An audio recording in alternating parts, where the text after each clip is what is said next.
As the young man slowly regained consciousness, he suddenly heard a cold voice echoing in his ears. The Apocalypse Traveler era has begun. System interface is now active.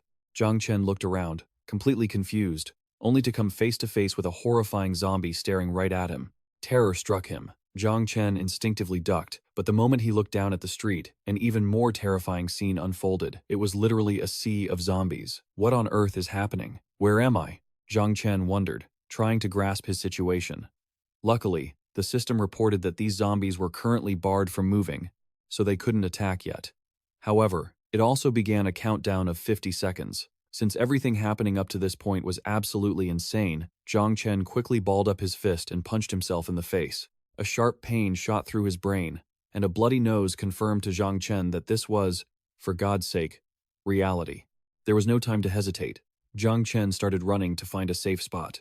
But all around him were growling zombies with nowhere to hide. Running for so long, his legs grew exhausted, and time was running out. Looking around, he tried to find something to defend himself with. Suddenly, a zombie covered head to toe in gear, holding a shield, appeared before him. Zhang Chen didn't hesitate, lunging forward with all his remaining strength, snatching the shield from the zombie's grasp and quickly grabbing a smoke grenade too. The force of the tug knocked the zombie over, but Zhang Chen kept his balance. He turned to keep running, only to collapse on the ground. As soon as he hit the floor, the system hit 0, and before he could even process it, the whole swarm of zombies lunged straight at Zhang Chen, as if to tear him apart. Knowing he couldn't stay any longer, Zhang Chen kicked a zombie away and simultaneously pulled the pin to throw the smoke bomb back at the horde. Without looking back, he quickly left, arriving in front of a restaurant, intending to find some food inside. But right then, the system displayed a red warning. There were 27 growling zombies inside the restaurant. If he rushed in there, Zhang Chen would definitely become their main course. Then another blue notification popped up, stating that the nearby supermarket only had 6 zombies and some purified water. If he had a weapon and enough courage, he could fight them. While he was contemplating, Zhang Chen suddenly saw 2 other survivors ignore the warning and rush straight into the restaurant. Not long after, blood-curdling screams echoed from within. Was I just granted a miracle? Zhang Chen thought to himself.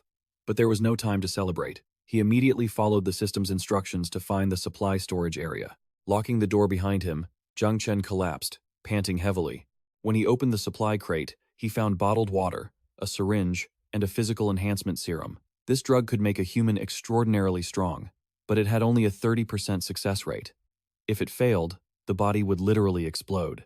With no other choice, Zhang Chen injected the drug into his arm immediately. The intense pain, as if ripping his muscles apart, made him writhe on the floor with bloodshot eyes. To avoid attracting the wandering zombies outside, he bit his hand hard, trying to hold back his screams, but the agony was so great that Zhang Chen finally passed out. Meanwhile, outside, a man as powerful as a god was effortlessly wiping out zombies like he was chopping vegetables. He was Wang Jinian, the first extraordinarily strong human in the area. When Zhang Chen woke up, he looked down at his hands, tears welling up in his eyes out of relief that he was still alive. The young man immediately reached for the water bottle, drinking like he'd never had a drop in his life. However, the constant noise outside the door reminded him that this joy couldn't last. Just then, a cry for help rang out. Zhang Chen turned and saw a woman in a tattered evening gown screaming in the hallway. Hearing the woman's piercing cries, Zhang Chen quickly grabbed a fire axe and his shield, then followed the system's guidance to head up to the second floor. The second floor only had 7 zombies, which were now attracted by the woman's screaming. The young man figured he had no choice but to take a risk, and also test out his new superhuman physical abilities. With the power gained from the serum, he moved nimbly, taking advantage of the distraction the woman created to sneak up on the zombies from behind. Seeing her screaming in terror, Zhang Chen did his best to warn her. "Keep your voice down. Your screaming will attract even more of them." The panicked girl couldn't do anything but stare at him with pleading eyes. A powerful swing of his axe smashed a zombie's head into pieces. Not stopping there, he turned and took out 2 more zombies. The young man was quite surprised that his strength and reaction speed had increased significantly. It wasn't over yet, but the girl's constant wailing was starting to annoy him. "Shut your mouth. If you keep screaming, we're all going to die." Zhang Chen reached out, telling her to grab his hand so they could run together. The system notified Zhang Chen that he had looted a zombie corpse and obtained an energy core. Just as things seemed calm, another swarm of zombies approached. Confused and with no other options, the young man had to dash. The system pointed to 2 paths. One path had no zombies, but was a dead end. The other path led to a VIP elevator to the third floor. There would be 11 zombies on the way, but the third floor itself would be clear of zombies. Choosing the second path, with his superior strength from the physical enhancement, Zhang Chen took out all the zombies, blocking his way one by one. When he arrived, the young man discovered the elevator only worked with a VIP card. Just as he was fumbling around to find one, an enhanced zombie suddenly appeared before him.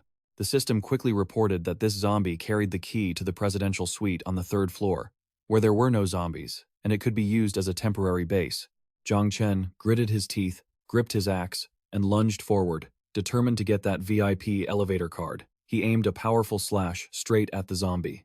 It was a grueling battle. Either he died or it went down. But as the axe nearly clipped the zombie's finger, it counterattacked and knocked the axe right out of his hand. The monster's strength was terrifying. It pushed Zhang Chen back with a powerful punch, leaving him staggering. Next, the enhanced zombie landed a devastating uppercut on Zhang Chen, sending the shield flying from his hand. Just as the situation became most critical, another zombie suddenly rushed in, attacking him from behind. Zhang Chen was forced to face danger from both sides, his life hanging by a thread, and he was getting seriously pissed off. The young man snapped the zombie's neck with raw fury. "Damn it. Do you guys really think I'm a pushover?" He wasn't done yet. He quickly grabbed a nearby fire extinguisher and sprayed the dry powder right into the zombie's face, blinding it. Taking advantage of the distraction, Zhang Chen nimbly snuck over to snatch the keys from the big zombie, then jokingly bowed to it. "Goodbye, brother. Catch you later." He turned and bolted straight for the elevator. Zhang Chen mashed the open button frantically, praying for the elevator doors to open. But right at that moment, a sharp pain shot through his neck, and green veins began to bulge across his face. What the hell was happening? Was this a side effect of the medicine? He glanced back and saw a zombie in a security guard uniform approaching. But the biggest shock was the gun holstered on the zombie's belt. Due to the side effects of the enhancement drug, Zhang Chen's body began to weaken while he was being relentlessly hunted by zombies. Spotting the door to the presidential suite ahead, Zhang Chen panicked, hurriedly using his shield to block a zombie's attack before scrambling back into the elevator. Luckily, the elevator doors closed just in time, saving him from a dangerous situation.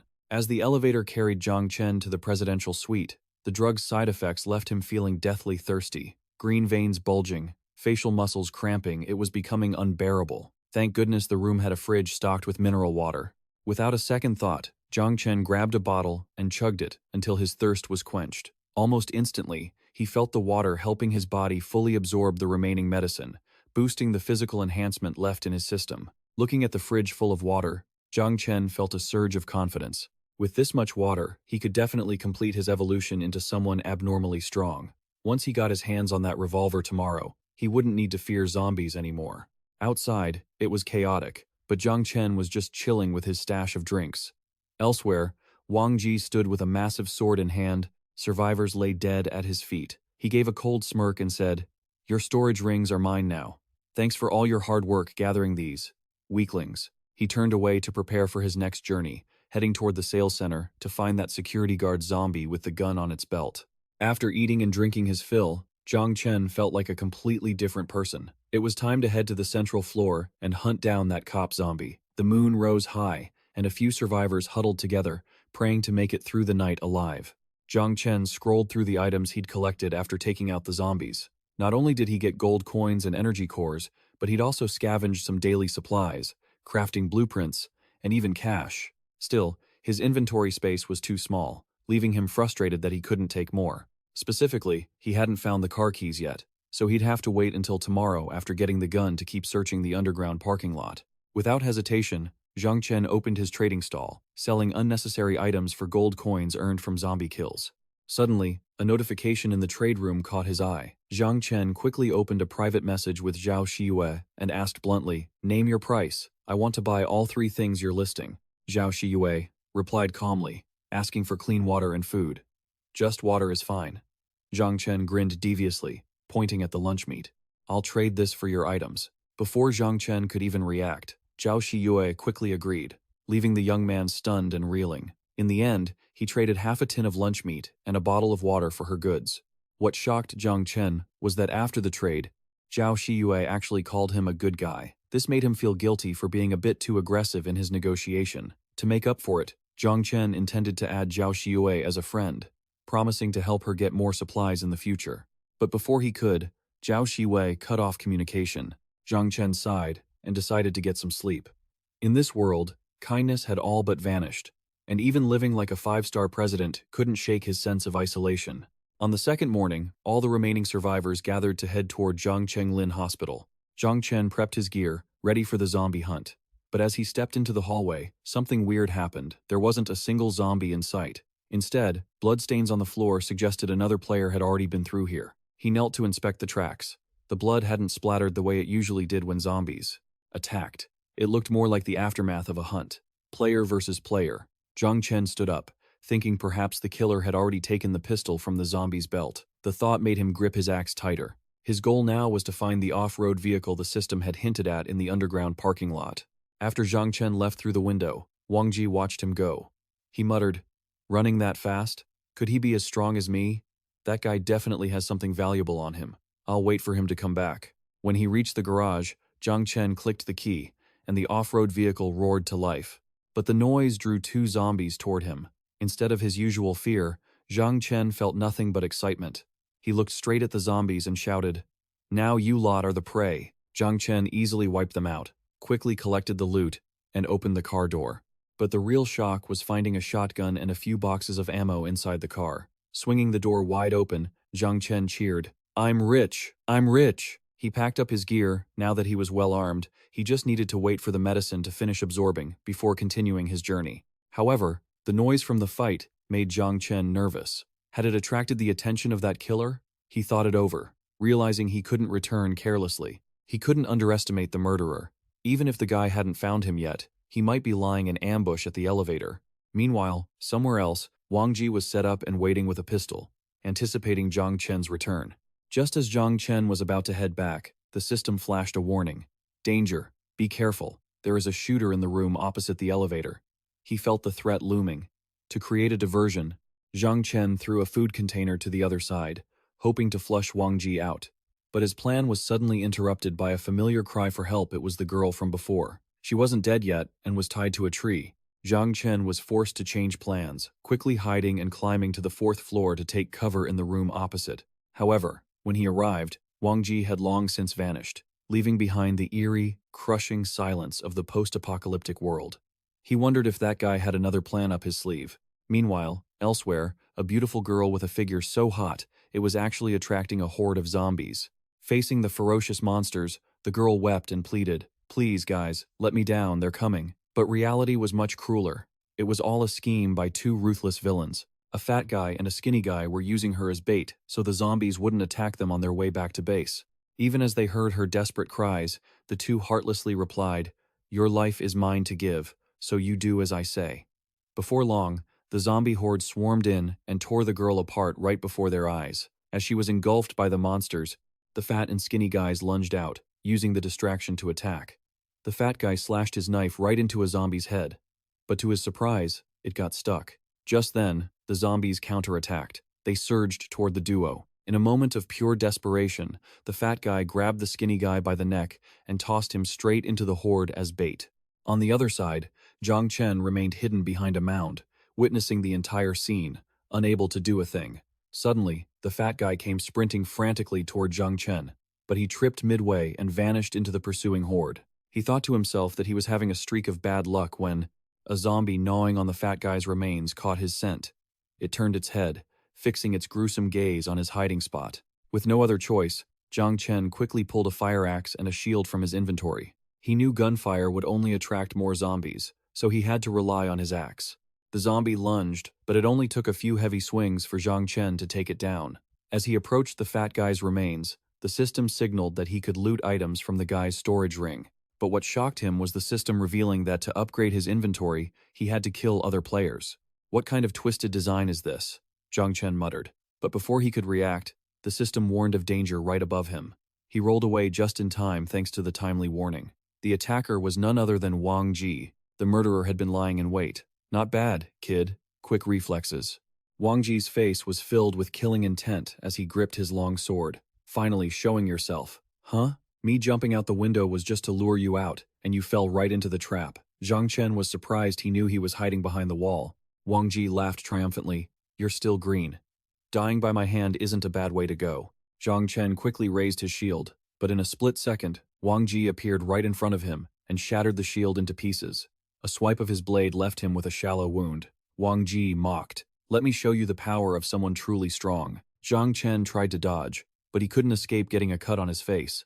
Seeing this, Wang Ji became even more arrogant. Fast reflexes, but try this. He delivered a powerful kick that sent Zhang Chen flying dozens of meters. Wang Ji laughed out loud. A newbie is just a newbie. Bones broken? Does it hurt? He realized this guy was too battle-hardened. Even using a gun would be hard to beat him.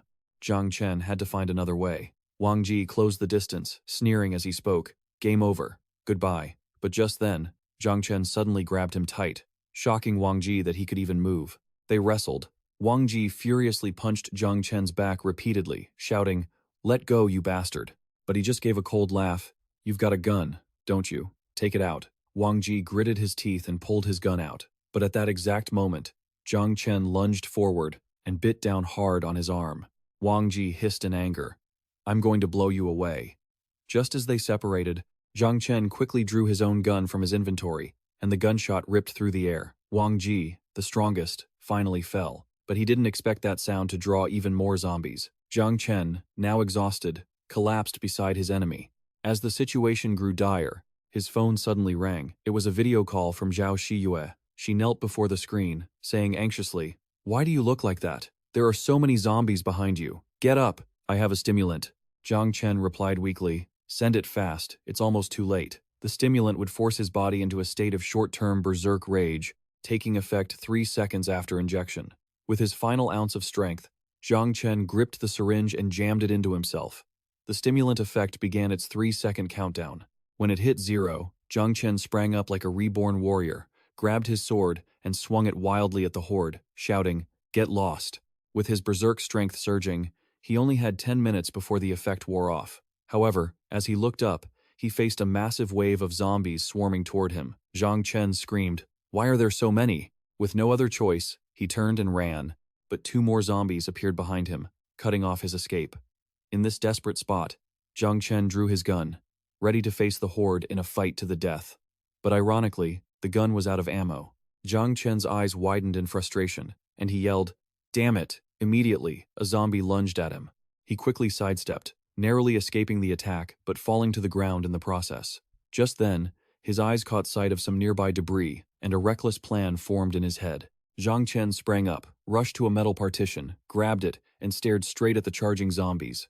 With a knife in his right hand and the metal partition in his left, he roared like a god of war. "Today, I am the god of battle." With his berserk strength, Zhang Chen hacked a path through the zombies. His powerful swings left everyone watching in shock.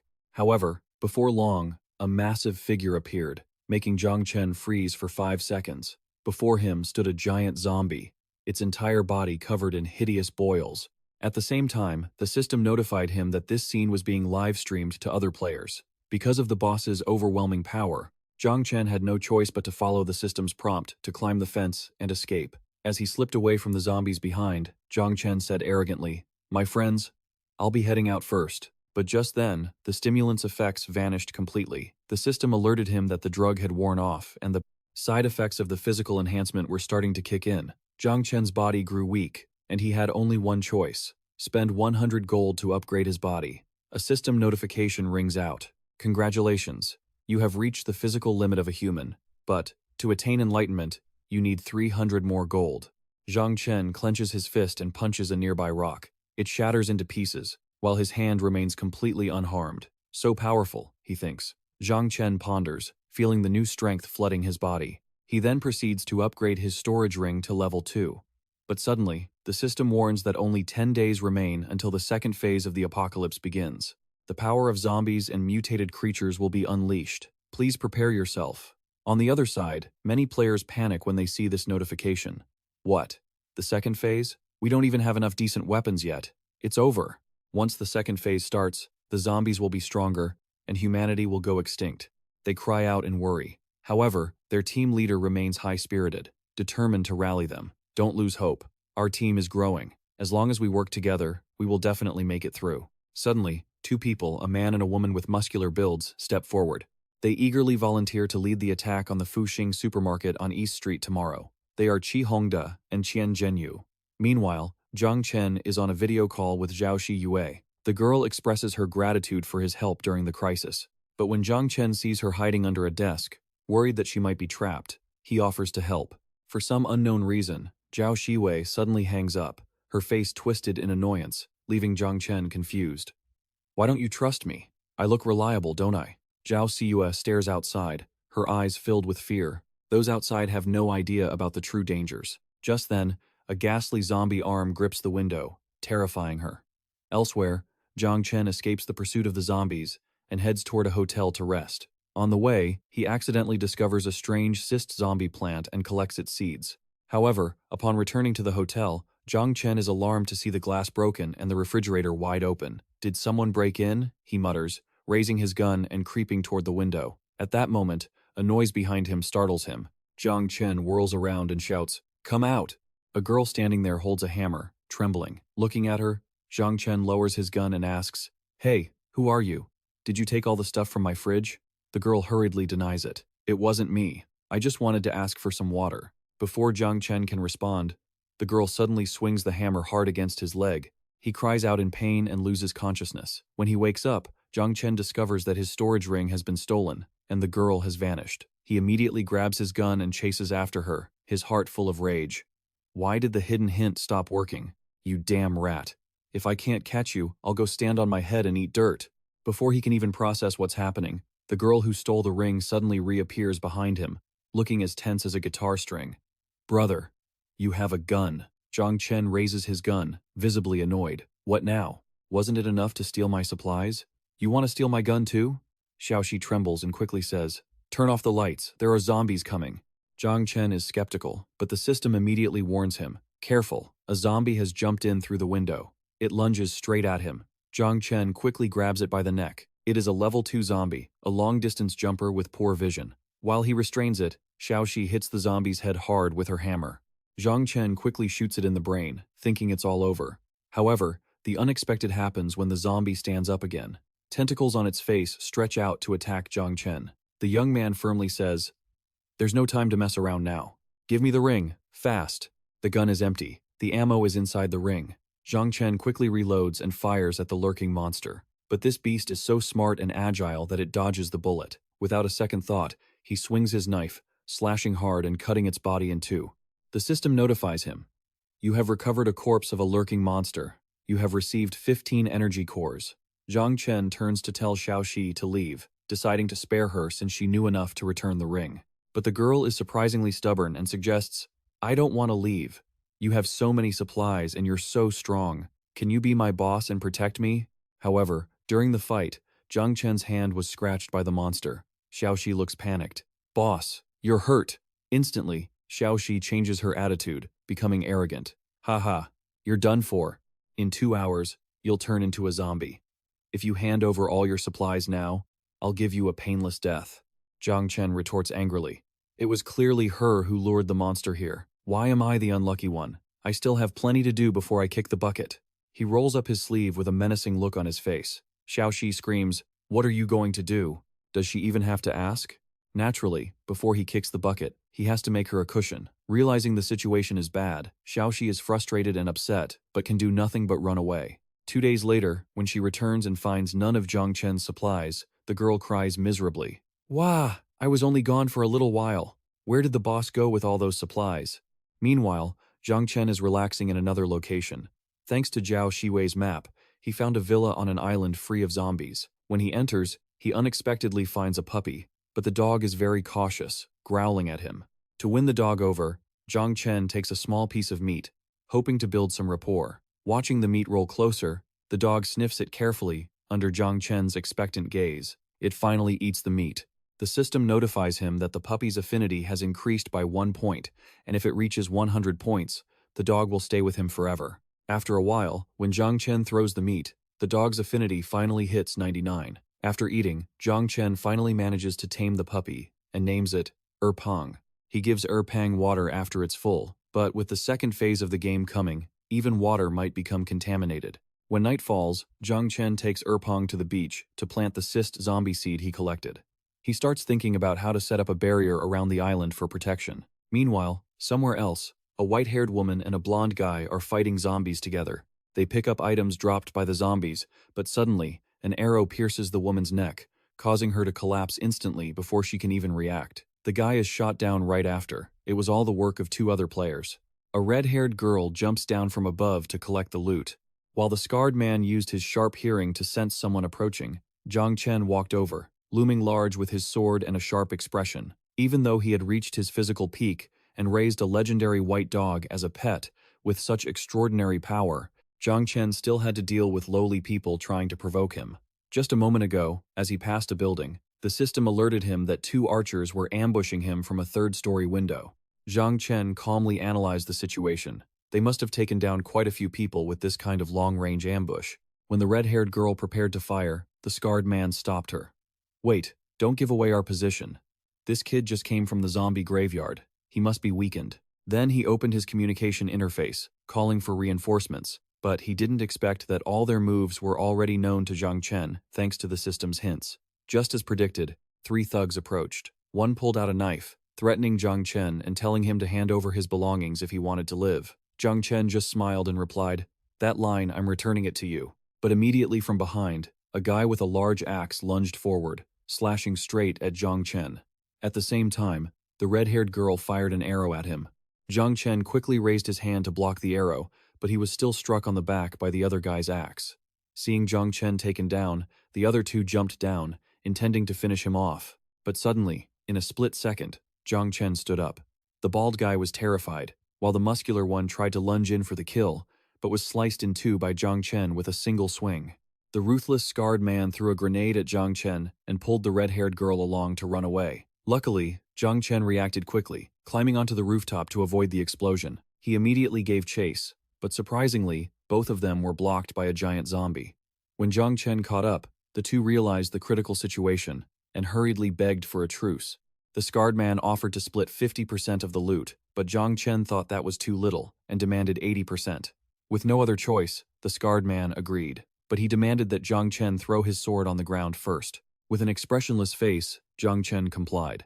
But as soon as he saw Zhang Chen unarmed, the scarred man had wicked intentions, waiting for the zombie to get closer to throw the grenade, then telling the red-haired girl to seize the opportunity to steal the sword. However, when he reached into his bag for the grenade, he discovered it had disappeared. Immediately after, the red-haired girl shoved him hard into the middle of the zombie horde, making him bait for the monsters. The muscular guy was knocked flying away, while the red-haired girl took the grenade and charged alone at the giant zombie, jumping onto its head to throw the grenade. A terrifying explosion rang out, with smoke and fire billowing. But when the smoke cleared, the giant zombie was still standing, completely unharmed, and the red-haired girl had vanished. The scarred man became a tasty snack for the monster. At that moment, the giant zombie licked its lips, turned its head, and looked toward Zhang Chen. In the blink of an eye, it lunged at him. The system immediately warned him to stay away from the giant zombie. With no other choice, Zhang Chen had to jump to the next building to escape, leaving behind the entire stash. Meanwhile, where the blue-haired woman had perished, another group of players arrived and saw her corpse. They were surprised and wondered why the items on her were still intact and hadn't been looted. Right then, a lackey shouted, "Boss Zheng Hao, the raider's body is here too." Everyone looked at each other, realizing this was an internal conflict. The corpse was just a lure. The group quickly formed a circle to defend themselves. Just then, Zhang Chen had chased the red-haired girl to that spot. Without hesitation, he finished her off right before the stunned group. Afterward, Zhang Chen walked out of the shadows holding his gun, advancing toward the group with a slow, cold demeanor. However, he completely ignored them and only cared about collecting the dropped items. Accidentally, he picked up a low-tier water purifier blueprint. The leader of the group saw that Zhang Chen had no intention of attacking, so he raised both hands and said, "We were just passing by. We mean no offense." Then he told a girl named Qian Zhenyu to hand Zhang Chen a ring they had prepared beforehand. Zhang Chen took the ring and said coldly, "She wasn't harmed by me, and this ring was discovered by you guys first, so it naturally belongs to you." The group leader was touched by Zhang Chen's action and asked for his name. He just casually replied, "Just call me Zhang Chen," before tossing the ring back to them and turning away, not forgetting to pick up a few coins scattered on the road. A moment later, Zhang Chen stood on the rooftop looking down, searching for the sword and the ring, but couldn't find a trace of them. He asked himself, did someone pick them up? but there was no way anyone else could have entered while the zombies were still there. Finally, Zhang Chen let it go and returned to his island to continue his work. Meanwhile, in another corner, Xiao Shi was delighted to have looted his sword. Back on the island, the zombie pustule plant he had grown began to sprout. There were 120 days left until the plant ripened. Zhang Chen had spent 200 mutant fertilizers to synthesize 20 growth fertilizers and used 7 of them to speed up the plant's growth. After 3 more days, he would only need to fertilize it 1 more time to harvest it. Meanwhile, Pang, Zhang Chen's loyal dog, brought over a bucket of water that had been purified by the low-tier purifier. Zhang Chen patted Pang's head, smiling and saying, "Drink up, then we'll go hunt some zombies together." When night fell, Zhang Chen stood on the rooftop, using his bow to take down zombies one by one, while Pang, now transformed, charged into the middle of the zombie horde, tearing them apart one by one. In the middle of the fight, Pang suddenly spotted another figure, and it chased after something running into an alley. Zhang Chen shouted to stop him, but it was too late. Pang, don't chase after it, it's dangerous." But unexpectedly, 2 other zombies jumped down from above to attack. Pang reacted quickly, biting one tightly, but its back was attacked by the other one from behind. Pang couldn't reach the one behind him, and could only endure the pain while continuing to tear at the one in front. The situation became even more dangerous, as many zombies crawled down from above continuously. Zhang Chen immediately used his bow to shoot through the heads of several zombies while they were still in the air. As for the rest, he prepared to shoot, but unfortunately, his bow was smashed by a zombie. Just then, a zombie lunged straight at Zhang Chen. He said coldly, "Right on time. It's convenient for me to find you." After that, he pulled out a meat cleaver and sliced the jumping zombie in 2 with 1 strike. After finishing it, Zhang Chen quickly took down another zombie attacking Pang. But by now, both Zhang Chen and Pang were surrounded by countless creeping monsters. These terrifying creatures were preparing to attack from every direction. With no other choice, Zhang Chen had to lead Pang, whose transformation had expired, to run away from the swarm of monsters, cursing under his breath. "I shouldn't have brought you along." No matter how fast Zhang Chen ran, he was still cut off by a swarm of crawlers. Elsewhere, Captain Zheng led his team to a supermarket to scavenge for supplies, unaware that crawlers were already stalking them. As the crawlers began to swarm, 2 of his subordinates screamed, "Oh God, there are 4 of them!" Qian Zhenyu asked in panic, "What's going on? Why are there so many crawlers all of a sudden?" Realizing the situation was critical, Captain Zheng ordered the team to push cabinets against the main door to block it. Fortunately, they managed to seal the door just in time, but the crawlers kept ramming into it, making it hard for them to hold the line. Just then, they suddenly spotted someone surrounded by the crawlers.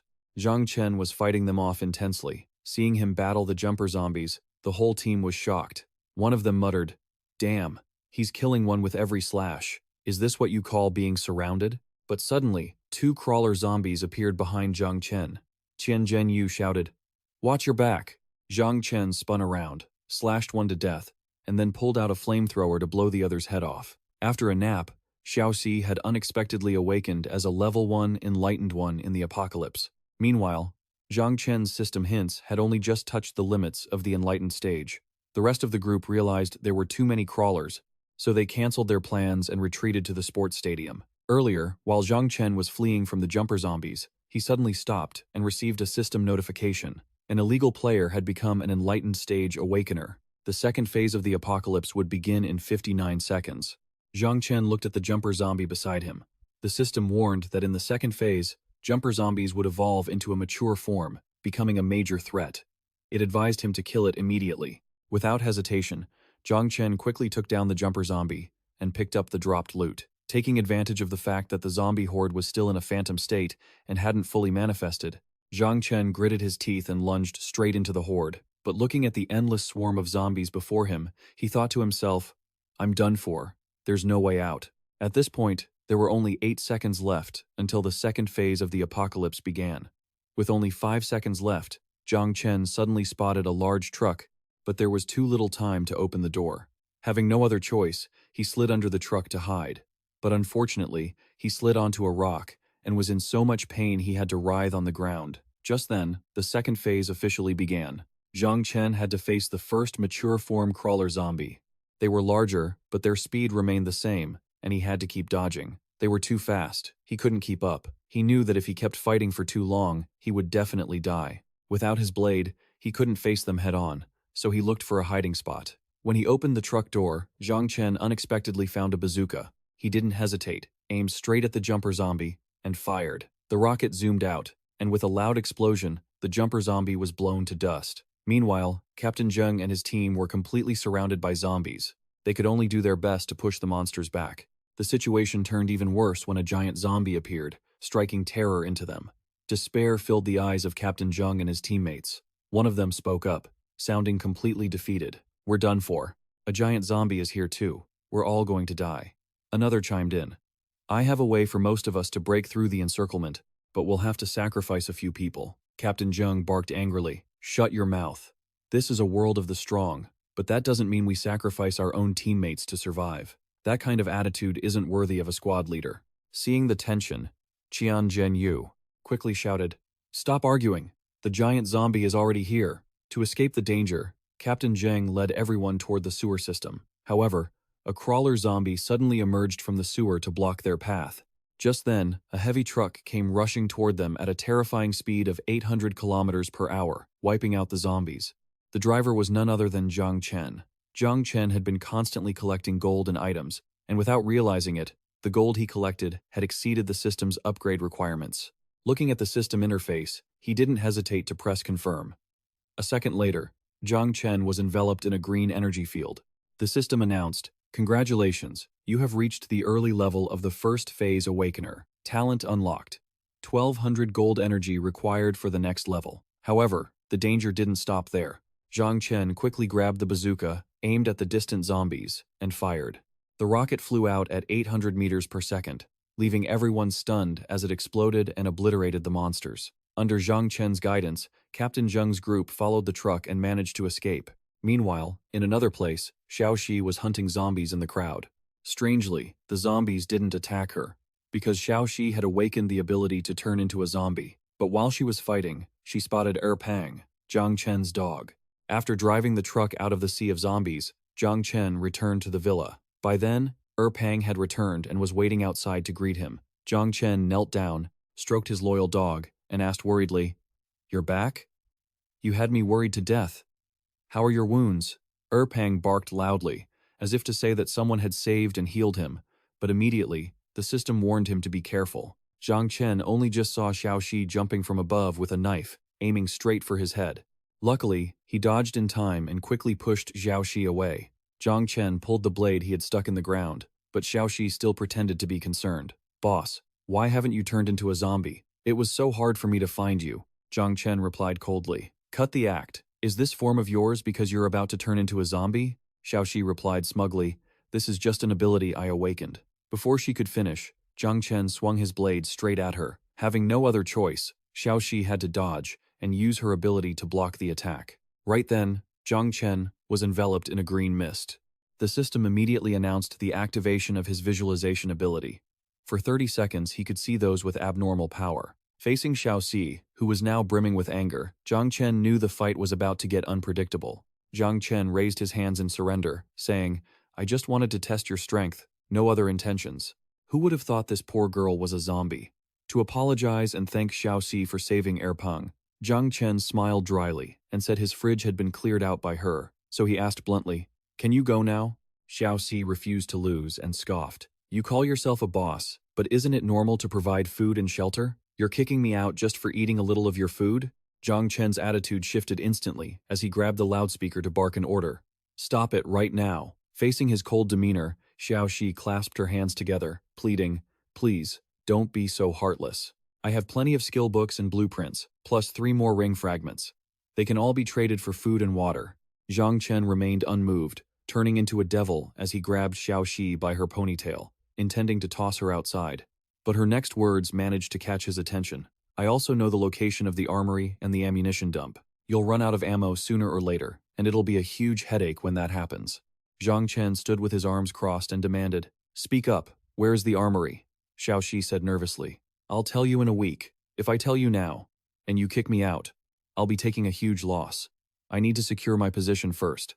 Zhang Chen turned around and called out, Pang, keep an eye on her, especially at night. If you notice anything unusual, report it to me immediately." Zhang Chen seemed to understand him and barked loudly. Hearing this, Xiaoxi turned away. "Fine, I'm heading upstairs then." Zhang Chen startled her by calling out, "Hold on! Don't you still have those skill books and blueprints you wanted to give me?" Xiao Shi feigned surprise and asked absent-mindedly, "What skill books? I don't have any skill books. You must have misheard, right?" Zhang Chen was slightly annoyed. "I still have plenty of rockets left, so I don't really need that armory after all." Xiao Xi's face fell in fear. She quickly performed a bow. "I remember now. You're right. I do have the books and blueprints. Our leader really has a great memory. I'll go get them for you." Zhang Chen softened a bit, though he was still quite irritated. "Humph, trying to play games with me? You're still too green." Xiao Shi used her hand to control the interface. The system panel appeared before her. First, expert-level mountaineering makes you a master climber, capable of scaling almost any building or cliff. Next, Master Tailor allows you to use fabric to craft thick, protective gear. As you level up, your crafted items have a higher chance of possessing rare materials and bonus attributes. Finally, lumber harvesting allows you to collect wood from trees and wooden objects. The system panel then displayed the blueprint for a standard longbow, which would teach him how to craft it. Lastly, the Insight Eye allows you to see an opponent's strength level and possess X-ray vision. Its effectiveness increases as the level rises. Meanwhile, Zhang Chen saw on his system that he had successfully learned lumber harvesting, mastered expert mountaineering, and the Master Tailor skill. On top of that, he had mastered the method to craft a precise longbow. He opened his Insight Eye, and even Zhang Chen had to give a nod of praise. Well, turns out you can be obedient if you try. Giving these up willingly, you're worth training. Ring fragments, 30. Zhang Chen added, "Later, I'll give you some mutated fertilizer. From now on, you and Erpeng are in charge of taking care of these meat potatoes. During this second phase, food is going to be extremely scarce." The 7 meat potatoes glittered on screen. Xiao Shi quickly agreed. "Understood, boss." Zhang Chen turned to leave. "I'm going to get some rest. Feel free to get familiar with the surroundings and find some work to do." Xiao Shi raised her hand, showing her compliance. "Don't worry, boss. From now on, I'll take care of all the chores here on the island." In her heart, Xiao Xi was laughing with joy, thinking that this was much easier than risking her life outside for food, while Erpeng happily wagged his tail beside her. Inside, Zhang Chen opened his system. The system prompted that he had consumed 120 units of clean fabric, successfully crafting his Tier 1 defensive gear. The screen continued to show the path of genetic improvement. Through the constant changing of genetic attributes, one could gain superior physical stats, high speed, strength, and durability. The energy improvement path focuses on increasing the utilization rate of energy cores, allowing survivors to gain an energy field shield. The system screen popped up again. "You are the first awakened individual to meet the criteria of this world. Bonus reward, dual talent unlocked. Would you like to enable genetic improvement and energy improvement simultaneously?" Zhang Chen made his selection. The system notified him. "You have received the evolution talent. Body strengthening. Self-healing effectiveness increased 10-fold.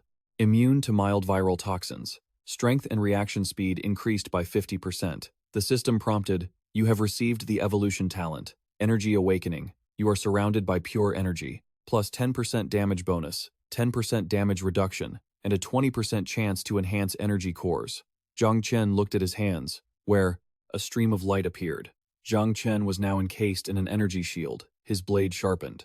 Melee combat against a giant zombie shouldn't be a problem. The scene shifted to a room where many people were trying to get inside. A man was desperately nailing wood to block the door to keep the horrifying creatures out. After finishing, he checked it one more time, thinking that the zombies wouldn't break through for a while. Suddenly, the hammer dropped. "What's the point of boarding it up?" A man behind him said coldly. "The zombies can't get in, but we can't get out either. We'll die sooner or later." This left those standing there quite stunned. A man with a terrified face added, "This base has become our tomb." Qian Zhenyu looked at him, trying to encourage and cheer him up. "We've faced many dangers and traps before. Haven't we overcome them all?" The man just smiled coldly, his eyes turning a terrifying shade of red. "Overcome them? That's easy to say." He used his razor-sharp claws, looking like he wanted to choke Qian Zhenyu. "That's only because you haven't been injured." This panicked Qian Zhenyu. Zheng Hao shouted to warn her. "Qian Zhenyu, watch out. He's been bitten." The man lunged at Qian Zhenyu, wanting her to taste the feeling of being infected too. Before he could touch her, a blade flashed through the air. It sliced through the man decisively. Qian Zhenyu was shaken to her core. Qi Hongda stood there, his sword covered in blood.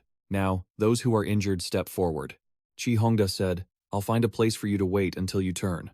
Chi Hongda and his thugs looked menacing. If I find out anyone is hiding it, don't blame me for what happens. The crowd was terrified. As people whispered in a frenzy, a young man stood there trembling, sweating profusely, not daring to speak. He stumbled forward, his eyes full of terror as he looked at Chi Hongda. Chi Hongda smiled triumphantly. Very good. Chi Hongda raised his bloodied sword, causing the young man to panic. Zhang Hao shouted, Chi Hongda, stop this. Everyone, we can't let him do this. A fight broke out. People started clashing with terrifying blades. Zhang Hao quickly dodged an incoming strike. Chi Hongda launched an attack with a razor-sharp gaze. The young man's body lay there, sliced in two by deep, brutal slashes. Chi Hongda sneered. Zhang Hao, stop being such a softer-hearted fool. Qian Zhenyu and Zhang Hao rushed toward the boy lying in a pool of blood. Zhang Hao's face was twisted with fury. Hadn't he promised that the boy would be the last one to survive? Qian Zhenyu trembled as she slowly approached, feeling sick to her stomach. The boy had been the most diligent worker of them all, a truly sweet kid. Seeing him lying there like that, Qian Zhenyu finally lost control. Qian Zhenyu's tone turned menacing as she spat out his name. Chi Hongda, you bastard. Chi Hongda was livid at her reaction. Qian Zhenyu, don't forget who saved your life earlier, and now you want to point a weapon at me?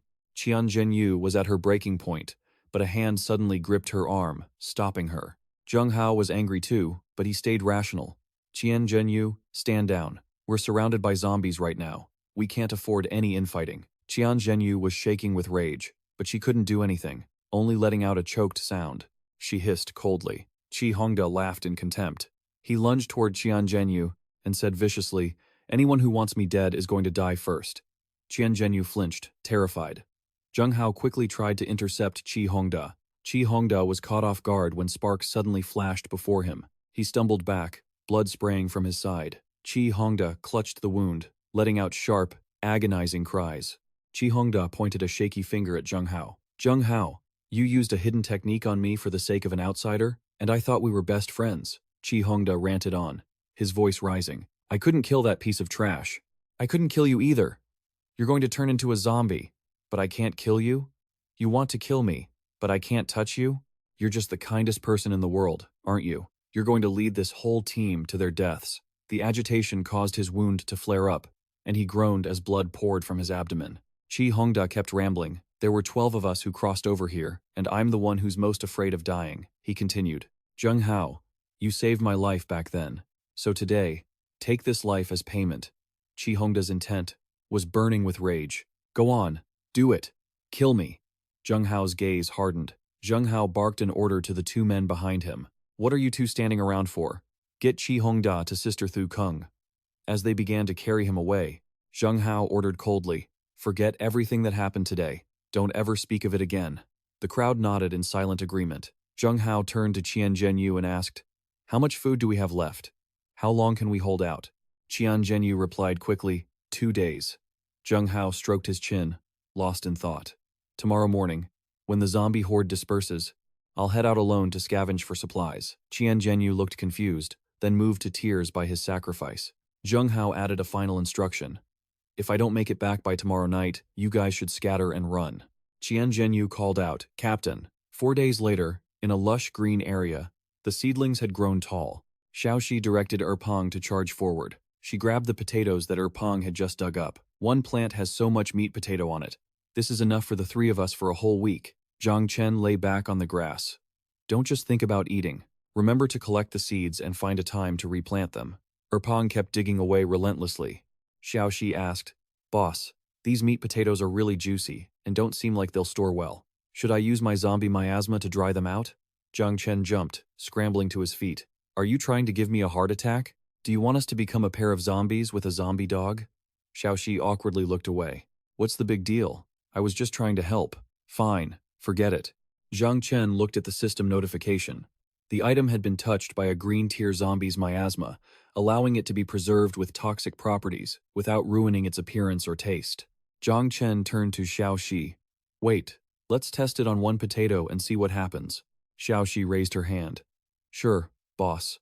She stretched out her palm, and a wisp of miasma drifted out, seeping into the plant. Xiaoxi crouched down to watch it, but there was no change. Zhang Chen stood nearby, pondering. Whoa, if this really works, It's a brilliant way to trip people up. If we meet an opponent we can't handle, we can use this. Zhang Chen reached out to cast his own skill on the potatoes. The system notified him. Meat potato X3 acquired. Zhang Chen's eyes widened. Even the system name remained the same. I have to be careful not to accidentally eat these myself. Zhang Chen then focused on gathering wood, yielding 165 units. The system repeatedly pinged. Consumed 100 wood, 10 energy cores, crafted 10 precision longbows, consumed 10 wood, 3 energy cores, crafted 30 arrows. A moment later, a pile of bows and arrows clattered to the ground. Zhang Chen instructed them to take these to the shop to sell, prioritizing gasoline, followed by food, water, and energy cores. Xiao Shi asked, "Is bundling one bow with 3 arrows a bit much?" Zhang Chen grinned and whispered, "You don't get it. Once they buy the bows, they'll have to keep coming back for more arrows. That's when we can jack up the price." Xiao Shi slapped her chest and laughed.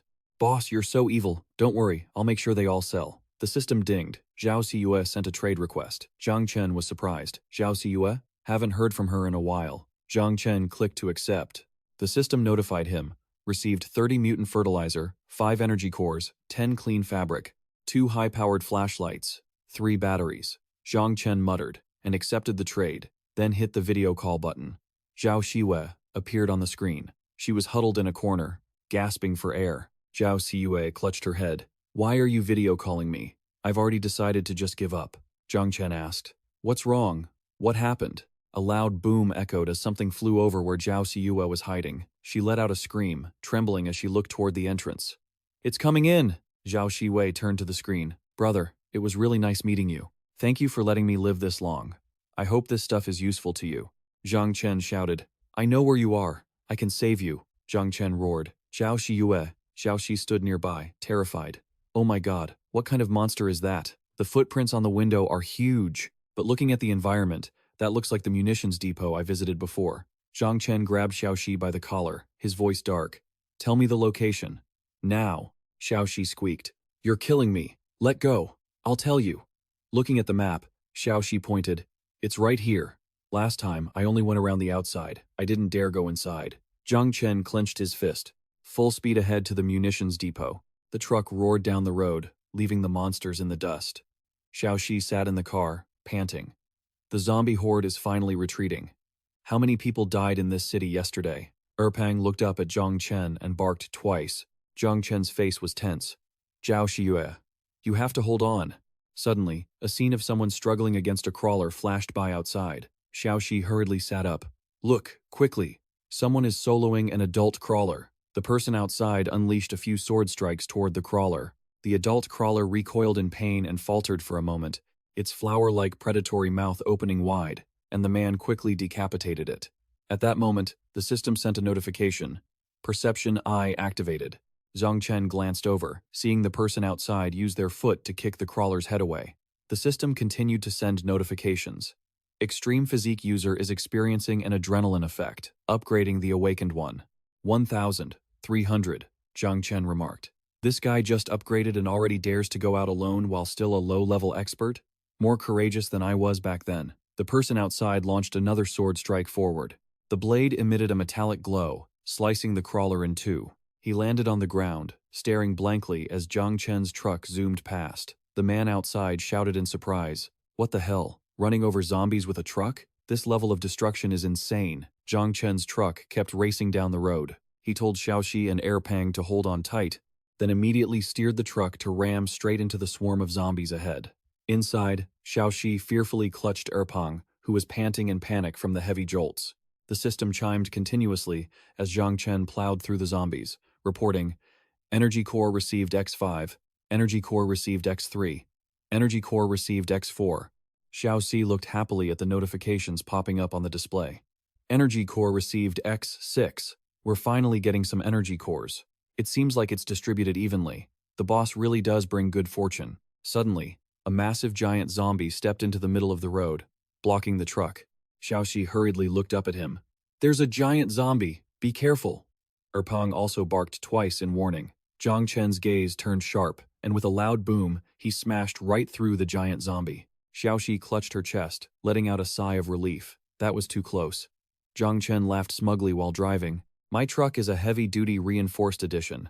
I'm not afraid of a few giant zombies. No sooner had he finished speaking than something large appeared in front of the windshield with glowing eyes, startling Zhang Chen and Xiaoxi into shouting, "A crawler!" Zhang Chen clicked his tongue and swerved hard. The truck swerved to the side, but the crawler behind pounced again, clinging on relentlessly. Zhang Chen gritted his teeth and cursed, "Damn it!" He turned to Xiaoxi. "You drive. I'm going out to slash them." Zhang Chen opened the door and gave instructions to Peng, who was rushing out. Peng, you go first. Follow the crawler stealthily from behind and wait for the right moment to strike."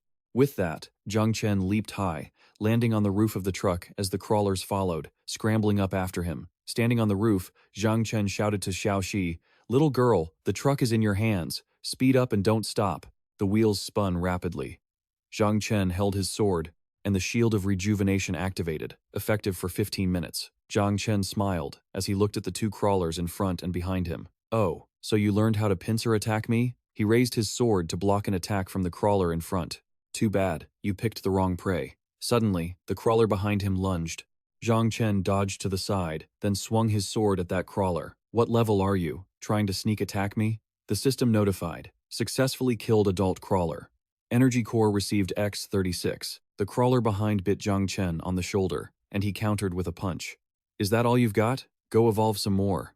He then followed up with another strike, severing the crawler's arm. Zhang Chen looked at the two crawlers facing him. "Trying to play strategy with a human? You're still too naive." Zhang Chen leaped up with his sword. "Now, it's my turn to take the initiative." He glanced backward and somersaulted, slashing at the crawler coming from the other side. This is called attacking in the east to hit in the west. The system notified. Successfully killed adult crawler. Energy core received X-32. The remaining crawler turned and fled. Zhang Chen stood on the roof of the truck and let out a breath. Finally gone. If they didn't leave, my arm wouldn't even be able to lift up anymore. Luckily, the shield blocked 10% of the damage. The wound on Zhang Chen's shoulder began to heal as the system notified that the enhanced physique talent effect had activated, beginning to repair his muscles. Suddenly, another crawler emerged. It pounced from behind, pinning Zhang Chen flat against the roof, but thankfully, Zhang Chen managed to hold it off. He turned his head and smiled at it. "Trying to play dirty with me? You're going to have a miserable death." By this time, Peng had transformed into a large white wolf, rushing in from afar and clawing at the crawler's face. Peng's ferocious display successfully knocked the crawler off Zhang Chen's back. Zhang Chen stood up and plunged his sword straight into the center of the crawler's head. The system notified. Successfully killed adult crawler. Energy core received X-32. Zhang Chen turned to pat Peng's head. "You did well to jump in when things got critical," Xiaoxi shouted from inside the truck. "Boss, hurry inside." The truck's control system emitted a warning siren. 50 meters ahead, a large group of giant zombies was gathering. Xiaoxi yelled, "There are so many giant zombies ahead." Xiaoxi gripped the steering wheel, sweating profusely. "Boss, I can't slow down. We're about to hit them." The truck collided heavily with the giant zombies, causing a massive tremor. Zhang Chen on the roof nearly went flying off. He quickly grabbed the door handle, appearing in the driver's seat next to Xiaoxi. "What are you standing there for? Move over." Peng, sitting in the car, was also terrified, his eyes wide. The truck fishtailed wildly while Zhang Chen and Xiaoxi swapped seats. As soon as she slid into the passenger seat, Xiaoxi shrieked, "Boss, watch the bridge!" Zhang Chen jerked the steering wheel hard. Xiaoxi and Peng were scared out of their wits. The truck tires screeched, leaving smoke, and the front of the vehicle started beeping. Xiaoxi, completely terrified, asked shakily, "Boss, do you feel like our truck is about to explode?" Zhang Chen tensed up, gripping the wheel, and cursed, "Shut your mouth." At that moment, the system notified. Killed one giant zombie. Energy core received X-36. Zhang Chen's eyes widened as the system delivered another deathly notification. Truck will explode in 40 seconds. A giant zombie outside was trying to climb onto the window. Zhang Chen muttered, 40 seconds, that's not enough time." Zhang Chen's truck continued to accelerate forward, ramming hard into the giant zombies. Despite the imminent explosion, the engine at the front had already begun to catch fire. Xiaoxi's screams echoed. She wiped her sweat. "Boss, can you slow down? I want to get off and throw up a little." Sitting in the middle, Peng was so scared he whimpered in weak agreement. Zhang Chen refused immediately. "No way." He gritted his teeth. Looking at the factory coming into view, Zhang Chen felt relieved. "We're here." Xiaoxi looked at the scene outside and shouted, "We're here. This is the place."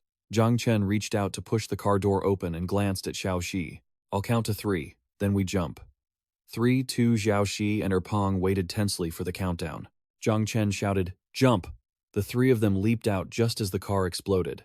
Xiao Shi screamed in terror amidst the flames, swearing that she would never ride in the boss's car again as long as she lived. Erpang whimpered in agreement. The exploding car sent flames surging, incinerating the zombies swarming around them. Zhang Chen spoke up. "Stop whining and let's move now." Xiao Shi asked fearfully, "Boss, are we really going in just like this?" Zhang Chen stepped over the ruins and headed inside. "What else should we do? Wait here for the next pack of zombies to have some fun?" Suddenly, the system sent new information to Zhang Chen. Inside the Great Treasure, there is a giant rhinoceros with the strength of a second-stage awakener. Please proceed with caution. The news, combined with what appeared before him, hit Zhang Chen like a bolt of lightning. What? He raised his sword and pointed it at the giant reptile with blood-red eyes in front of him. The rhino lunged toward Xiao Shi. Zhang Chen lunged forward, pushing her and Erpang out of the way. "Get out of here!"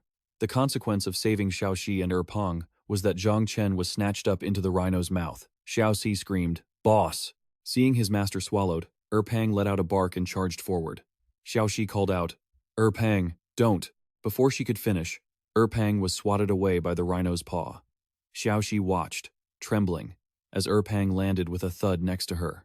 "Erpang," she thought to herself, "are we going to die here?" Xiao Shi looked up at the rhino. Suddenly, the rhino let out a groan. Boom! Its mouth exploded from the inside. Zhang Chen jumped out, leaving Xiao Shi and Erpang stunned. Xiao Shi burst into tears. "Boss, I knew you were tough." Zhang Chen gripped his weapon, protected by his gear. Gritting his teeth, he turned back to glare at the rhino. "Eating everything in sight, are you?" He pointed his gun at the beast and fired. The system activated the speed combat skill. Zhang Chen's eyes were cold as continuous explosions struck the creature. The system notified him that the rhino was regenerating. Zhang Chen stood up, sword in hand, and clicked his tongue. He lunged toward the beast, thinking, "Strike while your enemy is vulnerable." But unexpectedly, the rhino suddenly raised its head and struck Zhang Chen with its tongue, shattering his shield. Zhang Chen spat out a mouthful of blood and thought, "So fast." He dropped to his knees, clutching his chest. "Damn it, I think I broke a rib." Zhang Chen gritted his teeth. He couldn't drag this out. The system sent him vital info. The eyes were its weakest point, and its critical weakness was its spine. Zhang Chen called out, "Xiao Shi, use the bone shards to attack its eyes." Xiao Shi hurriedly replied, "Got it." Bone shards flew, glowing green as they struck the rhino's eyes. The beast howled in pain and collapsed. Zhang Chen descended from the air onto its head. Zhang Chen raised his sword, shouted, and thrust it deep into the rhino's spine. "Time to go." The beast let out a final, agonizing shriek as it was struck in its vital spot. The rhino struggled violently, tossing Zhang Chen around. Xiao Shi crawled on the ground, calling for the boss. Zhang Chen stabilized his body and plunged his sword deeper into the rhino's body, gritting out, "D already." The rhino rolled its eyes, lolled its tongue, spat blood, and then went limp. Zhang Chen's hands trembled, and he let out a laugh. Zhang Chen stood up straight and smiled. Finally over.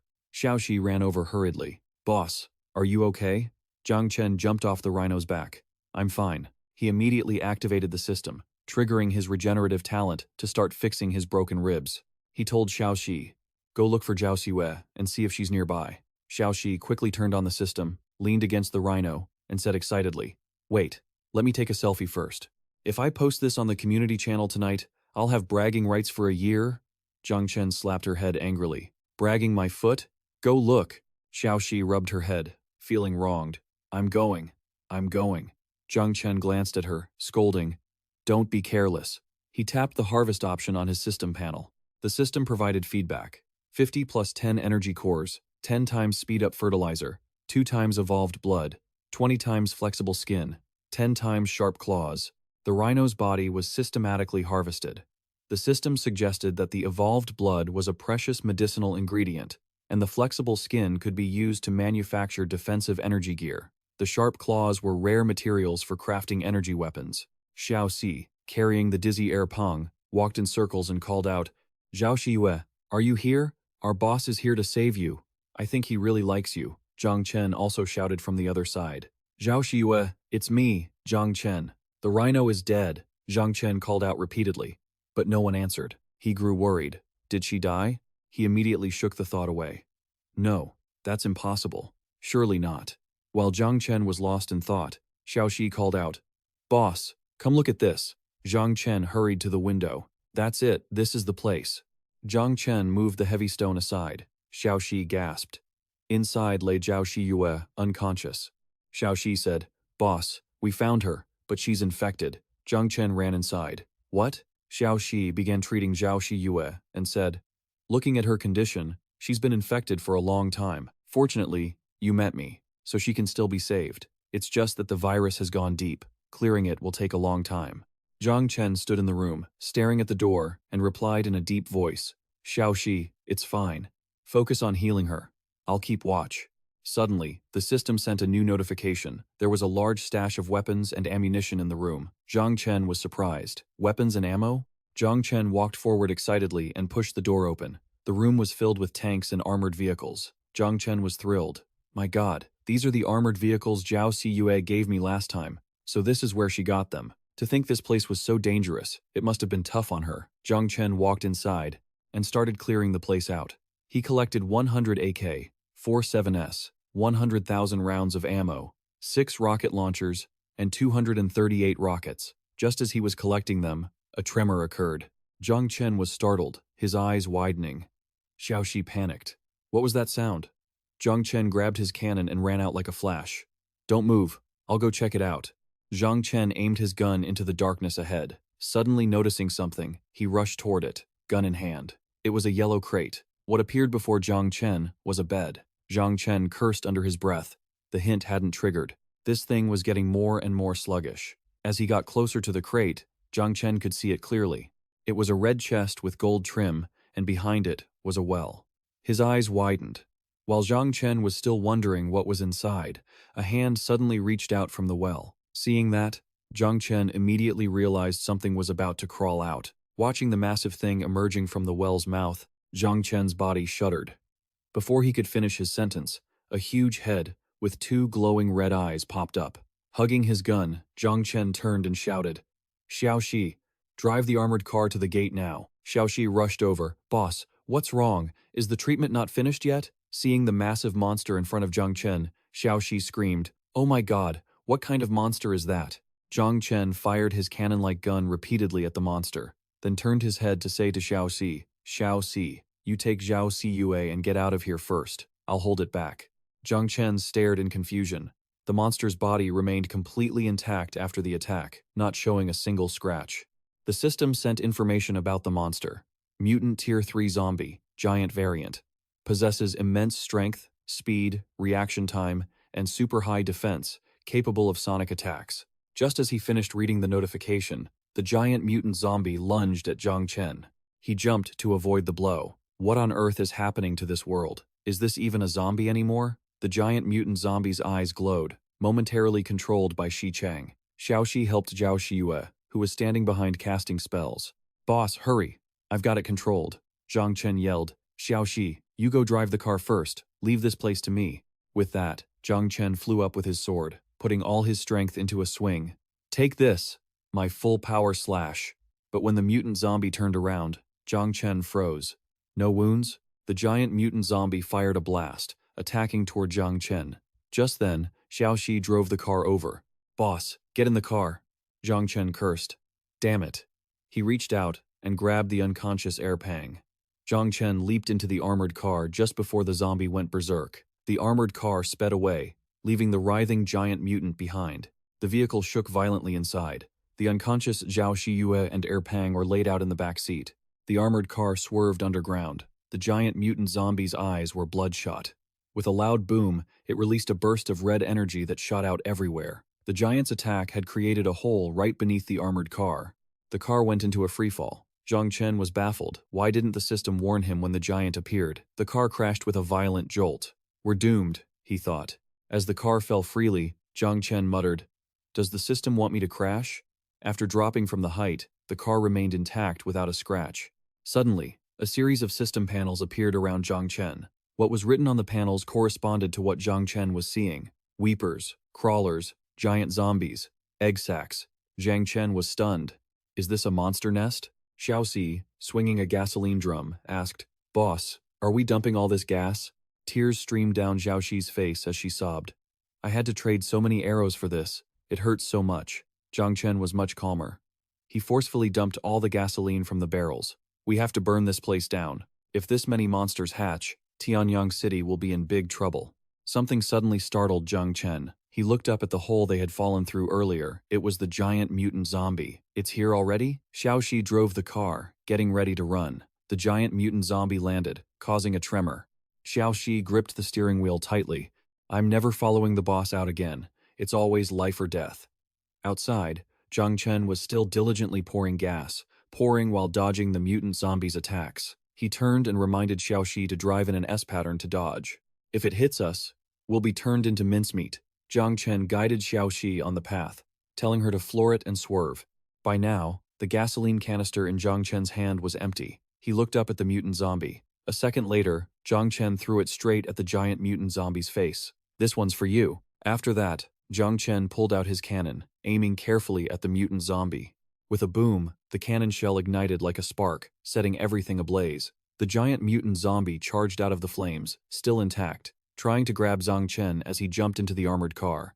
Unfortunately for it, Zhang Chen jumped inside just in time and pulled the door shut. The fire crackled and roared behind them. The car zigzagged as it sped forward.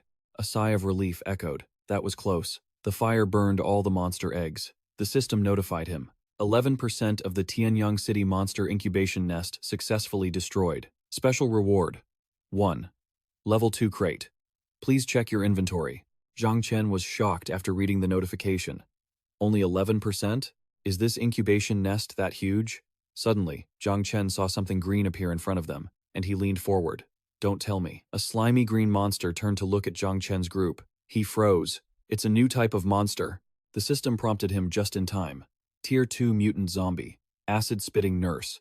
Can spray highly corrosive venom. Very dangerous. Just as he read the final warning, the acid nurse spat a glob of slime onto the armored car. Zhang Chen watched in horror as the side of his seat began to corrode. What the hell? It can even corrode a tank? What if that hits a person? Before Zhang Chen could finish, Xiaoxi screamed in panic. Boss, look ahead. Zhang Chen turned to look. Huh? 3 of them? Outside the armored car, 3 acid-spitting nurses stood, intently spraying venom at the vehicle. The front windshield began to corrode instantly. Xiaoxi shrieked in terror. Zhang Chen lunged over. Stop the car and we're dead. Move. Let me drive. Zhang Chen gritted his teeth, feeling the tension. The car couldn't take much more. He floored the gas pedal, accelerating to max speed. Faster. The armored car slammed straight into the cliff ahead. It sent the 2 or 3 zombies blocking the way flying. Leaving that hellish place behind, the armored car burst out. Seeing the sunset, Xiaoxi, with tears and snot running down her face, hugged Zhang Chen, sobbing like a fountain. We finally made it out. Boss, let's never come back to this hellhole again. Zhang Chen yelled, even if you begged me, I wouldn't come back. The 2 were caught in their emotions when a rumbling sound interrupted them. Outside, a horde of zombies was marching toward them. Behind the zombies were various types of mutants. Xiaoxi peeked outside. Oh my god, the zombies from the outskirts have all swarmed over here. Zhang Chen gritted his teeth and gripped the steering wheel, needing to take a detour, or Tianyang City would be doomed. The armored vehicle sped away, leaving the horde behind. Suddenly, there was a loud thud. Something had landed on the roof. It was a crawler. Zhang Chen called out to Xiaoxi. Kid, you drive. These zombies are too persistent. I have to take them out from up here. As soon as he finished, another crawler appeared on Xiaoxi's side. She panicked. They're getting in. Zhang Chen calmly stabbed it to death. Wanna die? Right then, Zhao Shiyue, who was lying on the back seat, began to writhe and moan. Xiaoxi whipped her head around in shock. Zhao Shiyue, she said anxiously. Her zombie toxin hasn't been fully purged. If we don't treat her, she's going to turn. Zhang Chen pulled his blade back and shouted to Xiaoxi. Don't worry, you go take care of her. I'll handle the zombies. Xiaoxi immediately replied. Got it. Zhang Chen and Xiaoxi quickly split up. Zhang Chen lunged outside, hoisting his weapon toward the horde. So you want to chase me? Then die for me. He fired continuously like a heavy cannon. Every time he took down a zombie, the system sent a prompt. Obtained energy core times 3, clean cloth times 10. Obtained energy core times 4, clean cloth times 11. Obtained energy core times 3, clean cloth times 13. Obtained energy core times 5, clean cloth times 12. The zombies were being harvested by the system and converted into supplies. The system sent a notification to Zhang Chen. To reach the second stage of the early awakened phase, he needed 7,561,200 energy cores. He fired 2 or 3 more cannon shells, blasting the mutant zombies to pieces. Even the giant zombies were reeling in pain. Zhang Chen seemed to hit an adrenaline high, laughing wildly as he kept firing. Come on. Come on. Let me show you what real firepower looks like. The system sent more notifications. Obtained energy core times 4. Clean cloth times 11. Obtained energy core times 3. Clean cloth times 12. Obtained energy core times 3. Clean cloth times 10. To reach the second stage of the early awakened phase, he needed 10,321,200 energy cores. Suddenly, the giant mutant zombie went berserk. Zhang Chen hugged his cannon, turned, and yelled to Xiaoxi, "Kid, drive toward the overpass." The vehicle reached the bridge, but the giant mutant was still hot on their heels. Zhang Chen aimed his cannon at the bridge above. "I don't believe a few tons of concrete can't crush you." 2 shells fired. Boom! The bridge collapsed directly onto the giant mutant. Zhang Chen clenched his fist and laughed triumphantly. Die! But amidst the rubble and swirling dust, the giant mutant actually stood back up. The giant mutant tumbled into the water, splashing and thrashing in a blind rage. Zhang Chen's armored vehicle sped off into the distance. The vehicle drove straight into Tianyang City. Zheng Hao was talking to Qian Zhenyu. "It's getting dark. Hurry it up." Zheng Hao asked Qian Zhenyu about the report he heard earlier. "They said these past few days, the supplies Qi Hongda and his group found haven't been turned over to you." Zhenyu nodded. "That's right. They've recruited quite a few people lately, and they don't listen to orders anymore, unless I say you told me to." Zheng Hao sighed, rubbing his forehead. "Forget it. As long as they're still in the team, there are people." As they spoke, something zoomed past old Zheng. The group stared in confusion. "Am I seeing things? Was that a tank? My God. Someone is actually driving a tank?" Zheng Hao recognized Zhang Chen. Night had fallen. Zhang Chen carried Zhao Siyue inside. Xiaoxi and Erpong, one human and one dog, dragged their exhausted bodies into the house. "We finally made it. Saving 2 people in a row. I'm exhausted." Zhang Chen looked back at Xiaoxi, who had collapsed to the floor while Erpong licked her face. Zhang Chen smiled. "Good work today, Xiaoxi. You've had a rough time." Hearing those words, Xiaoxi's eyes widened. She crawled over and hugged Zhang Chen's leg, crying, "Boss, you finally didn't call me kid again. I've waited so long to hear you say that." Zhang Chen chuckled and ruffled her hair. "We're a family now. Go get some rest. Let me know when Zhao Shiyue wakes up." In the middle of the night, it started pouring rain. Zhang Chen sat on the sofa and opened his system interface. He tapped a few times. "My first Tier 2 chest? I wonder what's inside." Zhang Chen chose to open the chest. The system chimed. "Congratulations. Obtained field tent times 30, sleeping bag times 30, field lighting equipment times 10, night vision goggles times 5, 100 times, magnification telescope times 5, talent crystal times 1, blueprint for primary energy armor times 1, high-grade pet food times 1. After a quick scan, the system provided details for each item. Using the talent crystal grants 1 attribute point. After adding a point to a talent, the primary energy armor can fuse with a starter talent. In danger, it will automatically envelope the body, reducing damage by 25%. High-grade pet food accelerates a pet's growth, only effective for pets before reaching maturity. Zhang Chen squeezed the crystal in his palm. The system prompt continued. "Congratulations, you have gained 1 point to distribute toward gene evolution." The system showed him the available talents. Cat-like reflexes improves evasion, speed, and reaction time by 150%. Bounty Hunter increases yield of non-special resources by 60%. Additionally, gene evolution includes Berserk, cat-like reflexes, and energy evolution, along with Energy Strike. Energy Strike can fire a beam of energy from your palm to destroy enemies, with power increasing by level. Zhang Chen pondered. "I use a saber. I'll be in close combat a lot. Damage reduction and offensive talents seem better." After thinking it over, he read about Berserk. Significantly boosts all stats for a short time, while reducing damage taken by 30%. Zhang Chen made his selection. The next second, the system activated his talents. 2 streams of energy, 1 blue, 1 red, raced through his body. "Congratulations on successfully activating 2 talents, Berserk and Energy Strike." Zhang Chen frowned, looking at his wrists. "Why is one hot and one cold?" Two glowing blue and red marks appeared on Zhang Chen's wrists, circling each other. So this is energy strike? The next morning, under the bright sun at a nice house, Zhang Chen was lounging comfortably. He sniffed the air and sat bolt upright. What's that delicious smell? Zhao Shiyue walked in with food and said happily, "Get up," Zhang Chen asked. Zhao Shiyue, are you feeling better? He thought to himself. What kind of divine beauty is this? She looks even better than in the video. She smiled and said, "Thank you for saving me. From now on, my life is yours." He stepped back, feeling a bit awkward, and said, "Don't say that. If it weren't for your medicine last time, I wouldn't have survived until today. We're even now." Xiaoxi was a bit annoyed and urged them, "You two, stop fussing. Eat the roasted meat and potatoes before they get cold." Zhang Chen asked excitedly, "What? This is roasted meat and potatoes? I thought it was just grilled meat." Shi Yue, how did you make this?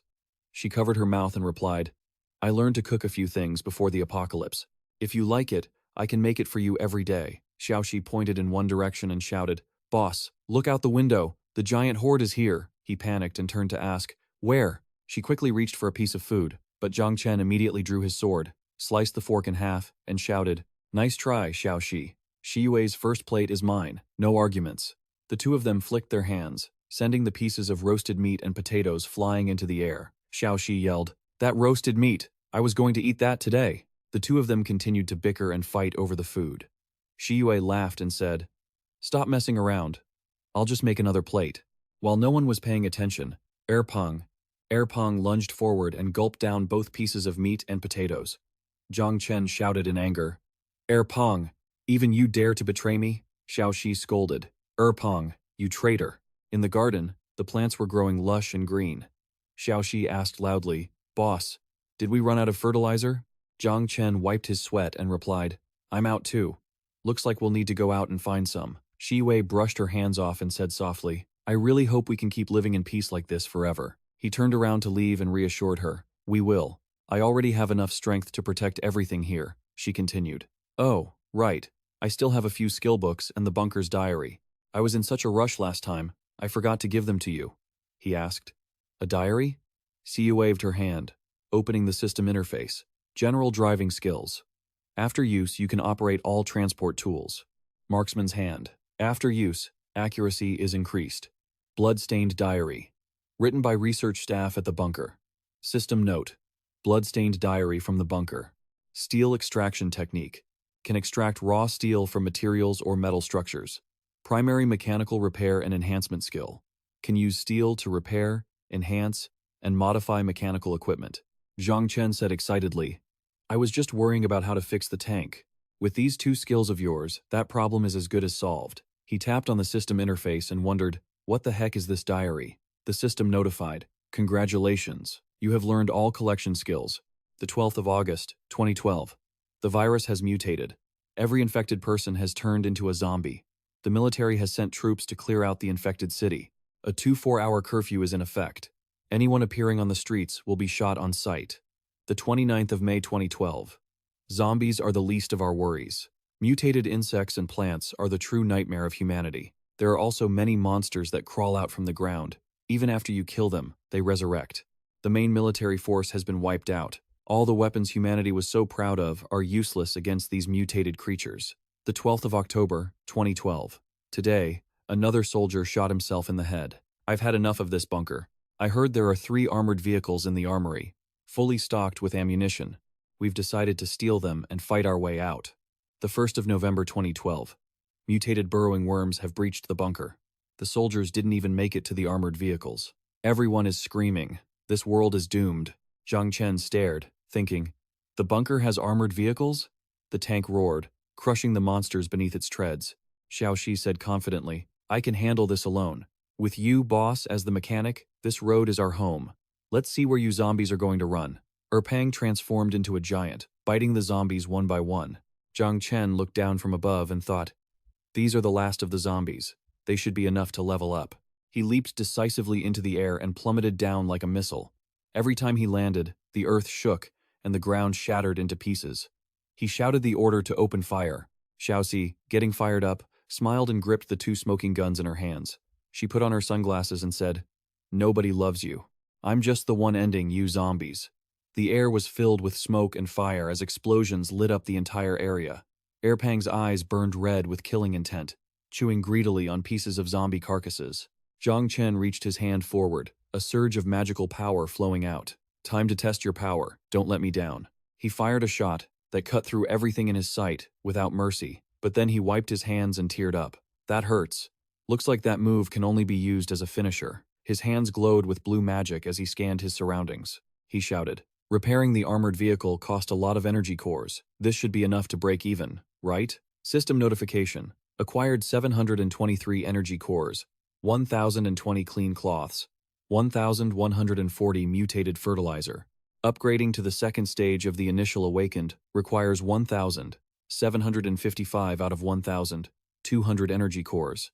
You have met the requirements for an upgrade. Do you wish to proceed? He clicked a button on the screen. Successfully promoted to the second stage of the initial awakened. Received 4 talent points. Upgrading to the third stage requires 55,600 energy cores. 2 strange markings appeared on Zhang Chen's wrists. He thought to himself, Energy Strike has also been enhanced. Time to spend these talent points. The system announced the successful allocation of talent points. You have mastered feline reflexes and wealth of a region. Evasion and leaping abilities increased by 150%. Item gathering yield increased by 60%. Zhang Chen leaped and teleported directly to Xiaoxi, startling her. Boss, you know how to teleport now? He smiled and explained. That's just my evasion talent. How many more cores do you need to upgrade? Hearing this, she replied dejectedly. I don't even have a progress bar for leveling up. Zhang Chen asked in surprise. What? How is that possible? Xiaoxi, feeling hurt, just waved her hand and said, Just leave me alone, boss. It seems the lurkers in the city are hiding from us now. I haven't seen a single one on the road, he said seriously. These lurkers are smart. Leaving them alive is a threat to Tianyang City. Ding, let me see where they are. He spotted them and shouted, So, they're here. He spoke to himself in his mind. After upgrading my observation eyes, my detection range has expanded several times. Zhao Shiyue poked her head out from above and waved. Zhang Chen, I've upgraded to a powerful extraordinaire. From now on, I won't be a burden to you anymore. Zhang Chen and Xiaoxi were overjoyed. He smiled brightly and shouted, Great, let's go. Let's wipe out all the lurkers in Tianyang City. Inside a house, more and more strange monster beasts crawled out, tearing into human corpses. Suddenly, a powerful force hit them, forcing them to cover their faces with their hands. They all looked at each other, confused and startled, as a massive shell exploded inside from above, filling the area with thick smoke and debris. Zhang Chengchuan stepped casually into the smoking ruins. Seeing a few zombies still crawling out, he spoke up. You thought you could run just because you knew how to look out for yourselves? I'll herd every single one of you into my trap. Don't hold back on the ammo. Kill them all in one go. Xiaoxi obeyed the command clearly. Suddenly, he noticed some figures of indistinguishable shapes talking to each other. Hey, did you guys notice? It seems like someone has been killing zombies in Tianyang City all afternoon. Oh, really? I thought they were just fighting among themselves. It scared me so much I didn't dare to go out. I saw them from afar. There were 3 of them. A zombie girl, a flight attendant, and the most impressive one, a man with a fire attribute blade who is incredibly strong. Now that the zombies in the city have dropped significantly, the competition for resources tomorrow is going to be intense. A group recruiter messaged me. They continued. The commercial district in the city has already been claimed by my stadium camp. Any lone players who dare to enter tomorrow, don't blame me, Chi, for being ruthless. The stadium camp and the beggar gang camp both exist. I have several brothers who joined them, and they've been secretly complaining to me that they aren't even getting enough to eat. Someone sneered. Being ruthless? That's terrifying. I've already relied on the foreigners. In a few days, you'll all face a little surprise. I am Zheng Hao, the person in charge of the stadium camp. I apologize on behalf of Qi Hongda. We don't intend to cut off the resources of Tianyang City. Inside the stadium, a crowd had gathered. Hongda spoke up, reprimanding them loudly. The sudden decrease in zombies is a great opportunity for us to scavenge supplies. If we don't use our strength to blockade the area, what was the point of us establishing this camp? Zheng Hao spoke up to explain. The reduction in zombies is only temporary. New ones will fill the gap very soon. Our strength is still too weak, and there are too many enemies. This just adds to the risk. But he was stubborn and wouldn't listen. He thought having no supplies was the greatest risk of all. Tomorrow, I'm leading a team to blockade the commercial district. It doesn't matter if you come or not. He became agitated and shouted, "Qi Hongda, do you even see me as a brother? Do you still listen to my orders?" He lashed out. "You're the one acting like a dictator, not me. If you could just listen to a little bit of advice, our relationship wouldn't have reached this point." Hongda commanded loudly. "Let's go. We're taking the commercial district tonight." The surrounding crowd responded enthusiastically. Yes, Zheng Hao and Qian Zhenyu could only watch them go. He frowned and muttered, "The zombies are gone, but human disasters are coming." Cut to Zhang Chen's place, where they were all sitting at the table, enjoying a delicious dinner together. Shi Duye excitedly brought out many fragrant dishes. The final dish, abundance of gold and jade, is served. Xiao Shi was so moved she teared up. "Sister Shi Duyue, you're amazing. To think you could make so many things out of just some potatoes and meat." With stars in her eyes, she drooled, looking at the food on the table. "This is all mine. I'm eating first." Zhang Chen helplessly ruffled her hair. "I'm impressed. Have you never eaten food in your whole life?" As she gobbled it down, Xiao Shi said, "Boss, you don't know how hungry I was in this world before. I was so hungry I could only eat the bark off the trees on the mountain." He replied, "I think it's not just hunger in this world. You were pretty poor before you came to my place, weren't you?" Xiao Shi immediately pointed excitedly at Shi Duyue and said, "Oh, right. Before you got back, Zhao Shi Duyue was live streaming. We sold out of all our bows and arrows in an instant. The scene was so hot, and some foreigners even sent gifts. Now we already have 30 barrels of gasoline." She smiled awkwardly, thinking to herself that she couldn't let the boss know she was from that world. Zhang Chen, having heard this, said excitedly, "Great! Then we can head out to the treasure vault tomorrow." Shi Duyue frowned and questioned him. "What? You two still want to go to the treasure vault?" He smiled and explained, "The zombies in the city aren't enough to help me level up anymore. Before the game enters its later stages, we have to obtain the mech armor mentioned in the diary." The next morning, at Zhang Chen's house in a secluded area, a pile of black waste lay on the floor. Xiao Shi backed away, puzzled. "Boss, are you kidding me? This is supposed to be high-level pet food?" Si Duyue, standing nearby, stammered, "No matter how I look at it, it looks like that." Zhang Chen hugged her. "This is the most unique high-level food in the world." Upon hearing this, it swallowed it in one bite. So, Peng also forced himself to swallow it at his master's command. He cheered from the side. "Go on." As soon as it finished, it opened its eyes wide and released a cloud of smoke as thick as a nuclear explosion. Zhang Chen shouted with satisfaction. "It worked so fast," Xiao Shi warned. "Boss, the black smoke is toxic. Run." Si Duyue was engulfed by the black smoke, and her hands were covered in something pitch black. Zhang Chen asked worriedly, "Shi Duyue, are you okay?" Xiao Shi, "Heal her quickly." The girl replied, "Okay." Zhang Chen thought to himself, "High-level dog food is powerful. Even its farts can injure powerful anomalies." The black smoke slowly dissipated. Zhang Chen watched cautiously, seeing a large beast paw with sharp claws emerge. Shi Duyue and Xiao Si were astonished. Peng had become incredibly huge, powerful, and imposing, with eyes as red as blood. Xiao Si stared blankly. Shi Duyue leaned in. "Let me check." The system displayed the information. Pet name? Peng. Type: Mutated Energy Battle Pet. Peng. Adolescent stage, Stage 1. Favorite food: zombie meat, mutated animals, mutated insects. Innate skill: Battle Amplification. Upon entering battle, volume, strength, speed, and quality double. Wild Instinct Call. Can summon 2 shadow wolves to join the fight. After the battle ends, the shadows disappear. Xiao Shi looked up and exclaimed, "So big!" Zhang Chen thought. As expected of an S-tier battle pet, it's already this strong in its adolescent stage. With it guarding the house, I can safely go explore the treasure vault tomorrow. He ruffled Peng's head and instructed, "The house is in your hands. Don't let any living thing get in. Follow whatever Zhao Ziduyue says." Hearing it bark, Xiao Shi frowned. The bark hadn't changed at all, which contrasted sharply with its appearance. After giving the order, Zhang Chen urged them impatiently, "Let's go, we're heading to the treasure vault." In the city, Qi Hongda and his lackeys were slaughtering without mercy.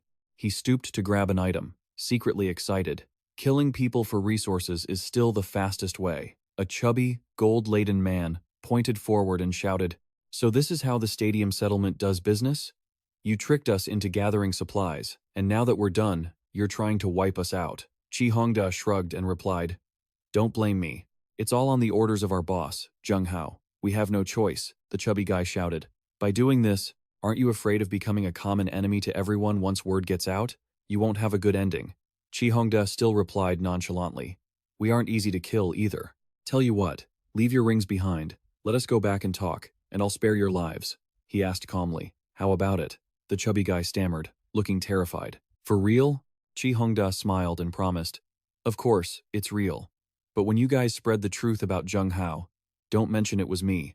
That guy is a spineless lapdog. Yes, yes, yes. He obediently handed over the rings. Here you go, sir. Then he ran off as fast as his legs could carry him. Once Chi Hongda achieved his goal, he gave a cunning, malicious laugh. Zheng Hao, don't you always want to build a good image for your settlement? I'll make sure your reputation is absolutely ruined. In a city area full of high-rises, two strangers wearing sunglasses appeared. One was thin, the other had hair. The one with hair spoke up. This is the third group they've robbed, right? The one holding a gun added, there's an old saying in the Dragon Kingdom. The mantis stalks the cicada, unaware of the oriole behind it. He raised his gun to aim. Time to close the net. He pulled the trigger, and a bullet zipped through the air, flying toward Chi Hongda's group of three. Just as he turned back, he caught a bullet square in the body. His subordinates panicked and screamed. Boss! A guy rushed in, panicked and out of breath. Boss, it's bad. Team Tay has been captured by a group of foreigners. Zheng Hao asked urgently. What foreigners? Take a breath and tell me clearly. The guy wheezed as he explained. We followed your instructions and were safely gathering supplies at the commercial district, not bothering anyone. We never expected someone to collude with foreigners to ambush us. Team Tay killed a few, but they couldn't handle the foreigners' firearms. Qian Zhenyu asked worriedly.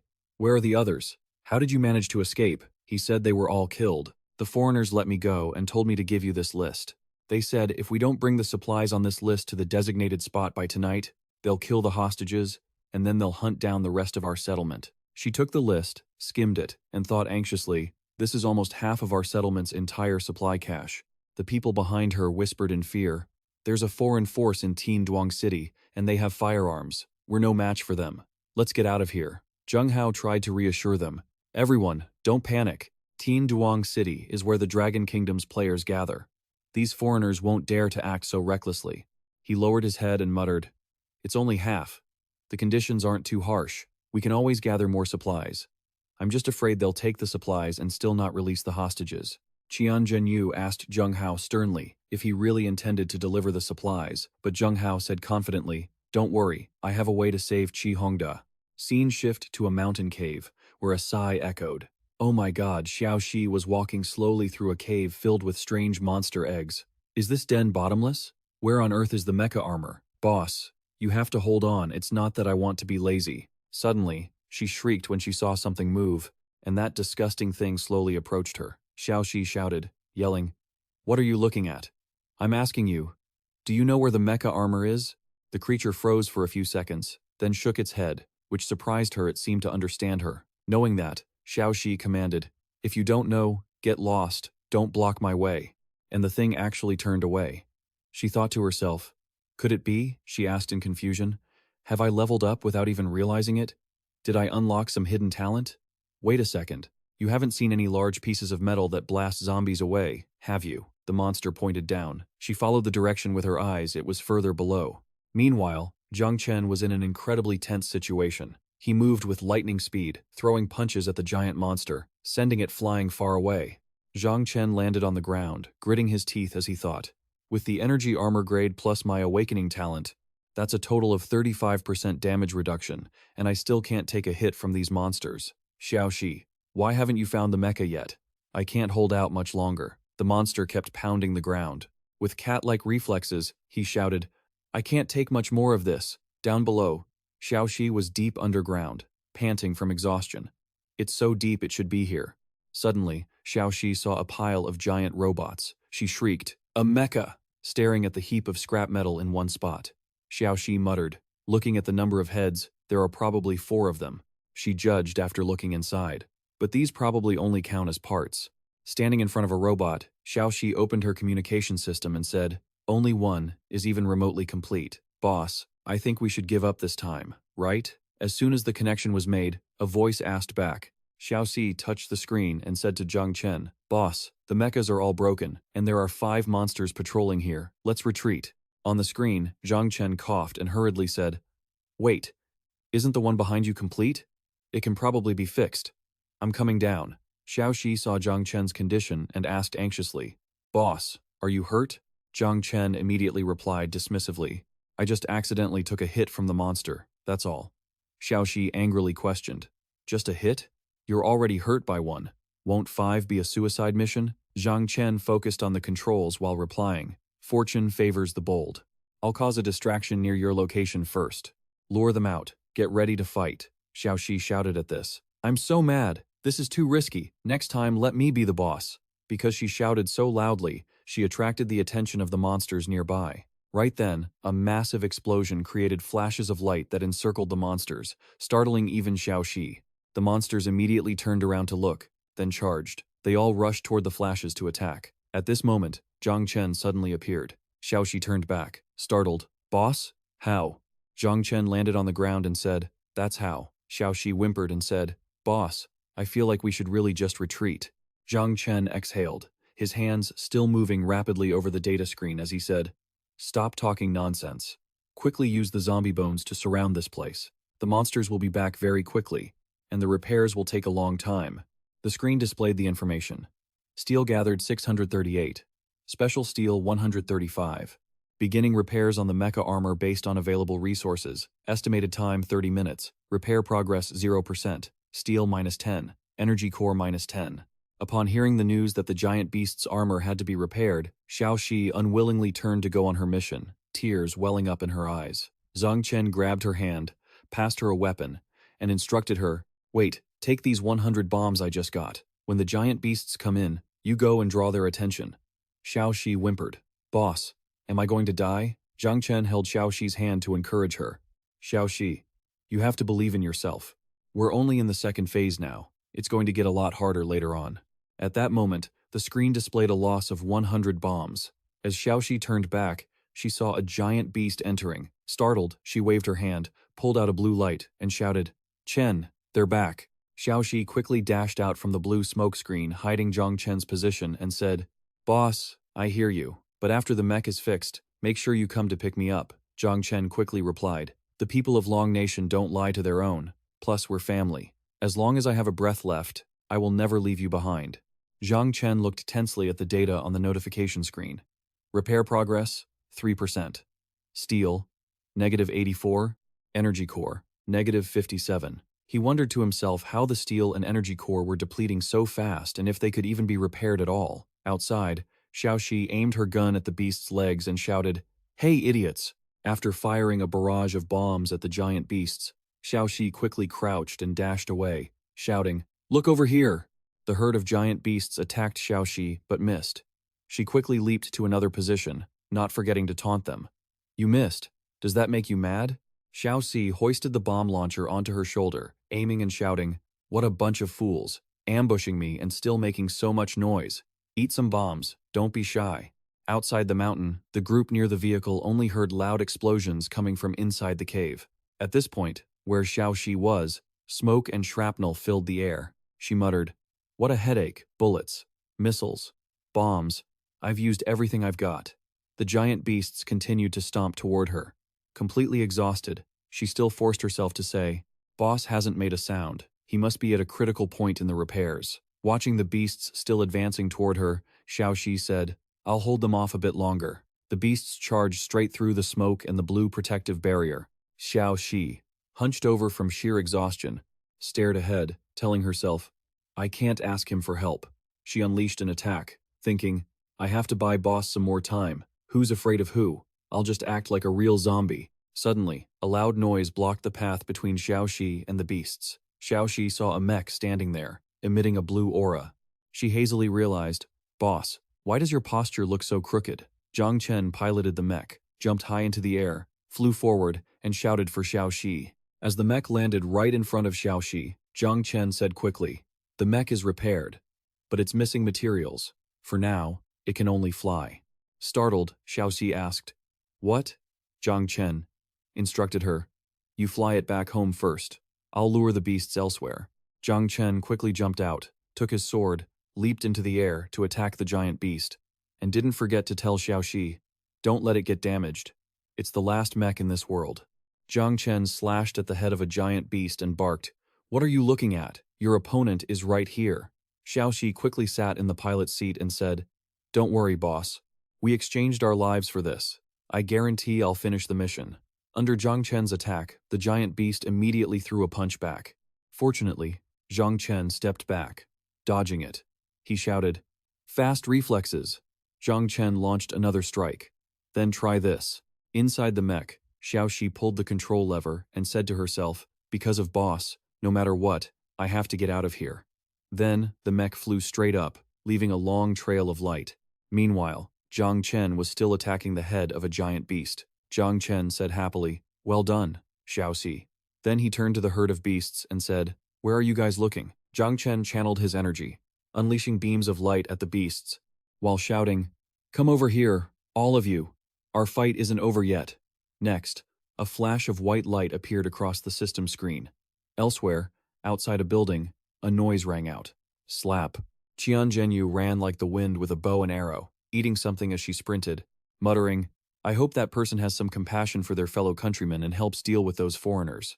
As she looked toward the other side, the water up high, suddenly, a white wolf with glowing red eyes appeared, baring its fangs and growling, causing Qian Zhenyu to scream in surprise. The white wolf opened its jaws, extended its claws, and lunged at Qian Zhenyu. She thought in a panic, "What is this thing?" Just as the wolf landed, Qian Zhenyu sprang upward, dodged the attack, and secretly wondered, why is there a monster in his house? Qian Zhenyu broke the glass door and jumped inside, the white wolf hot on her heels.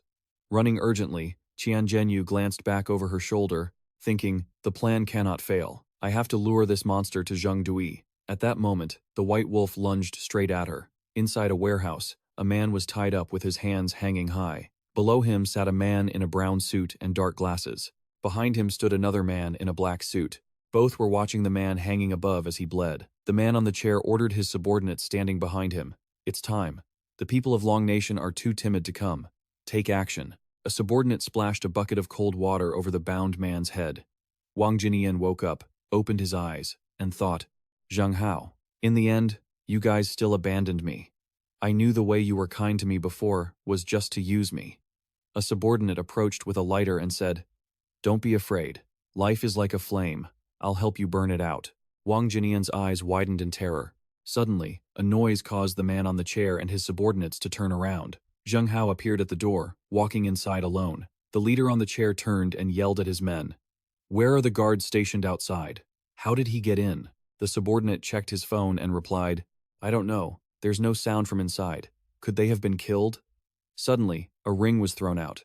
Zhang Hao tilted his head and said, "Here is the material you wanted. Can you release my person now?" The leader jumped up, pointed his gun at Zhang Hao, and shouted, sneaking in from behind, "What's your game? You came with 10 men. Isn't this supposed to be a business negotiation?" All of them pointed their guns at Zhang Hao. The leader laughed gleefully and said, "You make me very unhappy, so I'll take the materials. And I'll take your lives as well." Zhang Hao laughed. "They say Westerners prioritize the spirit of contracts, so it turns out it was all just bootlicking."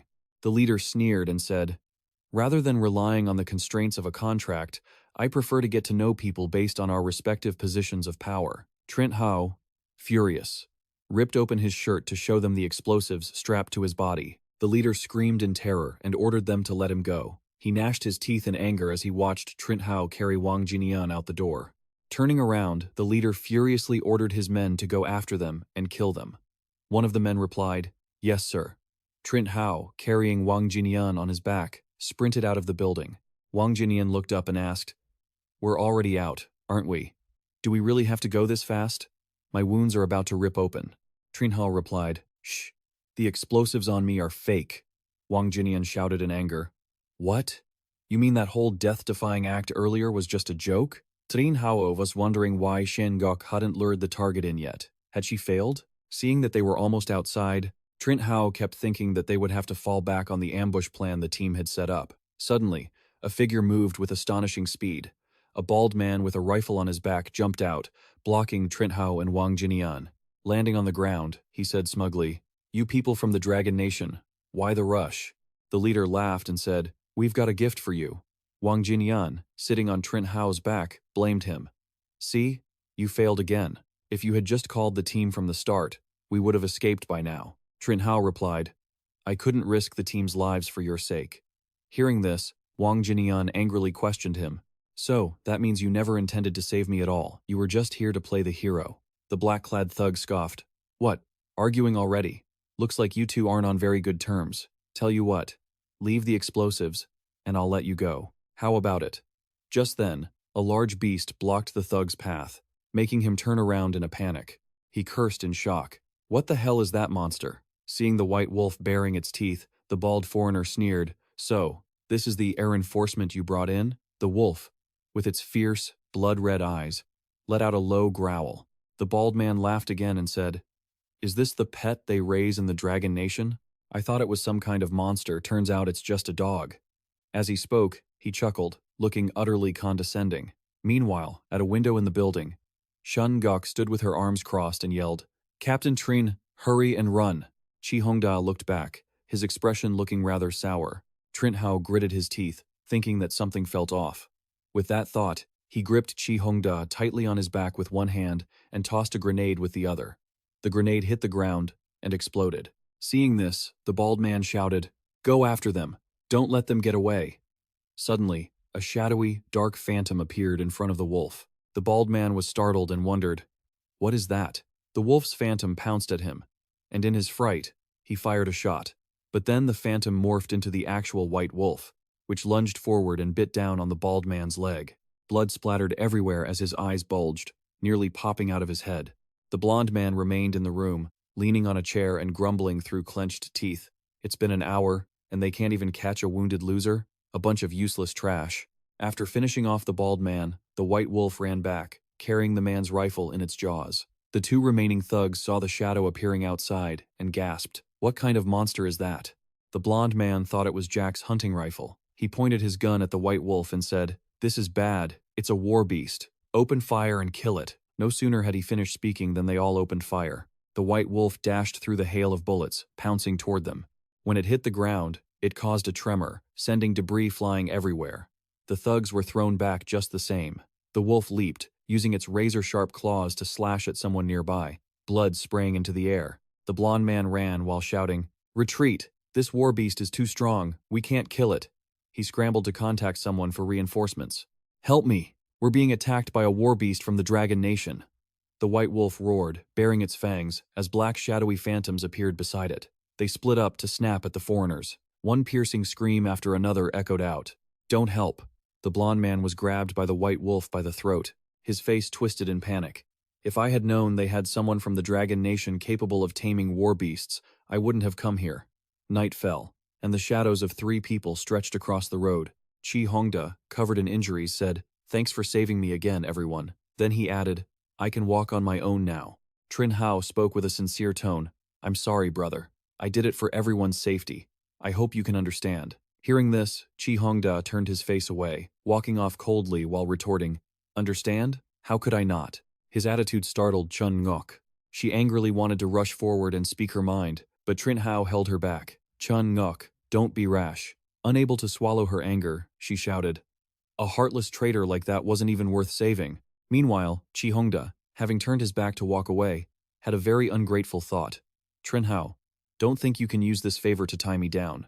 With a sinister expression, he whispered to himself, Soon, I will awaken as an awakened one, and when that time comes, I will definitely replace you. That night, specialized trucks and tanks moved into the city.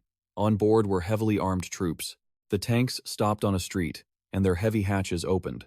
The fat, bald man waved at the trucks and began barking orders. Everyone out! Kill everyone in this city! Avenge my dead brother! Squads of soldiers stepped down from the trucks. He ordered them to carry the treasure to a place with a wide view, saying it would attract more people. He also ordered them to set up an ambush, adding, I heard someone has tamed a war beast. We need to capture it alive. In a nearby bush, Chi Hongda lay low, his face darkening as he thought, with so many foreign mercenaries, Heavenly Sun City is done for. Suddenly, the image of a mecha appeared in the sky, its fiery glow catching the soldiers' attention. One of them screamed in terror, a combat mecha! The others looked up, jaws dropping. The fat, bald man looked up in panic and shouted, How does something like that exist? Run for cover!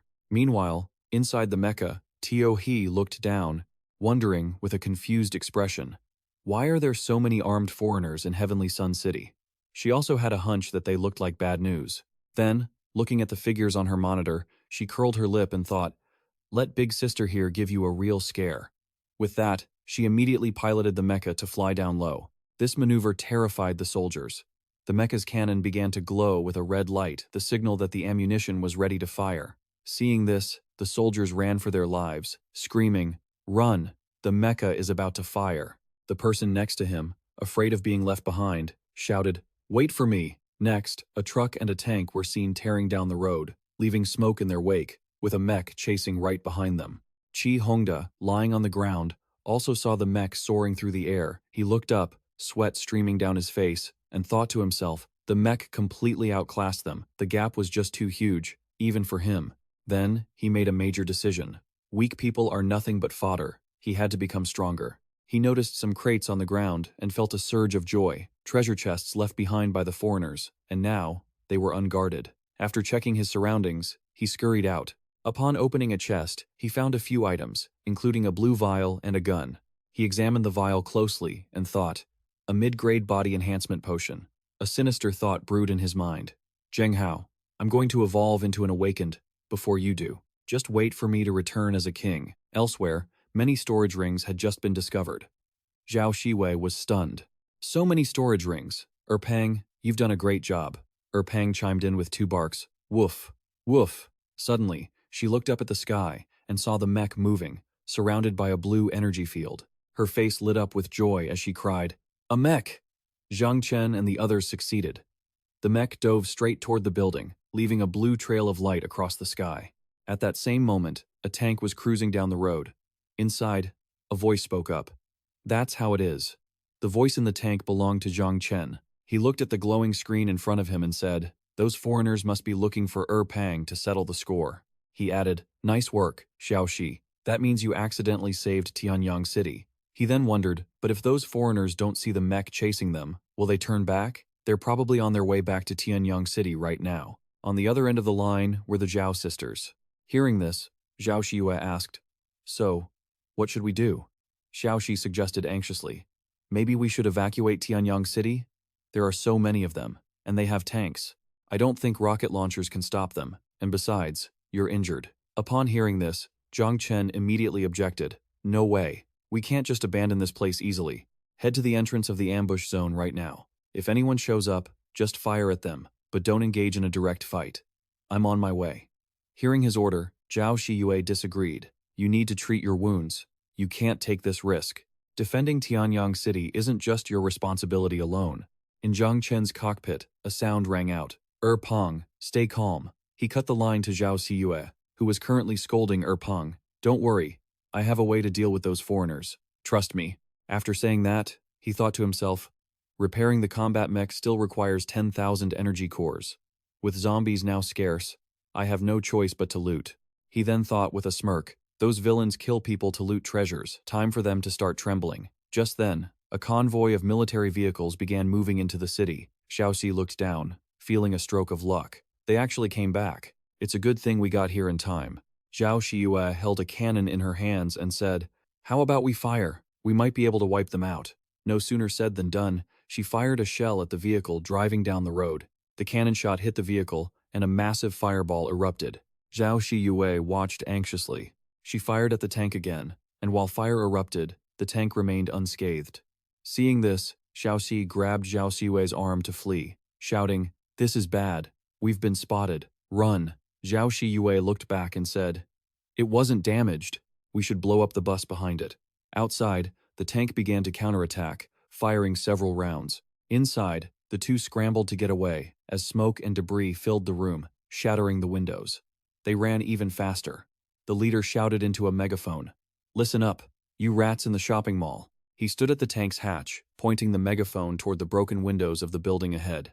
Thick smoke billowed out. He continued, hand over the mech, and I'll spare your lives. The sound of constant coughing echoed. Xiaoxi and Zhao Shiyue were inside the building, and the smoke filling the room made it hard to breathe. Zhao Shiyue collapsed to her knees, coughing uncontrollably. Xiaoxi stood there, covering her mouth tightly, coughing a few times before scolding, you shameless bastards. Their target is the mech. Rocks and debris began to fall as the building was destroyed. They were trapped in the thick smoke. Xiaoxi stood hunched over, gritting her teeth in anger. I absolutely won't let them have it. You think you're worthy of calling us rats? Zhao Shiyue clung to the wall, kneeling and looking outside. Pang was guarding another exit, hoping it would hear them and arrive in time. The bald leader spoke up. If you refuse a toast, you'll be forced to drink a forfeit. Then, taste this. With that, he sat in the driver's seat and chuckled smugly as he repeatedly pressed a button. A cannon shot fired, and a streak of fire flew from the muzzle, through the window, and into the room where Xiaoxi and Zhao Shiyue were hiding. Seeing the fireball flying toward them, Zhao Shiyue glanced back and shouted to Xiaoxi, "Get down!" Xiaoxi squeezed her eyes shut, did as she was told, and cursed at him. Trash, setting fires again. Then, Xiaoxi heard a sound and whispered suspiciously, "That noise is." Then she yelled out, "It's Pang. Pang is here to save us. Let's get out of here now." Pang's roar rang out, its eyes glowing with a fierce red spark. It grew larger, flew over at high speed, and clamped its claws onto the muzzle of the cannon on the bald leader's tank. The mercenaries saw Pang and shouted, "That's the battle beast that killed our deputy captain. Open fire." They unleashed a hail of gunfire at Pang, but it leaped into the air to dodge the bullets. The bald leader peered through his sight, cursed at Pang in a rage. "Damn it, this beast is ruining everything again." He pushed a control lever forward and screamed, "Go to hell." He looked through the sight, aiming straight at Pang's chest. Pang was busy fending off the soldiers and didn't realize the bald leader was aiming at it. Just as Xiaoxi and Zhao Shiyue were running toward the door, they saw the cannon fire another shell. They looked at Pang in horror. Xiaoxi shrieked, Pang! Zhao Shiyue also screamed, Pang, it's dangerous, dodge it." Pang stood among the scattered bodies of the mercenaries. It looked confused, wagged its tail, and turned its head to look at them. It had no idea that a shell was coming to take its life. Then, the shell hit it and exploded. Smoke and fire billowed into the sky as Pang was thrown into the air by the force of the blast. A miserable scream pierced the air. Pang. After that scream, Xiaoxi seemed to lose all control. She rushed toward Pang with a look of agony, tears streaming down her face. Zhao Shiyue was just as heartbroken, but she squeezed her eyes shut and grabbed Xiaoxi's arm to stop her from running to him. "Xiaoxi, don't go." Xiaoxi stood there, hunched over, hands on her knees. She looked ahead, wailing in resentment, as her tears continued to fall. Pang, Zhao Xiyu painfully continued. "We have to stay alive so we can get revenge for him." Suddenly, some mercenaries excitedly rushed out to grab them. One of them yelled, "Chase them! Don't let those two girls get away." Xiaoxi and Shiyue hunched forward, struggling to escape. Suddenly, the mercenaries were engulfed in a fire, screaming in agony. Xiaoxi glanced back, looking confused. Zhang Chen sat in a massive vehicle and told the two, "Get in the car, quick." Zhao Shiyue spoke up. Xiaoxi was stunned when she saw him and called out, "Boss!" Then the two got into the car. Xiaoxi sobbed, "Boss, boss." Shiyue followed behind, closing her eyes to suppress her grief as she spoke. "I'm sorry, Zhang Chen Pang. He was blown up by the tank." Zhang Chen couldn't believe it. He gasped. "What?" His face went blank, and his mouth hung open in shock, his hands gripping the steering wheel tight. Zhang Chen's vehicle sped down the empty road past the rocky mountain, with the bald man's vehicle in hot pursuit. He focused on driving and muttered, "Missiles can't deal with that tank, but there is something that can." He frowned, gritting his teeth as he spoke. He then swerved the car into a cliff face, carving out a new path. The bald man's vehicle was right behind him. He sat inside, gritting his teeth, and slammed the lever forward. "A cave? You want to play cat and mouse with me? I'll play until the end." Zhang Chen's car quickly sped into the darkness. As soon as the bald man's vehicle entered the cave entrance, a pair of glowing red eyes belonging to a massive creature appeared in the shadows. The monster then lunged forward aggressively. Two of his mercenaries looked through the window, their faces pale with fear, screaming at each other. "Wait, what the hell is that?" The monster tensed its arms and slammed them into the ground with all its might, shattering the earth and sending rocks flying everywhere. Both of the bald man's vehicles were hit by the debris and damaged. The bald man popped the tank hatch open, poked his head out to look at the monster, and coughed irritably. He shouted, "Damn it! What kind of monster is this again?" The massive beast had two red lightning bolts crackling on its arms. It let out a roar, lifted a leg, and prepared to strike the bald man's tank. He stood frozen, staring blankly, not knowing how to retaliate. Zhang Chen's voice called out from inside his car, "Of course, it's a gift to send you to hell." He had skillfully driven into a dark corner of the cave so the monster wouldn't notice him. The bald man was pale with terror. He had nowhere left to run or advance, so he just stood stuck at the tank hatch. The monster savagely slammed down onto his tank. Its eyes glowed red, sparks flying all around it. A massive explosion erupted, accompanied by thick, swirling smoke. The creature was clearly extremely vicious and furious, with a streak of electricity running through its eyes. Suddenly, something surprised everyone. The system notification appeared, stating the giant Tan was dead, possibly due to a strike at its weak point. Processing initiated. Seeing this, Zhang Chen smirked with satisfaction and said, "A debt of blood must be repaid, and I even got an unexpected bonus." Then the system displayed a blue interface, though it was blank.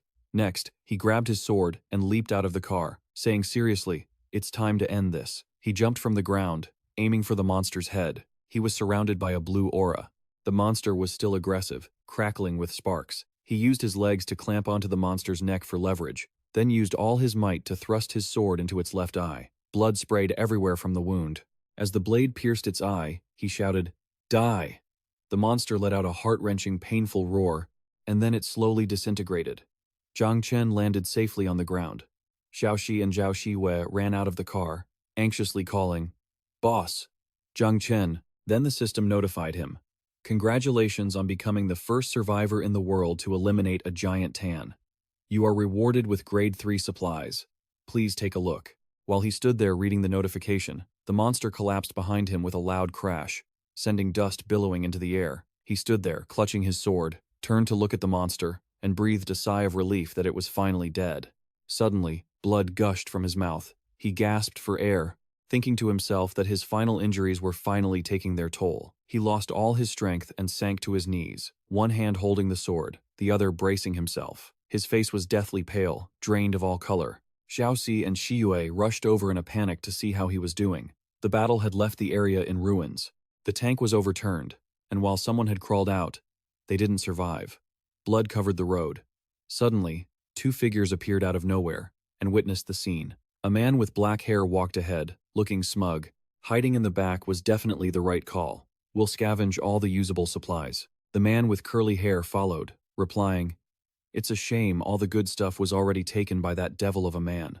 If only he had died along with Huo Ke." The man with black hair kicked the bald man's head from earlier, looking at him with disgust, and said, "You dog, you died in such a pathetic way." Meanwhile, the man with brown hair was staring at something. He gripped the black-haired man's shoulder with one hand and pointed in that direction with the other. "Hey, over there!" The black-haired man glanced in that direction. The figure of a young man was standing on the corpse of a monster behind a cloud of white smoke. The curly-haired man smirked and said, "Damn, another scavenger?" The black-haired man stared with wide eyes. Then the two of them called out, "Hey!" He heard their voices, turned his head, and glanced at them, his eyes filled with murderous intent. The curly-haired man mimicked the motion of driving a car with his hands and boasted, "This is our territory, get lost." The black-haired man stood next to him, clowning around to show he didn't care about him at all. He stood on the monster's corpse, turned to look at them, and asked, "So many foreigners appearing lately. This is the territory of the Long Kingdom. Since when did it become your turf?" The black-haired man laughed mockingly. "A chicken of the Long Kingdom? You think you deserve this territory? When I arrive, you lot better scramble." The curly-haired man sneered and pulled out a small knife, intending to attack him. But before they could even get close, someone shot their heads into pieces, leaving only their bodies falling backward.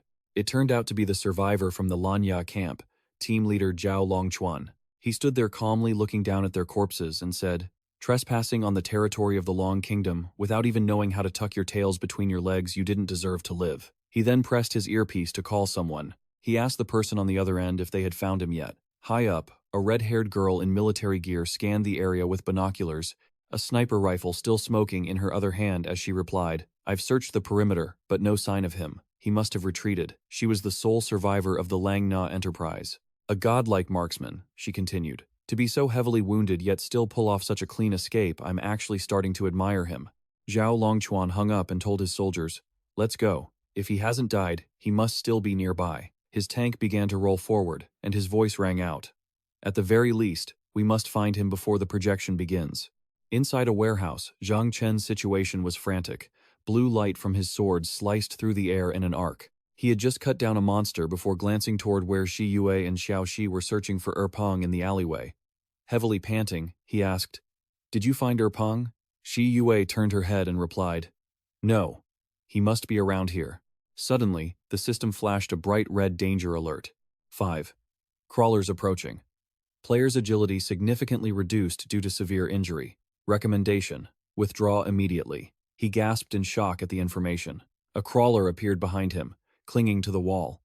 It seemed he had been spotted. It drooled, teeth baring in a disgusting, famished display. 3 more appeared, surrounding the 3 of them.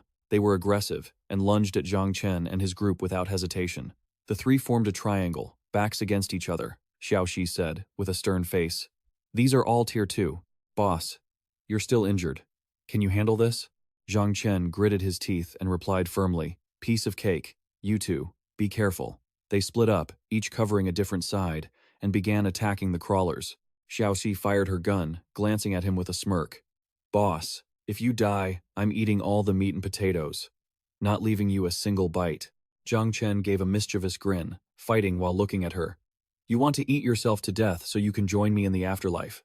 I won't give you that chance.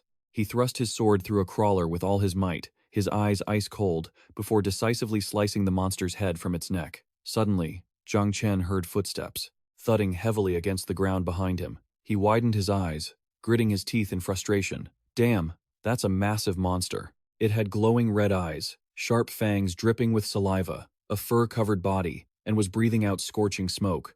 He wondered, what on earth is that? It let out a loud roar and charged straight at him. He raised his sword, ready to fight, unaware that another monster was closing in behind him. Just then, the system issued a warning. Careful, a crawler is approaching from behind, but he was too focused on the giant beast in front of him. He shouted in panic, System, are you broken? This monster right in front of me is the bigger threat. However, the giant beast ignored him, leaping right over his head to tear into the monster behind him. He stood there, completely bewildered. Zhang Chen's jaw dropped as he turned to watch the giant beast. He thought, it doesn't care about me? The beast kept attacking the other monsters, only focused on devouring the zombies. He realized this because, right in front of him, the beast was busy tearing apart zombie flesh. Then it hit him, wait, eating zombies? He skeptically voiced, that's a bit much, but suddenly, a zombie behind him lunged, mouth wide open, trying to grab him. The giant beast glanced at him, tore through a cloud of white mist, and charged his way, but Zhang Chen quickly swung his sword, slicing the zombie in 2. He stared in confusion. After eating the crawler, its wounds they've healed. Elsewhere, bullets pierced through the zombies. It was Xiao Shi and Zhao Shi Yue, working together with their guns. Shi Yue called out, got it. Breakthrough. Then Xiao Shi looked at Zhao Shi Yue and said, this side is cleared. Let's go find the boss. In a street corner, a blonde girl stood with 2 red-eyed figures behind her. The blonde girl said irritably, what the hell? Those 2 girls are strong, so they've already finished them off. The system suddenly flashed a reminder. Warning, 3 people hiding at the corner, the guy said quietly. If we had known, we should have lured more zombies over. But before he could finish, Zhang Chen slashed and took both their heads off. The blonde girl, oblivious to what happened behind her, was deep in thought. Only when she heard a sound behind her did she turn around in terror, seeing the blood splattered from the 2 zombies. She let out a scream. Her scream echoed through the air, startling both Xiao Shi and Shi Yue. Xiao Shi wondered, what's wrong? Did someone run into a zombie? Zhang Chen stood behind the blonde girl, holding a backpack and a notebook, and asked, are you from the Nihong Nation? Too terrified to hear his question, she just knelt on the ground, wailing. Don't kill me, please, don't kill me. Holding the diary, he frowned, looking at her suspiciously. Why aren't you staying in the Jiangbei district? Why are you in Long territory? The blonde girl cried and stuttered. No, no. Just then, Xiao Xi and Zhao Xi Yue ran over, calling out, Boss Chen. Zhao Xi Yue asked, what happened here? Zhang Chen pointed his sword at the blonde girl kneeling on the ground, and with wide eyes he replied, this is Xiao Xi noticed him hugging something and asked, huh? Boss, what are you holding? It's moving. He let out a gasp, then opened the bag for them to see, saying, look, it looks like a puppy, but it's covered in mud. It even made a sound. Xiao Xi said, what? What is this? It's so ugly. But then her expression turned suspicious as she added, wait a minute, that wiggling, that sound. Shi Yue, standing nearby, covered her mouth with her hands, eyes tearing up. Could it be? Zhang Chen smiled widely and told them, that's right, it's Erpang. It was badly burned before, but by eating the zombies, its wounds have healed. Shi Yue joyfully hugged the backpack. Thank goodness. Erpang, you're still alive? Xiaoxi broke down, touching it. Erpang, no matter what form you're in, I'll love you the most. Zhang Chen looked down and sighed. The mood is so nice, and while I hate to spoil it, where were you planning to sneak off to? His sword point pinned the ground right in front of her, making her jump in fright. He leaned down and warned her through gritted teeth, "You still haven't answered my question. Tell me the truth. Don't try anything funny." The blonde girl cowered, turned to look at him, and spilled everything in a rush. My name is Xiao Mei. I'm not from Nihong. I'm from Long. Those people from Nihong kidnapped me. If it wasn't for my brother arriving in time, I don't know how much longer I have to endure their bullying. He spoke up and asked, "Then why are you running?" She replied coyly, "It's just you're too powerful. I was just scared for a moment. You're my savior. Please take me with you. I'll do anything you want." She touched Zhang Chen's calf, her breasts pressed firmly against his leg, while she put on a shy, seductive expression. Zhang Chen was covered in sweat and asked, "Huh?" Then she added that she didn't mind if it was something intimate. Zhang Chen was stunned, thinking to himself, "Is this woman sick?" Meanwhile, Zhao Shiyue held the fat dog, her face flushed as she stared at him in disbelief. Little Hai was clueless, and completely confused by what the woman was saying. Little Hai and Zhao Shiyue stood there watching the two of them arguing. Zhang Chen looked at her and asked, "You want me to take you with us? Then you have to show some sincerity." Little Mei awkwardly grabbed his sleeve and replied, "As long as I can follow you." Then, she puffed out her chest, hugged his arm tightly, and pressed her ample bust against Zhang Chen's arm. She pretended to be shy and said, "Whatever sincerity you want, Little Mei will cater to you." Zhang Chen was speechless and didn't know what to say when she acted like that. She kept clinging to him, looking at him with hard eyes. He sighed, closed his eyes, and rubbed his forehead, asking, "What are you even thinking?" Then he held his sword hilt and poked it downwards, stopping right between her cleavage.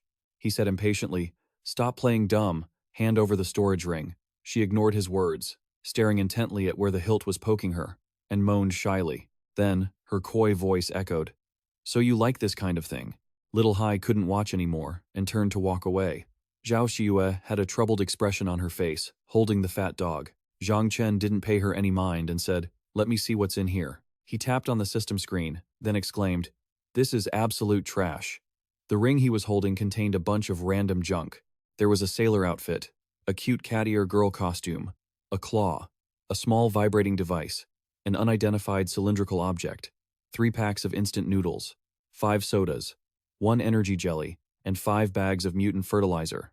Zhang Chen looked at the system screen with a dark expression and sighed, "I've never seen such a useless storage ring. Is this really the kind of stuff that should appear in the apocalypse?" Cue stood by, smiling awkwardly in silence. Little Mei puffed out her chest behind him, covering her face in a display of feigned shyness, and said helplessly, "Even so, I've already given you everything." But Zhang Chen completely ignored her. He turned to Little Hai and asked loudly, "Little girl, how was your haul?" She poked her head out, raised her hand, and replied, "Reporting to the boss. This is a big catch. There are weapons, food, daily necessities, and even 3 drones." She knelt down, opened the ring's screen, and turned to ask him with a curious expression, "I have a question." She shook the skin-colored cylindrical object in her hand and asked, "What is this vibrating cylindrical object?" Zhang Chen panicked and froze, telling Little Hai, "Throw that away right now, immediately." Shiwe's eyes widened, her mouth agape as she leaned in to see what was happening. Finally, Zhang Chen's group got into the car and left the scene. They left behind a pile of unidentified items tossed on the road. Inside the car, Shiyue sat in the passenger seat, looking at Zhang Chen with concern. "Zhang Chen, that thing." He glanced at her while driving and asked, "What's wrong?" She whispered to him, "I feel like we don't really understand Little Mei." Zhang Chen thought to himself, Shiyue seems to have noticed something unusual. Resources in Jiangbei were extremely scarce, yet those 2 people from the Nihong country had mediocre strength while carrying enough supplies to feed a dozen people at the camp. With that in mind, he gave a confident smile and told Zhao Shiyue, "Don't worry, I have it under control." Zhao Shiyue was startled when she looked down at her hand being held by Zhang Chen. She looked shy and blushed. Then he added, "Based on their behavior of luring monsters to attack, it's highly likely they got those supplies by crossing the border to Tianyang City and hunting other players." He chuckled, pulled his hand away from hers, and she shyly looked away. He turned to look at Little Mei in the back seat, smiling as he thought, "This woman who calls herself Little Mei is 8 parts likely to be from the Nihong country as well." She sat with her arms crossed, saw him looking at her, and winked. He continued to think that he had to use this to hook the big fish behind her. Suddenly, Little Hai lunged forward, grabbed his head, and turned it toward the front, screaming in panic, "Boss, even if Zhao Shiyue is prettier, you can't just stare at her. Look out in front! In front!" He looked ahead, confused, and then let out a startled cry. Oh my God! Their car was driving across a bridge, suddenly blocked by a pile of rocks in the middle, so he slammed on the brakes. The sound of tires screeching against the road filled the air. Inside the car, there was only the sound of Shiyue, Little Mei, and Little Hai screaming in terror. Zhang Chen gritted his teeth, trying hard to control the car. Damn it, hold on tight. The car swerved violently and slammed into the bridge railing, causing it to shatter. Debris from the railing fell into the river. Luckily, their car stopped just in time. Little Hai gasped in fear that was so dangerous. Then Zhang Chen jumped out of the car to assess the situation. He said, "You guys stay alert. I'm going to check it out." Just as he jumped out, the system popped up a notification. "You have entered a firing range. It is recommended to find cover immediately." He gritted his teeth in concern, and then bullets started raining down on where he was standing. He reacted quickly and retreated, dodging the shots. He followed the line of fire and saw a silhouette holding a gun, perched on the high bridge railing. He shouted, "Little Hai! Shi-Wei! Don't get out of the car!" It turned out to be the red-haired girl, the survivor of the Langia camp. She knelt on the railing, holding the gun, and said with amusement, "Not bad. You dodged all of them." Zhang Chen was hiding behind his car to observe without getting shot. Footsteps reached his ears. He thought, in silence, someone is walking over from the other side of the bridge. Before him, a dark shadow walked against the sunlight, approaching him. They were about to reach the stones, blocking the road. He thought, "There's no danger warning this time. What does this group want?" It was Zhao Longquan. He stuffed his hands into his pockets, stood looking at him, and said, "You're the one who cleared out the armory, aren't you? Can you come out and talk?" Zhang Chen hid behind the car, gripping his sword tightly to be on guard, and replied, "You're playing games like this just to talk to me? I almost got my head blown off a second ago. You know that?" Little Hai, inside the car, lunged for the steering wheel and shouted anxiously, "Boss, don't trust him." He asked about the armory. "It's likely he's a bandit. Let's fight him later." The fat dog barked a few times behind her, and Shiyue covered her mouth, her face showing a hint of surprise as she spoke softly. Xiao Shi questioned Zhao Shiwe's actions, but Shiwe didn't seem to hear her. Instead, she was so overjoyed she was on the verge of tears, desperate to open the door and head outside. It was definitely him. She then jumped out of the car, ignoring Xiao Shi's protests. "Sister Zhao Xie, don't go out. It's dangerous." Zhang Chen hid to the left of the car, bewildered by the situation. Zhao Longquan also seemed shocked to see Zhao Siyue running outside. He stood frozen in place. Zhang Chen ran behind her, reaching out anxiously. "Zhao Siyue, wait!" But she ignored him, running toward the front, caught between laughter and tears. Confused, he chased after her and asked, "What are you doing?" Jiang Shanchen also chased after him onto the bridge railing. She then jumped down, a look of pure excitement on her face. Zhang Chen clutched his sword, thinking, "Here we go." As she landed, she held her gun and said, "Hey, hold on a second." He stood there, watching to see what she would do. Then, she dropped her gun, letting it fall to the ground as she said, "Don't be so hostile. Can't I just apologize?" Zhang Chen was surprised by her actions. Confused, he asked, "Who on earth are you?" Zhao Shiyue came running up from behind, shouting, "Zhang Chen, wait, it's all a misunderstanding." She grabbed Zhao Longquan's hand and excitedly said, "He is my brother." Zhang Chen, clutching his sword, turned around, dazed. "What? Your brother?" Jiang Shanchen, standing behind, chuckled and raised his hands in surrender. A moment later, once the tension had faded, Zhao Longquan sat down to introduce himself. "Greetings. I am the captain of the Langya settlement." Zhao Longquan, also Zhao Shiyue's brother. The three of them sat down to talk. Sitting across from them, Zhang Chen asked why they had set up traps and attacked them earlier. Jiang Shanchen, sitting beside Longquan, replied, "Our apologies. We're sorry. You single-handedly took out a weapons depot and killed a giant horde. In a situation where we couldn't tell friend from foe, our defensive measures were only logical." Zhang Chen asked sternly, "So, if it weren't for Shiyue, what would you have done?" Zhao Longquan smiled and replied, "Naturally, I had to identify your faction first.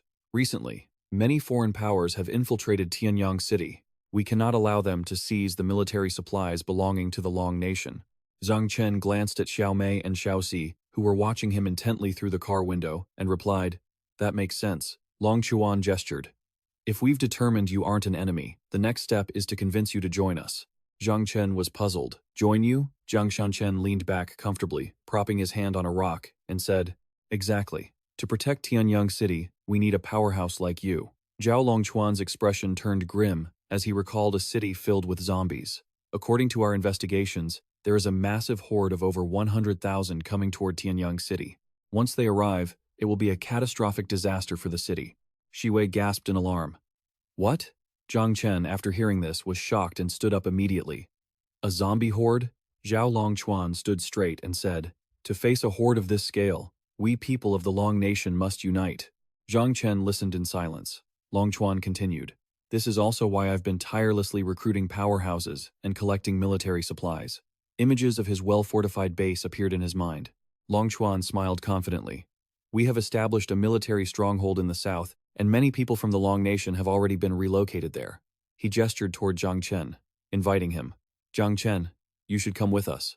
Zhang Chen crossed his arms, muttering, "A military stronghold sounds reliable." He let out a sigh and said, "Fine, I've made up my mind." Everyone expected him to agree, but he stood tall, looking at them with a firm answer. "I won't follow you." If a horde is really coming, Zhao Longchuan and Jiang Shanchen looked perplexed by his decision. He continued, "I will be responsible for stopping them outside of Tianyang City." Longchuan shouted in anger. "What?" Shanchen looked just as shocked as he was. Zhang Chen raised his hands, his expression resolute. "To row against the current is to advance or retreat. I dodged this horde once, but what about next time? And the time after that?" His eyes sharpened. He clenched his fist. "Instead of running away, I feel that continuing to grow stronger is more reliable." Zhao Shiyue stood by her brother's side, looking at Zhang Chen with worry. "Zhang Chen, how can you do this alone?" Zhao Longchuan signaled for her to be quiet. Shiyue thought Jiang Shanchen was also silently watching Zhang Chen. He grabbed his iron sword and addressed Zhao Shiyue. Then, lifting the iron bar, he glanced at her and smiled, saying, "Since you've reunited with your brother, whether you stay or leave is your choice. I won't force you." He turned and walked toward Xiaoxi and Xiaomei. Shiyue chased after him, calling out, "Zhang Chen!" She turned to Zhao Longchuan, desperate. "Brother, why don't you persuade Zhang Chen? If he could come to the south, it would be beneficial for both you and him." He closed his eyes and shook his head. "It's useless." He looked at the determination in Zhang Chen's eyes and smirked. "I understand that look of his all too well, steadfast and confident. Nothing can shake him.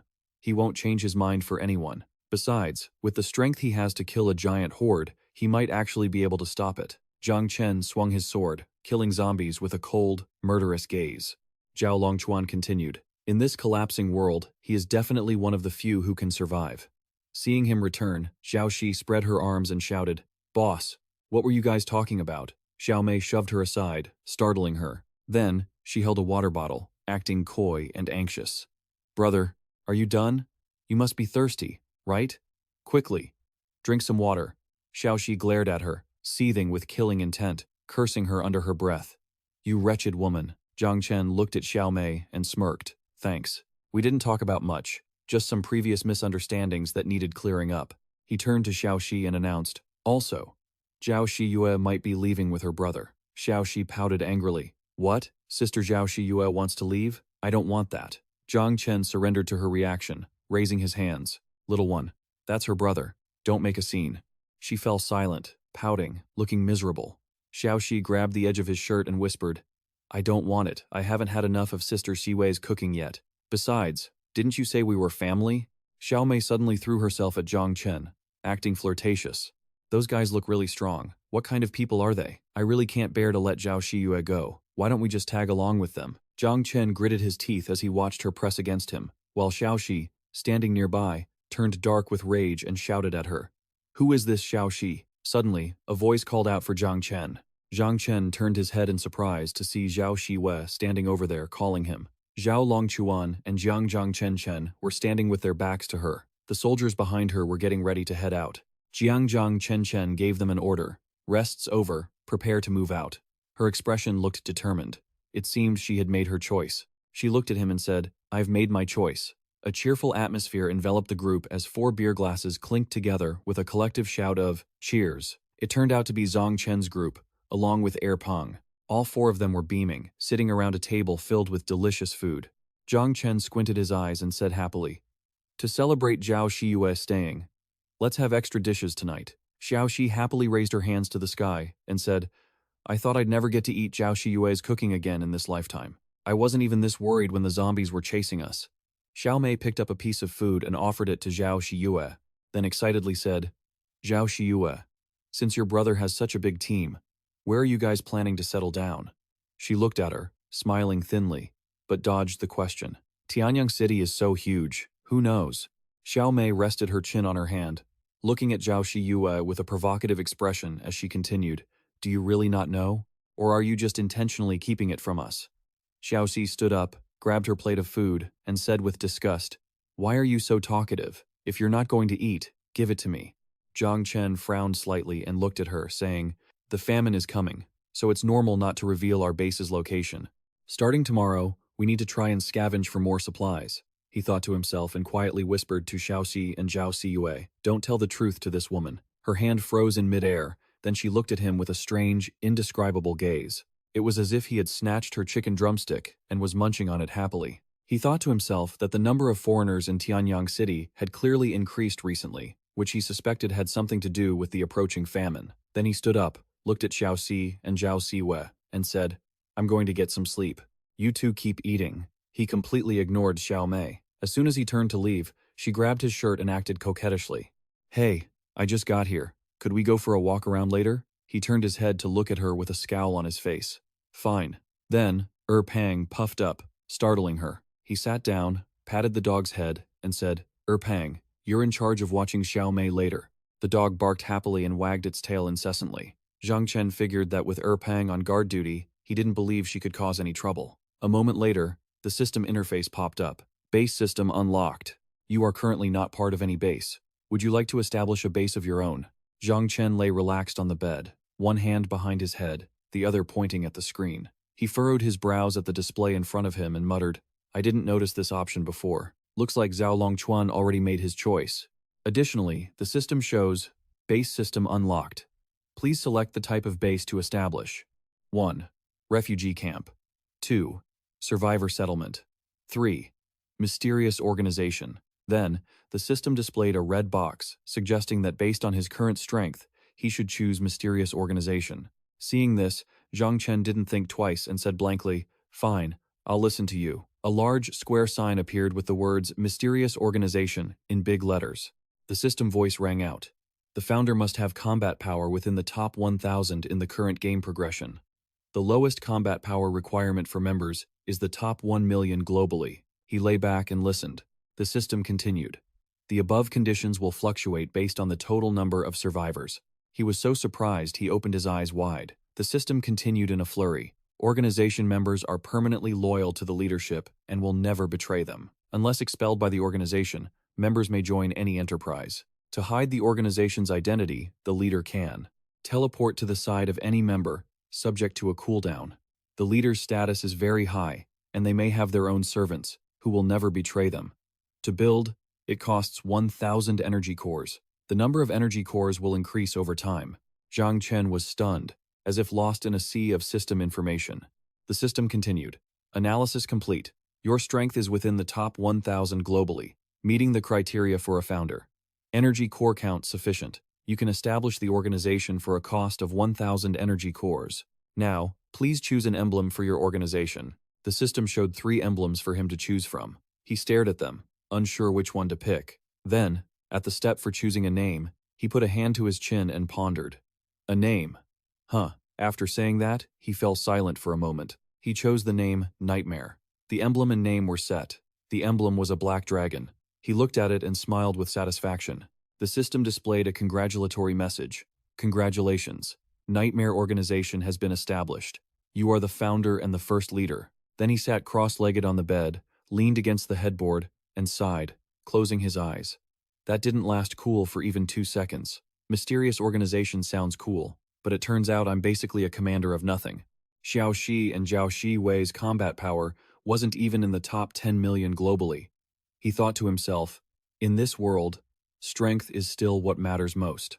Suddenly, Xiao Mei appeared by his bed, calling him in a sycophantic voice. Zhang Chen startled and sat up, saying, "What are you doing here?" She was wearing a white cat-maid outfit, posing and trying to seduce him. She spoke up, "You saved me. So naturally, I wanted to ask if there's anything I can help you with." Zhang Chen sat with his hands on his knees, looking at her with a smirk. So she wanted to help, did she? In the living room, which was so clean and tidy, it was sparkling. Piping hot food had already been set out on the table. The newly sprouted plants had even been watered. Xiaoxi and Zhao Shiyue stared with their jaws dropped. Xiaoxi asked, "Do we have a ghost in the house?" On the staircase, Zhang Chen stretched and yawned lazily. Beside him, Xiao Mei was walking down the stairs. She looked at him and asked, "How did I do? Was that good?" He replied casually, "Not bad, not bad. Keep it up." Zhang Chen soon reached Zhao Shi and Zhao Shiyue. He turned back to look at her, squinting his eyes, and waved, saying, "Let's eat. We've got plenty of work to do later." Xiao Mei broke out in a cold sweat when he said that. She waved back while thinking to herself, "Keep it up, huh?" Her expression turned furious, and she gritted her teeth, thinking, "I've never been toyed with like this before. You just wait." Outside, the gray sky was filled with the constant sound of gunfire. One by one, the zombies were struck, dropping to the ground without a single miss. Zhang Chen gripped his sword, ruthlessly slicing a zombie in two. Zhao Shiyue was in charge of gathering supplies, tapping the system screen intently as she muttered to herself. Since the last sweep of Tianyang City, the number of zombies had clearly decreased, and there were very few supplies left to collect.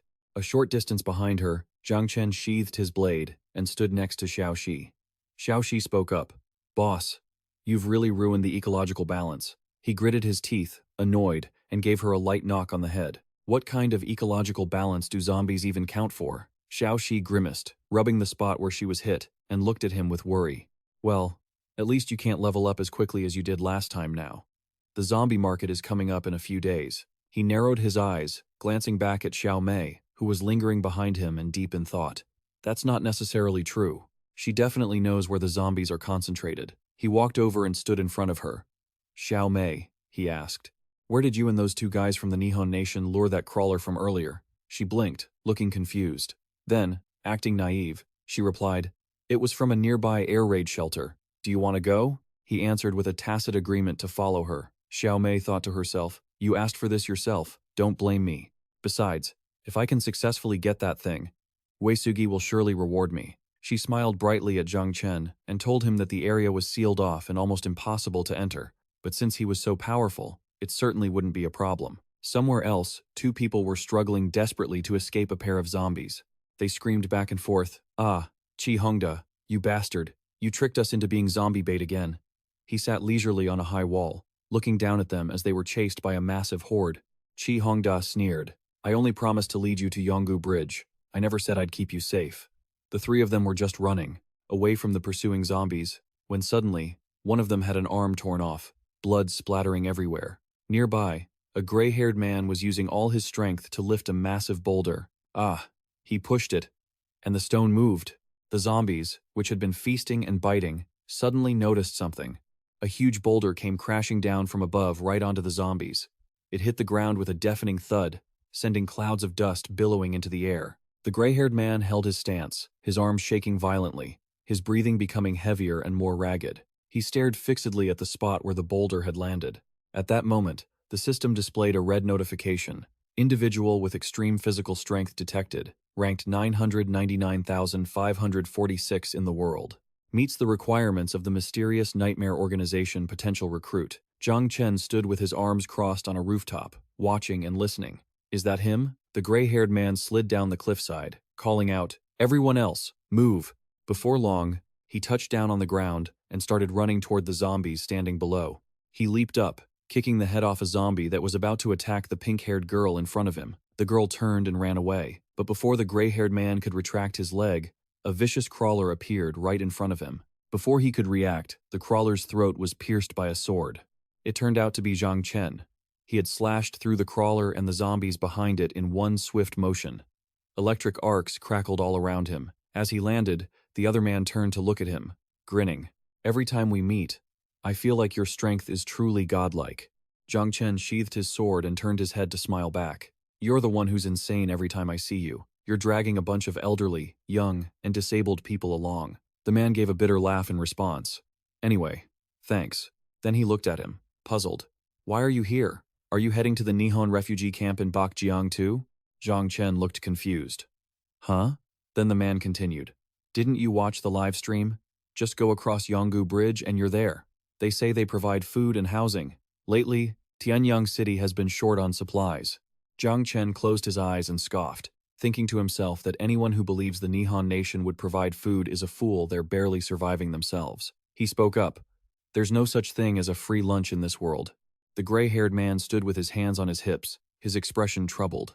I don't know, but a lot of people in the camp are tempted. I couldn't stop them, so I at least have to get them to safety. Suddenly, someone appeared beside him, telling him, Boss Zheng, we have to go. He left with his group, not forgetting to wave goodbye to Zhang Chen, who stood there rubbing his chin in thought. Solid strength, decent character, Nightmare might be able to save a reserve spot for him. The brown-haired man next to the gray-haired guy spoke up. You aren't telling him the truth, are you? He told him to be quiet. Back on Zhang Chen's side, Xiao Mei led him to a cave entrance. He asked, Is this the place? She stood beside him and replied, That's right, but the main entrance is blocked, so we have to.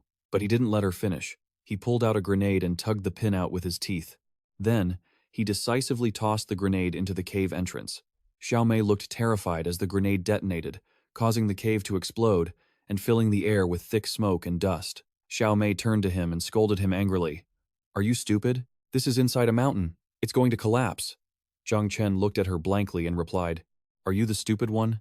This is an air raid shelter. Do you even know what an air raid shelter is meant for? Hearing this, her tone shifted immediately. Oh, right. Zhang Chen walked inside, gesturing for her to follow with a sigh. Let's go. Haven't you been here before? Lead the way. Xiao Mei replied. All right, I'm coming. But her face betrayed a hidden agenda. Since this guy is so strong, he should be able to lead me to the lab easily. I have to find a chance to contact Uesugi. She followed behind him, keeping a distance, and flashed a sinister smile. That lab diary, I absolutely have to find it. Zhang Chen swung his sword, cutting down waves of monsters. He estimated that there were quite a few here, but luckily, he had managed to wipe out most of them in an instant. He thought to himself that these ones weren't very strong. Suddenly, Zhang Chen paused, his eyes darting toward the ventilation shaft. Sure enough, a massive, crimson monster burst out from there. Zhang Chen muttered, The last one. In the blink of an eye, he had sliced the monster's head clean off. Xiao Mei, hiding in a nearby corner, started showering him with praise. Wow, you're amazing. You took care of all these monsters in no time. Zhang Chen didn't even glance at her, focusing on the system screen to see the results he'd earned from defeating the monsters. Xiao Mei remained behind him, continuing to suck up to him. Zhang Chen didn't even bother glancing at her. He focused on the system screen to check the rewards he got after defeating the monsters. Xiao Mei was still behind him, buttering him up. This haul should keep us going for a long time.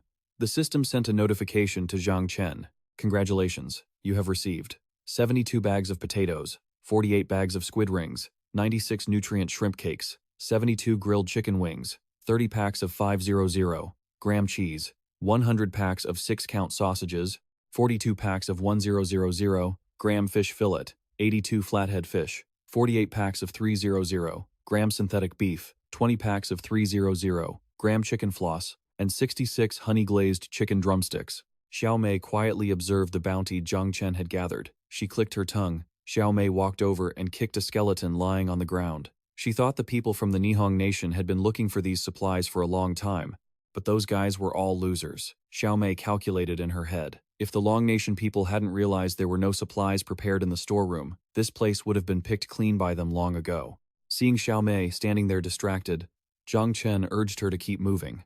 Xiao Mei replied coyly, Right, of course, there's an even bigger storeroom up ahead. Let me lead the way. While Zhang Chen wasn't paying attention, Xiao Mei secretly grabbed a fruit knife she had hidden on her. She led Zhang Chen into a pitch-black tunnel. Zhang Chen asked suspiciously, Are you sure the storeroom is over there? Xiao Mei lied smoothly. Trust me. The people from Nihong spent so much effort trying to get there, but they were just too weak to ever reach deep inside. While Xiao Mei was spinning her lies, the system simultaneously sent an alert to Zhang Chen. Warning. There is a starved giant centipede below in the bottomless pit. It is recommended that you be careful not to fall. Zhang Chen wondered, is this reminder just stating the obvious? Suddenly, the system prompted him again. Watch your back. If nothing goes wrong, in 2 seconds, you will fall into the large pit. Please take precautions to avoid breaking your legs. Zhang Chen was slightly surprised. Huh? He felt a gust of wind from behind. Sure enough, as soon as Zhang Chen turned around, he saw Xiao Mei pull out the fruit knife she had hidden earlier, pointing the shining blade right at him. Xiao Mei gritted her teeth and shouted, "Go to hell!" Fortunately, he had been prepared. Zhang Chen tilted his body and dodged Xiao Mei's attack. He let out a cold huff. As Xiao Mei seized the opportunity, Zhang Chen focused on her knife, but she managed to sneakily trip him. Zhang Chen lost his balance and fell into the deep pit. Standing above, Xiao Mei started spewing insults at him. "Have a nice death. You Long Nation men are disgusting." She thought she had successfully killed Zhang Chen and laughed triumphantly. "Haha." Xiao Mei's shrill laughter echoed all the way to the bottom of the pit. Even after falling, Zhang Chen could still hear her laughing. He sighed helplessly. "I did let my guard down, but there's no need to celebrate so soon." Zhang Chen took out a knife and stabbed it hard into the wall closest to him. He gripped the knife tightly and took a breath. Zhang Chen managed to keep himself suspended in midair. He mused, "It seems the storeroom ahead is her final goal." Pretending to be tired for that whole trek was annoying. The good news is that I've confirmed the exact location. Zhang Chen glanced down. A massive giant centipede was waiting down below. He thought to himself, "The trouble is, I have to deal with this thing before I can cross." Seeing Zhang Chen dangling on the cliff, the giant centipede wriggled impatiently, reaching out to drag him down. Zhang Chen remained calm as he checked the giant centipede's info on the system. He analyzed, "This thing needs to take over 30% total damage to die. I remember having something for this in the items I just collected." He swiped through the system screen. After a few seconds, he exclaimed, "Found it." Zhang Chen activated the command on the screen and smirked, "You idiot. Watch this." A series of steel barrels suddenly plummeted from the sky, directly onto the giant centipede. It angrily swung its fists at the barrels, causing them to shatter. A pale yellow liquid sprayed out from inside. Holding a gun, Zhang Chen pointed it at the creature and said, "Time for a stiff drink." After the invitation, he aimed his gun at it and said coldly, "Now, die." Zhang Chen fired several consecutive shots at the giant centipede. The sparks from the gun combined with the liquid to create a massive explosion, burning the creature to death. After eliminating the centipede, Zhang Chen used the knife still embedded in the cliff wall for leverage. He calculated, "If Xiao Mei thinks I'm definitely dead, she surely won't worry about heading to the most important spot." Saying this, Zhang Chen pushed off and leaped up, quickly escaping the fiery black pit below. Zhang Chen frowned, thinking, "Let me see what these Nihong people are up to." Meanwhile, after Xiao Mei's sneak attack sent Zhang Chen into the pit, she arrived at the T-325 experimental lab. Xiao Mei casually threw the fruit knife at a mirror hanging on the wall. Inside the lab, there were countless glass cages containing strange-looking zombies. Xiao Mei walked to the desk, rummaging through things while grumbling. "Seriously? Why is there an earthquake now? Is this hellhole going to collapse?" A voice came through her connected screen. "Haven't you found it yet?" Xiao Mei replied irritably. "No. Did it get destroyed, or was the intel wrong?" On Xiao Mei's system screen, the face of a gaunt man appeared. It was Uesugi. He asked her suspiciously, "Are you really at the experimental lab?" Xiao Mei replied unhappily, "Are you kidding me? Why doubt me?" Uesugi confirmed bluntly, "Naturally, we spent so much effort and couldn't even get in, yet you managed to sneak inside." Xiao Mei put on a seductive pose and said with disdain, "Humph. Don't compare me to idiots like you. Doing work requires brains and charm. Uesugi, I only need to crook my finger, and plenty of capable men would sell their lives for me." Xiao Mei continued confidently, "The man who led me here was strong as a monster. If he hadn't disobeyed me, I truly wouldn't have wanted to kill him. Besides, the place where he lives, Heart Island, is not only safe but also rich in agricultural supplies. It's the perfect place to establish a base." Before she could finish her sentence, Xiao Mei suddenly coughed up blood, and her whole body began bleeding profusely. She realized in horror that Zhang Chen had appeared and unexpectedly stabbed her from behind. Zhang Chen said coldly, "If you hadn't been in such a rush to reveal my location, you might have lived a little longer." What a shame, he thought. Watching you act was actually quite entertaining. Zhang Chen decisively pulled the blade out of Xiao Mei, and she immediately slumped over the desk. Zhang Chen didn't even bother to glance at her. He scanned the lab and evaluated it. Experimental Lab T-325. This name sounds very familiar. Zhang Chen walked over to the lab table where Xiao Mei had been standing. He looked at a book. On it were the words, "Vente Lab, 325. Zhang Chen seemed to realize something and said, "It really is identical." He frowned and wondered, "They have the same markings. Could they be looking for this? What exactly do these Nihong people want?" Zhang Chen was examining a notebook on the lab table when he heard a system notification ping. Ding. A video call from Xiaoxi. He froze. Zhang Chen tapped the screen, and Xiaoxi's face appeared. He asked, "How's the investigation into those two going?" Xiaoxi replied, "Boss, just as you thought. That woman is from the Ingehong nation." As she spoke, Xiaoxi turned to look behind her. Zhao Shiyue had just taken down a looter. Xiaoxi continued, "We posed as refugees who lost their way. And sure enough, we ran into a group of Ngehong soldiers looting supplies. They were even kidnapping and bullying young, pretty girls. Those poor girls are still huddled in the corner of the room." Hearing that she and Zhao Shiyue were attacked by the Ngehong group, Zhang Chen worriedly asked, "What? Is Zhao Xie okay?" Xiaoxi said indignantly, We're fine. And I was only asking about Zhao Xie. I'm a pretty cute girl too, you know." Xiaoxi turned serious and said, "Zhang Chen, you need to check out a streamer named Ngo Kin Nut. I have a feeling he's definitely linked to the recent moves by the Ingehong nation." Zhang Chen replied, "Is that so? I got it."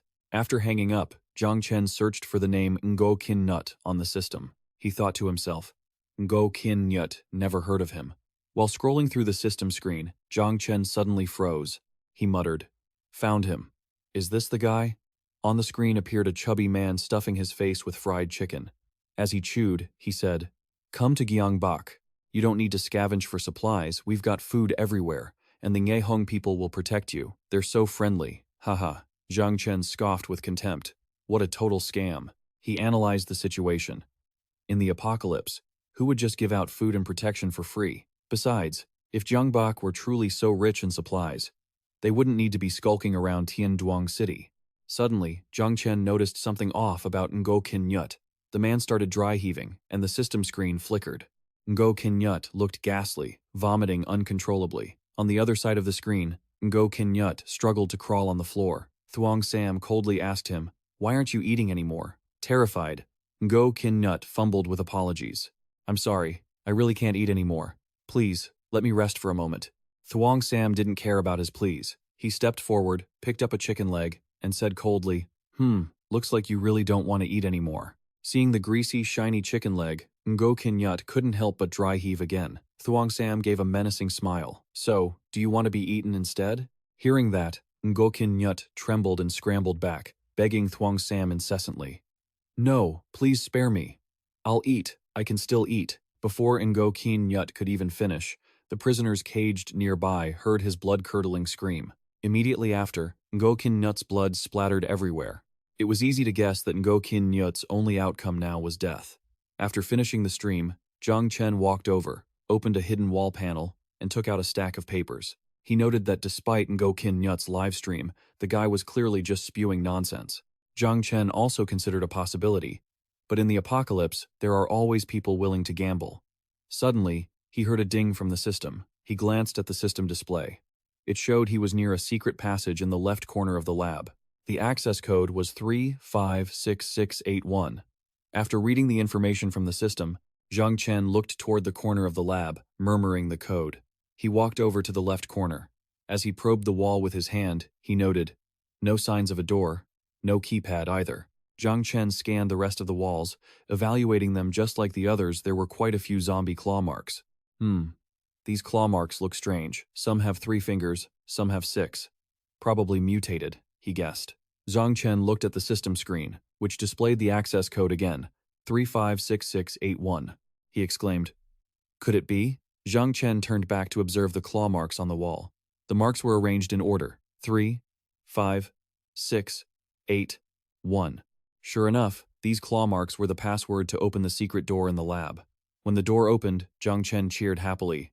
It worked! Upon entering the room, Zhang Chen gasped, "My God, are you crazy?" The room was packed with countless items.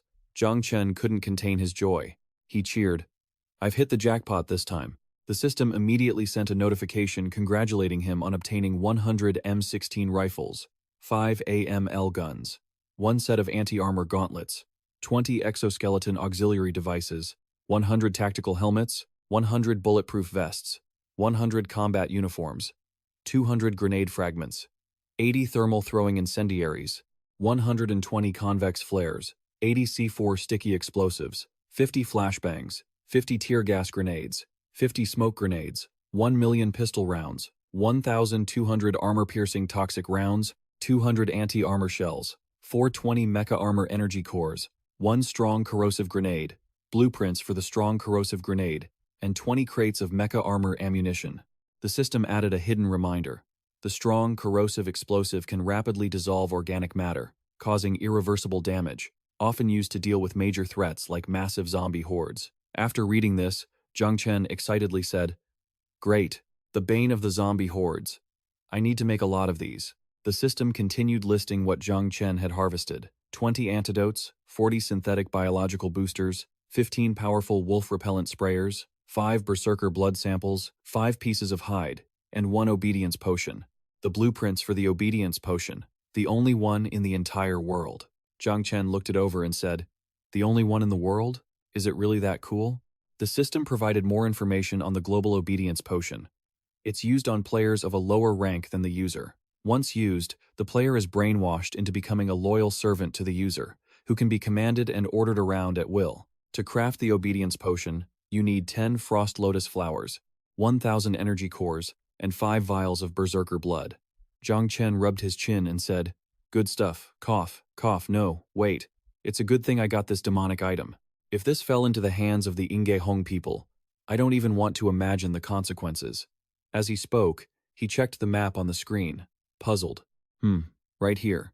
Zhang Chen stepped closer to the wall and tried pushing a wooden cabinet.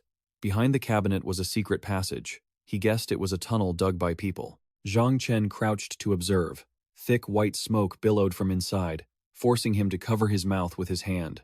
He squinted and said, "This place." Zhang Chen ducked inside the passage and immediately realized, "Isn't this the armory guard room where I saved Zhao Shiwei earlier? So the lab wasn't connected to this place after all." Zhang Chen pondered. No wonder she had the lab diary. Someone must have intentionally hidden the diary here. On the wall inside the secret tunnel, a message was carved. "Come to Jiangbei. We have abundant supplies and can provide protection for the people of Long." This message reminded Zhang Chen of the words Ingo Kin Nyut had once spoken. He muttered to himself, "The people from the Nehong Nation have even been to a place like this." Elsewhere, in Jiangbei, a group of people had gathered on a bridge. At the end of the bridge, a young man with blonde hair greeted the approaching crowd. "Welcome. I didn't expect to meet so many fellow countrymen at once. I'm truly very happy." The new arrivals immediately demanded, "Where is the food? Didn't you say that in Jiangbei? We don't have to do anything and we'll have food?" The blonde youth spoke softly to reassure them. "Of course, there is no shortage of food." The newcomers began to scramble to secure a good spot. The blonde youth watched the new group while turning to ask the examiner, "How is this batch?" The examiner clicked his tongue. "Trash. Pure trash. Just another bunch of bait." The blonde youth crossed his arms, silently assessing the new arrivals. "Those people over there don't look bad." The examiner followed the blonde youth's gaze. Just as he said, those people looked tall and strong, so the examiner tried to analyze them through his system. "Let me see. That's right. Their average stats are much higher. The leader has reached the peak of physical potential and is in an awakened state. Among the others, some are abnormally strong and have even reached the upgrade realm." The blonde youth grinned sinisterly. "Take them to the laboratory. Uesugi will definitely be very happy." As he was laughing along with the blonde youth, the examiner suddenly froze. Seeing him go stiff, the blonde youth asked, "What's wrong?" The examiner pulled himself together and replied, "Nothing.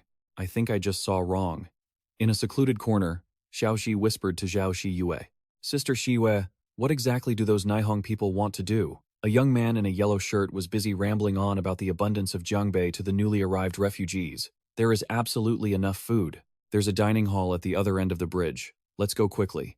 He turned toward a young man, with a muscular build and a guy with gray hair, inviting them. "You folks over there should come with us too." The gray-haired guy refused. "No. We are only in charge of the escort. We don't plan on relying on Nehong."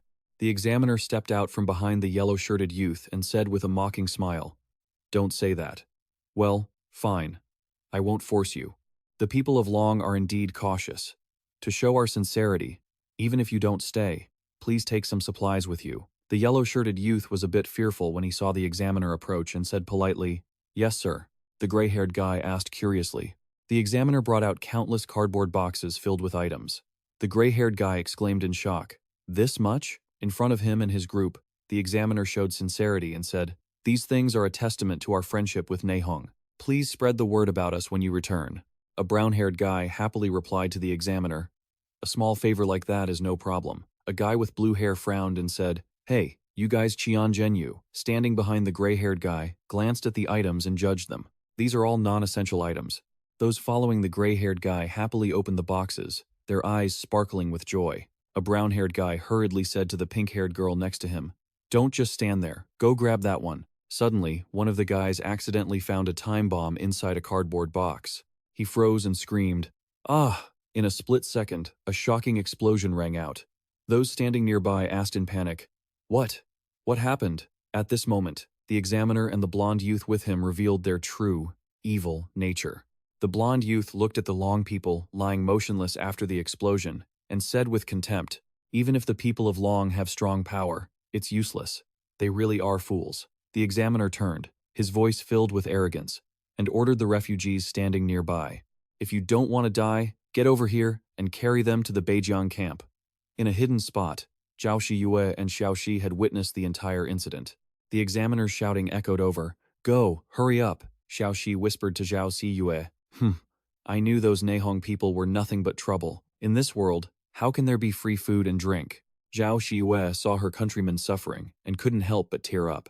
She said to Xiao Shi, "But why are they capturing so many Long people?" She thought to herself, "I have a very bad feeling about this." At Zhang Chen's house, a puppy's barking echoed everywhere. Woof woof!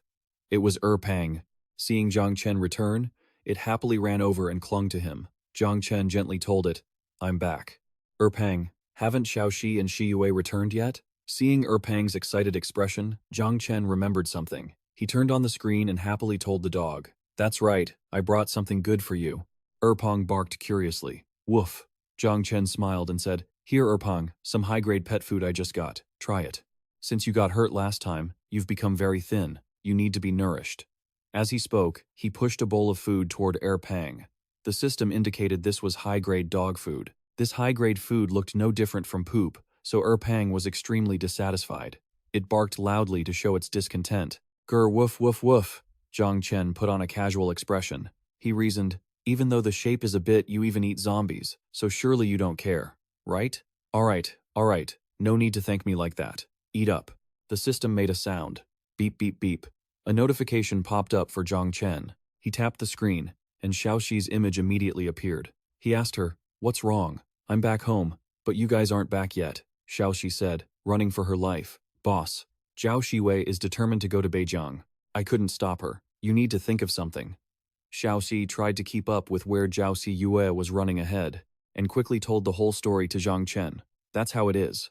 All the Long people have been captured. Sister Shiyue said that the people of Long cannot help but save their own. She cannot just stand by and ignore it." Zhang Chen felt a headache coming on. He said helplessly, "That sense of justice and willingness to act, she truly is worthy of being Zhao Longquan's sister." "All right, both of you be careful. I'm coming over," Xiao Shi replied. "Understood." After ending the call with Xiao Shi, Zhang Chen pondered for a moment. "Going to investigate the Nihong side is fine too. I want to see what they are up to." He turned to instruct Pang, "I'm going to pick up Xiao Si and Shi Yue. Pang, if anyone dares to come into the house, kill them." Pang obediently barked once, and he didn't forget to remind it. "The high-grade pet food I left for you. Just eat it." Hearing Zhang Chen mention that food that looked like excrement, Pang's face instantly darkened. Over at the Beijiang camp, deep within an underground prison cell, the captured Long Kingdom people were being held. They screamed, "Where is this?" A young man wearing a red headband shouted upward, "Hey, what are you people trying to do? Let us out." Above ground, Uesugi spoke to a girl wearing glasses standing beside him. "The trial market is coming soon. The experiment process cannot be interrupted." The bespectacled girl replied respectfully, "Yes." He turned to instruct her. Furthermore, before Xiao Mei hung up earlier, she said, "The Lakehart Villa area is very suitable to be our new base. Send people to check it out." The girl adjusted her glasses and replied, "I understand." After giving those orders, he commanded coldly, "Then, begin the experiment." As he spoke, the doors holding the red-eyed monsters were thrown wide open. The Long Kingdom prisoners locked inside the cellar screamed in panic. As soon as the iron cage gate opened, the ugly monsters lunged in. The people in the cell cried out in terror. "It's a crawler!" The crawler monster used its claws to easily decapitate a Long Kingdom captive. Then, it turned its razor-sharp teeth toward a muscular young man. He reacted swiftly, punching the monster and sending it crashing into a pit in the floor. He then quickly vaulted backward. Another monster lunged at the young man. He jumped up and delivered a kick to its face. Above the cellar, Uesugi sat indifferently, watching the bloody scene below. He said to the bespectacled girl standing beside him, clearly dissatisfied, "These abnormally strong Long Kingdom people are more capable than our Nihong people. It's truly unfair." The girl with glasses smiled faintly and said, "But even so, to survive, you have to use your head, don't you? This is what Councilman Uesugi taught me before. No matter how strong they are nothing more than pigs serving us." Uesugi seemed quite pleased with her answer. Tapping his foot, he said to her, "Exactly. Keep good records of the experiment. We must collect enough zombie data before the trial market arrives, so we can extend the glory of the Nihong nation." The girl nodded obediently. Yes, down in the cellar, the Long Kingdom prisoners were still struggling to fight off the monsters. Just then, from above, a series of blades were thrown down to the feet of the Long Kingdom people. They looked up in astonishment. Uesugi sat above, offering a hypocritical, mocking smile. "Data shows the crawler's fatal weak point is its neck. If you want to live, fight hard. I'll prepare some premium beef hot pot for whoever manages to survive."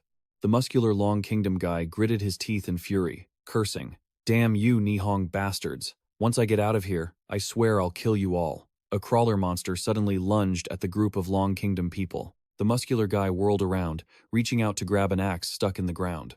He let out a shout and charged straight at the monster with the axe. Just then, at the entrance of the Beijiang camp, two soldiers were on patrol when they heard a female voice. I don't know. It's simple. All Nihong men are lecherous. There won't be any problems." One soldier aimed his gun toward the sound and shouted, "Who's there? Come out." A fair, delicate hand reached out, followed by the appearance of a stunningly beautiful girl. It was Zhao Shiyue. She acted weak and helpless, pleading with the soldier, "Please, don't hurt me." Seeing the beautiful Zhao Shiyue, the soldier began to drool, sporting a disgusting, lecherous look. He ran toward her excitedly, exclaiming, a flower girl, such a great beauty." The soldiers behind him also shouted in unison, "What? Where's the flower girl?" The guards crowded around Zhao Shiyue, and a long-haired soldier asked with a sly, wicked grin, "All the pretty girls have already been taken to Uesugi's room." Another asked Zhao Shiyue, "Where did you run out from?" Zhao Shiyue stuttered, "Yes." She looked at the soldiers with innocent eyes, her demeanor gentle and lovely, her voice trembling with a hint of fear and weakness. "I'll agree to anything. Please, just let me go."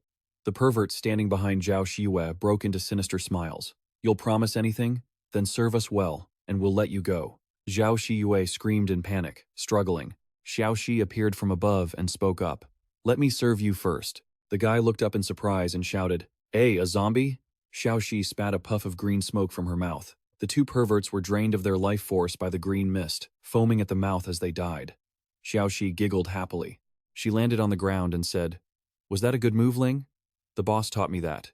It's called luring the enemy." "Luring the enemy?" Zhao Shiyue quickly corrected. "It's luring the enemy to attack from the west. That move is decent, but don't do it again. I really can't handle that kind of thing." Xiaoxi replied excitedly.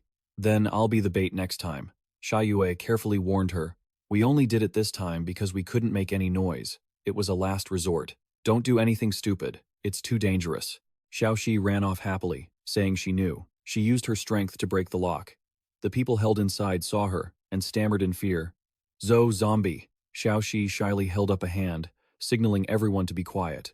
"I'm not a zombie. I'm also from the Long Kingdom. I'm here to let you out now." A man bound by chains gritted his teeth and said, "This is a Nihong conspiracy. Many more Long Kingdom people have been tricked into coming here. We have to save them." Xiaoxi stepped forward and used her strength to break the chains. She clicked her tongue. "Isn't it because you guys are stupid that you got tricked?" The crowd became noisy. "What is this girl saying? Do you think we wanted to be tricked?" Another person spoke up. "That's right. If you want to blame someone, blame the rude Nihong people." Suddenly, someone yelled, "Enough!" facing Xiaoxi's near-tearful expression. Zhao Shiyue stepped forward. "We've been here all the way, and we've discovered there aren't many Nihong people left here. You guys be careful. You should be able to avoid them." Try not to cause any conflict with them. The group started making noise again. What? There are still Nihong people? You two are so powerful. Why don't you just kill them all? Zhao Shiyue turned away, speaking to Xiao Shi. You can lead them out, right? We're going to find the others, the man asked in astonishment. Just the two of you? Zhao Shiyue smiled smugly. No. Zhang Chen's figure appeared in her mind, along with her remaining thoughts. We have the strongest reinforcements. The man looked at the blood-stained charm in his hand, panting as he stared at it. Up above, the observer laughed loudly and ordered, break the human body's limits once more in this condition. Yang Zi, go test him. Yang Zi, standing nearby, heard the order and jumped down from the roof, catching Qi off guard. As soon as she landed, Yang Zi lunged forward and delivered a direct kick to his chest. He realized that the vile woman had already dealt with Zheng Hao, and that she was at least an awakened. He looked at her warily and asked, where's the premium beef? I'm starving. Yang Zi replied, for a real man, it's not just about the beef, you know. You can look forward to other things too. He then got his wish and ate the beef. At the dining table, the man opposite him started speaking. We like people who know what's good for them, Mr. Qi. The people of the Nihong nation won't treat their friends unfairly. His face darkened as he gritted his teeth and asked, in this world, only strength matters. Nihong nation, Long Kingdom, it's all bull. Tell me, what do you want me to do? He continued, we need a new outpost. We heard there's a very powerful man at Lake Heart Island in Tianyang City. I need you, Mr. Qi, to lead us there and take him out. Over there, Zheng Hao stepped up to lead. All right, weapons are distributed. Let's move out. Suddenly, a voice rang out. Ha! What's the point of running now? The people on the other side complained. Those two girls don't have good intentions. They only gave us weapons but no food or other supplies. Even if we go out, we'll just starve to death. We might as well stay here. He hurriedly retorted. You people have had enough. Are you still harboring illusions about the people from the Nihong nation? If you don't leave, you're dead. Dong started to get angry, pointing his finger at him while grumbling. What do you mean, illusions? At the end of the day, they didn't do anything to us. You're the one who wanted to attack that Nihong woman. And that's why we got locked up. Someone else agreed. Exactly. He's weak. And yet he wants to drag us all to our deaths. He started to feel anxious upon hearing that, as judgmental voices echoed in his mind. Living with you means constant anxiety. If we don't fight zombies, we don't get food. I'm done living like this. You claim to be the camp leader, hogging all the supplies, but now they've all been taken by the Nihong people. Someone challenged him. Are you a spy for them? If you're so brave, why don't you go kill the Nihong people and the zombies yourself? Otherwise, I'm not going out. To everyone's shock, his body began to turn black. He had mutated, his face twisted into a grotesque grin. The crowd froze at his actions. He said, how laughable. I risked my life to protect this camp, and this is how you see me? Voices echoed in his head. It was wrong from the very beginning. You people were never worth protecting, because you're not even human. You're all just a bunch of scumbags. He bent down and picked up a knife. He muttered to himself. The experience gained from hunting humans is far greater than hunting zombies. I should have done this sooner. I should have listened to Qi Hongda. The surrounding people trembled and asked, You, what are you doing? He began his assault, and cries for help filled the air. Help! Help! Zheng Hao has gone crazy. Zheng Hao killed a few people as the others watched in panic. One guy trembled and said, Don't kill me. I'm unusually strong. I can go with you. I can help you. He sneered. If you're so strong, then why did you want to rely on the Nihong nation before? Why didn't you use that strength to protect our camp? He raised his gun and said, In times like these, weakness, incompetence, cowardice, and selfishness can be forgiven, but not betrayal. The knife was drenched in human blood. All right, time to collect. Notifications began to pop up. Received cores, 80, 30, 69. You have reached the human physical limit. You have met the requirements for an upgrade. You can now upgrade to an awakened. Would you like to upgrade? Zheng Hao decided to upgrade. He went through the process, and the system notified him. Your current level is first stage awakened. Zheng Hao thought tensely. Should have done this a long time ago. Back over there, Zhang Chen had already finished off a group of people. He contacted Zhao Shiyue. How are things on your end? I'll be there in a moment. The two on the other side replied, Don't worry, Zhang Chen. It seems a group of Long Kingdom survivors managed to escape. The hatch door suddenly opened. Zhang Chen turned around, alert, as 4 or 5 vehicles drove in. As soon as Zhang Chen saw the people in the vehicles, he realized they were the ones following Zheng Hao. They were the group of survivors that Zhao Shiyue mentioned. That was close. Nearly a friendly fire incident. Beside Qian Zhenyu, someone complained, "It's so unfair. The cores from those Long Kingdom pigs are all being taken by Uesugi, while we're stuck here doing all the dirty work." Qian Zhenyu reminded him softly, "Watch your language. I will report this to the councilman." "Is the next batch of test subjects ready?" he replied. "If I could trade my body for cores, I'd say the same things for Uesugi." Suddenly, there was a loud shout. "Who are you?" Zhang Chen walked in boldly and said, "Looking for test subjects? I'll play with you." Qian Zhenyu asked, "A Long Kingdom national? How did you get out?" The guy next to her said, trembling, "Yang Zi, this guy is not easy to deal with." He said, confused, "I can't see his level." Qian Zhenyu asked back, and the guy shouted urgently, "No way, I'm a primary human physical limit user. I can scan enemies 3 levels above and below my own. If even my detection eyes aren't working." That means Zhang Chen smiled to himself. He continued, "He's an awakened." Zhang Chen leaped into the air and swung his sword at Qian Zhenyu's group. She casually waved her hand to open the system and asked, "You're an awakened? What a coincidence. So am I." He struck directly, but was blocked by her shield. Qian Zhenyu's hand turned into a drill and thrust toward him. Luckily, he dodged it, leaving her stunned. She screamed, "Xiaoji, go tell the councilman. The next stage of the giant test subjects is ready for experimentation." He replied, "Got it, you have to hold him off." Zhang Chen counterattacked, striking her hard. Qian Zhenyu sneered, "Judging by your form, you must be the gene improvement type. I'm the energy improvement type. You can't beat me." He listened silently. She continued, "But if you're willing to cooperate with me, not only will I spare your life, but I'll give you the highest status in the Nihong nation. How about that?" Suddenly, a beep-beep sound went off. Qian Zhenyu suddenly realized, "Wait." He pulled out a handheld rocket launcher and asked, "How does this compare to you in terms of power?" As soon as he finished speaking, he fired a rocket with immense destructive power, making her scream. He backed away and said, "Damn, modern weapons are so satisfying." Qian Zhenyu quickly activated her shield, panic-stricken, and begged, "Stop, stop." Zhang Chen fired again, laughing provocatively. "An awakened, huh? Energy evolution, huh? Come on, let's see how tough you really are. I'm not even afraid of giant subjects. Why would I be afraid of a woman like you from the Nihong nation?"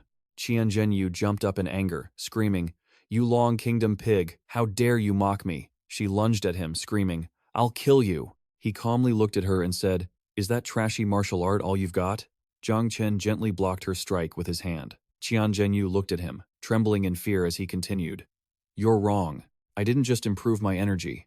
I'm an awakened one who has unlocked his talent, and I'm at a higher level than you." Right after finishing his sentence, he swung his arm hard, slamming her straight into the ground. Qian Zhenyu was knocked unconscious and admitted defeat. Zhang Chen looked at her and sighed softly. The system displayed a series of notifications. Energy core, 225 plus 80% talent. Following that, a series of items were collected. Additionally, the system prompted him to continue exploring the Nihong headquarters to uncover the truth about the world. Hearing this, he felt confused about the truth of the world. Meanwhile, Zheng Hao was sitting in a corner, upgrading. The system announced that the upgrade was successful. "Your current level is early stage 2 awakened." Someone called, and the person on the other end immediately asked, "Boss Trin, are you okay? Why can't we see you? Do you need reinforcements?" Zheng Hao replied, "Don't worry, I'm fine." The person on the other end said, "We were saved by 2 girls, and we're preparing to retreat, but we don't see the people who demanded to go to Jiangbei earlier in our formation." Zheng Hao replied, "It's fine. I've already taken care of them." He added in a serious tone, "Also, Qian Zhenyu isn't here. She was taken away alone by the Nihong people earlier." Zheng Hao shouted in alarm, "What?" He hurriedly rushed off and said, "You guys retreat first and ensure the safety of our allies. I'm going to bring Qian Zhenyu back." Zheng Hao continued gravely, "And another thing, if anyone in the squad falls behind, leave them." The person on the other end was stunned, only just managing to follow. Zheng Hao hurriedly called Qian Zhenyu. He was anxious to go find her, constantly worrying in his heart, silently saying, "Pick up, Qian Zhenyu." The other end finally picked up, and a weak voice replied, "Zheng Hao?" Zheng Hao said happily, "Qian Zhenyu, I finally got your location. I'm close to you. I'll be there to save you immediately." "Is there any danger near you?" Qian Zhenyu whispered. "No, just me." He rushed toward the location to find Qian Zhenyu. He was about to ask her something, but before he could finish his sentence, he saw the situation in front of him. Qian Zhenyu lay sprawled out, turning back, whispering, "I will not hand over the supplies from our base, Zheng Hao." Zheng Hao's eyes widened, turning bloodshot. Elsewhere, the man in the black hood rushed over, shouting in a panic, "Counselor!" A Long Cha awakened, has infiltrated the headquarters. The counselor asked in shock. The man in black continued, "Secretary Yang Zi is trying to stop him, but I don't think she's his match." Before he could finish, an explosion erupted behind them, leaving him bewildered. The blast caused the caged monsters to break free. Cries for help mingled with screams. The loudspeaker broadcast a warning. "The zombie enclosure has been breached unexpectedly. Please exercise caution and avoid the area." The man in black looked on suspiciously. "The zombies are out already? That's impossible. That's a reinforced cage. Even explosives shouldn't have been able to break it." The counselor quickly decided, forget it. Anyway, a new headquarters has already been chosen. This place was going to be abandoned sooner or later. Retreat now. Suddenly, an explosion occurred behind the counselor. Zhang Chen appeared, holding a gun, and shouted heroically, "Retreat, you say? You Nihong people, don't even think about leaving." The man in black screamed in panic. It's that man from the Long Nation," he continued, trembling. "If he's appeared here, then Yang Zi must be dead." He ran away, and the person next to him asked, "Hey, you coward, why are you running?" In his mind, he thought, "I can't beat him. Leaving Uesugi behind might buy some time." The man ordered, "Where are the guards? Shoot him."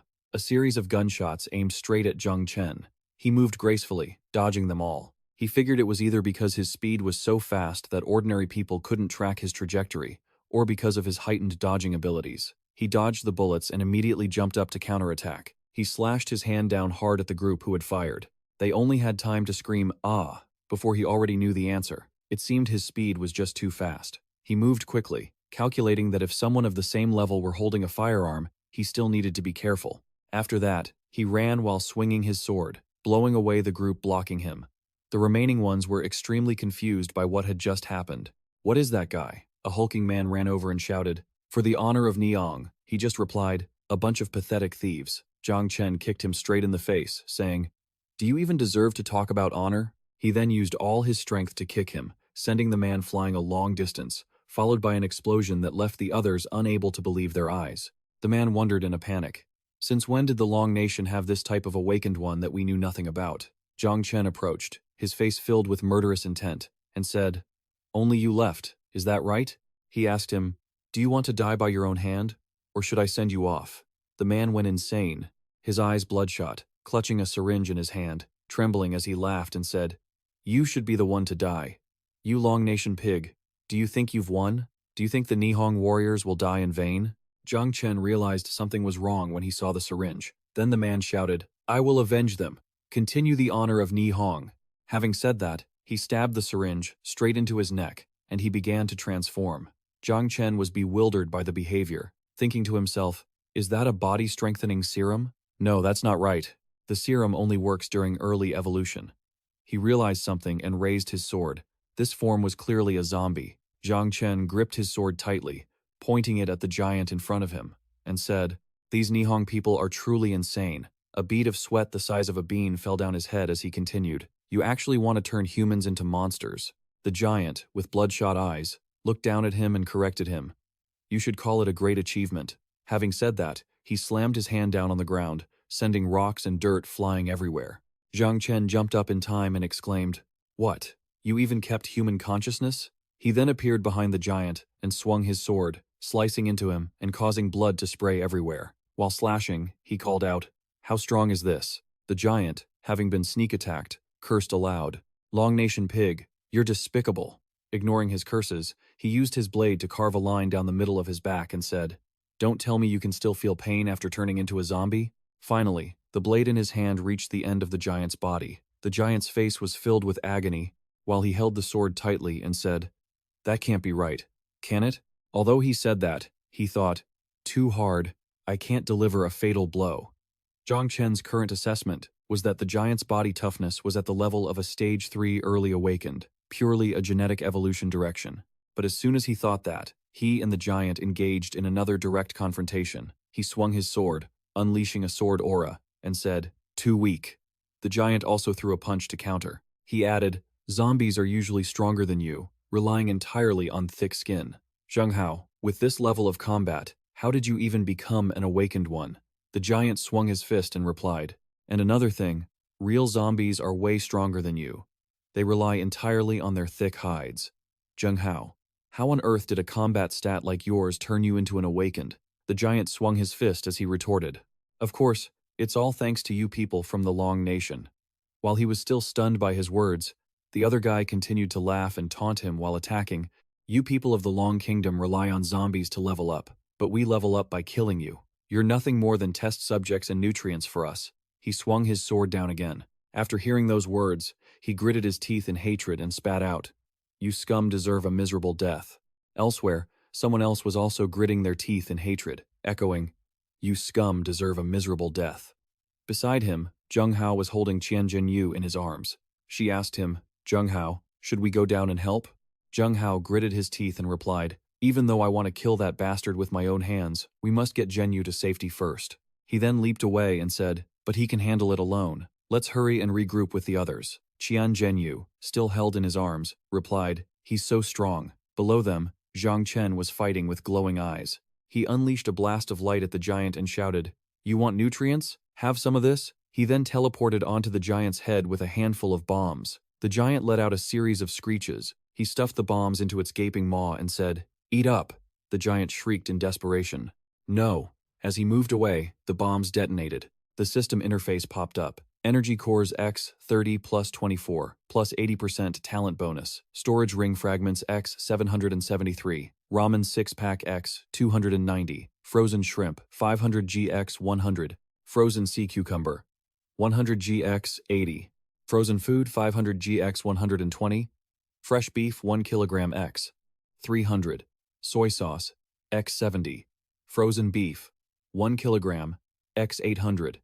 Frozen chicken X 300. Ramen 6-pack X 150. Purified water 5L X 500. Unmutated eggs 500 G. After landing, he muttered, I'll grant you your wish to die. Suddenly, another system notification appeared. Luxury Yacht X1 Villa. With hot spring, level 1, X1. Zombie research log X1. Sealed potion X1. Technical storage map X1. Blueprint for autonomous guard post X1. High-tech blueprints, tier 4, X1. Then, a ding echoed, and a hidden system prompt appeared. You have once again neared the truth of this world. Pay attention to the technical storage map. After reading, Zhang Chen manipulated the virtual screen and said, While the loot is great, the truth of this world keeps popping up. I'll have to look into it later. He added, A technical storage map? What's this? As he was engrossed in it, Zhang Hao suddenly jumped down from somewhere and called out, Zhang Chen. He turned around and asked, Zhang Hao? You're still here? Was it you who caused the explosions that made the zombies run out earlier? Zhang Hao didn't answer but rushed over, saying urgently, Never mind that. Quickly, get on that roof and look north. There's a zombie wall at the end of the bridge, crossing the river. As he spoke, he remembered the scene from when he took Zhenyu away. Hearing this, he turned and asked, What did you say? The two hurried off. On the way, Zhang Hao provided more info. Qian Zhenyu had heard it from a Nihon Kingdom soldier. They tricked a group of people from the Long Kingdom into being bait, taking them outside the safe zone to lure zombies. They arrived at a spot. Zhang Chen looked at the screen and asked, Is it over there? Zhang Hao looked to his side and called out, Zhenyu. Zhenyu, sitting nearby, called back to Zhang Hao. Zhang Chen analyzed the map. The Nihon headquarters is on a peninsula. Most traffic between the two parts of the city relies on bridges, so even as zombie waves keep hitting them, they don't dare blow up the bridges. While the other two were questioning unclear, he crumpled the map and said with disgust, Using corpses to build a defensive structure, how twisted. Only the people of the Nihon Kingdom could think of that. Then he turned to the other two and said, I'm going over there to take a look. You guys get out of here quickly. Zhang Hao, holding Zhenyu, replied, Got it. Be careful. One of his eyes was already glowing. He remembered something, turned back, and said, Oh, right. By the way, he asked, that explosion at the headquarters earlier? That was your doing, right? Zhang Hao paused for a moment. He didn't stop there. He also asked, And the Long Kingdom survivors from before, were they saved? Zhang Hao didn't turn back and replied, Of course. Qian Zhenyu watched him and thought. After getting the answer from Zhang Hao, he turned to leave and said, That's good. Sorry for calling you back. Zhang Hao replied, It's fine. As Zhang Chen dashed away, a question arose in his mind. It was a bit strange, he thought. When they parted ways at the Chu dwelling, Zheng Hao was only at the peak of physical limits. Now he's at the early stage of the second phase of awakening. Can one really level up this fast, just by killing zombies raised in the Nihong headquarters? As he pondered, he heard a cry for help from the opposite direction. Help! Save me! He was startled and looked over. A group of monsters with flower-like mouths were lunging toward them. The person calling for help was tied to a wooden stake, surrounded by several other skeletons tied to nearby stakes. The person screamed in terror, "They're coming! Help! Don't come over here. Stay away."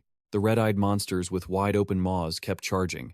Zhang Chen drew his sword and cursed, rushing over. Unfortunately, 3 monsters had already closed in on the person at the stake. He swung his sword and finished them off in one strike. As soon as he slashed, the system popped up. Successfully killed 3 mature crawler-type entities. Received energy cores X96. Zhang Chen lowered his sword and gritted his teeth. Just as I thought. This zombie wall is a masterpiece of the Nihong kingdom. In front of him was a high wall with many people tied up, their heads hanging low on the stakes. He thought in horror. Whenever zombies cross over, they use Long Kingdom people out in the open as bait to launch sneak attacks from the shadows. They even use Long Kingdom people as zombie experiments. The world has changed, but the wicked things these bastards do remain the same. From now on, I'll kill every single one I see. He looked at the towering zombie wall and said, "Given the height of this wall and the cruelty of the Nihong people, the 100,000 zombies that Zhao Longchuan mentioned can't be far off." Suddenly, a transmission chimed. He answered, "Xiao Shi? What's wrong?" Xiao Shi shouted from the other side, "Boss, it's bad." Elsewhere, military vehicles were parked in front of a villa. Xiao Shi said anxiously, "The drone captured it. Several large military vehicles have driven up to the villa entrance. People are storming our place." At the villa where Zhang Chen's group was hiding, Pang was hovering around a plate of food. After clearly seeing that the food looked exactly like a pile of dung, he went silent. Just then, a voice grabbed his attention. "What a nice place." Outside, a group of people kicked the door open. The leader said, "How many people are here?" Chi Hongda replied from behind, "Forget it. I knew someone was here, but only one person who is extremely powerful. Luckily, it seems like they aren't home right now." The leader heard this, waved his hand, and said, "It's lucky they're the ones here. If they were home, we'd have been killed by now." They stepped inside. Standing before the garden, they remarked, "They're growing food here. Even if it's late, we'll have something to eat." Another person shouted, "There's even a water filtration system here." The leader became even more arrogant, his voice sounding repulsive. "The people of Long Kingdom truly are the best livestock." As he spoke, Pang suddenly appeared, catching his attention. He approached Pang and said, "What's this? Where did this dog come from? Do they keep it to guard the house?" He figured they clearly weren't short on food anyway. He grabbed Pang, who had gentle eyes, and said with a sneer, "How stupid. With such a good place, they only leave a dog to guard it, and it's even wagging its tail." Pang suddenly remembered what Zhang Chen had said earlier, and its eyes lit up. Pang, guarding the house, thought, "If anyone dares to come, kill them, and eat them." It thought that the pile of waste wasn't food. The food was the person in front of it. The man pulled out a knife and said to his henchmen behind him, "Have you guys ever had dog meat? Especially small dog meat, tender, juicy, and quite delicious." He then told the others, "You guys go build a fire and get ready. I'll cook in a bit." The others replied immediately, "There must be a kitchen here, right?" The leader didn't realize the danger looming behind him. He said excitedly, "Don't be in such a hurry to loot the house. Let's improve our meal today first." When Pang's phantom illusion opened its mouth wide, he turned his head around, puzzled. "Strange, why does it suddenly feel so heavy?" A loud groan followed, blood sprayed out, and several men who were about to leave turned around, asking, "What was that?" Another asked, What's going on?" Pang appeared in its menacing form. After taking down the leader, it used its claws to pin the corpse down. The surrounding men, not yet realizing the danger, cried out, "Where the hell did that come from?" Another stammered, "What kind of monster is this?" A moment later, they panicked, pointed their guns at Pang, and shouted, "Attack! Attack it! While it's still eating, kill it." Pang nimbly jumped up to dodge the bullets, then it bit off the head of a nearby man and pounced on another. The group was now terrified to the core, firing continuously and screaming, "Monster!" The bullets hit Pang's body, but did no damage. As the gunman was panicking and saying, "The bullets can't even penetrate its fur," another shadow zipped by with a knife. Chi Hongda lunged forward, wielding a knife, and shouted, "Die, monster!" He leaped into the air, gripping the knife with both hands, aiming to stab down at Pang. When the knife in his hand struck Pang's body, it snapped in two. He gritted his teeth, thinking, how is this possible?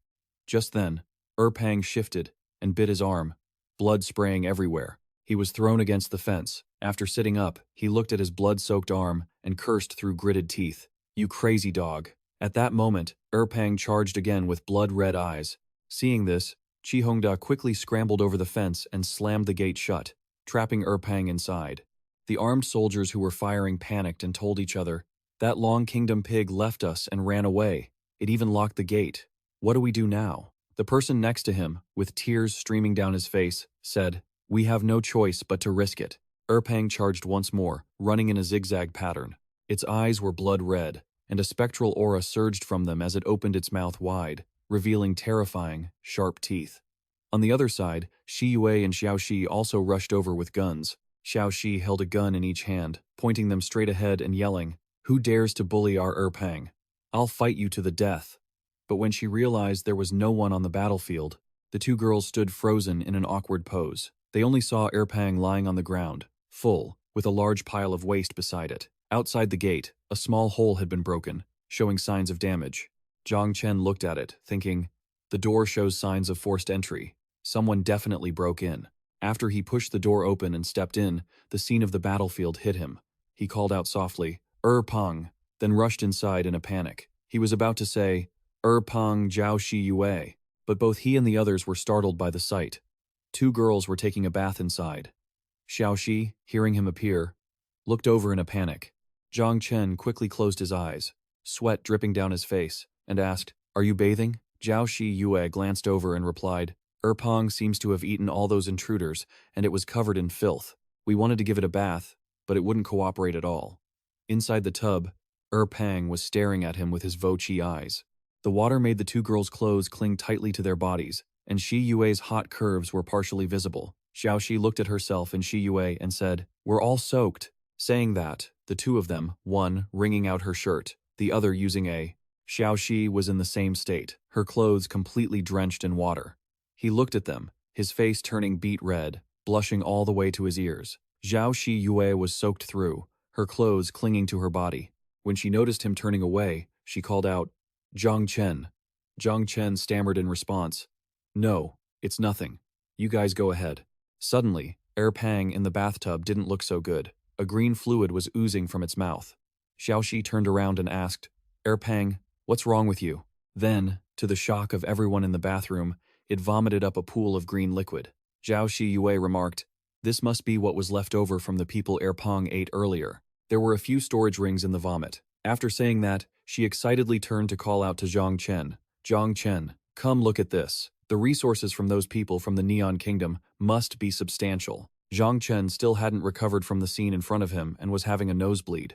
Blushing deeply, he frantically waved his hands to explain, it wasn't me. Just then, the system panel popped up with a timely notification. Your lecherous behavior has been detected. It is recommended that you run away immediately or kowtow to apologize. After getting the system prompt, he decisively turned around and slammed the door shut, bravely declaring, later, leaving Zhao Shi Yue behind with a cold, piercing glare. Then, from inside the bathroom, the two girls threw a bottle of shampoo at his head and yelled, hey, where are you looking? Xiao Xi also shouted that the boss was a pervert. Zhang Chen, with tears in his eyes and a lump on his head, could only apologize and explain, I'm sorry. It was just instinct. I didn't mean anything else by it. Once outside, Zhang Chen rubbed the bump on his head and said dejectedly, what is even happening? Just then, the system notified him of a video call from Zhao Longquan. On the big screen, Zhao Longquan said anxiously, Zhang Chen, is Zhao Shi Yue with you? He continued, we've already reached the southern shelter. I wanted to let Yue know we're safe, but she hasn't been answering her messages. He reached up to touch his head and replied, we were a bit busy earlier, and she's taking a shower right now, so you'll probably have to wait a little while to reach her. Hearing this, veins bulged on Zhao Longquan's face. He gritted his teeth and spat out every word. You guys were busy, and now she's taking a shower? Realizing he had misunderstood, he hurriedly explained in a panic. No, you've got it all wrong. It's absolutely not what you're thinking. After a long explanation, Zhao Longquan finally chuckled and said, So that's how it is. I never doubted you for a second. Zhang Chen didn't say anything, but he was thinking clearly about how the guy had wanted to kill him just a moment ago. He then pointed at the screen and said, "Let's get down to business. I'm sending you some supplies, so go ahead and receive them." Zhao Longchuan asked, "What is it?" At first, he didn't realize what it was and sounded confused, but then he cried out in shock. "Wait, bombs, landmines, missiles, ammo, and so much medicine? Are you hauling an entire military armory to me?" At this moment, he became unusually serious, his face full of hatred as he said, "We need these weapons to protect the shelter. But more than the zombies, you all need to watch out for those bastards from the Nihon country," he emphasized. "Even though their base was wiped out, the remaining forces will definitely try to sneak into the protective zone. Listen to me. Those animals, kill one every time you see one." A red-haired girl with a stern expression walked over to report to the soldier. "Captain, just for the 53 laser pulse rifles Zhang Chen gave us, the market value alone is 2,650 energy crystals."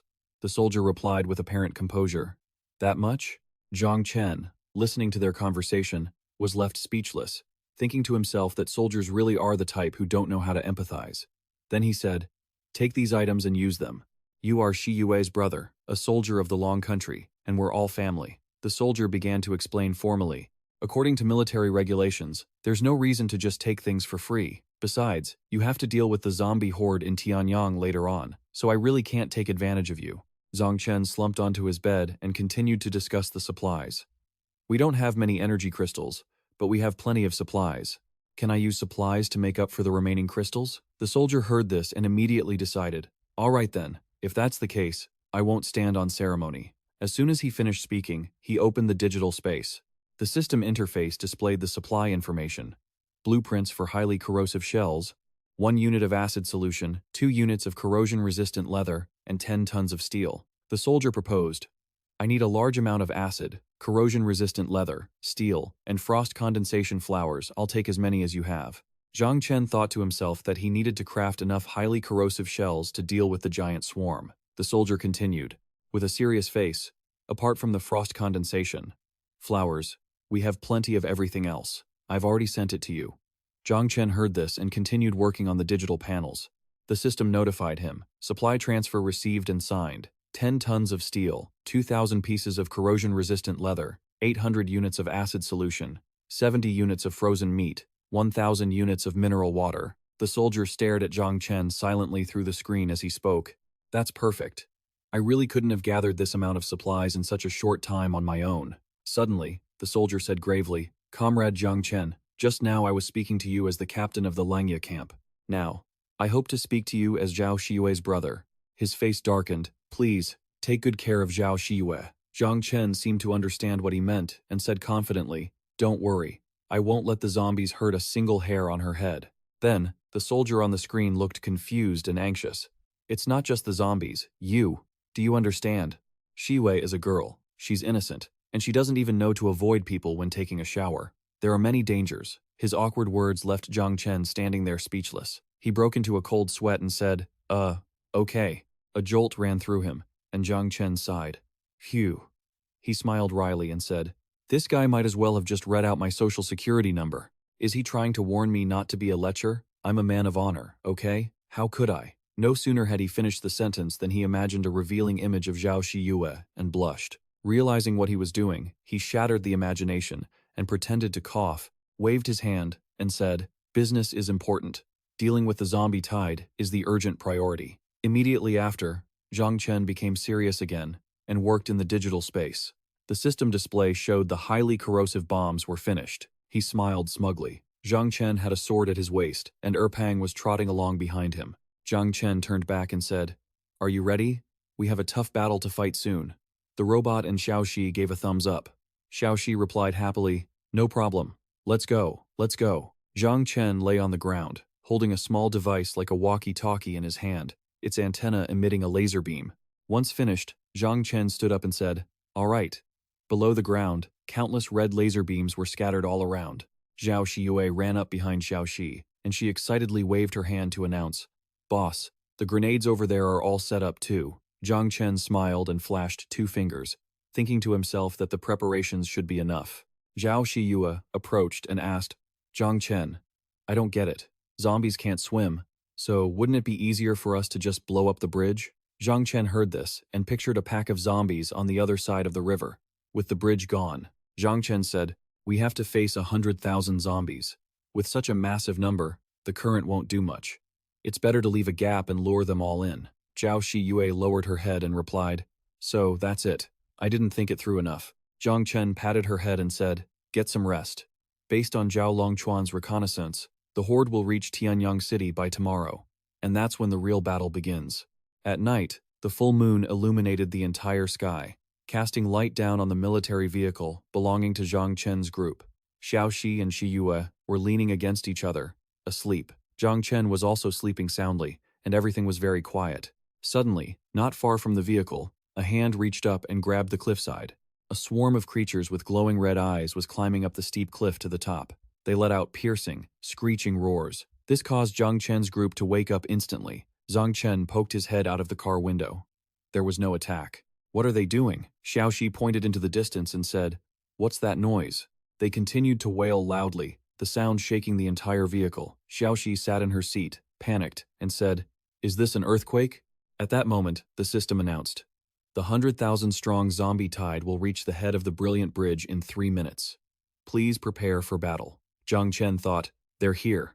The army of monsters swarmed forward, their eyes glowing, looking terrifying. Zhao Shiyue pointed behind the monsters and shouted loudly, the sound is coming from the other side of that zombie swarm. Zhang Chen moved like lightning, quickly wiping out the monsters. He glanced at them and thought to himself, are you guys just showing the way for the rest of them? Zhang Chen turned to urge Xiao Shi. Zhao Shiyue and Erpang, it's highly likely a horde. Follow the plan, now. Both of them, including Erpang, were stunned for a moment. Huh? Oh, right. Xiao Shi quickly climbed onto Erpang's back. She told him, Erpang, let's go. Zhao Shiyue agilely climbed into the mech. In an instant, Zhang Chen, Xiao Shi, Erpang, and Zhao Shiyue were in position. They stood firmly, waiting for the zombie tide to emerge. Red streaks, like thin intertwined threads, suddenly appeared on the road.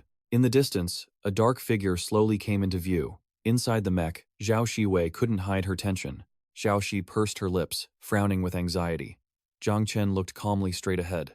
Sitting in the mech, Zhao Shiyue wondered, is it really a zombie tide? The sound alone is enough to scare someone to death if they swarm this way. She glanced at Zhang Chen's back and thought, when facing danger, there's no doubt the mech is the safest place. Thinking about how Zhang Chen cared for her, Zhao Shiyue blushed. He had given it to her.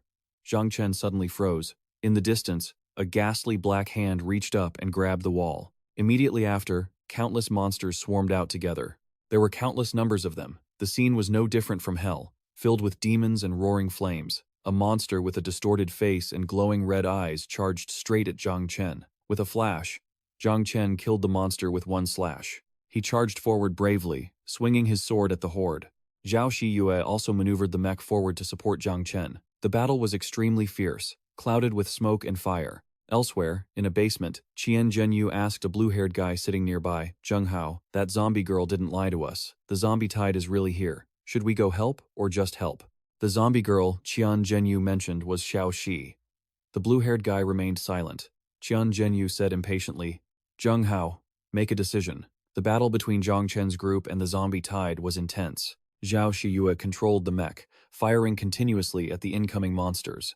A zombie was about to charge at the mech when it was suddenly shot in the head, its eyeball popping out. Right after, Erpang lunged and tore the zombie apart. It turned out the one who shot the zombie was Xiao Si. She looked through the sniper scope and chuckled triumphantly. Hey, boss is so smart. Like this, no zombie can get through. The zombie tide is nothing. Erpang sat beside her, munching on a zombie's remains. Just then, Zhang Chen kicked a zombie in the face and used the momentum to leap into the air. A series of monsters with octopus-like tentacles rushed to attack him. Zhang Chen jumped, sword in hand, slashing continuously at the giant monster. At the same time, Zhang Chen activated his system to pull a gun from his storage. Suddenly, a monster reached out and grabbed his leg, pulling him back. Zhang Chen pointed the gun at the monster. He pulled the trigger click. Instantly, flames erupted from the gun, burning the monsters. Zhang Chen leaped up and shouted, "Take that! I'll burn you all to a crisp." The system chimed. Auto collection activated. Collection successful. Collection successful. Zhang Chen curled his lips and said, "This feels even better than harvesting crops." He pulled out another gun, one in each hand. Zhang Chen laughed coldly. "Then I'll give you something stronger." A spark flared, incinerating the entire group of monsters. Zhang Chen quickly escaped. Just then, a giant foot suddenly appeared and stomped hard on the ground. It was followed by the appearance of a giant monster. Zhang Chen glanced at it and scoffed. "I knew it. How could a zombie tide be that simple?" So, the big boss was hiding behind. Zhang Chen landed on a wall to observe the situation below. Seeing the monster screeching, he clicked his tongue. Zhang Chen frowned and remarked, "There are too many of them." He activated the system to retrieve strong, corrosive bombs. He loaded the bombs into his gun, aiming straight at the giant monster rushing toward him. Zhang Chen pulled the trigger, and a powerful blast shot out, scorching the giant. The intense heat quickly burned the giant's skin, causing it to peel off severely. It stood up straight, screamed, and then frantically lunged at Zhang Chen. He quickly leaned to the side to dodge. Zhang Chen pulled out another gun and leaped into the air to avoid the monster's attack. Zhang Chen decisively pulled the trigger, aiming at 2 fuel tanks right behind the monster. In a split second, a deafening explosion occurred. Zhang Chen quickly backed away to avoid the heat from the roaring fire. Looking down from above, the scene was like hell, with monsters being consumed by the fierce flames. On Zhao Xiyue's side, she controlled the mech, aiming and firing continuously at the monsters. Zhao Xiyue gritted her teeth and yelled, "Zhang Chen, retreat now!" Gunfire rang out, and at the same time, powerful flames from the gun engulfed the monsters, burning them to a crisp. Zhang Chen landed in a relatively safe area and shouted, "Xi Wei, Xiao Shi, retreat." Hearing Zhang Chen's order, Xiao Shi rode Pong and quickly looked for a way out. The system sent a notification to Zhang Chen, suggesting that the heat-induced fuel could maintain the fire for 30 minutes. If you want to upgrade, the suggestion is, do not leave the auto-collection range, but there is a certain mortality rate. Collection progress is 48,392,502. Zhang Chen frowned and calculated silently. The firewall can stop a large amount of zombies. The only ones that can break through are the giants. The strong, corrosive bombs should be enough to hold for 30 minutes. While Zhang Chen was thinking, a giant monster suddenly appeared, chasing after him. Zhang Chen clicked his tongue and sighed. "Great. The thing I was afraid of is here." Following the giant was a swarm of monsters. The monsters had hideous shapes, bearing their fangs and claws. They clung to Zhang Chen like leeches. Zhang Chen turned back and groaned, "Are you kidding me?" The fluid they secrete put out the fire. Zhang Chen turned and ran for his life, wondering, there are ones that aren't afraid of fire? The giant was actually able to cross the firewall and chase Zhang Chen. It wasn't just one giant, but many. They were as numerous as a powerful army, one after another breaking through the firewall to latch onto Zhang Chen. Leading them were monsters with long tongues constantly secreting fluid that could extinguish fire. Zhang Chen immediately gave an order to Zhao Xie, who was inside the mech. Zhao Xiyue took action and replied, "Understood." She started the mech and fired continuously at the monsters. The monsters were hit by gunfire and immediately collapsed into the raging flames. Pang helped Zhang Chen and Zhao Xiyue, snapping at the zombies and tearing them to shreds. Zhao Xiyue activated the mech's thrusters to take flight. The monitor lizards saw the mech appear behind the curtain of fire and immediately fixed their gaze upon it. One monitor lizard lunged forward, ready to strike the mech with its fist. Just then, Zhang Chen suddenly leaped from behind the mech, soaring straight toward the beast. Holding his gun, Zhang Chen received a system notification that the corrosive ammunition was ready. He aimed directly at the lizard and pulled the trigger. A powerful burst of fire erupted from the gun, engulfing the monitor lizard. The flesh on its body melted until it turned into a puddle of sludge. Nearby, Xiao Shi waved her hand, softly beckoning the monsters with their long, flicking tongues. Over here, come to me." She lured them with a gentle voice. Come on, there's good stuff over here." The monsters crawled toward Xiao Shi's voice. She said with satisfaction, "That's it, just like that. Stay right there." As she spoke, Xiao Shi stepped back toward an electric trap. Realizing the time was right, Xiao Shi smiled triumphantly. "I've got a big surprise for you." With that, she pressed a switch on the electric trap. Instantly, the trap activated, and the monsters were electrocuted to death. Xiao Shi laughed loudly. "Serves you right. Who told you not to distinguish between humans and zombies?" She thought to herself, "You're not even as smart as I am." After wiping out the long-tongued monsters, Xiao Shi quickly checked on Zhang Chen and Zhao Xiyue. She said, "All right, next wave." Inside the mech, Zhao Shiwei kept tapping the trigger, shouting in panic, "Zhang Chen, I'm out of ammo." Zhang Chen had just shot dead a group of monsters. He quickly told Zhao Shiwei, "I've still got some." He immediately transferred it to her, urging her, "The second wave has been suppressed." Suddenly, Zhang Chen's eyes widened, and he muttered under his breath. Right in front of him, a massive monitor lizard was constantly grabbing monsters smaller than itself. The monsters were shifting to move closer to the giant lizard. Suddenly, the giant lizard turned and threw the cluster of monsters in its hands toward Zhang Chen and Zhao Shiyue. Some monsters quickly climbed onto the mech, while others attacked Zhang Chen. He exclaimed in horror, "Damn it, I was careless." As the monsters clawed at Zhang Chen, he thought, "Is this it? Am I finished?" At that moment, the system sent a notification. Current progress, 57,362,500 times 2. Player meets upgrade requirements. Do you wish to upgrade immediately? The giant monitor lizard let out a ferocious roar. Its two hands were full of wriggling, small monsters. The smaller monsters kept shifting into the giant lizard's hands. Once the lizard's hands were full, it threw the monsters toward Zhang Chen and Zhao Shiyue. The situation for them was incredibly dangerous. Zhao Shiyue struggled to defend herself and called out to Zhang Chen anxiously. Zhang Chen was constantly being clawed at by the monsters. Zhao Shiyue called him in a panic. Zhang Chen struggled to speak to the system. Upgrade. He barely managed to finish the word. As soon as he did, a red beam of light shone down from the sky onto where he and Zhao Shiyue stood. While Zhang Chen was fighting for his life against the monsters, the system sent a notification. Ding. Congratulations on upgrading to the mid-stage awakened level. Genetic evolution path gained 1 talent point. Energy evolution path gained 1 talent point. Awakened mid-stage, level 2. Current upgrade progress, 10,238,000 times 2. Please select a talent for both the genetic and energy evolution paths. The system screen displayed an image of a figure standing inside a golden shield. The system explained the new upgrade features. Genetic evolution talent. Berserk Slaughter, level 1. Instantly heals wounds, clears toxins, removes debuffs from infections, and so on.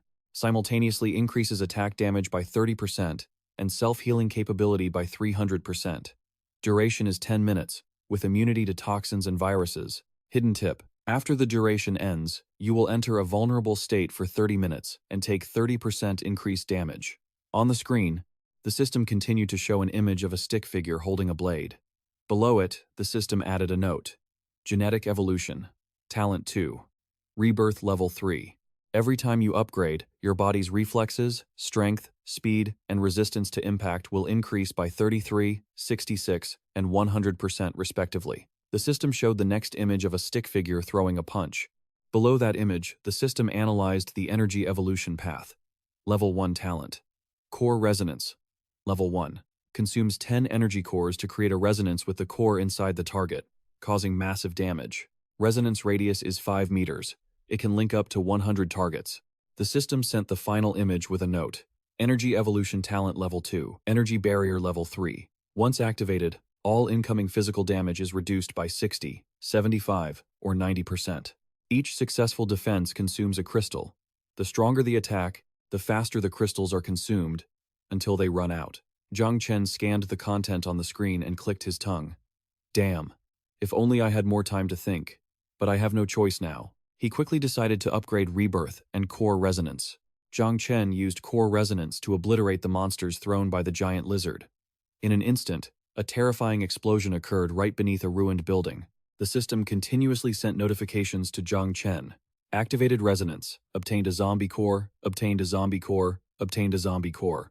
Zhang Chen looked at the report on the system screen and remarked, 1 resonance cost 10 crystals, but killing the zombies netted me 92 crystals. He said with satisfaction, "That's a good deal." At that moment, a cry from Zhao Shiyue, inside the mech, made Zhang Chen look over in shock. Zhao Shiyue's mech was being swarmed by monsters. Zhang Chen immediately swung his sword to cut them down. He shouted for Zhao Shiyue. She sat in the mech, frowning as she called out to him.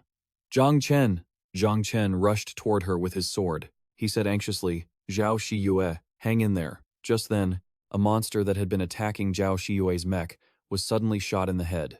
Zhang Chen turned to look in the direction of the shot, where 2 figures stood on a nearby tower. It was Qian Zhenyu and a blue-haired guy. The blue-haired guy looked through the rifle scope and told Qian Zhenyu, Don't let anyone escape. Qian Zhenyu replied, understood. Seeing that the newcomers were allies, Zhang Chen focused on the monsters to clear the path for Zhao Shiwei. He dashed forward, swinging his sword to cut down a swarm of monsters of all sizes. From inside Zhao Shiwei's mech, a soft, whimpering cry echoed out. Zhang Chen rushed toward the mech, anxious to reassure her. Zhao Shiwei, don't cry, I'm here. As he got closer to the sobbing, Zhang Chen suddenly froze. He thought to himself, wait, that's not Zhao Shiwei's voice. He scanned the mech and saw a pair of glowing eyes beneath it, staring right at him. Zhang Chen wondered, what is that? A notification pinged for Zhang Chen. Hidden hint. A level 3 variant infected. The Weeper has been detected. Zhang Chen was taken aback. He slowly approached the machine as it continued to sob. The thing beneath it was in a female form. Suddenly, something else approached from behind. It let out a terrifying screech. Zhang Chen jumped, caught off guard. Damn, these new zombies are fast. He looked at the creature with growing apprehension. Nearby, Qian Zhenyu remarked, he's really pushing it. Why is he just standing there? The zombies were swarming in, but Zheng Hao was calmer than her. Wait, Qian Zhenyu, hold your fire. Something was wrong. The way those zombies were gathering wasn't normal. Furthermore, they were all keeping a certain distance from Zhang Chen, refusing to attack immediately. Zheng Hao's sights were locked on the machine standing near Zhang Chen, who was getting increasingly frantic. No, they aren't not attacking me, they're waiting. He shouted inside. Zhao Siwei, hold on, don't come out yet. A faint, intermittent voice called back to him from within. Zhang Chen, these zombies were summoned by that Weeper, it has intelligence. Be careful, Zhao Siwei warned him urgently. A massive horde of horrifying zombies stared in one direction. Zhang Chen was now completely surrounded. They weren't going to let him survive. Zhang Chen quickly unleashed his power, Crystal Core Resonance. It instantly blasted away most of the zombies near him and even affected those hovering in the air. Qian Zhenyu and Zheng Hao were shocked. Beneath the red full moon, countless downed zombie corpses rained down from the sky. Zhang Chen let out a sigh of relief. Even the Weeper seemed surprised by his strength. It began to shakily pull itself up. The zombie suddenly leaped away. Zhao Shiwei cried out, Chen, is it trying to run? Zhang Chen wondered, wait, what? Then he realized no wonder the crying had stopped. The creature had used its own kind as a distraction to make its escape. This zombie had a surprisingly provocative physique. Zhang Chen guessed its plan and quickly created some distance, proving that even its crystal core resonance couldn't account for everything. He immediately braced for battle. So smart you think you can just summon minions to shield you? This ability was truly annoying. A massive man lunged forward, using his raw power to block Zhang Chen's attack. The Weeper was in the giant man's arms, coyly tilting its head. Zhang Chen realized, it can even control a titan.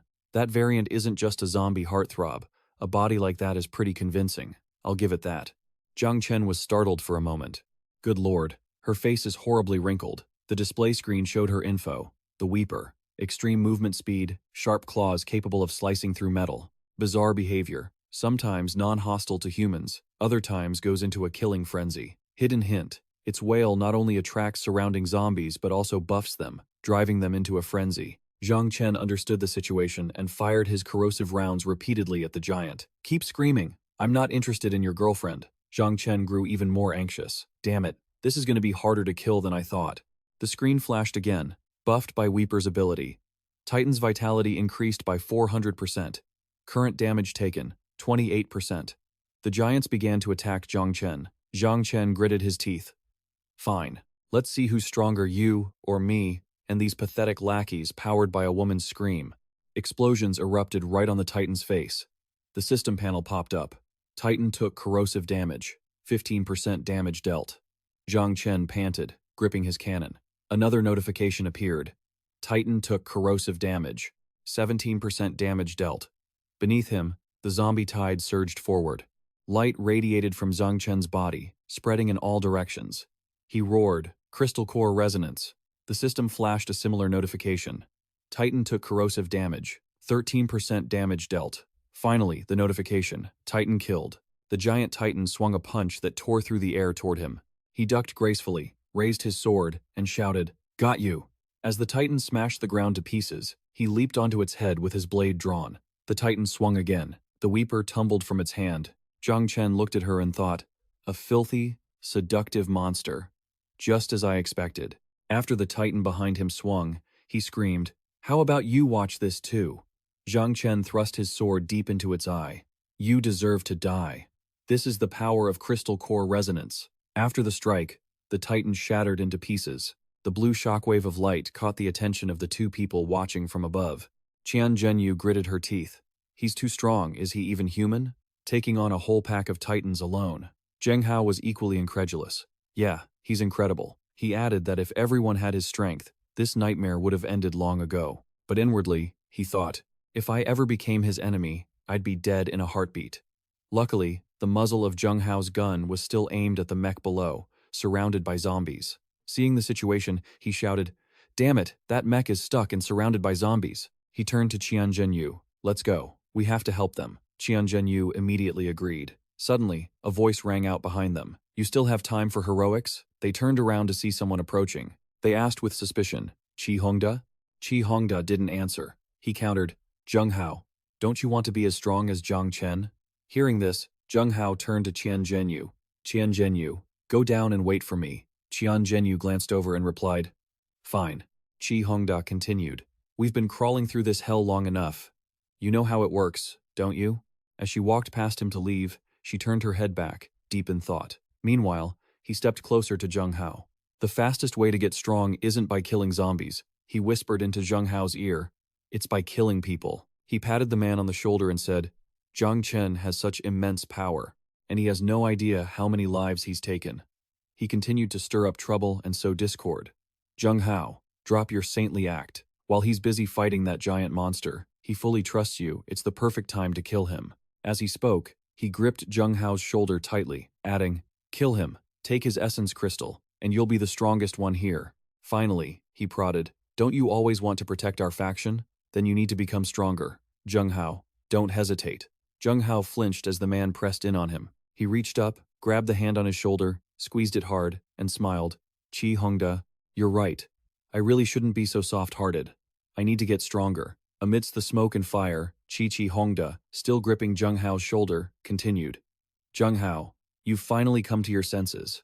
At that moment, he was lost in his own delusions, thinking that for now, he could only survive by relying on the strong. If the strong happened to be that idiot Zheng Hao, he might have a chance to make a comeback later. Just as he was deep in thought, a flash of light appeared below his stomach. It was Zheng Hao who had struck. He plunged a knife into Qi Hongda's gut. Qi Hongda trembled, staring at him in utter disbelief.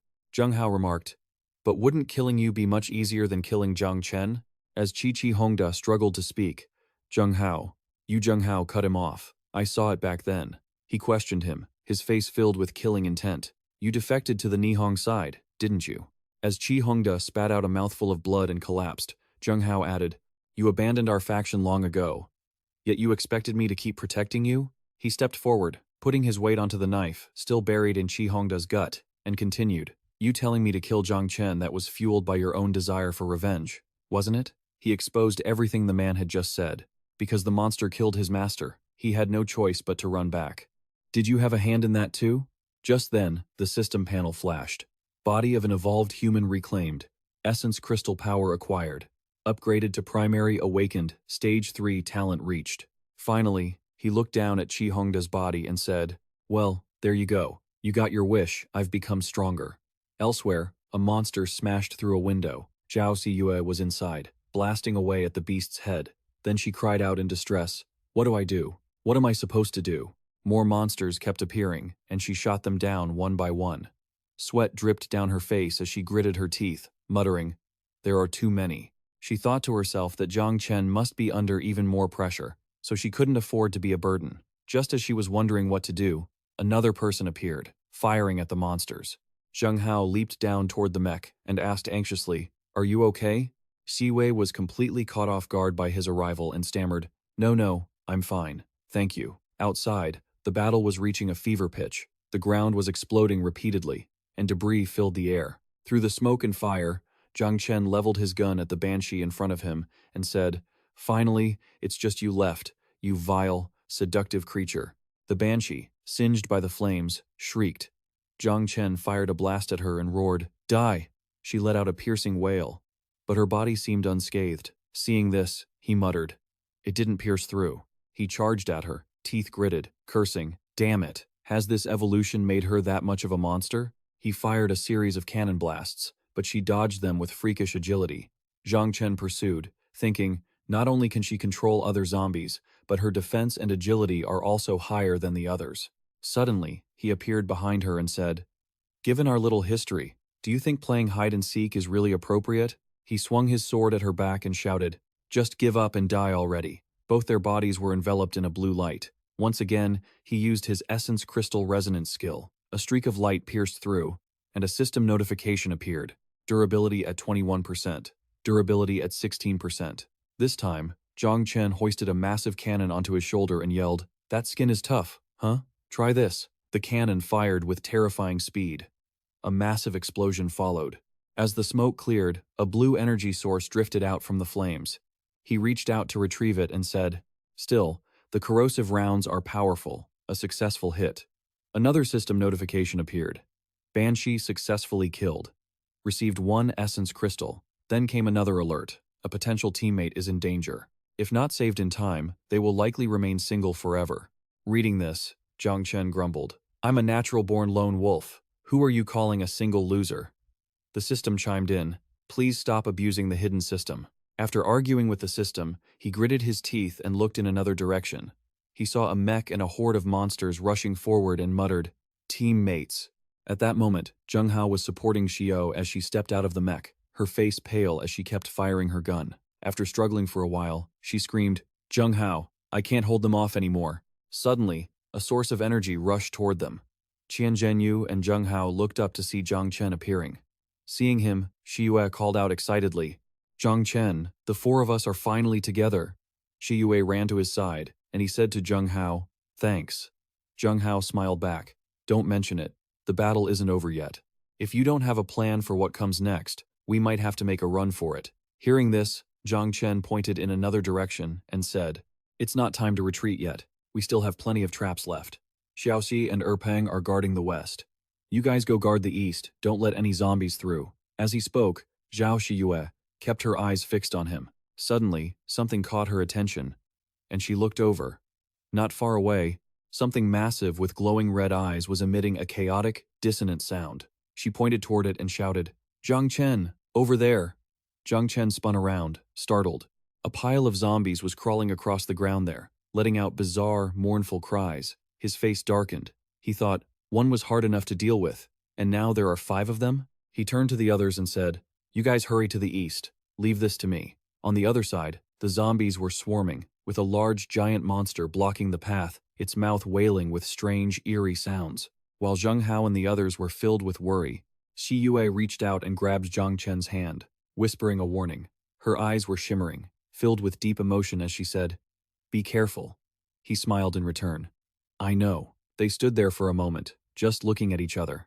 Just as she was about to say something more, she snapped out of it, blushed, and ran off, calling back, "I'm going. We'll make sure to guard the east." Zhang Chen blushed as he replied, "All right."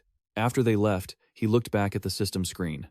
On the screen, the system displayed an upgrade progress of 15,932,800 times 2. He thought to himself, "Now that I know corrosive bullets are powerful and can damage the giant titan and the weeper, it's still not enough. It would be great if I could upgrade by 1 more level." After thinking this over, he held up one finger and shouted at the giant titan standing on the other side, "Stay put and behave yourself until I finish upgrading." Not sure if the giant titan understood, it let out an ooh-ah in response. Somewhere nearby, a loudspeaker started blaring, "There are survivors here. There are survivors. Tasty survivors." It turned out to be 2 speakers strapped to his head. The speakers kept broadcasting the message, "There are survivors here. There are survivors. Tasty survivors." By this time, the zombies had reached him, and he yelled at them, "Stop." After assessing the situation, he said, "All right, that's enough." Zhang Chen then unleashed a ray of light, the nucleus blast, and the beam surged forward, wiping out the zombies in front of him. His eyes turned cold as he thought seriously. The zombies from yesterday have all scattered. Getting them back together won't be easy. If I don't have the Tier 11 Giant Titan, upgrading won't be simple. On the other side, the Giant Titan and the Weeper kept on moaning. Suddenly, flames erupted from nowhere, engulfing the giant's body. Chunks of flesh began falling off as it and the weeping ones shrieked in the fire. The flames continued to spread relentlessly. Zhang Chen looked at his system interface with a satisfied grin. Congratulations on successfully upgrading to an intermediate level awakener, Stage 2. Next up, intermediate level Stage 3, 15,612,000. Multiplied by 2. He chuckled, feeling pumped, then glanced back over his shoulder. The giant and the weeping ones had closed in behind him, letting out guttural groans. He turned around calmly and said, "Right on time." Elsewhere, Xiaoxi was spraying gunfire at the zombies below, shouting, "Come on, keep coming. Our boss left me plenty of ammo." Pang, in his white wolf form, was also circling the horde. Suddenly, some liquid dripped onto her head. She looked up, furious, and cursed. "What the hell? It's sticky and gross." Above Xiaoxi was a monster with its jaws wide open, sharp teeth bared, lunging right at her. As it closed in, Xiaoxi screamed, "Mommy!" The monster roared, baring its razor-sharp fangs. She covered her face with both hands and screamed. Just then, another roar drew the attention of both her and the zombies. Pang and Xiaoxi ran toward the sound. Xiaoxi said, "Pang, these guys are acting weird. Let's head over there. The boss might be that way." Nearby, the weeping ones were sitting on the giant's corpse, wailing. Meanwhile, Zhang Chen was tapping away at his system interface. The screen flashed. Triggered passive ability. Rebirth of bone and marrow. 13. Your stats have been enhanced by another 1.3 to 3 times. Once the talent multiplier kicked in, another notification appeared. Genetic evolution path. 1 talent point available. Energy evolution path. 1 talent point available. He muttered to himself while navigating the screen. Genetic path. Upgrade frenzied slash. Energy path. Upgrade energy barrier. As he worked, another group of zombies came stumbling toward him. Suddenly, a flash of light surged out and swept around them. He laughed with delight. Man, crystal core resonance works like a charm. The system flashed the final notification. Evolution complete. He turned his back on the incoming zombies. Just as a claw nearly reached his throat, a burst of energy from his body sent them flying. He grabbed a weeping one by the head and said, "Using attack skill gaps? Do you guys think you're pretty clever? Perfect timing. I've finished evolving." He then spoke in a terrifying tone.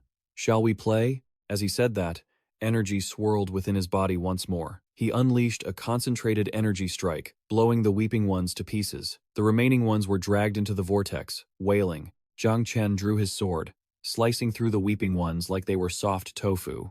Seeing this, the rest panicked and tried to flee. Nearby, someone was stacking their frenzied slash skill. Zhang Chen used crystal core resonance to unleash a massive surge of energy at the zombies. A strange sound echoed through the smoke and fire. Startled, he glanced over and thought to himself. It was Xiaoxi's voice, and a figure slowly emerged. He widened his eyes and wondered, that's the crying corpse behind her, holding on to Xiaoxi's head and arms? It seems like it's enchanting her mind, keeping her stiff and unable to move, just mumbling a few words. Zhang Chen called out, "Xiaoxi, are you okay?" She stared ahead with a blank, glazed look in her eyes. Suddenly, Xiaoxi tilted her head back and let out a shriek, while the crying corpse continued to hold her. She hunched over and spat a cloud of green smoke directly at him. Taken completely by surprise, Zhang Chen cried out, "Damn it!" The green smoke rolled toward him, launching an attack. He agilely leaped backward. The crying corpse behind her then controlled Xiaoxi to aim her weapon and fire at Zhang Chen as he landed on the ground. He looked extremely tense in this situation. Gritting his teeth, he thought, Xiaoxi is under its control. Why does the crying corpse have the ability to control even humans? Is it because of her zombification skill?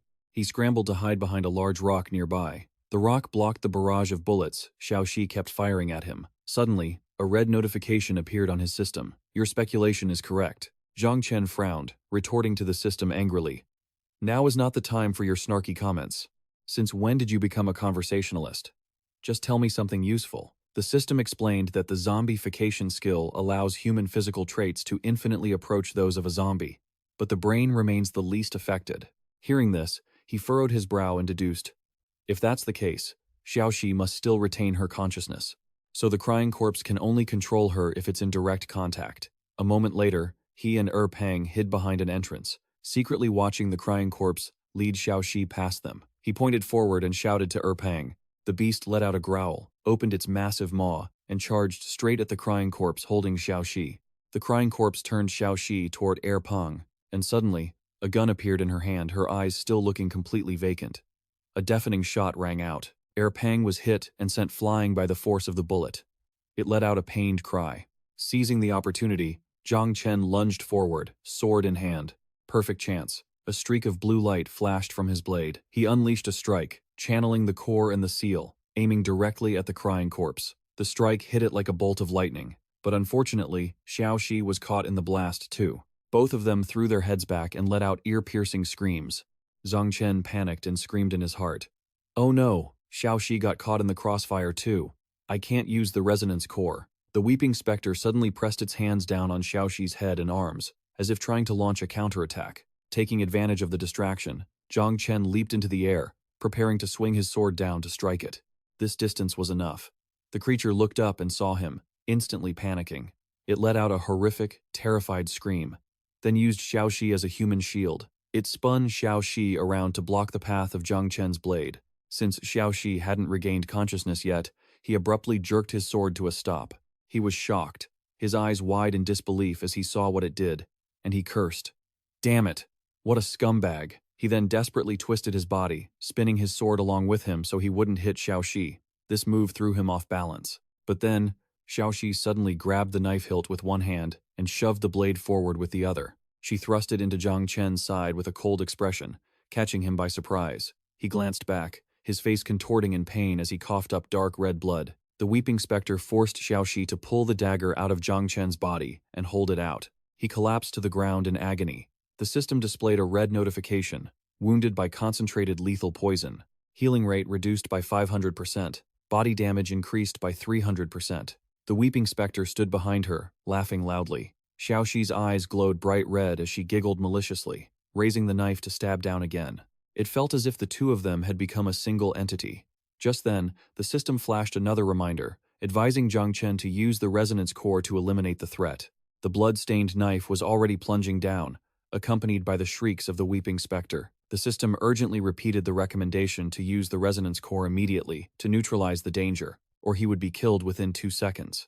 Zhang Chen, feeling annoyed by the interference, clicked his tongue and snapped.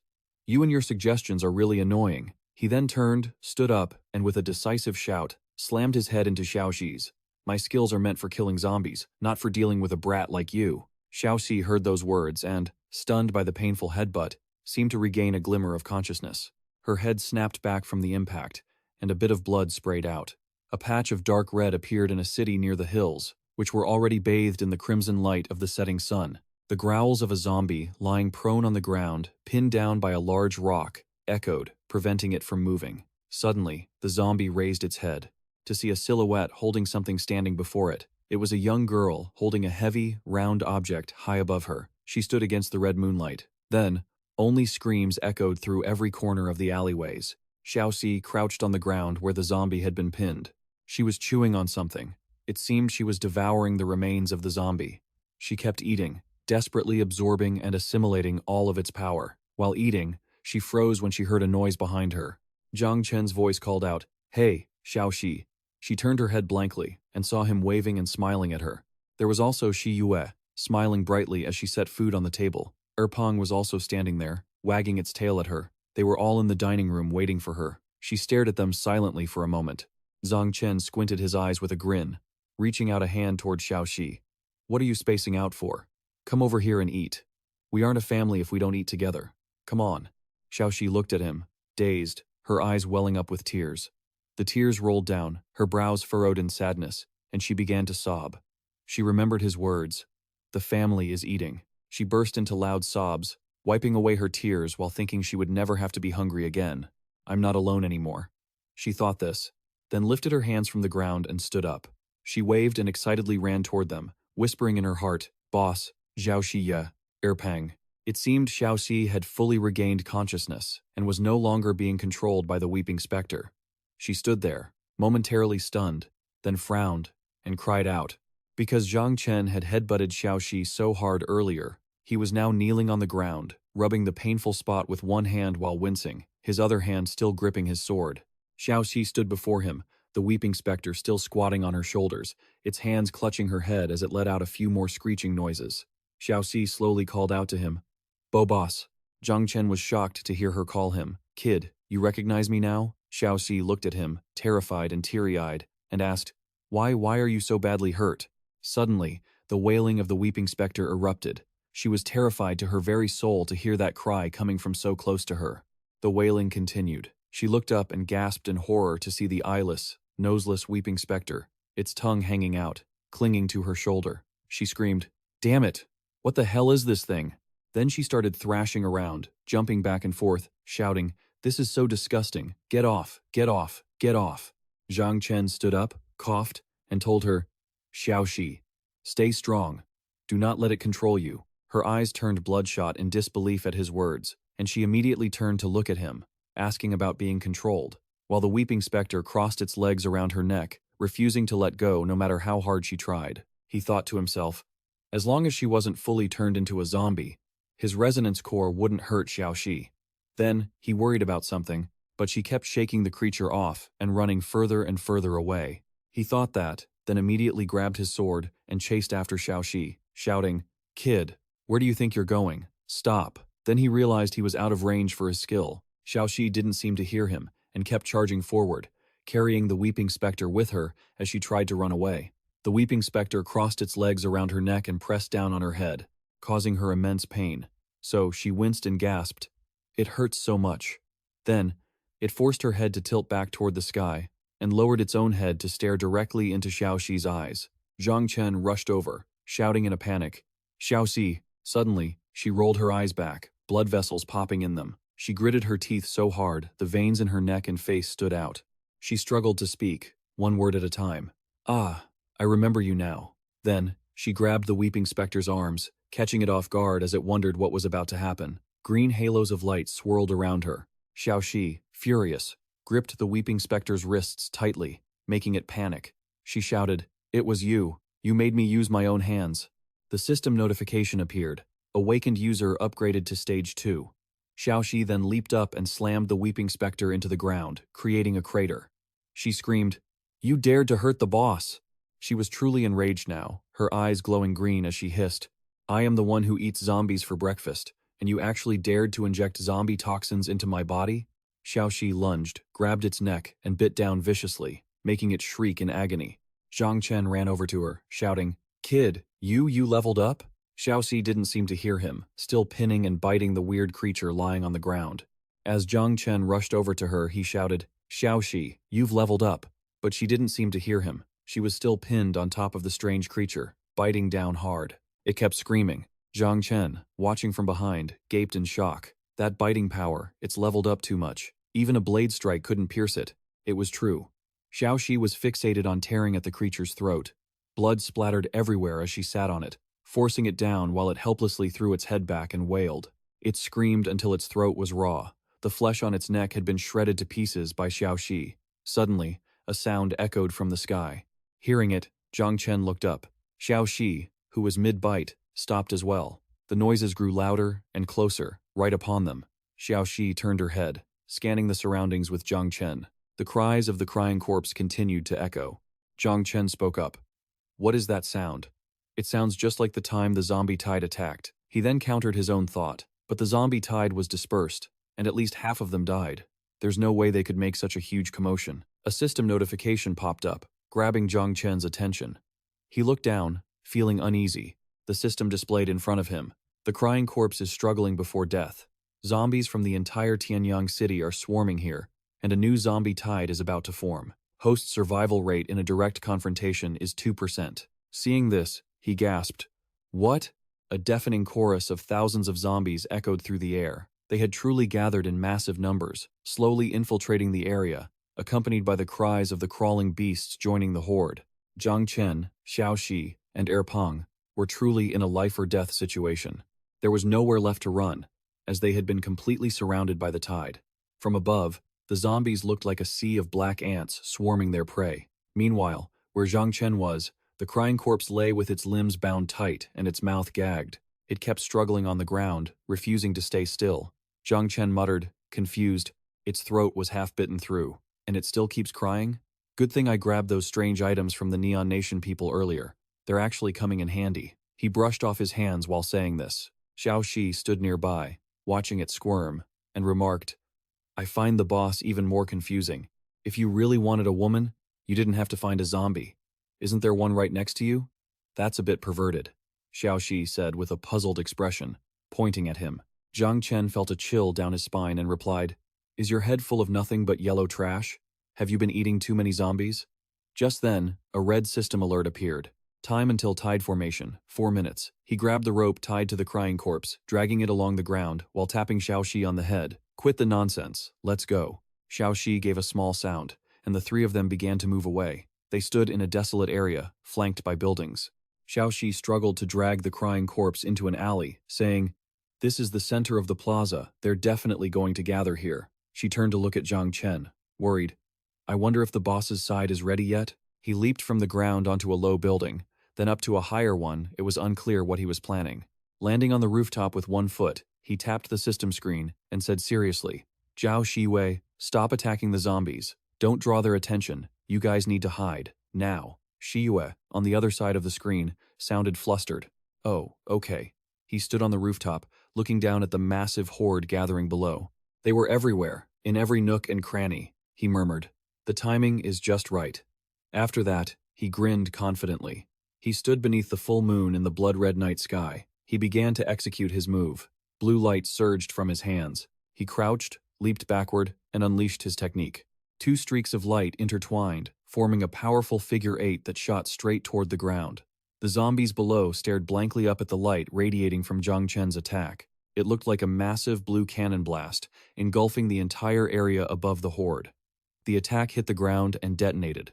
The power was so great that the explosion reached where Xiaoxi was hiding. Dirt and debris flew everywhere. Terrified to the point of tears, she turned and fled, leaving the crying corpse behind on the ground. She ran while shouting, "Oh my God, boss! If you push yourself any harder, you're going to wipe me out too." Then, Xiaoxi conjured a pile of rings in her hands. With a serious face, she said, "No other choice. Who told me to pick this boss?" After saying that, she tossed the ring into the air, and a system notification popped up. She pulled out high corrosive bullets, pulled out bombs, pulled out explosives, each one in massive quantities. Next, she frowned, ripped the duct tape off its mouth, and kicked it hard, crying out, "You go ahead and cry enough now." The crying zombie was kicked toward the pile of flames and shrieked. It was engulfed in the huge fire, wailing miserably. The zombies surrounding the fire were startled to see the crying zombie trapped in it.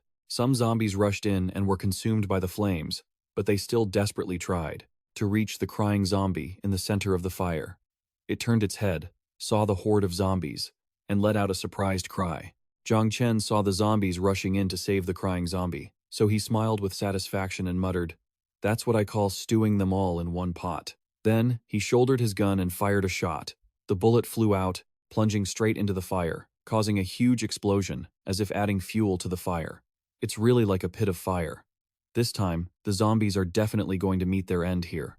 Zhang Chen landed on the rooftop with his gun. Below him, it looked like a volcanic eruption. The wailing of the zombies rang out incessantly, along with the roaring fire. The system reported that the auto-harvest had started, the tide had been wiped out, and the zombies in Tianyang City were dispersing. Seeing this, Zhang Chen breathed a sigh of relief. He stored his gun in his ring and said, "Not a bad haul. Keep this up, and I'll be leveling up soon." Suddenly, blue energy blazed behind him. Xiaoxi stood below the roaring flames, looking up at him, and exclaimed, "Damn, that move of boss's is just too cool." Then she commented, "There are at least tens of thousands of zombies buried in this sea of fire. They're not as numerous as they were before." Suddenly, a zombie reached out toward where Xiaoxi was standing, and she jumped back in surprise. "Oh my God, it's covered in fire." It reached out toward her, growling. She spoke up, "You scared the hell out of me. Aye, you want me to save you?" Then, she stood there with her arms crossed, looking at it, and refused. "No way. You're a zombie. Just go die obediently. Hurry up and get back." Hearing her say that, it suddenly opened its mouth.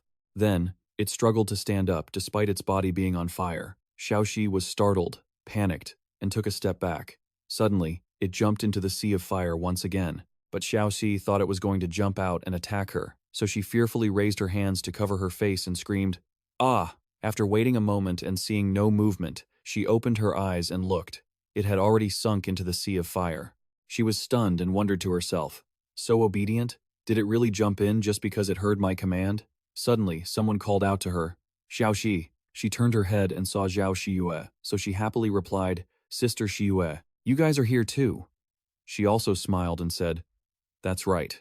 Then Zhao Shiyue walked over to her and said, the zombies over there have dispersed, the tide has passed, so we came to regroup. But Xiao Shi, what's with this appearance of yours? Xiao Shi raised her hands to catch Erpeng, who was running toward her, and replied, I leveled up. Qian Zhenyu was startled and said, oh, really? Zheng Hao followed behind. Shiyue looked at her worriedly and said, little girl, you look more like a zombie now. Erpeng, in Xiao Shi's arms, kept sniffing her, and Xiao Shi said triumphantly, the way I look now is called walking the path of a zombie so that zombies have nowhere to go. Zhang Chen was slowly jumping down to where Xiao Shi and Shi Yue's group were. Xiao turned her head to look at the fire and said in admiration, is Boss Chen nearby? Did he set this fire? Xiao Shi and Erpeng were having a little conflict over there. Xiao Shi lifted Erpeng up to eye level and asked angrily, are you drooling just looking at me? Erpeng cunningly replied, a little. After that, Zhang Chen jumped down from that building and landed next to Shi Yue, calling her name. Shi Yue was a bit startled and took a step to the right, exclaiming, Zhang Chen. Then she hugged him, smiled brightly, and said, it's great, Zhang Chen, we made it through. He was surprised by her hug and froze, blushing. Around them, the atmosphere was filled with romance.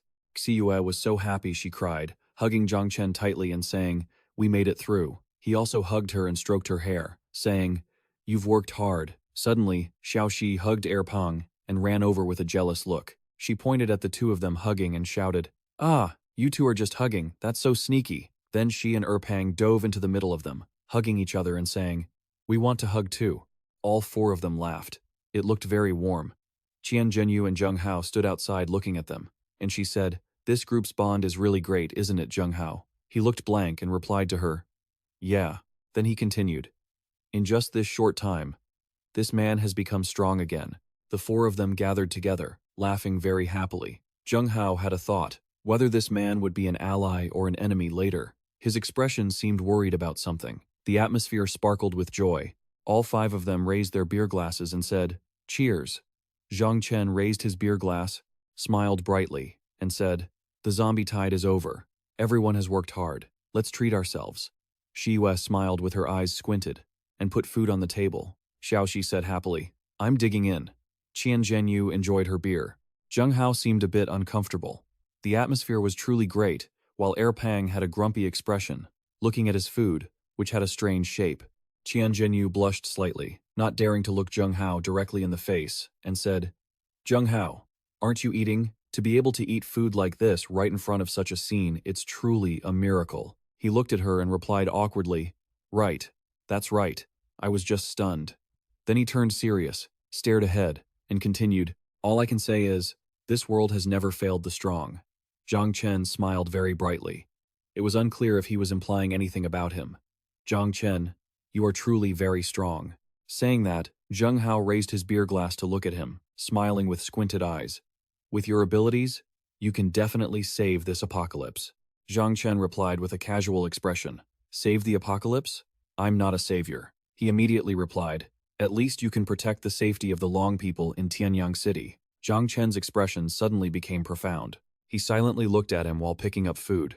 Then, he picked up some food and put it into Zheng Hao's bowl, saying, we just escaped from the tide. Let's not talk about such heavy topics at the dinner table. Zheng Hao was stunned. Zhang Chen, Qian Zhenyu sat next to him and was also stunned. A moment later, he calmly rested one hand on the table, stood up, and said, I'm done eating. I'm going back to my room to rest. Zhao Shiyue asked him, Zhang Chen, aren't you eating any more? Then he replied to her, I'm a bit tired. As Zhang Chen turned to leave, he thought, Zheng Hao is indeed righteous. His character isn't bad. If his strength holds up, maybe I can recruit him. He sat silently, staring at him as he walked away. A notification from the system popped up. The hidden stats of Zheng Hao, a second-stage primary awakener ranked 456,321st in the world. He was stunned by that number. He thought to himself, his ranking has shot up quite a bit. The last time I checked, he was just some random powerhouse barely inside the top 10,000. Zheng Hao sat silently and composed in his chair, holding a beer in his hand, with a faint green aura flickering behind him. Zhang Chen then silently affirmed, so, this guy is definitely worth recruiting. He continued to ponder, but whether he follows me or not depends on his choice. For now, I have more important matters to attend to. Zhang Chen then pushed open the door to his room. As soon as he stepped inside, he told the system hovering in front of him to check his inventory. The system showed that he had energy cores about 3,600 inches total, with 2,880 of them having 80% natural talent. There were 540 storage ring fragments, 20 assault rifles, 9,000 magazines of assault rifle ammo, 4 handguns, 300 magazines of handgun ammo, 701 kilogram boxes of beef, 200 bottles of fine wine, 800 and 7,500-gram packs of sausages, 100 and 2,500-gram packs of cheese, 1 primary level eavesdropping skill, 1 supply crate sensor, 1 research staff ID card, 1 mysterious key that hadn't been identified yet, and 1 map of science and technology level 23. He also had 3 talent crystals, 1 blueprint for a powerful heaven-bone blade, which cost 1,000 energy core points to craft 100 sharp claws, 10 razor-sharp claws, 50 vials of evolver blood, and 10 pieces of tough leather, which could be used to craft energy weapons. The heaven-bone blade was extremely powerful. There were also 10 crispy fruit seeds, which could grow fresh, delicious, and nutritious crispy fruit, rich in essential vitamins. There were 20 coconut sand seeds, which would grow coconuts with sweet, refreshing water and edible flesh, which also had detoxifying properties. He had 13 zombie antibody vaccines. After injection, one would be permanently immune to the zombie virus. For those already infected, it could prolong their life for 30 days. This medicine was useless on actual zombies. It was a rare skill. He had 1 blueprint optimizer, which, once learned, would allow him to spend energy cores to upgrade the attributes of items he crafted by 1 level. Zhang Chen said aloud, "Not bad at all." The system continued to notify him of a rare skill, all-round chef. Once learned, one immediately becomes a master chef, automatically gaining all cooking techniques and developing muscle memory. He also had a rare gene enhancement, cellular reformation, which could strengthen and modify cells, increase visual sensitivity, and allow one to detect camouflage, simulations, and invisibility, while also granting night vision. Zhang Chen then remarked, "This is really great." He looked at the system screen with a pleased expression. It recorded a gene enhancement, balance. It could improve the user's balance, but there was a certain chance it would cause a small tail to grow behind them. After a moment, he spoke up, "Especially this one." He then picked up the hilt of a sword, which featured a blade shaped like someone's spine. He slowly drew it out from the system interface. The system stated that the rare heaven-bone blade could absorb 10% of an opponent's total attributes during battle and add them to the user, lasting until the fight ended. Zhang Chen looked intrigued, holding the hilt with one hand and stroking the blade with the other. "This looks cool. It's definitely stronger than using a regular sword." He then looked at the screen and muttered, "Besides that, this is the one that concerns me the most." He tapped his index finger on the map displayed on the system screen, the map found at the headquarters in Nihon that he hadn't had time to look at yet. Meanwhile, outside the house where Zhang Chen's group was staying, Qian Zhenyu walked over to Zheng Hao with her hands behind her back and asked, "Zheng Hao, why are you sitting here all by yourself?" He was kneeling on the ground in front of a bush. Seeing her approach, Zheng Hao looked up. "Qian Zhenyu." Then he lowered his head and said, "Have you ever thought about whether we could return to the world as it was before?" She stood behind him, looking at him with slight surprise. Then she replied, "I've never thought about it." Zheng Hao stood up and continued, "Exactly. Maybe we won't ever be able to go back in our entire lives." He suddenly turned his head to look at Qian Zhenyu with a determined expression. "But we can build a new order in this god-forsaken world and rebuild a new world entirely." After saying that, Zheng Hao grabbed her wrist and continued, "I see hope in Zhang Chen." Qian Zhenyu looked at him anxiously and said, "Zheng Hao." But he continued, "Qian Zhenyu, perhaps we really can do this. Do you believe in me?" She looked at him and replied, "Zheng Hao, I do. As long as it's something you believe in, I believe in it too." He was overjoyed to hear that. He grabbed her hands tightly and said, "We need a savior. Qian Zhenyu, do me a favor. I want to see Zhang Chen standing at the top of this world." Zheng Hao said this with a face full of determination and certainty, even if Zhang Chen didn't want to. Just then, the system notified him. "Congratulations on learning the rare skill, Blueprint Optimizer. Congratulations on learning the rare skill, All-Round Chef. Congratulations on your gene enhancement, Visual Cellular Reformation." It turned out Zhang Chen had been learning all these skills in his room. The system announced that he had been injected with the zombie antibody vaccine, and he was now immune to the zombie virus. Zheng Hao's voice sounded firm. "We have to save this world too." Early the next morning, Zhao Shiyue was hanging laundry in the yard when she saw Zhang Chen with dark circles under his eyes, yawning repeatedly and looking incredibly sluggish. She ran over with her laundry basket and asked, "Good morning, Zhang Chen. Why do you look like you haven't slept well at all?" He looked at her groggily while checking the system. "Shiyue, I haven't slept at all, but it's not a problem." He took a bottle out of the system, shook it a few times, and popped the cap. The system announced it was an ultra-potent functional energy drink. He stood with his hands on his hips and downed it in one go in front of Zhao Shiyue. Then he asked her, "How's that?" He was no longer sluggish, but instead filled with life and energy. Shiyue replied, "I don't think that's the point. You should go get some sleep." Zhao Shiyue then looked down in a daze as Zhang Chen took the laundry basket from her. He said, "I've been a gamer for many years, so one night without sleep is nothing. But while organizing the supplies during this time, I realized there are still quite a few problems that need to be solved." As he spoke, he stretched his body and hung a towel from the basket onto the line. Shiyue watched him in alarm and asked, "Could it be that we're still being targeted by enemies?" Zhang Chen answered her while hanging the clothes. "That's not it. It's just that he remembered the map he had kept carefully in his room." The system provided information. Nam City, Pingcheng National Forest Park, the 11th of November 2012, where the meteorite landed. There were 27 parts to the science and technology map in total. Putting them all together would grant access to the entire advanced technology of Blue Star. At the same time, it would unlock the beacon. He stood frozen as if struck by lightning when he saw this information. The system displayed further. Total maps currently possessed, 4. Back to the present, the puzzle pieces regarding the truth of this world are finally coming together. He said this while carefully hanging up the laundry. Zhao Xiyue grabbed some clothes and looked over at him, speaking up. The 11th of November, 2012. I remember you mentioned in your diary before that this was the day the virus first appeared. He replied, "That's right. So I suspect the virus is closely related to the meteorite. Perhaps the meteorite even brought the virus here." Hearing this, Zhao Shiyue asked, "Then what is the lighthouse?" Zhang Chen pointed to the space station on the system screen and began to explain. The lighthouse is a massive artificial space station orbiting the Blue Star. It has an ecosystem capable of sustaining 1 million people, and this thing exists here too. This proves that even before the virus went berserk, the people here were already trying to save themselves, maybe even finding a way to keep humanity alive before it all fell apart. He stared intensely at the screen and continued, "If we can collect all the tech blueprints to activate the lighthouse, maybe we can save all the survivors." After he finished, Zhao Xiyue looked at him with an expression of pure admiration. Just as he turned to look at her, he noticed her gaze and asked, "What? Why are you looking at me like that?" Zhao Xiyue smiled, her face filled with awe. "I just think Zhang Chen is even more amazing than I imagined. We've been through the same things, but you've managed to gather so much information.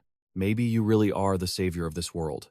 In the middle of the courtyard, she grabbed his hand and beamed at him. Zhang Chen's face flushed red, and he stammered, It's not that big a deal." Awkwardly meeting her gaze, he said that besides collecting all the blueprints, the video files found in the Dunya lab also needed to be repaired. "There's so much to do, it feels like we've only just begun."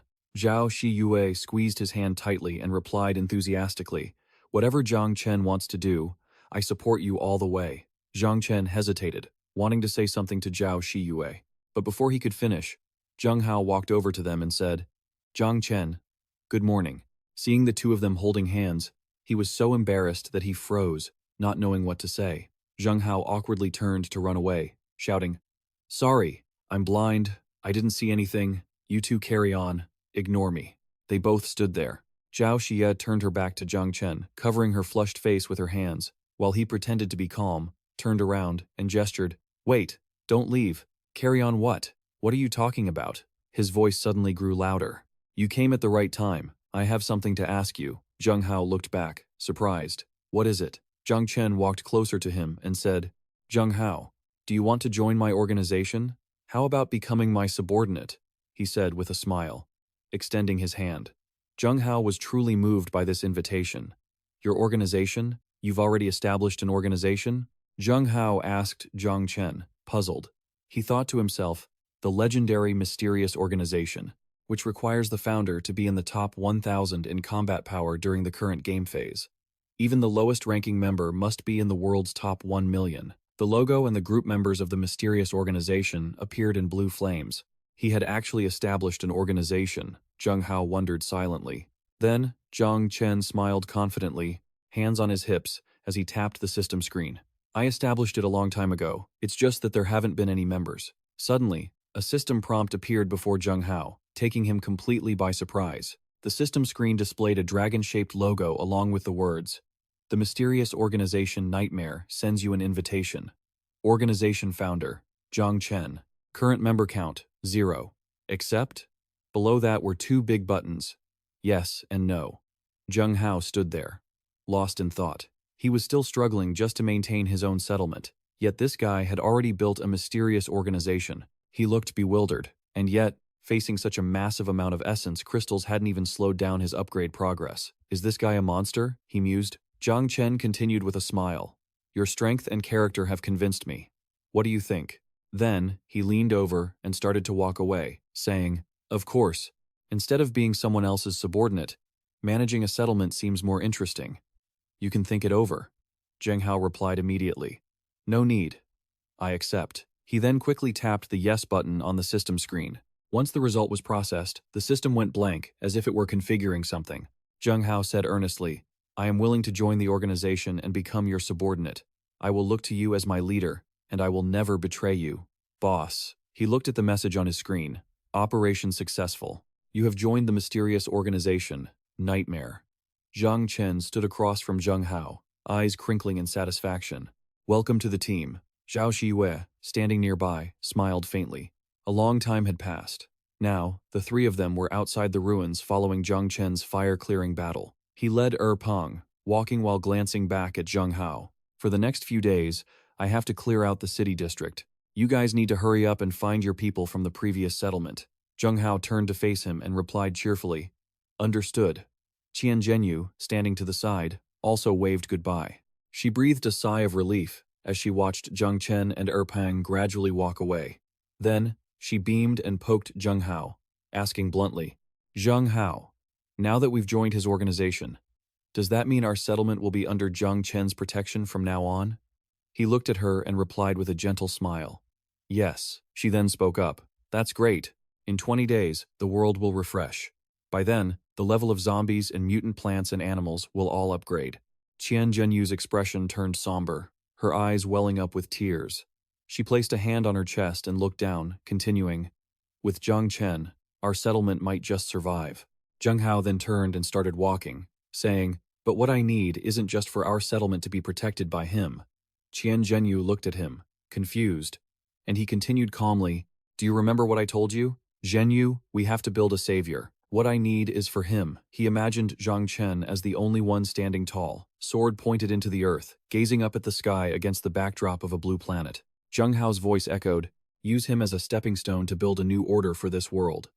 Meanwhile, on Zhang Chen's side, Peng was running around excitedly, eyes sparkling, leaving him trailing behind while grumbling. Oh, come on, don't do that. He watched it casually, relieving itself on a utility pole, and spoke up. Even if we just wiped out that zombie horde, it doesn't mean there isn't a single zombie left, does it? Suddenly, he spotted two crawlers scurrying out from a nearby alley. They were staring at him. He mused, Well, crawlers. Peng, having finished, turned around and saw the two crawlers. Peng glared at them with a malevolent glint in its eyes, and the crawlers immediately panicked, terrified at the sight of Peng. The two crawlers bolted without looking back, leaving the street quickly engulfed in dust. Zhang Chen reached out, shouting, Hey, don't run. He stood there with one hand in his pocket, frowning and muttering, seriously. Then, Peng beside him let out a cry, making him turn to look at it, puzzled. Zhang Chen quickly squatted down, lifting Peng onto its hind legs, wondering to himself, could it be? Then he told it, Peng, show me your stats.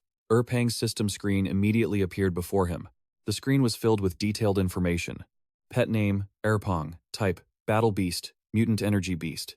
Stage, Adulthood, 3rd stage of the Millennium Era. Favorite foods, meat, zombies, mutant animals, mutant insects. Skill, Battle Multiplication. Upon entering combat, size, strength, speed, and quality increase several times over. Summoning Wildness. Can summon 4 small moonlight wolves to join the battle. After combat ends, the small moonlight wolves vanish. Healing Devour.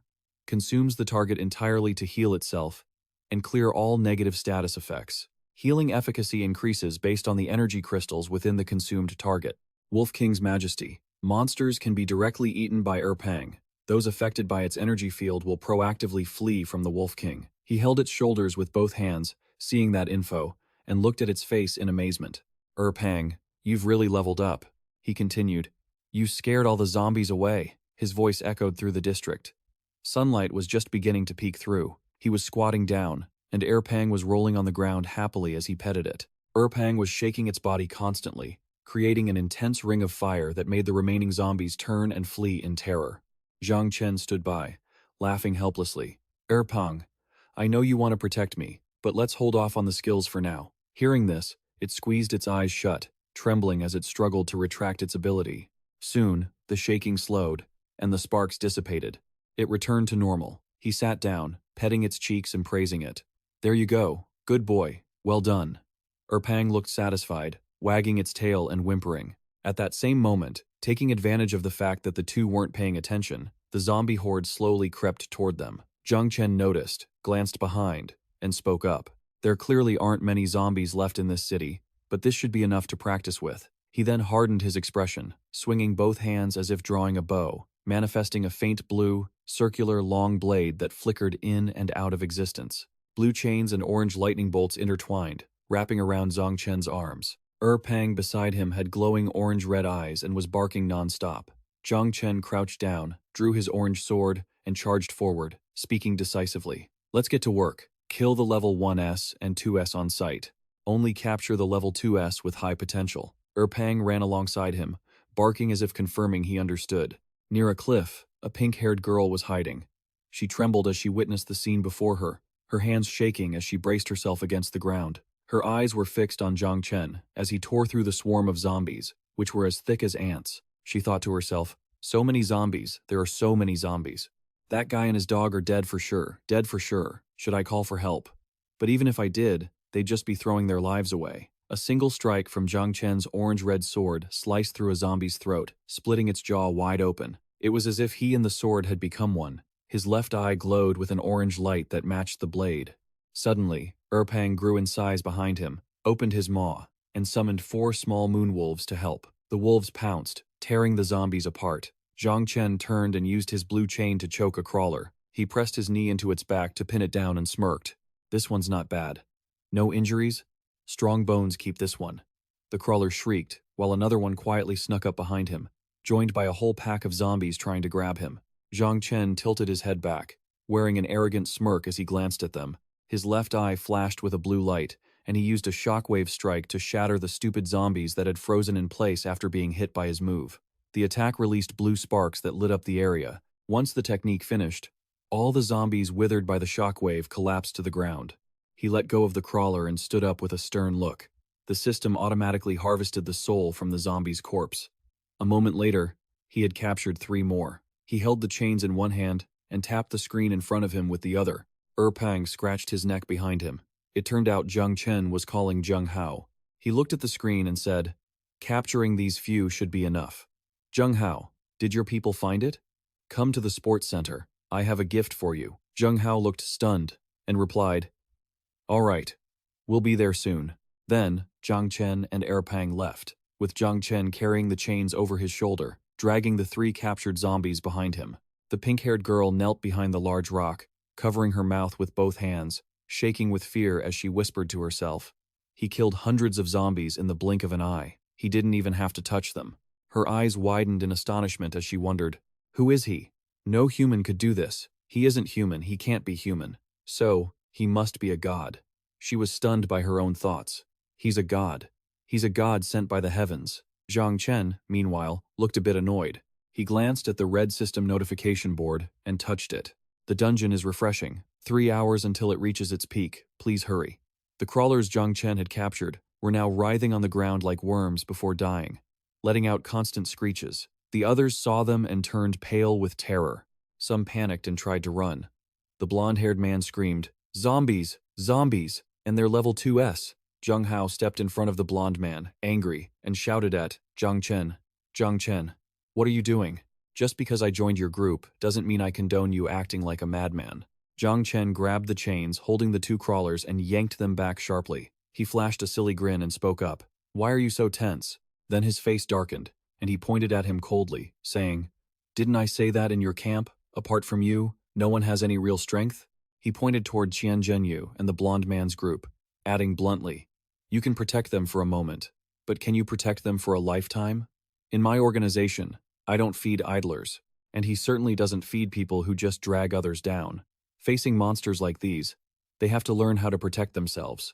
His expression is completely different from before. The way he frowns, the way he looks at everyone, even his gestures, it's all so ruthless, cold, and decisive. Zheng Hao speaks up, feeling indignant. But you can't just bring zombies here. How is that any different from those animals from Yehong? Then, Zhang Chen forces the two creatures down onto the ground and stands with his foot on one of their backs. He says with a serious look, That's different. I'm just teaching them in a safe, risk-free environment. He then beckons to Qian Zhenyu's group. All of you, come over here. Qian Zhenyu's group is trembling with fear, but they dare not refuse. Zhang Chen touches the shoulder area on the creature's back and says, If your strength is sufficient, you can deal enough damage. You don't need to overthink it when dealing with these, but if you're weak, just remember this specific spot. Destroying the nervous system is the only chance the weak have to stay alive. As soon as he finishes speaking, the creature suddenly shrieks in pain. It turns out he had driven his sword right into it, and as he pulls it out, he glances at them casually and says, See? It's simple, isn't it? Those behind him are terrified. The brown-haired guy stammers in shock. Simple? Where is that simple? We struggled just to kill a Type 1, yet he cuts down a Type 2 like it's a rotten worm. Is this guy even human?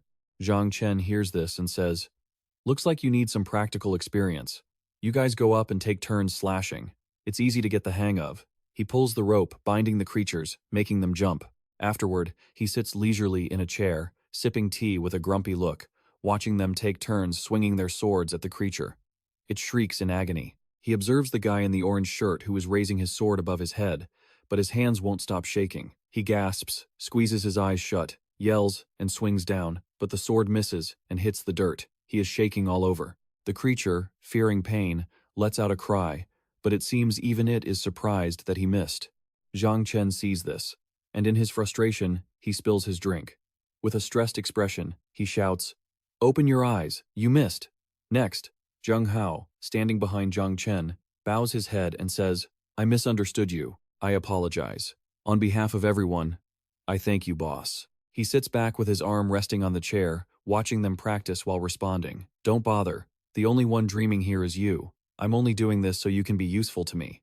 Then, he looks coldly at the system screen before him and continues. Besides, I have agricultural seeds. Once their combat effectiveness improves, you are to lead them immediately to find land suitable for farming. Zheng Hao stares at the system screen in confusion. Zhang Chen is also surprised by what he sees. The system notification reads, Attention. The refreshing time for the Yang resource has reached its peak. The map location has been revealed. Harvest quickly. Quickly. Quick. Quick. Quick. Zhang Chen mutters to himself, wondering if this hidden system was a gossipy person in its past life. The hidden system keeps chirping in his ear, repeating the same word. Quickly. Then, he hands Zheng Hao the blade he used earlier. With a weary expression, he tells him, I have this blade to give to you, too. I have a new one. Before Zheng Hao can even finish saying thanks, Zhang Chen rushes forward at lightning speed. He turns back, waves, and says with a smile, No need for formalities. I have things to do, so I'm heading out. Everything here is in your hands. Zheng Hao looks at the blade in his hand and smiles slightly. Suddenly, someone's voice rings out from the system. In this apocalypse, even while trying to survive, you must maintain your mental health. I just met a lunatic. Anyone who wants to join a mental wellness session, message me privately. Zheng Hao frowns as he looks at the screen and sees the pink-haired girl from earlier, seemingly mocking someone. He thinks to himself, why is the world channel filled with such nonsense? The system shows her standing on the street talking to a group of people. She says, I have truly seen a god. Every zombie that got near him just died instantly. He came to save his followers. He is the only god in this world. Others respond to her, calling her a lunatic. Someone jokes, the devil would believe you. I'm God myself. Zheng Hao sees this, rests his chin on his hand, and starts to reason. Every zombie that got near him died. Why does the person this woman is talking about sound exactly like Zhang Chen? Li Bingyu suddenly falls to the ground. The man in the tank top is furious. Get lost, you crazy woman. I've met plenty of people like you faking godliness just to scam supplies, right? Not in my neighborhood. Li Bingyu, her face bruised and battered, says weakly, what I said is true. Please, believe me. Believe in the true God. He is our only hope. Hearing that, the man doesn't say anything, but someone shouts, I thought she was faking being crazy, but it looks like she's actually lost it. It's bizarre, she's scammed people so much, she started believing her own lies. He pushes Li Bingyu's head, making her cry out in pain. The man in the tank top angrily grabs her hair. Listen here, there is no hope left in this world. Only killing and survival. Clinging to hope is the biggest despair. But Li Bingyu shakes her head. No, what I said is the truth. A massive explosion signals an arrival. A blue light illuminates the screen, showing the image of a star core. Zhang Chen's image appears, and the man in the tank top is stunned. He's so strong. Who is he? Li Bingyu points at the screen. It's him, the true God. Our light in the apocalypse. The true God has manifested. See, those filthy zombies have no right to even get near him. Li Bingyu kneels. True God, please, protect us. Protect us. Loud shouts erupt. The man in the tank top suddenly gets angry. What are you bowing for? Get up. It's just a video clip, who knows if it's real or fake. Qian Zhenyu and Zheng Hao approach. Zheng Hao introduces. This clip is naturally real. He is the true God of this world. Otherwise, have you ever seen a human with such heaven-defying power? The man in the tank top yells, who the hell are you? Zheng Hao just stands face to face with him and calmly introduces himself. I am the messenger of God.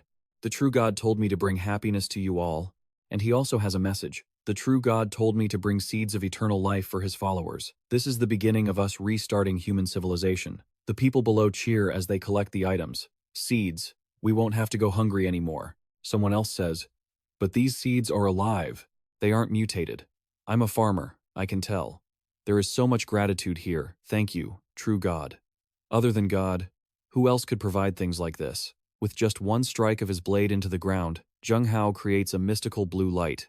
Everyone is amazed by Zheng Hao's display of power. Zheng Hao wears a dangerous, knowing look. The deity said, bow before me, and you shall receive peace and my blessing. He held out his hand and said, absolute loyalty to me is the only way to be saved.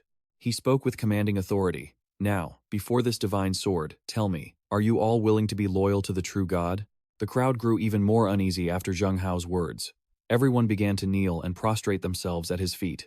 Please, true God, bless us. We are willing to serve the true God forever and obey his every command. The man in the tank top, who was initially quite resistant, finally knelt down as well, shouting along with the others, we obey the true God's will, serve the true God, worship the true God. Zheng Hao looked down, smiling in deep satisfaction. A girl named Li Bingyu was very sincere.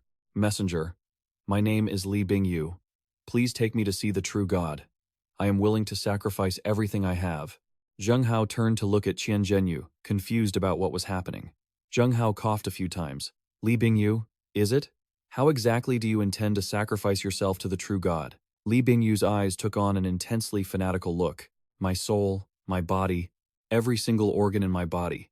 As long as the true God desires it, everything I have can become an offering to him. But Zheng Hao grabbed Li Bingyu's hand before she could go any further. Zheng Hao shouted, enough! What do you take the true God for? A cult leader? The true God is the faith of this world, the source of hope.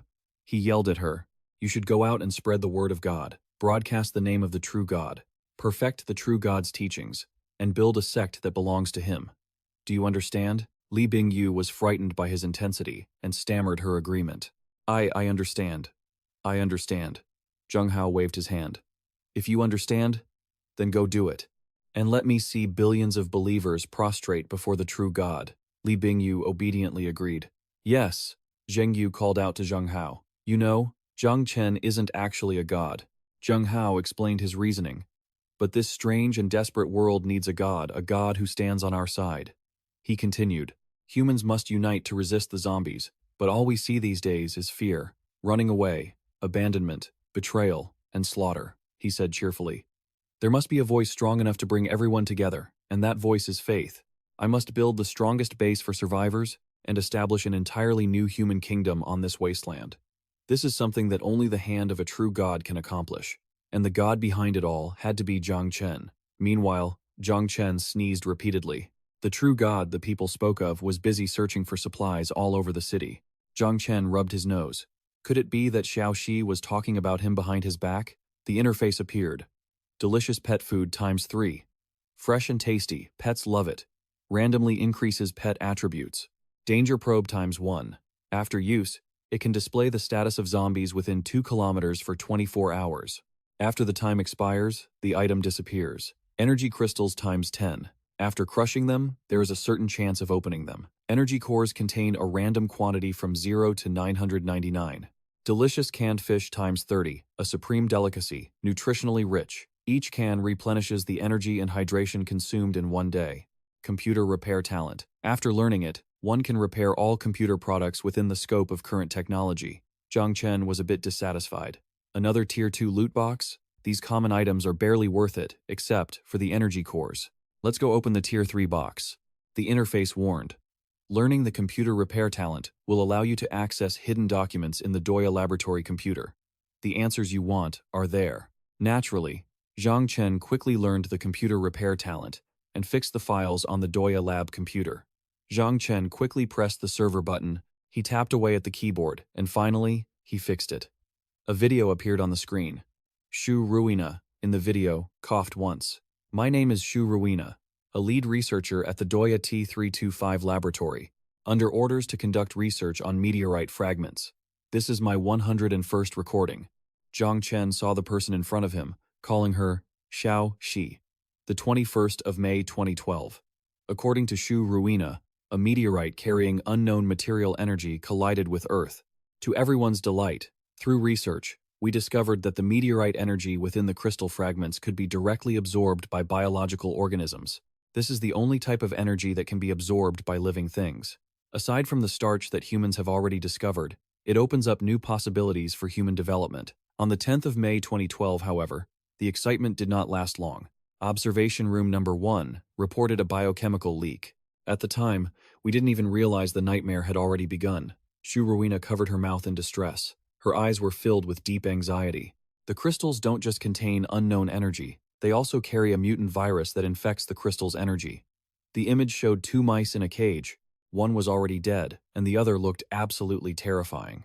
Once a living organism is infected, most will die because they cannot integrate the energy. The survivors will become bloodthirsty, violent, cannibalistic, and lose all human characteristics. The 12th of May 2012. Shu Ruina was furious and maddened. She collapsed at her desk in despair. Zhang Chen saw the image of Shu Ruina huddled in a corner, facing a large-scale virus outbreak. Suggesting a few immunity groups was incredibly foolish, and they even resorted to a nuclear strike on the crystals, delusional enough to think energy could destroy energy. It only resulted in even more zombies appearing. The Tengxiang country built high walls, trying to hold on to the last land of humanity. Under the management of these idiots, it was all likely to be wiped out. Now, we can only place our hope in the evolution of humanity itself. To the 12th of May, 2012, Shu Ruina stood before a giant rat. After 836 experiments, the giant rat continued to mutate, its strength increasing in every aspect. They were no longer afraid of bullets. Through dissection, we discovered the crystal energy had completely merged with the living organism to form an energy core. Shu Ruina looked at the perfectly fused energy core. Human research cannot keep up with the evolution of these mutants. Zhang Chen saw that it was an energy core, so that's how they are born. Shu Ruina was trembling in the video. A new biological era is beginning. She collapsed in the lab. The era of gunpowder is over. November 3rd, 2012. On Shu Ruina's hands, veins like blood appeared. Experiments, symbiotic drugs, have reached the final stage. I have named them Primary Body Enhancement Serum, Intermediate Body Enhancement Serum, and Advanced Body Enhancement Serum. With tears streaming down her face, she said the primary and intermediate physical boosters had finished testing, but the advanced one didn't seem stable yet. Shu Ruina stared at the computer screen, pleading, "Listen, the core crystal is the source of all the mutations. A nuclear strike can't destroy it." Zhang Chen was startled. Shu Ruina continued, "I don't know what will happen next, but whoever finds this recording, please go to Resting Room 7. That place is humanity's last hope." Her final plea before the computer shut down was simply, "Please." The computer finally went dark in front of Zhang Chen. The info panel displayed that Resting Room 7 was located in Shannon City, in the basement of the 7th floor of the Baisho District Central Hospital. The map for Shannon City Central Hospital has been unlocked for you. Zhang Chen looked at the display, thinking that if he could destroy the central crystal as Shu Ruina suggested, he might be able to end this apocalypse. What is this Resting Room 7? This last hope? It seems I have to make a trip there no matter what to figure it out. Zhang Chen was also very curious, and since Xiao Shi and Shu Ruina were so similar, he had a hunch that there must be a connection between them. Zhang Chen prepared for battle, launching a powerful attack toward the tall man standing there. Zhang Chen swung his sword repeatedly at the man, the clashing sounds ringing out. Looking at the sword in his hand, Zhang Chen couldn't help but exclaim, "This heaven-bone blade is something else. It can actually slice through a giant infected creature much stronger than a regular blade." Suddenly, a notification arrived. "Congratulations on advancing to a level 1 high-level awakened." Another message followed. "Unlocked. Bone refining passive ability. Your attributes have been doubled once again. You have received 1 talent point for the genetic evolution path. You have received 1 talent point for the energy evolution path. Crystal core resonance. High-level awakened have a chance to loot this when killing high-level infected.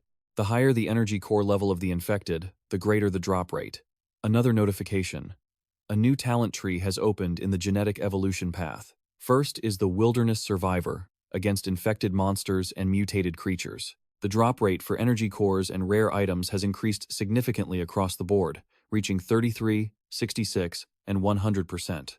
Next is Death Whirlwind 01. By swinging your melee weapon to stir up a powerful energy vortex, you can deal massive damage. After the whirlwind ends, you can leap and deliver a devastating heavy strike to your strongest or designated target, dealing 500% damage. Next is the passive skill, Weakness Exploit. Any normal attacks and skills have a chance to trigger a critical hit, dealing 100% damage. As for the Energy Refining Evolution Path, Refining Energy Level 3 allows you to consume 1,000 energy cores to synthesize 1 concentrated energy core. Success rates are 20, 35, and 50%. Failure refunds 0, 25, and 50% of the energy cores. Soul Burn Level 1 allows you to consume your own energy cores or high-level cores, thereby increasing your combat power by several times. The more energy you consume, the stronger your fluctuations become. Blink Level 1. Blinking to any visible location, the maximum distance increases based on your ability. If a blink to the target location isn't possible, it automatically selects the nearest safe spot. Zhang Chen stared at the dashboard with concern. Energy Refining +1, Soul Burn +1, Blink +1, Upgrade Wasteland Survivor. A message arrived. Upgrade successful. A hidden prompt appeared in the system. The zombie group hidden here has been cleared out. In the abandoned shopping center ahead, a level 3 treasure chest was detected along with a survivor group called Conscienceless. Zhang Chen pondered the last part. Behind him, Zhao Shiyue called out happily, "Zhang Chen, we finally found you. And Xiao Shi too, boss." Zhang Chen looked quite surprised. "Why did you two come here?" Xiao Shi smiled. "You suddenly said you wanted to head to South Mountain City. You didn't even go home. You must be planning to do something dangerous again, right? How could we let you go alone?" Zhao Xiyue was also very cheerful. "That's right, we're a family. No matter what happens, we have to act together." Naturally, Zhang Chen was very happy. He had thought South Mountain City would be full of trouble and that he would be fine going alone. "Thank you both. But Shu Ruina's situation might involve Xiao Shi. If they want to follow, let them." Zhang Chen readily agreed. "All right, let's go together." Naturally, the two girls quickly agreed. Deal. A pitiful moaning sound came from inside the house. 2 cruel, wicked men were dragging a girl out by her feet in a wretched state. "Can't believe she's already broken. The guys haven't even finished a round yet and she's already half dead." The other man was just as immoral. "Aren't there plenty of women? Go swap her for someone else." The poor woman's mouth had been sewn shut. She looked truly pathetic, tears streaming down her face incessantly. The evil men laughed. "Boss, this mouth-sewing trick is genius. Whether they're being toyed with or eaten, this little brat can't make a single sound. Throwing her to the zombies outside can even act as a wall." The other guy said, "Enough talk. If we don't head back, the one behind us might be played to death too." His face was incredibly sinister. So, it was their turn to take out the trash. "Us?" The woman thrown down, despite having her mouth sewn shut, kept lamenting, "You guys won't die peacefully." The evil men just laughed. "What is she saying?" The other guy laughed loudly in response, barely hearing her. The poor woman was slowly falling in front of the zombies. They thought it was over, but suddenly, they spun around. Huh? God, you scared the hell out of me. They saw someone holding a blood-stained knife. The bespectacled man was trembling, holding a blade, wanting to kill them. They shouted, "What is the lookout doing? How did this guy get out?" The bespectacled man trembled. "You guys killed that girl." The man replied, "Enough jabbering. If you don't want to die, get lost." The other thug added, "She was played until she was ruined anyway. Feeding her to the cute zombies is just recycling." The bespectacled man was furious. "You animals, I'll kill you." The thugs began to feel fear. "Run, run," one shouted in terror. "He's chasing us." The bespectacled man caught up to him. "Help." The man clutched the knife with a cold, sharp expression. The bespectacled man brutally stabbed him right in the eye. "You guys have no right to beg for mercy." Blood spurted from the wound, looking terrifying. The bespectacled man's expression was icy. The remaining thugs ran away in a panic, screaming everywhere. Outside the building, Zhang Chen's group was walking down the road.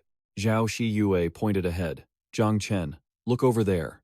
Xiao Shi added, "Why is there a huge crowd of zombies in front of the shopping center?" The zombies looked terrifying, but how could they possibly hinder Zhang Chen? He quickly slashed through them, blood splattering everywhere.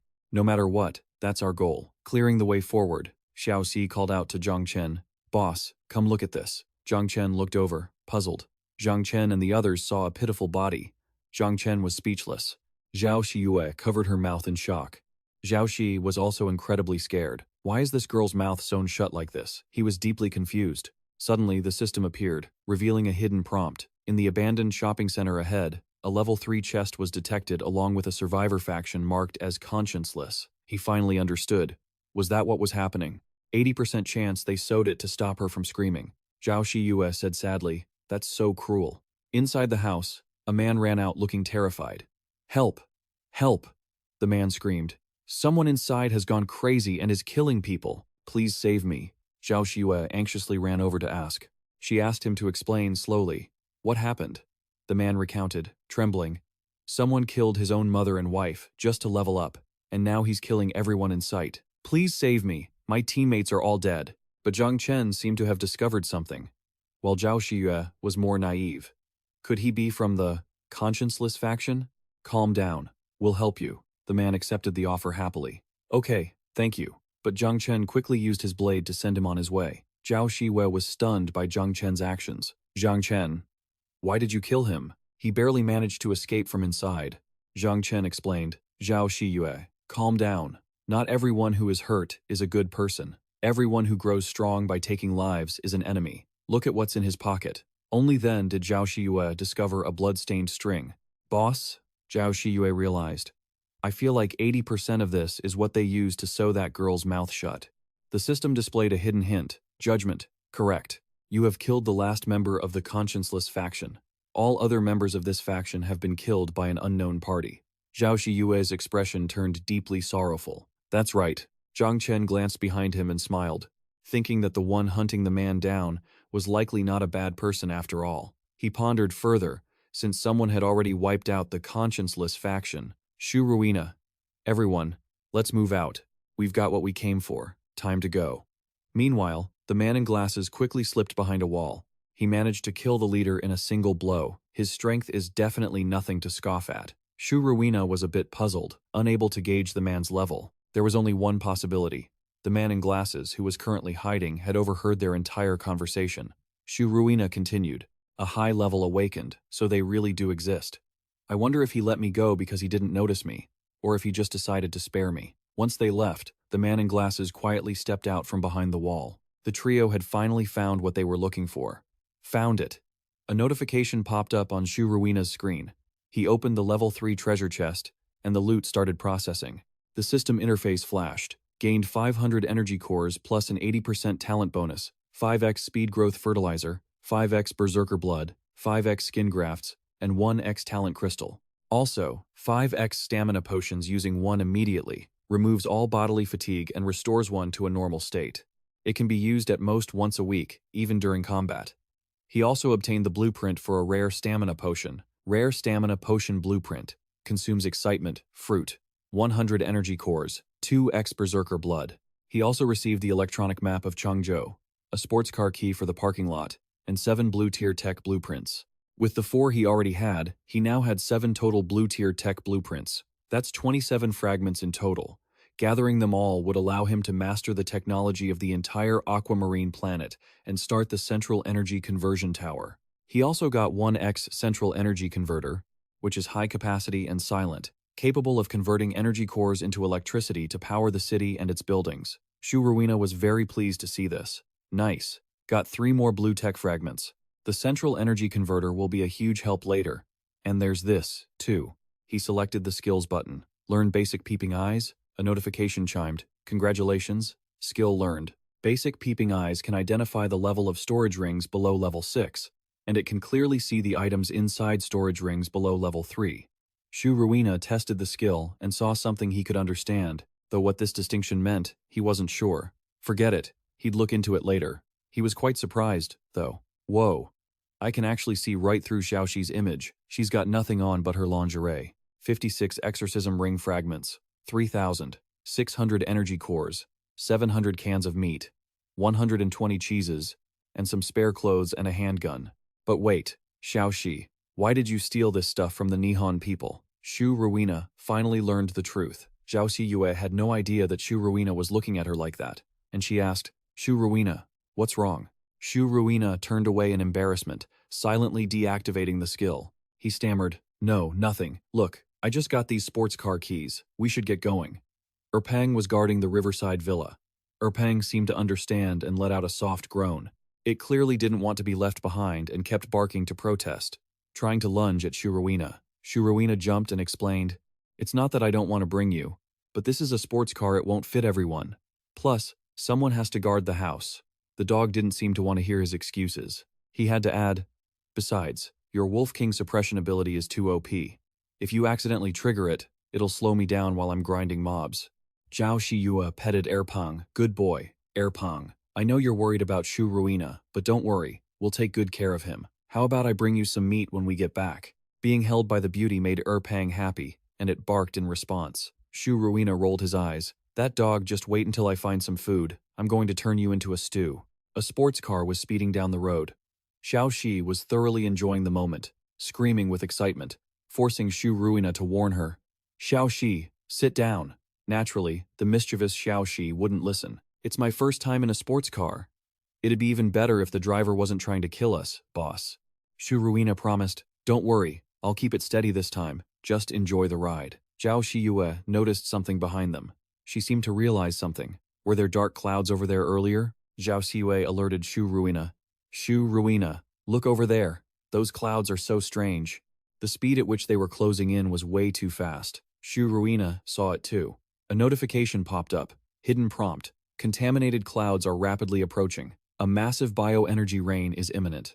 The bioenergy bacteria will cause damage to survivors, metal, and structures. Estimated time until the rain starts. 1 hour, 5 minutes, 18 seconds. At your current speed, you cannot escape. Please accelerate. Seeing Shu Ruina reaching for the throttle, Xiaoxi gasped in shock. Shu Ruina floored it, and Xiaoxi screamed as she was pinned to her seat. Boss, you! She cried. You broke your word. Didn't you say you wouldn't race?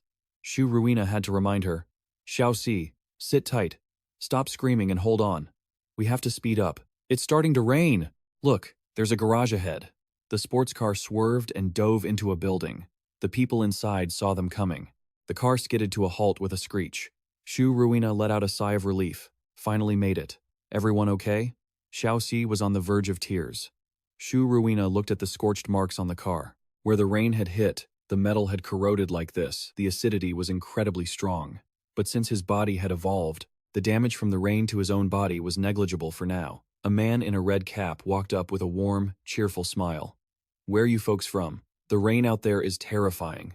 You're lucky to have found this place. A group of thugs stood behind him, and the man in the red cap grinned. So, need a place to stay? The man in the red cap gestured around constantly. Welcome to my little shop. He pointed at everything while introducing it. Asia Hotel. Our motto is absolute safety for our guests. Shu Ruina was a bit skeptical. You say absolute safety? That's pretty confident. As the man walked away, he suddenly spun around. Of course. Oh, I forgot to introduce myself. I'm Aya. This is my little brother behind me, Basili. Basili was a hulking, thug-faced man holding an iron club studded with sharp nails. Aya kept getting more excited as he continued. We have heavy armed power here, plenty of medicine, a prime location. And most importantly, Basili interrupted him, demonstrating his energy accumulation strike skill. Aya happily pointed at Basela. My brother, Basli, is a level 2 junior awakened. His energy accumulation strike packs more punch than a cannonball. He can take down a beast in one hit. With him around, no zombie dares to get close. Xiaoxi was about to make a snarky comment, but fortunately, Zhang Chen covered her mouth just in time, though it didn't stop her from speaking out. Just a low-level servant, yet he dares to brag like that, she muttered. Zhang Chen just gave a perfunctory, "Oh, how impressive." Aya's face turned mysterious. The important thing is, I have a few rules here. Zhang Chen asked to be sure. Rules? The man repeated. Rules are worth a lot in this world. Aya returned with a beaming smile. It's not complicated, it's just about money. Or rather, I should say, crystal cores. He pointed toward the beautiful women standing there. As long as you can pay enough crystal cores, whether it's beautiful women, he continued pointing toward the kitchen, a comfortable, safe environment, and clean food. And as for the weapons arranged over there, I can provide anything you want. Aya made another offer. So, how much can you afford? The rain outside is so heavy, you have nowhere else to go. Zhang Chen didn't show much emotion, just a faint smile. Aya continued. Refuge costs 1 core per person. A shared room is 2 cores per person, and private rooms start at 10. If you have no money, I can provide job opportunities, especially for this young lady. She could definitely earn quite a bit. The 2 girls were visibly disgusted by his mocking words. His subordinates laughed gleefully. Baseli laughed even louder. That's right, the man added. Tonight my brothers and I can go patronize your business. Zhang Chen didn't say much. Is this how your little shop treats customers? Never mind the safety. This service attitude really needs some work, don't you think? He handed Aya a bag of crystal cores, but Xiaoxi seemed to despise the people here, her face full of anger. Shopkeeper Aya couldn't help but gasp. Zhang Chen tossed the bag to him. That's 100 cores. I want the best room you have. Naturally, Aya hadn't expected such a large amount. Aya guided them warmly. No problem. A distinguished guest like you will certainly receive the best service. Right this way to the most luxurious suite. Xiaoxi didn't look happy at all. Aya looked at Basel. He's generous enough, Aya thought. Basele was judging Zhang Chen's strength. My eyes can't read his level. But there's no way someone 3 levels higher than me exists, so he must be a total pushover. He didn't forget to mock him again. A pushover with money, and such a beautiful girl by his side. Brother, this is a fat piece of meat. Aya was also very happy. Remember our rules, Basele. Don't break them. But they didn't know a man was watching from behind. He had overheard the whole conversation and thought, ignoring meat when it's right in front of you, truly an idiot. His expression was terrifying. They all entered a large room with luxurious furniture. Xiaoxi couldn't hide her excitement and exclaimed. The broker behind them bowed gently and said, This is the highest standard we offer. I hope you enjoy your stay. Hearing this, the girl asked skeptically, Is this really the highest standard? Don't try to fool me. This room doesn't even have a window. The broker smiled gently and explained, It's raining outside now. A room without windows underground is the safest option. Zhang Chen's system displayed a notification. The acid rainstorm would last another 15 hours, 37 minutes, and 43 seconds. The microorganisms in the rainwater contain biological energy that will corrode and consume the energy of anything they touch, but it won't cause any damage to those already infected. Zhang Chen placed a hand over his mouth, lost in thought. They were organized this way because energy rain is common around here, but we hadn't encountered it in Tianyang City. Does that mean the closer we get to the crystal, the more the environment is affected? On the other side, he suddenly noticed the broker trying to entice Xiaoxi. Dream mushrooms are good stuff. 1 puff and I guarantee you'll be on cloud 9. How about it? Want to try? It's on me. Unable to hold back any longer, Zhang Chen stepped forward and grabbed his hand, then threatened him loudly in anger. Take a puff on your own. Get lost before I make you. Faced with that threat, the broker replied in a panic. I'm leaving. I'm leaving. Please, don't be angry, sir. Once it was over, Zhang Chen stood there, sighing in frustration. Beside him, Xiaoxi innocently asked, Boss, why are you so angry? What exactly is that thing? He couldn't hide his irritation, so he kept poking her head while scolding loudly. Stop asking questions. Remember, if a stranger gives you something, don't take it. Got it? Do you understand? Get in the room now. Xiaoxi had no choice but to obey obediently. I know. That hurts. She ran off in a panic like a gust of wind as Zhang Chen watched. Suddenly, a young man approached him to strike up a conversation. Protecting your people too well isn't always a good thing. They need to know what this place is like. After all, that's Oz' most profitable trade, and their core business. You can't guard against it. Outside, those who have fallen into addiction are like soulless husks, with only one word on their lips. Fix. The young man continued. Everyone knows what that DP stuff is, but many people get hooked, and when they can't pay, they become slaves to awe just to get another hit, because it helps them forget their despair. Hearing this, Zhang Chen calmly replied, "That's about what I expected." No sooner had he finished speaking than the man smiled and reached out to introduce himself, saying, "But aside from all that, as long as you have money, this place is quite comfortable. Hi there. I'm Bu Changle, from Korea, a long-term resident here," Zhang Chen replied, by shaking his hand and introducing himself as Zhang Chen. Suddenly, a miserable cry rang out, immediately grabbing his attention. "Please, I beg you, let us stay here. I'm willing to do anything." A bearded man was forcing a little girl in front of him to speak according to his demands. He was gripping the hand of the frail girl, her body covered in wounds and her clothes in rags. With a sinister look, he sneered. "Did you hear that, guests?" The lovely young lady had said, "If you just leave her here, she's willing to do anything." The girl in pink began to cry and plead, explaining that the rain outside had destroyed their shelter, and it had been a struggle just to get here, so they couldn't possibly leave. "Please, save us." Hearing this, the blonde guy reached out to grab her, his voice cold. "You want us to save you? Fine, but you have to let us inspect the merchandise first," he demanded, making her cry out in terror. Sinister shadows, reflecting the darkness in the blonde guy's heart, seemed to grow as he kept repeating, "Inspect the goods. Inspect the goods." He began to force himself on her. The girl in pink could only beg helplessly. "No, please." Faced with this, the brown-haired girl gathered all her courage and lunged, biting the blonde guy hard, causing him to scream in pain. The blonde guy immediately slapped her across the face. Waving his hand in fury, he cursed, "Damn it, you actually bit me." The girl in pink frantically caught the girl as she fell. "Min-soo!" The blonde guy gritted his teeth and growled, "Now I'm gonna finish you off for free, and then toss you out into the rain to rot." He started unbuckling his pants, the girl in pink trembling in terror.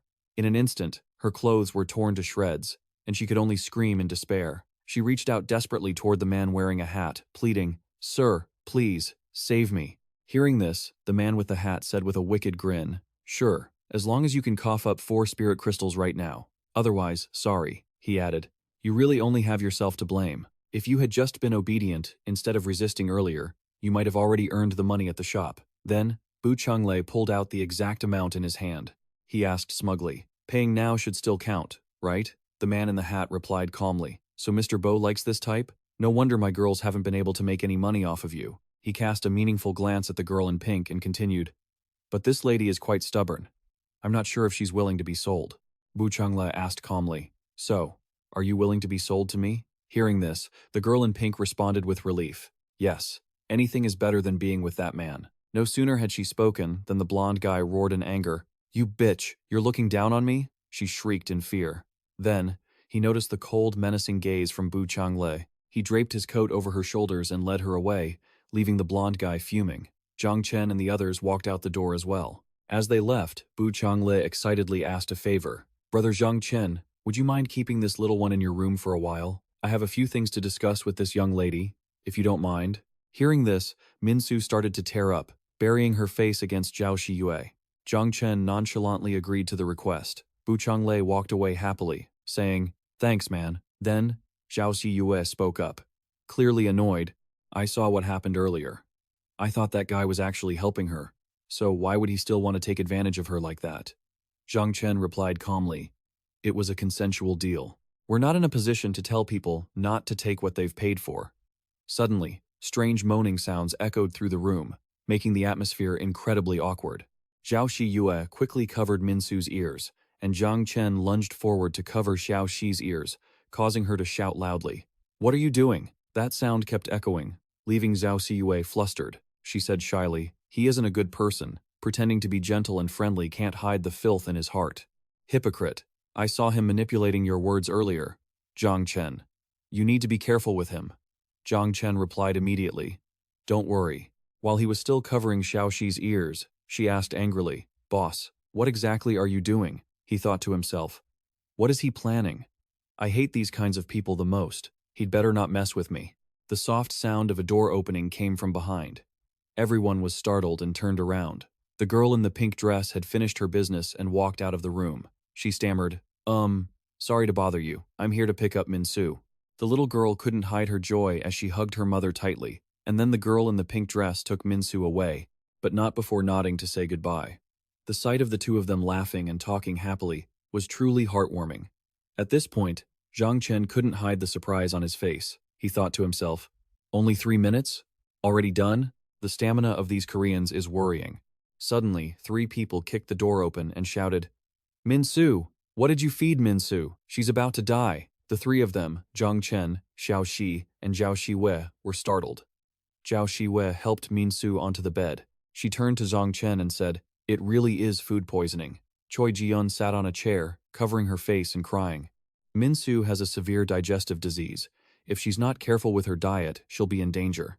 Apart from what she had at your place, she hasn't eaten anything else. Xiaoxi frowned and held up the water bottle in her hand, lying. You clearly drank water. The system shows it's a bottle of clean water that had already been opened. Choi Ji-yeon continued. That water was fine because both Minsu and I drank it. The guy named AA walked over and pointed at Zhang Chen's face. Customer, playing the victim is useless. This is malicious poisoning. You're ruining our store's reputation. Basile, standing behind him, added, That's right, you have to pay damages a lot of money. Zhang Chen found it funny and thought to himself, why did these two follow along? So it's a scam? Bu Chonglei is responsible for orchestrating the event, and his lackeys are here to intimidate me. Do they think I'm a fool they can swindle? Zhang Chen glanced toward Choi Ji-yeon and Bu Chonglei. He was handing Choi Ji-yeon an open bottle of antibiotics. Bu Chonglei said, This is antibiotic medicine. Minsu will feel better once she takes it. But Ji-yeon, this medicine is really expensive. I can't give it to you for free. Choi Ji-yeon hesitated.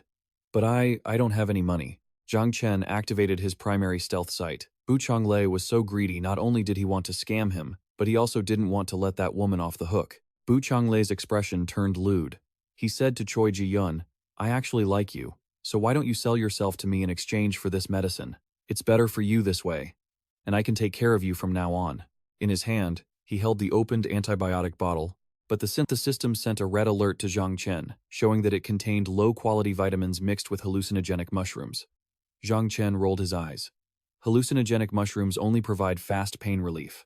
As long as he tricks Choi Ji-yeon into signing a sell-yourself contract, it will be too late, even if she finds out later. This isn't his first time doing this, is it?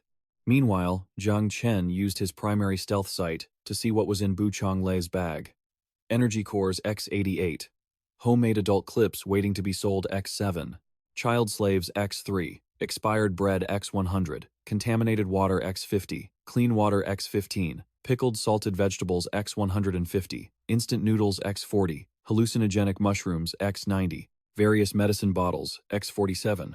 A helicopter full of fuel X1. And a general pilot's license X1. The system sent another red alert to Zhang Chen. This person relies on poisoning, scamming, and selling clips to get upgrade cores. He has already swindled 126 people. Zhang Chen's attention was caught by Bu Chonglei's helicopter. Wait, this guy has a helicopter? While Zhang Chen was fixated on the helicopter, his collar was suddenly grabbed. Bazelle lifted Zhang Chen by his collar and barked, You little brat, what are you thinking about? Telling you to pay up is out of respect. Don't make me kill you. Zhang Chen laughed to defuse the situation. Calm down, calm down. I don't want any trouble. It's just money, right? But let's take things one step at a time. Bazile let go. Zhang Chen walked over and put his arm around Bu Chonglei. Mr. Bo, I'll take responsibility for this. Just make sure when the shop owner asks for compensation, you put in a good word for me. Zhang Chen whispered to Bozaire, I can see Mr. Bo as a businessman too. How about this? Choi Ji-yeon belongs to you, so I'll buy all your supplies at 20% above market price as compensation. How about that? 30% higher. Bu Chonglei thought about it and took the ring off his finger.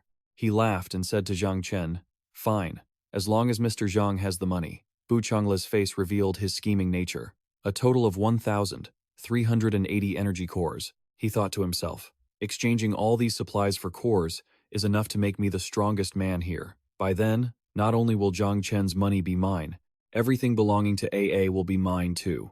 Zhang Chen took the ring in his hand, looked at it, and said, Mr. Bo, you're quite the calculator. Are you trying to sell me contaminated water and moldy bread at the price of regular food? Bu Changlei jumped in surprise, but the next second, Zhang Chen smiled brightly and pulled out a pink box. But it doesn't matter. I have money. I'll buy all these things. Zhang Chen's eyes shone as he stared at Bu Changle. You need to be stronger to make it interesting. Otherwise, it'd be boring if I killed you with one slap. Bu Changle quickly snatched the box Zhang Chen was holding and said, It's sold. No backing out now. Zhang Chen took out a pill and gave it to Choi Ji-yun. Give this to Min-su. The thing Bu Changle gave her was a hallucinogenic mushroom. Choi Ji-yun accepted it gratefully and thanked him. Aya, watching Zhang Chen and Bu Changle finish their transaction, turned to whisper to Bazele. Bu Changle's level is only slightly lower than yours. If those energy cores aren't problematic, his strength will immediately surpass yours. If that happens, find an opportunity to eliminate him. Bazele asked blankly. Brother, didn't you say we couldn't break the hotel's rules? Aya slapped Bazele in the face in frustration. You really are an idiot. Bazele felt the pain but still tried to say, Isn't it enough that you're smart? Didn't we agree before that you're in charge of thinking and I'm in charge of leveling up? On the other side, Bu Changle had already used the energy cores to upgrade. His lewd laughter echoed throughout the room. Upgraded. I've upgraded. The system announced his upgrade to a level 2 primary awakened. Bu Changle shouted in satisfaction. Finally, I'm qualified to become a member of the S13 organization. Zhang Chen didn't get it. Pointed at Bajer, signaling him to charge. Damn it, are they actually letting him level up? Bazer, kill him. However, Bu Changle dodged Bazer's energy-charged attack with ease. Bazer was furious. Seeing a ghost? That's his energy evolution talent. He either flashed or turned invisible. Zhang Chen stood in the corner, watching the situation. It was invisibility. It was just that, to those at a lower level, he was impossible to see. Zhang Chen activated his primary stealth sight, and the image of Bu Changle holding a knife behind the flailing, kicking Bazer appeared. Bazer still had no clue, blindly striking out. Over here! Over here! Are you here? Are you here? Bu Changle stabbed Bazer from behind and chuckled to himself. Kill you first, and then the next one is your brother, right? I looked at the injured Bazer and rushed over to call out to him. Just as I tried to steady Bazer, Bu Changle reappeared and raised his knife over Ai's head. But right before he could strike, he was stopped. Bu Changle looked at Zhang Chen in horror. You can see me? Zhang Chen replied calmly. Not only can I see you, I can see you very clearly. Zhang Chen smacked Bu Changle, sending him flying 800 kilometers until he slammed hard into a wall. Bu Changle's eyes turned blood red as he screamed in rage. You were pretending to be a pig to eat the tiger. You and Ah are on the same side. Zhang Chen waved his hand. First of all, I'm not on anyone's side. Hitting you was just because I really couldn't hold back. Damn, you're really asking for a beating. Zhang Chen slowly walked up to Bu Changle. Second, I have always been a tiger. You just couldn't tell I wasn't a pig. Third, Zhang Chen grabbed Bu Changle by the head, his gaze cold.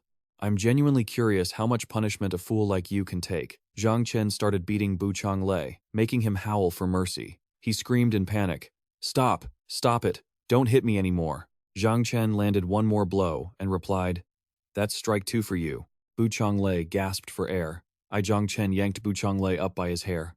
He quickly blurted out, I'm a member of S13. Be smart and let me go, or our organization won't let you get away with this. Zhang Chen chuckled. An organization called 13 Fools, is it? Although I've never heard of it. You guys in Korea are pretty good at naming things. With his face battered and bruised, Bu Changle explained, It's Super 13, the superhuman organization formed by the strongest of the elite. If I die today, the people in the organization will never stop hunting you down. Zhang Chen paused when he heard this. Seeing him stop, Bu Changle was overjoyed. Scared now? Then hurry up and let me go. But in his head, Zhang Chen was calculating. If like attracts like, then if he killed Bu Changle, at least 13 other pathetic awakened-level lackeys would be sent after him. A wonderfully devious expression crept across Zhang Chen's face. This levels me up faster than killing zombies. He said to Bu Changle, Then I can't let you live even more. Bu Changle was terrified. He used all his remaining strength to scramble up and bolt. He ran to the crowd of zombies and ordered, You guys, go block that lunatic and kill him. I'll give you 3 years' worth of dream mushrooms to smoke. The addicts immediately started drooling. 3 years? Are you serious? The zombies laughed wildly. 3 years of dream mushrooms. Bu Changle shouted commands. You guys, get in there too. Bajere was killed by me. Now I'm the boss. Whoever kills that guy gets Az Hotel as a reward. The zombies drooled and charged. Might as well give it a shot. Xiao Shi said, they're definitely zombies. Zhang Chen drew his sword and nodded. So I have to use zombie-slaying methods. Zhang Chen instructed Xiao Shi and Zhao Shiyue. Shiyue, Xiao Shi, take care of yourselves. Zhao Shiyue nodded. Understood, Xiao Shi shouted back. Don't worry, boss. One after another, the charging zombies died under Zhang Chen's blade. Bu Changle cursed. You bunch of losers. There are so many of you, and you can't even do anything to one guy. Zhang Chen focused on fighting the zombies, but he still spared a moment to keep an eye on Bu Changle. On that side, Bu Changle was planning for himself while looking at the chaotic crowd. This is enough for me to take advantage of the mess and escape. Zhang Chen raised his sword. The fat sheep wants to run, huh? With that, he shouted, not a chance. He then directly launched his sword, sending it flying toward Bu Changle. The blade pierces straight through his body. Successfully taking down Bu Changle, the system sends a signal, automatically collecting the energy crystal. Energy times 1060 plus 8480%, plus the innate talent clip for custom gear, ready for sale times 7, uniforms times 3, received moldy bread times 100, contaminated water times 50, purified water times 15, finished packaged pickled vegetables times 150, ramen packages times 40, dream mushrooms times 90, assorted empty medicine bottles times 47, received energy crystal. Energy times 600, 50 plus 520, plus 80% innate talent, helicopter with full tank times 1, basic flight skill manual times 1, material fragments times 66, bone of enchantment times 20. Bone of enchantment is a material only found on those addicted to dream mushrooms. It's a special ingredient needed for crafting certain items. After finishing the collection, Zhang Chen is excited. Ha ha, the helicopter is finally mine. He turns to look at the zombies in front of him. Now, the person who promised you everything is dead. Zhang Chen looks at the system interface and thinks to himself, this bone of enchantment is something I've never seen before. I wonder if it'll be useful later. Zhang Chen lifts his head to look at the retreating zombies and asks, anyone else want to come and throw their lives away? Back in the infirmary, Bajere lies on the bed and suddenly coughs twice. Ai turns around. He rushes over to Bajere's side. You're not dead? Thank heavens, you scared the hell out of me. Bajere, just waking up, starts cursing. That bastard Bu Changle hits hard. You're the one with the most influence. You need to find a way to deal with him. At this moment, Zhang Chen appears, interrupting them. Don't bother anymore. I just killed Bu Changle. Zhang Chen stands coldly, tilting his head to look at the two of them. Now, why don't you try thinking about how you're going to keep yourselves alive? Zhang Chen draws his sword, wipes it until it shines, and speaks to them. My memory isn't very good. Didn't someone just say I was acting maliciously? He points the tip of his sword toward Ai. So, why don't I remember poisoning anyone? Zhang Chen's expression is ice cold. Why don't you help me remember? Ai is terrified and screams, it's a misunderstanding. Everything is a misunderstanding. He repeatedly blames Bu Changle. We were tricked by Bu Changle too. He thinks to himself, if I speak the truth, I'm a dead man. Ai glances outside the door, thinking, with so many people watching, my shop is finished. Zhang Chen asks coldly, is that so? He takes the contaminated water he obtained from Bu Changle out of his system inventory. The system notifies him.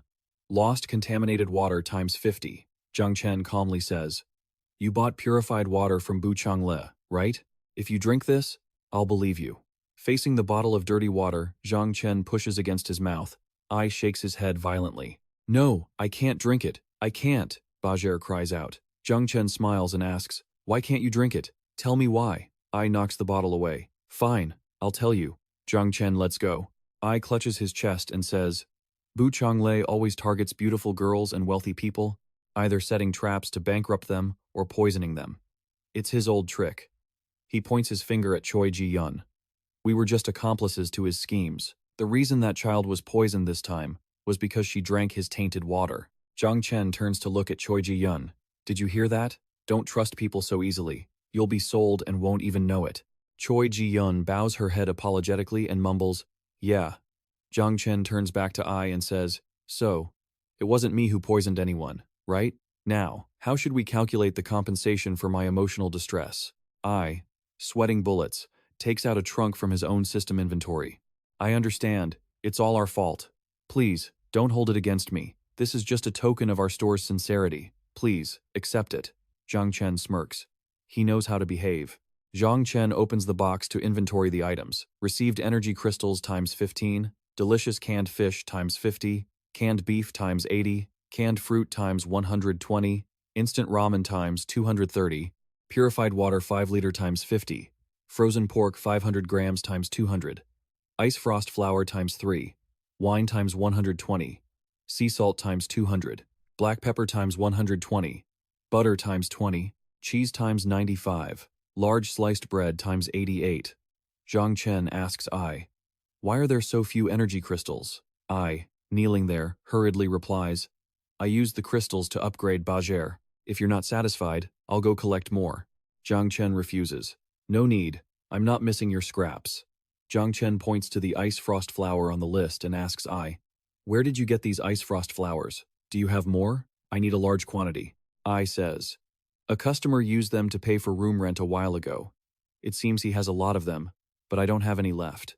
Seeing the dark look on Zhang Chen's face, he quickly corrects himself, "But if you want them, I will definitely help you get more." Zhang Chen generously gives him a deadline. 3 days. In 3 days, I want to see the ice frost flowers, or I'll be coming for your brain. I quickly agrees. "No problem, I'll handle it." Zhang Chen walks out the door, and the crowd outside immediately clears a path. He turns and tells Ai, "One more thing.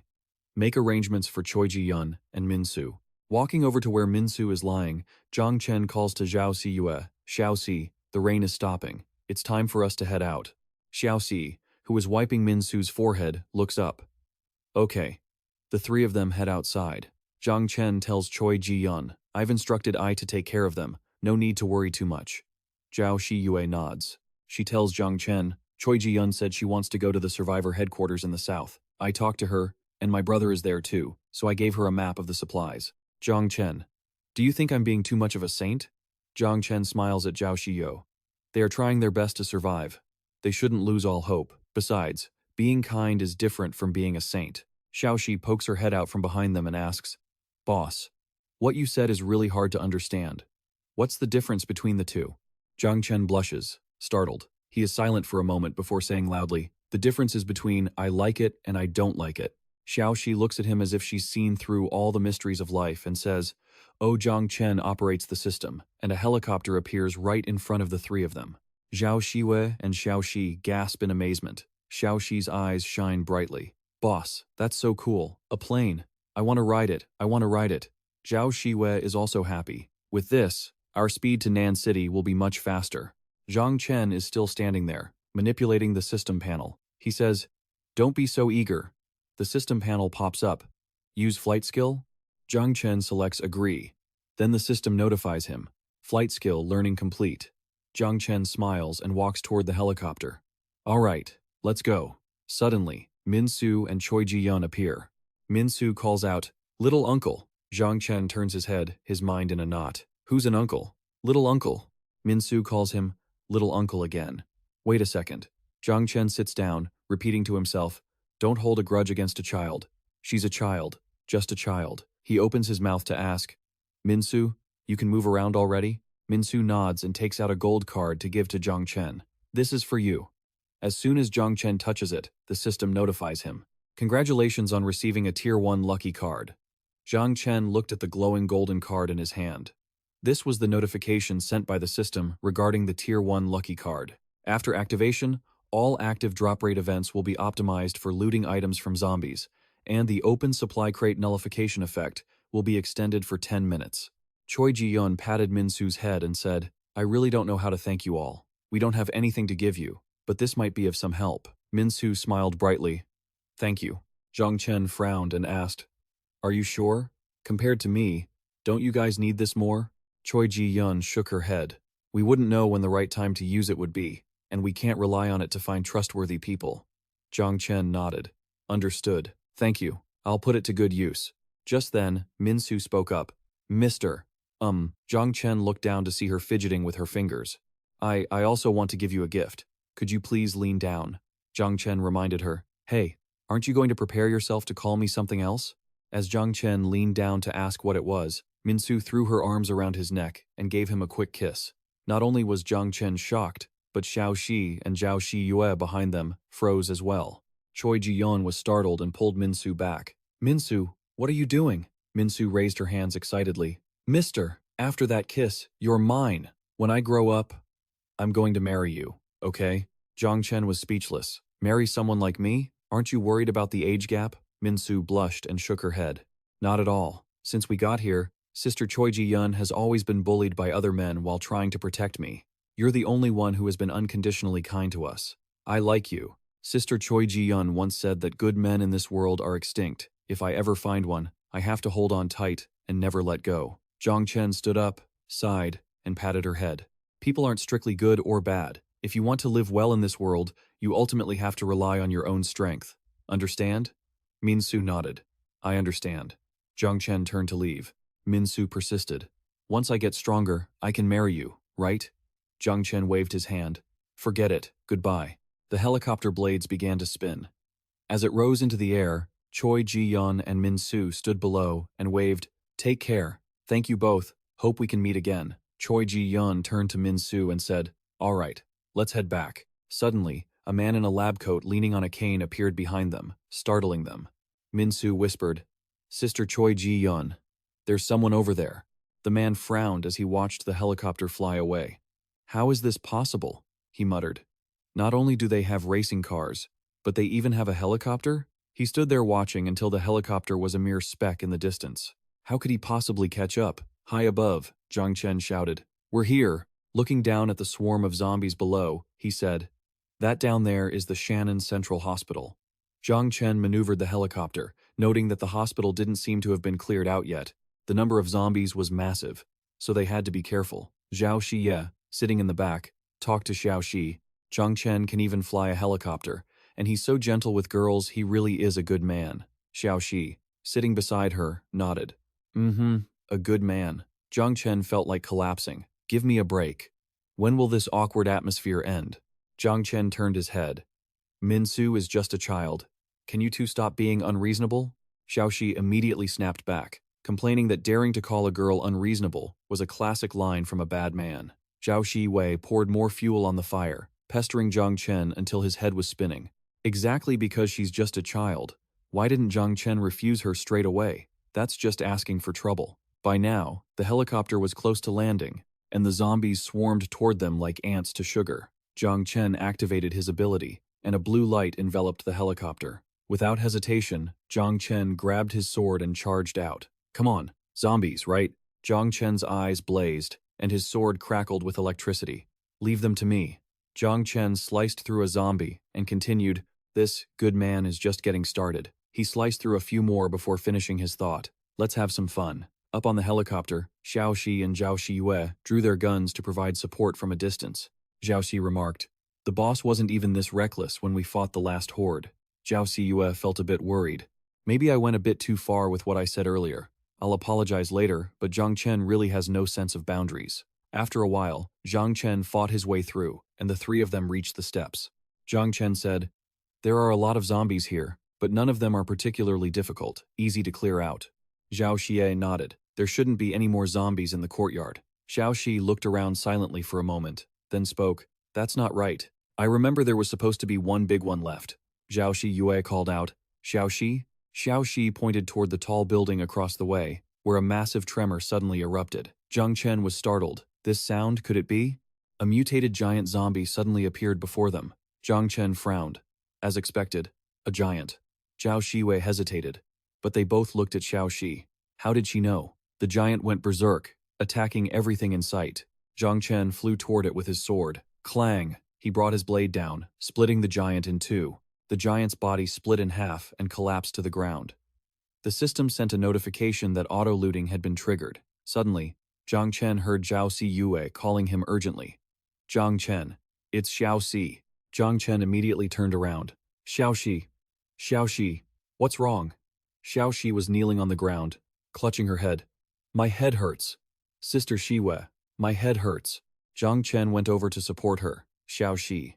Your headache. Now does it have something to do with how you knew that giant would appear? Xiao Shi stammered vaguely. I don't know, but I just knew there would be danger there. Zhang Chen's expression turned grim. The secrets here might be bigger than he had imagined. Xiao Shi and Shu Ruina looked so much alike. It really didn't seem like a coincidence. Zhang Chen's sword sliced through the door lock, and the three of them went inside. He said, "I need to find the rest area tag number 7 now." Then he added, "Xiao Shi, how are you feeling?" Xiao Shi rubbed her head. "I'm okay. I feel better now. It doesn't hurt as much." Zhang Chen threw the small tower onto the ground, and the system notified him that the tower's auto-alert function had increased by 4 times. The three of them looked around. Zhao Shiyue spoke up. "There are so many corpses here, but no zombies. Zhao Shi, do you think this place was sealed off during the early stages of the mutation?" At this moment, Zhang Chen's hidden system sent a new notification. Hidden system. There are 5 prone entities in the building, plus 1 parasitic venom worm. They do not pose any threat to you. Zhang Chen nodded. That's possible. He pondered the situation in his mind, but the deeper they went, the more unusual the corpses became. At first, they were just dried human remains. Then they turned into half-human, half-zombie creatures, and even monsters he had never seen before. The three of them, Zhang Chen, went deep inside, leaving a pile of chaotic corpses lying scattered outside. Suddenly, Zhang Chen remembered something. That's not right. This bizarre, twisted appearance is very similar to those Ingehong people who took that drug. Could the bodies here also be products of that semi-finished drug? If so, Zhang Chen pushed open the laboratory door. Perhaps the source of the Ingehong research is here. Zhang Chen brushed the dust off himself and spoke to Zhao Xie and Zhao Shi. Let's find break room number 7 first. The entrance must be well hidden, so let's split up to search. Suddenly, Xiao Xi stood still for a moment, then pointed in one direction. Zhao Xiyue called out, "Xiao Xi." Zhang Chen and the others headed in the direction Xiao Xi pointed. Zhao Xiwei asked, "Xiao Xi, why are you so familiar with this place? Have you actually been here before?" Xiao Xi ran forward to answer her. "I don't remember being here, but I know where the break room is. There should be an elevator this way." Found it. Xiao Xi reached out and pressed the elevator button. The doors opened, and Xiao Xi turned back, smiling at Zhao Xiyue. "Great. There's still power. Going down from here." Before Xiao Xi could finish, Zhang Chen and Zhao Xiyue were startled by something inside the elevator. Xiao Xi turned around to look as well. Upon seeing the thing whimpering and curled up in the elevator, Xiao Xi immediately screamed, "Oh my God!" The three of them instantly jumped back from the elevator with lightning speed, shouting, "It's a weeping one!" Zhang Chen sweated, gripping his sword in vigilance. Why didn't the hidden system send a notification that there was a weeping one here? Zhang Chen cursed silently. "System, are you playing with me?" He stepped forward to shield Zhao Xiyue and Xiao Xi, saying, "You two get back." Zhang Chen raised his hand, ready to strike. "I'll take care of it." The weeping one in front of them immediately let out a soft whimper. That sound seemed to jolt Xiao Xi awake. She hurriedly lunged forward, hugging Zhang Chen from behind, causing his head to bang with a loud thud against the elevator door in front. "Wait, boss, hold your sword." With a large bump swelling on his head, Zhang Chen turned around and barked at Xiao Xi. "What are you doing? We're fighting a zombie." Xiao Xi yelled, "She's human. She's a person." Zhang Chen calmed down. "What?" Zhao Xiyue also spoke up. "Wait, does this weeping one not have any intention of attacking from the start?" The human weeping one sat curled up in the corner of the elevator, sobbing. Zhang Chen stared fixedly at the creature. Seeing her like this, Xiao Xi rubbed her head. She couldn't exactly call it a pure zombie, as it still retained some humanity. Zhang Chen realized that if it were a human, it made sense why the system didn't give a warning. Zhang Chen sheathed his sword, stepped forward, and grabbed the weeping one by the collar, warning her, "Behave yourself, or I'll end you." On the creature's chest, a staff ID card was revealed, showing her identity. Laboratory Supervisor, Shu Ruina. Zhang Chen was stunned. She is Shu Ruina. The three of them entered the elevator, and it began to descend. Zhao Xiyue asked, "Zhang Chen, are you saying she's a scientist here?" Zhao Xiyue looked at Shu Ruina and voiced her confusion to Zhang Chen. Then why did she turn into this? Zhang Chen also shook his head helplessly. She probably experimented on herself. Didn't you see those strange corpses? Scientists are all madmen. The elevator doors opened, and Zhang Chen pulled Xiao Xi along. But what were her experimental goals and motives? "We don't know how much human reason she still has left, so we'd better be careful," said Zhao Xiyue. "We're here." The three of them stepped out, and Zhang Chen exclaimed, "Huh?" Outside was a parking garage. Zhang Chen was puzzled. "What is this? Another parking garage? We're already on the bottom floor. There's no break room." Zhang Chen turned to look at Xiao Xi. "Xiao Xi, Is your memory really correct? Xiao Shi rubbed her forehead, stressed. I feel like this is definitely the place. Suddenly, Shu Ruina, who was still in the elevator, reached out and scratched the floor. Zhang Chen turned back. Shu Ruina. What are you doing? Xiao Shi seemed to remember something. That's right, boss. Under here. Zhang Chen looked suspicious. Under the elevator floor, he stepped forward, then step aside. Swish. Zhang Chen swung his sword down, and sure enough, a staircase appeared beneath. Got it. Zhang Chen turned back and said, You guys are really good at hiding things. There's actually another floor. Zhang Chen held a flashlight to light the way, with Shu Ruina crawling in front. Zhang Chen followed closely behind her, turning to warn the others, Be careful, no need to rush. Shu Ruina crawled while sobbing. Finally, Zhang Chen saw the door below. Is this the place? He scrambled to find the switch. Where's the light switch? Dust was everywhere. Zhao Shiyue called out. Zhang Chen. Zhang Chen reached out and flipped the switch. It's fine, I found it.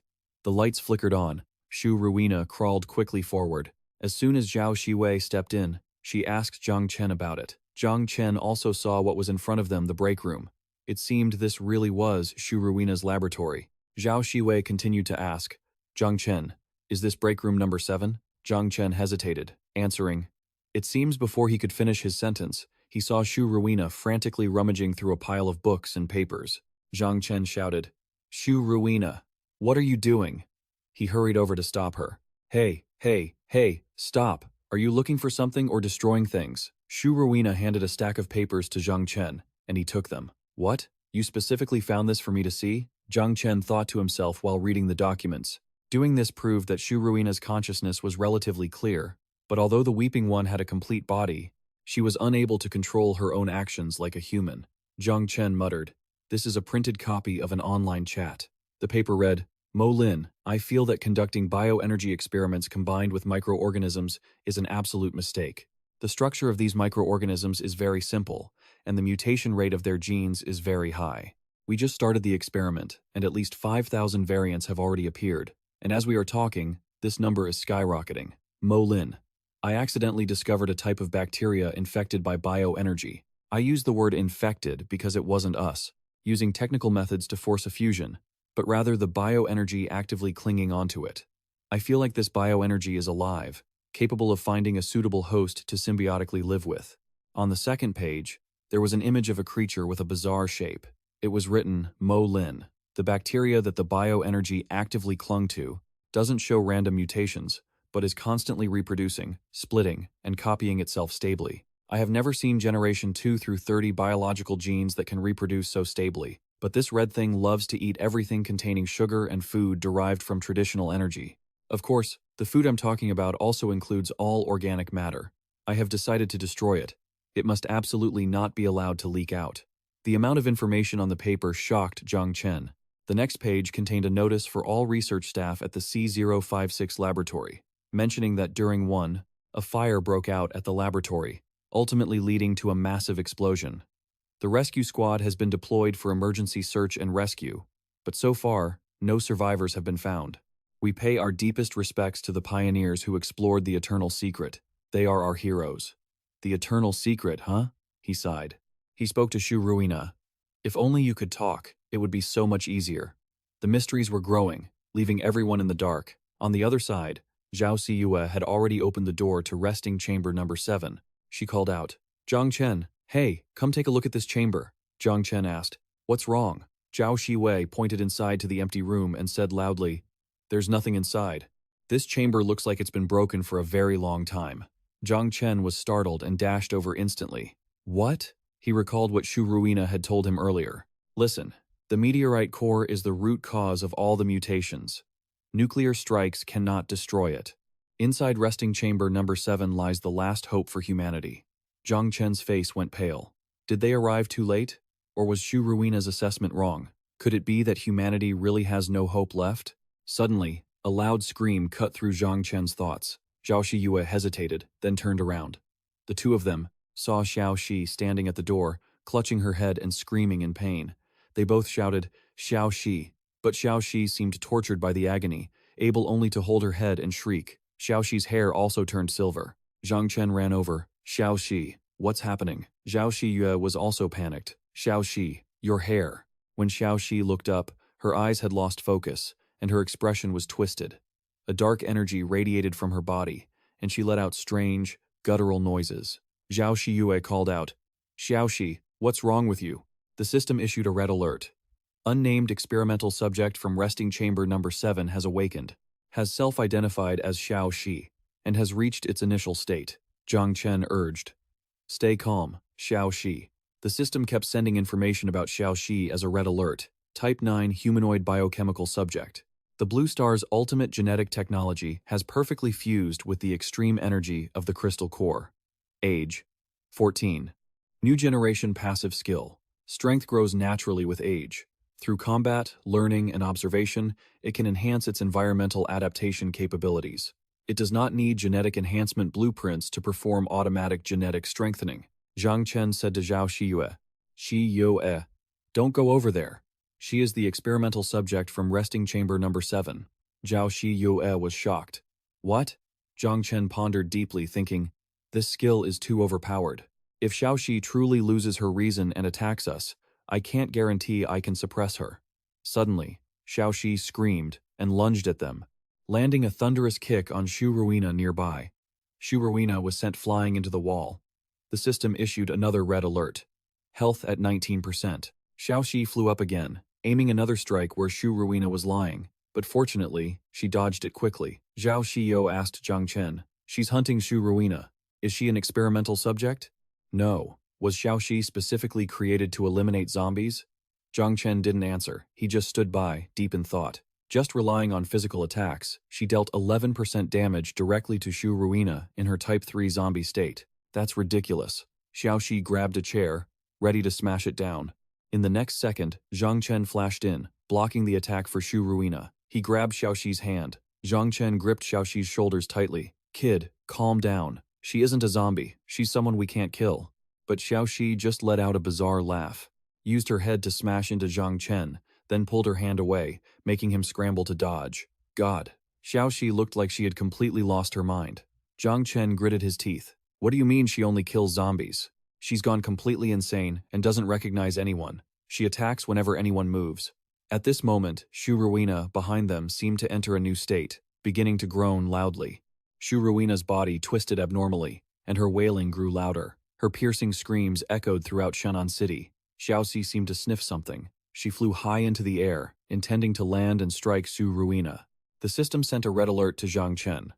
Type 3 zombie-infected individual has lost human reason, transformed into a weeper, and is currently summoning a horde of zombies. Zhang Chen was annoyed. Just one thing after another, Xiao Shi smashed down onto the ground where Shu Ruina had been standing. With bloodshot eyes, Xiao Shi got up to strike again, but Zhang Chen flashed in front of her, neutralizing her attack. Shu Ruina ran outside. Xiao Shi tried to chase after her. Zhang Chen shouted at Xiao Shi, you aren't allowed to go out. If you run off, where am I supposed to find you? Be a good girl and go back to normal, or I'll have to discipline you. Xiao Shi stared at Zhang Chen, clenching her fists in preparation to strike. Xiao Shi's full-force attack was blocked by Zhang Chen. On the other side, Zhao Shiyue was rummaging through papers, searching for information. Zhang Chen, hold on a bit longer. If Xiao Shi is an experimental subject, there must be documentation here on how to restrain her. Zhang Chen glanced behind him. Hurry up and find it. I can't hold her off for long. Zhao Shiwei held up a notebook. Got it. I found it. I found it. Zhao Shiwei flipped through the notebook and read aloud. If the biochemical subject shows symptoms of dizziness or vomiting, if the biochemical subject shows swollen limbs, if the biochemical subject bleeds from its 7 orifices. Reaching a certain section, Zhao Shiyue shouted, Ah, here it is. If the biochemical subject exhibits violent tendencies, she then went silent. Zhang Chen asked urgently, Tell me, what happens if the biochemical subject exhibits violent tendencies? Zhao Xiyue broke into a sweat. Behind her, she said something that stunned Zhang Chen. The rest of the document had been burned. Xiao Xi readied another attack. Because he was distracted, Zhang Chen took the full brunt of Xiao Xi's attack this time. With a loud boom, Zhang Chen was sent flying high into the air. He yelled at Xiao Xi, Kid, are you actually trying to kill me? Xiao Xi was still rushing forward to attack again. Suddenly, Zhao Shiyue, who was behind Zhang Chen, lunged forward and hugged Xiao Xi tightly. Xiao Xi. Xiao Xi's gaze was hazy. Zhao Shiyue held her tight and said, Xiao Xi, you can't do this. We are family. We can't hurt family. These words seemed to have some effect on Xiaoxi. Zhang Chen quickly grabbed the compliance serum. What a great opportunity. Since she's this violent, I'll teach her how to obey first. Zhang Chen grabbed Xiaoxi's jaw, then immediately shoved the vial into her mouth. Down the hatch, Xiaoxi let out a loud scream, her hair gradually returning to its original orange-pink color, and her eyes regained focus. Xiaoxi collapsed into Zhao Siyue's arms. It worked. Xiaoxi is back to normal. Zhang Chen nodded. I can only say it's fine for now. The system sent a notification. Side effect of the compliance serum temporarily in a comatose state. 5 hours, 37 minutes, 23 seconds.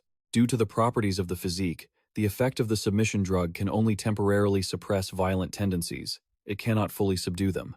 Please prepare to increase the dosage of the reagent. Just then, a vibrating roar echoed from above.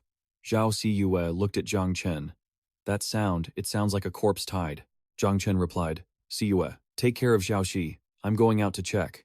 Outside, the zombies were churning like crashing waves. Something was emitting an energy source that was attracting them. Beneath the building, their blood-red eyes lit up the entire horizon. Zhang Chen sat up high with his sword on his shoulder, looking down. These things were lured here because Shu Ruina lost her humanity. Zhang Chen stretched on the rooftop. The automated warning tower won't last long. There are definitely higher-level zombies coming from behind. Well, it is what it is. Zhang Chen looked at the firework like King of Kings in front of him. Why not? He excitedly covered his ears as the firework exploded, his soul screaming. Let's go big. The loud noise and colorful fireworks grabbed the attention of the zombies below. Zhang Chen pulled out his sword and activated Soul Burn, level 1. He thought to himself, everyone in half the city can hear this noise. All the zombies must be attracted here now. You bastards, get fired up. In a flash, Zhang Chen disappeared from the rooftop. Zhang Chen swooped down from above, activating Soul Burn, level 2. The hotter you get, the more excited I become. Zhang Chen smiled. His body emitted a blue energy source that covered thousands of miles. Zhang Chen turned his head. Giant hordes and several crawler types were lunging at him. He activated the Core Resonance skill. Using Core Resonance again and again, Zhang Chen's movements were lightning fast. A massive energy orb appeared in the sky. Zhang Chen calmly hurled it toward the giant horde. The zombies lunged at Zhang Chen like they had found a delicious snack. Zhang Chen calculated. Soul Burn. Level 3 consumes 4 essence cores per second. That's quadruple the consumption for double the power. Usually, I use it in critical moments to save my life, or to finish off high-level monsters that are low on health. But I'm different. Zhang Chen unleashed his power. I've got plenty of cores. Why would a pay-to-win player be afraid of anyone? He activated Soul Burn, combined with Core Resonance. Inside, Zhao Xiyue was helping Xiaoxi find a place to hide. I have to get Xiaoxi to safety, then I can go help Zhang Chen. Just then, several crawler types appeared in front of her. Zhao Xia laid Xiaoxi down, calmly drew her machine gun, and counted them. 6 of them. Liu Yiyue smiled confidently. Come on, I absolutely won't let you hurt Xiaoxi. Several crawlers bared their fangs and lunged at her. Liu Yiye grabbed her gun and opened fire, counting one by one as they fell. She tried using her new skill with her hand, but it was a total disaster. Most of the ammunition was with Choi Ji-yun, so she had to improvise with other weapons. She threw a wire to restrain one of the crawlers that makes 3. With a loud thud, the crawler slammed into the wall. As the wire tightened around its neck, it began to click and rattle. Liu Yiyue was thrilled. Great, it's restrained.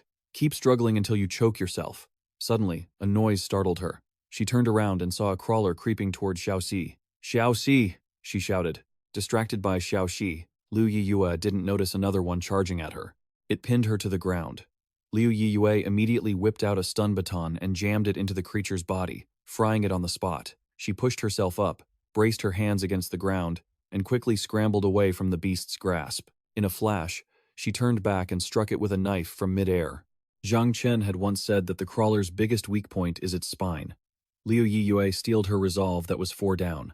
Over by Xiaoxi, one crawler stood watching, hesitant to attack. It was trying to scan Xiaoxi to see if she was a zombie. Before it could finish loading its data, Liu Yiyue lunged forward and tossed a grenade at it. Get lost, stay away from her. The grenade exploded, and Liu Yiyue shielded Xiaoxi from the blast, silently counting 5. After a while of fighting, Zhao Xiyue was panting, completely exhausted. She looked at Xiaoxi in her arms, with no strength left. Fortunately, only one parasite remained, but when Zhao Xiyue looked up, She saw the two lurkers still approaching, and she was stunned. How are these two still alive? The monster shadow loomed over Zhao Shiyue. She blamed herself for being too weak. Even though she was part of a team, she was so weak that she couldn't even keep up with their backs. She remembered Zhang Chen's powerful combat performance. No low-level abilities here. Zhao Shiyue felt as if she were drowning in a dark despair. If she wasn't being protected from behind, she was stuffed inside the safest mecha. She remembered Xiao Shi again, but she closed her eyes and took a deep breath. I want to protect you guys too. Zhao Shihua helped Xiao Shi stand up, determined that no matter how weak she was, she wanted to protect them. Zhao Shiyue carried Xiao Shi on her back and suddenly bolted, catching the lurkers off guard. I survived by hiding alone in a safe room for months, she thought. Running away is my specialty. She took long, fast strides. Earlier, the elevator had held back Duena. Zhao Shiyue quickly rushed into the elevator with Xiao Shi on her back and hit the button, wanting to close the doors to block the lurkers outside. That would probably count as the safest place here. Just as the elevator was about to close, Zhao Shiyue unexpectedly pushed Xiao Shi inside and lunged out to shove the lurkers away. The doors closed, and Zhao Shiyue glanced at the elevator with a smile. She whispered to herself, Xiao Shi, you'll be fine. The two lurkers lunged to attack Zhao Shiyue. One of them still had the rope she had thrown earlier wrapped around its neck, and she screamed in terror. In that life-or-death moment, a flash of yellow light streaked past, leaving Zhao Shiyue stunned. It was Zhang Chen arriving. He quickly took down the monsters. Zhang Chen stopped in front of Zhao Shiyue. He squatted down and asked, Shiyue, are you okay? Are you hurt? Zhao Shiyue was dazed. Zhang Chen explained. The zombie tied outside wasted a bit of time. I'm sorry, Zhao Shiyue said, her eyes welling up with tears. She threw herself into Zhang Chen's arms and sobbed loudly. I thought I really wouldn't get to see you again this time, Zhao Shiyue cried, filled with remorse. I'm sorry. I'm so weak. I couldn't even handle a few lurkers. I'm just a burden. You were out there in such danger. Yet you had to come back to save me. Zhang Chen stood frozen, looking at the sobbing Zhao Shiyue. I've never been able to help. I'm not worthy of being by your side. It was like that during the last wave. Too, I clearly have a mecha, yet I still needed you to save me. Zhang Chen spoke up suddenly. If we're talking about pure strength, your current physical limit isn't very strong. Zhao Shiyue raised her head, trembling as she looked at him. Zhang Chen grinned and continued. But since when have you been useless? Come on, just a while ago you killed 3 crawlers all by yourself, and even saved little Shi. Plus, you saved my life before too. Little Shi was lying there, with her eyes closed nearby. Zhang Chen started counting on his fingers. You're very smart. You know how to handle the chores, and you can cook. If it weren't for you, Zhao Shiyue felt shy hearing Zhang Chen's praise. He continued. With food like this, little Shi would probably drive me crazy. And the most important thing is Zhang Chen paused for a second, then pointed to himself confidently. Getting strong. That's a man's job. Protecting women is also a man's responsibility. Zhao Shiyue asked in a low voice. Zhang Chen, thank you for comforting me. I will definitely get stronger. So, can I still continue to be your teammate? Zhang Chen immediately replied, not just a teammate. He reached out and stroked Zhao Shiyue's cheek. Your important family. As soon as he said that, a deafening noise erupted from inside the elevator, startling them both. The elevator doors opened, and little Shi stepped out, dazed.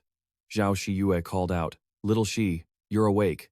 But as they looked closer, something was wrong. Her eyes weren't normal. Be careful.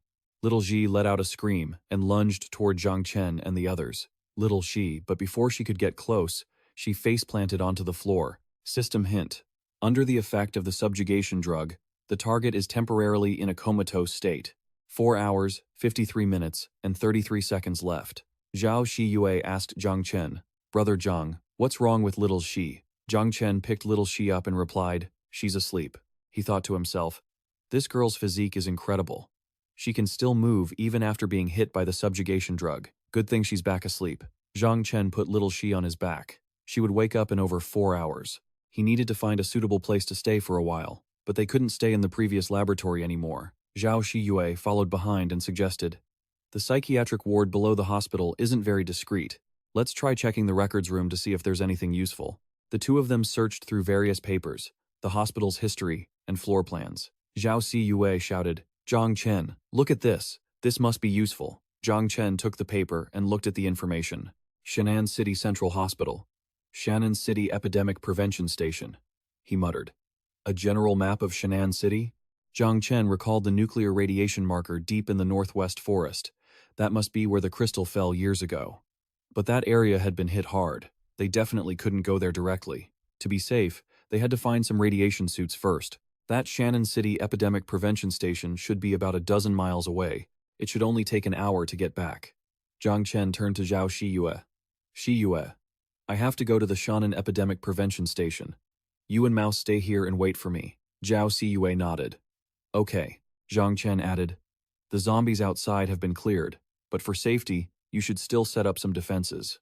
After moving back and forth, they had little Shi tucked away, lying quietly on the bed. Zhao Shiyue laughed. So we're defending against little Shi? Zhang Chen? Isn't that a bit dramatic? Zhang Chen waved his hand.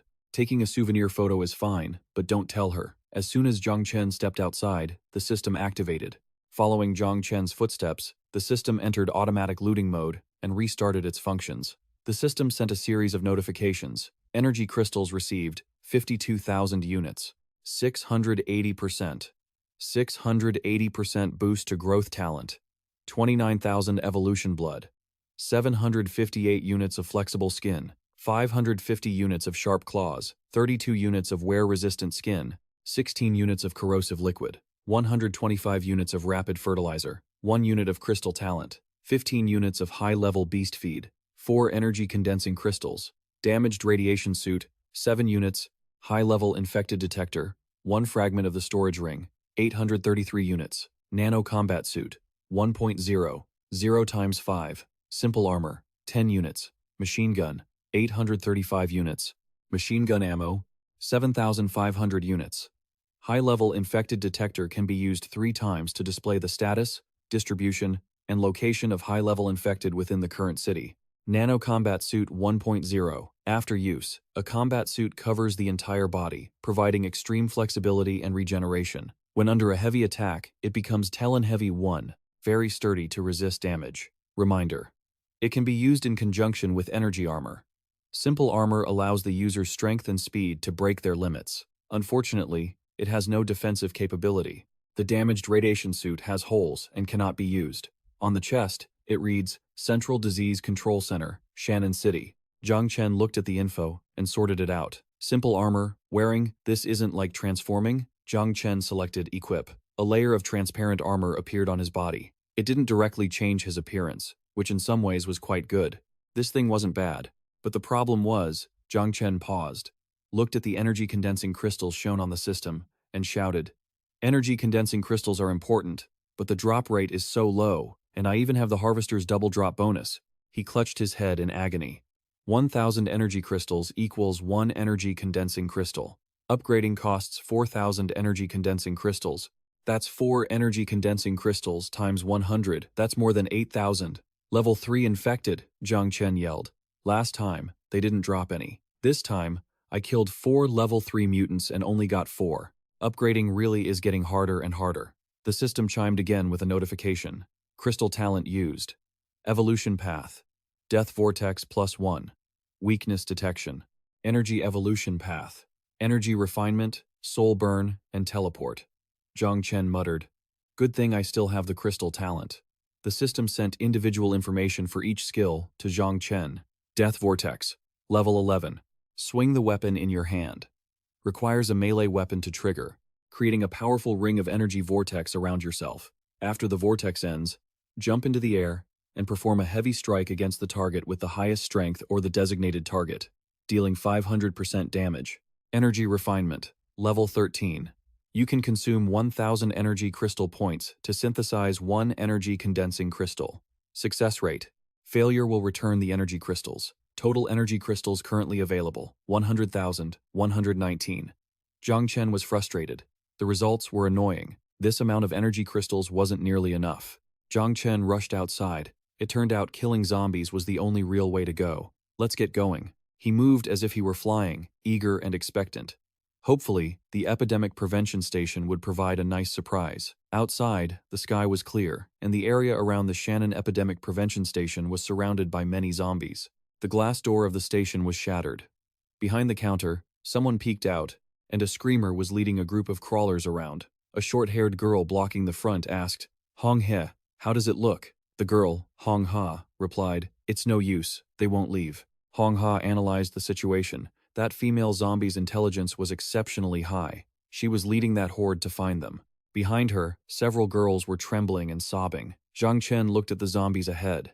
Was this really the Sunnam Epidemic Prevention Station? A group of zombies was drawn to the new arrival. Although there weren't many high-level ones, at least there were plenty of them.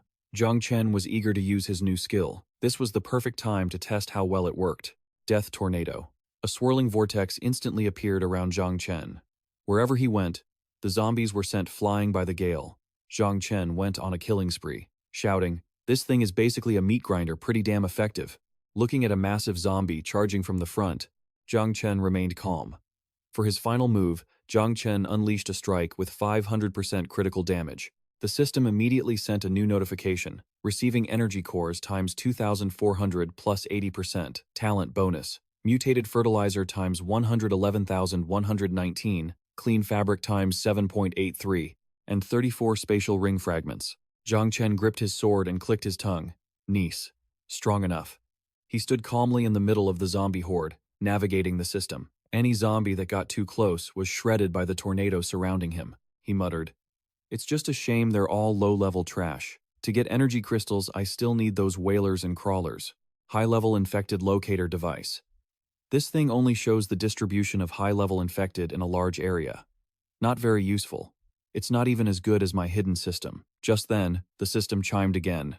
Hidden system. Inside this building, there is 1 whaler and 7 crawlers, along with 6 lucky survivors. Zhang Chen was startled and looked inside. What?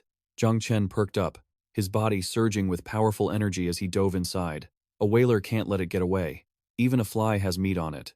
The shrieking outside drew the attention of the whaler and the crawlers. They turned their heads toward the window as sparks flew. The silver-haired girl behind Hong Ha spoke, "Hey, look down there. Someone seems to be killing the zombies. Could it be Team 9 returning?" The pink-haired girl behind her interjected, "Forget it, Captain. While they're distracted, let's make a run for it." Suddenly, a crawler turned and looked at them with a screech. The silver-haired girl quickly covered the pink-haired girl's mouth. Hong Ha whispered, "Keep it down. Everyone, follow me, careful." Hong Ha helped everyone up. "Don't make a sound. Step lightly." One of the girls suddenly screamed. Hong Ha hissed. "If you're that loud," the girl screamed. "Captain, behind you!" Hong Ha paled and turned around. They had been spotted. The crawler lunged. Hong Ha drew her bow and fired. Thwack! She turned to the group behind her. "What are you waiting for? Run!" But the whaler appeared, blocking their path, and they began to tremble. After clearly seeing the whaler and the crawlers in front of them, they screamed in terror. The whaler moaned and charged, followed by a swarm of crawlers. The girls were paralyzed with fear, only able to weep. Hong Ha looked back at them. Just then, Zhang Chen crashed through the window. "Found you!" He lunged, decapitating a crawler in front of Hong Ha, just small fry. Sword strikes rained down. 2, 3, 4, and 5. Zhang Chen asked, "Is that all?" Zhang Chen's body radiated a golden light, standing excitedly before the whaler. "Finally, it's your turn." The whaler groaned. It let out a long, mournful cry and turned to flee. Zhang Chen sneered. "Trying to run?" Zhang Chen attacked. "Not a chance." He held his sword, pressing it against the whaler's back. "Stay right there." With one swing, he added the core resonance skill. Zhang Chen shouted, "Drop those energy cores."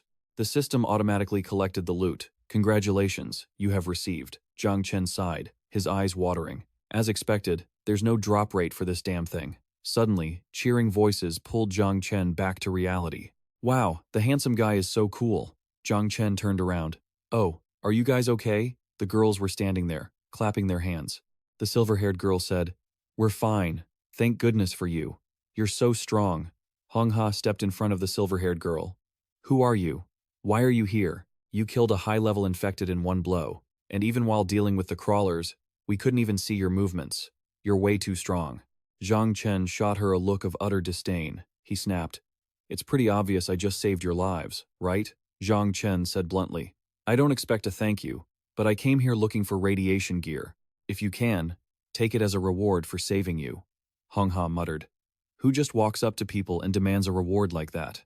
Not a gentleman at all." The silver-haired girl patted Hong Ha and said, Thank you for saving us, but we don't have any radiation gear on us." The girl continued, "Actually, We came here today looking for radiation gear too, but someone got to it first. When he saw the glittering pendant on the silver-haired girl's neck, the system sent more information. Hidden system. The whaler's roar can attract high-level infected within a 3-kilometer radius while in combat. Zhang Chen's eyes lit up. Oh, this is good stuff. With this, I don't need to run around hunting monsters anymore.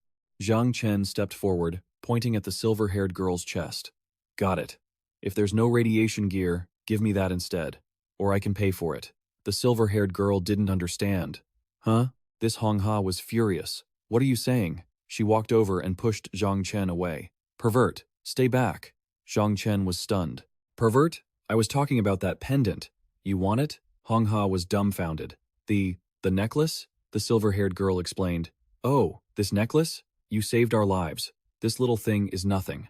Hong Ha whispered to the silver-haired girl. Han Han. This is evidence that Team 9 got us ambushed by high-level zombies. How can we just give it away? The silver-haired girl, Han Han, whispered back. We all know Team 9 dropped this, but if they don't admit it, there's nothing we can do. Might as well give it to our benefactor to repay the debt. Hong Ha fell silent for a moment. That was true. She stepped up and handed the necklace to Zhang Chen. For you? Yeah. He didn't know what to call them. Zhang Chen held the necklace, smiled brightly, and introduced himself. I'm Zhang Chen. The silver-haired girl also introduced herself and her teammates. Mr. Zhang, let me introduce us properly. We are the 8th Squad of the Four Knights Legion. This is our captain, Engui Hong Ha, and I'm Quan Han. After that, Quan Han continued. As for the radiation gear you need, although we don't have it on hand, there might be some left at our base. Do you want to come with us and try your luck? Zhang Chen was surrounded by the group, feeling awkward about the proposal. The purple-haired girl enthusiastically says that their settlement is nearby, so he should come along. Thinking that he could only find radiation suits there, Zhang Chen agrees. The purple-haired girl enthusiastically grabs his arm, saying she will make it up to him and that their vehicle is downstairs. Zhang Chen pulls his arm away without a hint of hesitation. Inside, he silently judges that this girl is way too forward. Despite being brushed off, she still smiles and accepts it. Her friends realize that she has a thing for Zhang Chen. The group continues to gossip.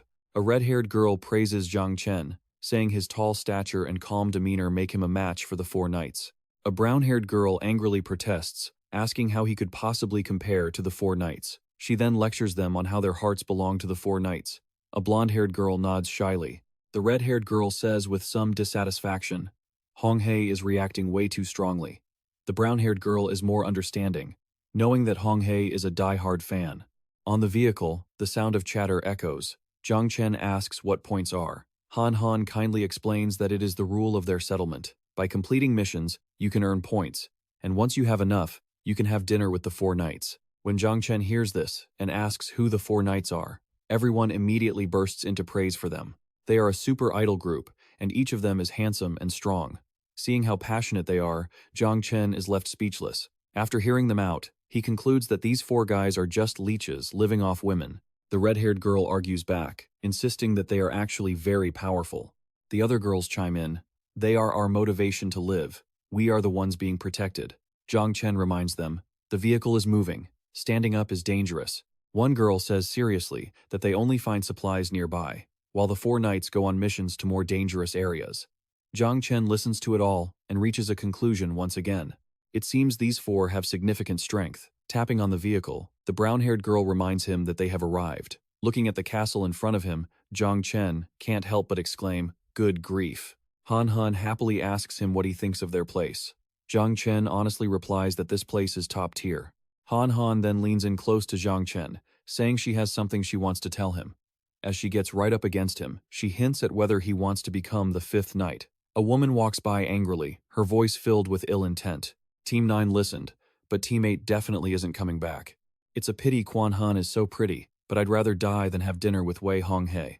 The woman is Sister Xiao. She angrily scolds them. You are truly playing games. One of them replies that it's because they were weak, so they can't blame him. The others agree. Sister Xiao walks up to a tightly drawn curtain, calling out for the person inside to show some restraint. Then she angrily pulls the curtain open. The person inside shows no shame at all, continuing to be intimate with the girl beside him. Sister Xiao sits down helplessly, saying that there are eyes and ears everywhere. She says something to wake this group up. If they don't go gather energy cores anymore, How are they supposed to level up? Looking at the people drinking by the pool, Sister Xiao scolds them for daring to throw a party here. As she turns to leave, the man on the bed grabs her and says, "The past isn't the same as the present. Now they are stronger and have the power to call the shots." A moment later, Sister Xiao is covered in blood. The cold-blooded man says that they no longer want to please anyone. The others aren't even surprised. The man called Alun sits on the bed and declares that from now on, they will decide their own lives. Outside, there is a loud commotion, but the people in the room are still busily discussing who will have to have dinner with those girls this time. Another person complains that Team 9 was useless. Alun is also furious. He wants to go out to see the girl calling for him. Alun kills her without a shred of mercy, as if she were trash. Right at the door, 3 girls are blocking the way. One of them says, "I didn't receive any notification. You cannot enter." Opposite her, the girl with the backpack says, "I have 1,000 points." Then she adds, "We just came back from the epidemic prevention station and made a major contribution, so let me meet Alun." The purple-haired girl says, "Even so, it's not allowed." And Quan Han, "Who is this man beside you?" Quan Han hugs Zhang Chen's arm and says, "I'm with the 5th Knight, Zhang Chen." Hearing her introduce him like that, the group shouts in surprise. "Huh? The 5th Knight?" The girl accompanying them also calls out to Han Han in shock. Quan Han insists, "He really is very strong. If he can join the settlement, we will definitely become stronger." Zhang Chen, annoyed, pulls his arm away, turns around, and says, "I never said I agreed to be any 5th Knight." Suddenly, a hand lifts his chin. The purple-haired girl says, "Just based on this brat? Quan Han, don't think you're special just because you were favored by the 4 knights. You bring any stray dog or cat in here." Beside her, the girl with the backpack yells, "You fool! Let go!" The strength of this man. Right then, he takes her hand off his chin. To her surprise, he says, "Don't misunderstand. I'm just a passerby looking for supplies." Then, he slightly angrily twists her hand behind her back and says, "But who are you calling a stray dog or cat?" The purple-haired girl, with her hand twisted behind her back, screams for mercy. You let go. I'm sorry. I misspoke. Please, my hand is about to break." The girl with the backpack speaks up. "That's enough. You have no gentlemanly manners." The blonde girl beside her adds, "The captain didn't even have the strength to fight back." Just then, the main door opens. A voice booms out. Alun stands at the door, wondering, who is making a scene? And what 5th Knight? I've never heard of such a thing. Zhang Chen uses his observation eye, then whispers to himself, "This is one of the 4 knights? I thought he'd be low level, but he can't even be scanned. With this level, not to mention fighting back, they say his strength is near mine? What a joke. This is just a guy who leeches off women." Afterward, he lets go of the purple-haired girl's hand and thinks, "But this has nothing to do with me." Thinking this, he speaks up, "It's a misunderstanding. There is no 5th Knight. Your Team 8 brought me here to find supplies. If anyone has radiation protection gear, name your price. Once I get the items, I'm leaving." Alun is confused. The girl with the backpack from Team 8 runs over and says, Yes, Alun. A lot of things happened on this mission, but my points are finally enough. I can have dinner with you." Suddenly, he slaps her and yells, "Shut your mouth, you murderer!" Quan Han sees this and stammers, Hong he." Zhang Chen, standing by, says, "Oh ho, so this is gentlemanly behavior? Is it just me, or am I being ignored?" Hong he is knocked to the ground. Alun points at her and shouts, "Earlier, people from Team 8 broke into my room and killed Sister Xiao. Team 8 has betrayed us. Catch them." Hearing him say that, the brown-haired girl suddenly cried out, "What? Sister Xiao is dead?" Hong he also stuttered, That's a misunderstanding." While they were caught in their internal conflict, Zhang Chen used his skill and thought, "A murder case, and I'm just looking for some supplies. Why am I running into such messy drama?" He scanned the area. None of the people in this group had radiation suits in their rings. He needed to leave before getting dragged into this. As if sensing his intention, Quan Xin quickly grabbed his arm and said, "I'm so scared. Please save me, Zhang. Everything I promised you before is yours. I beg you, save me." He replied with dissatisfaction, "Huh? But you guys don't have protective gear, do you?" He wondered why she was acting so flirtatious. Just then, Alun clenched his fist, and it emitted a glow. His face darkened as he cursed Quan Xian. "You rotten woman!" Then, he released a surge of energy, a focused blast aimed right where he was standing. He snarled, "I was wondering why you wouldn't follow me even though Wang Ye isn't around? So, you found yourself a new man. And here I was, treating you so well, not planning on doing anything to you. Watching him use his skill, Zhang Chen muttered, "So he's just a tier 2 awakened human." At that moment, Quan Xian stood in front of him and said, "This has nothing to do with him." Zhang An also agreed emphatically. "That's right. It has nothing to do with them. You keep dragging me into this murky water with every word you say. I'm in a rush to find supplies. I really don't have time to play these games with you," he thought. "I saved your lives. How can you have so little gratitude?" Suddenly, 3 more people appeared behind the door.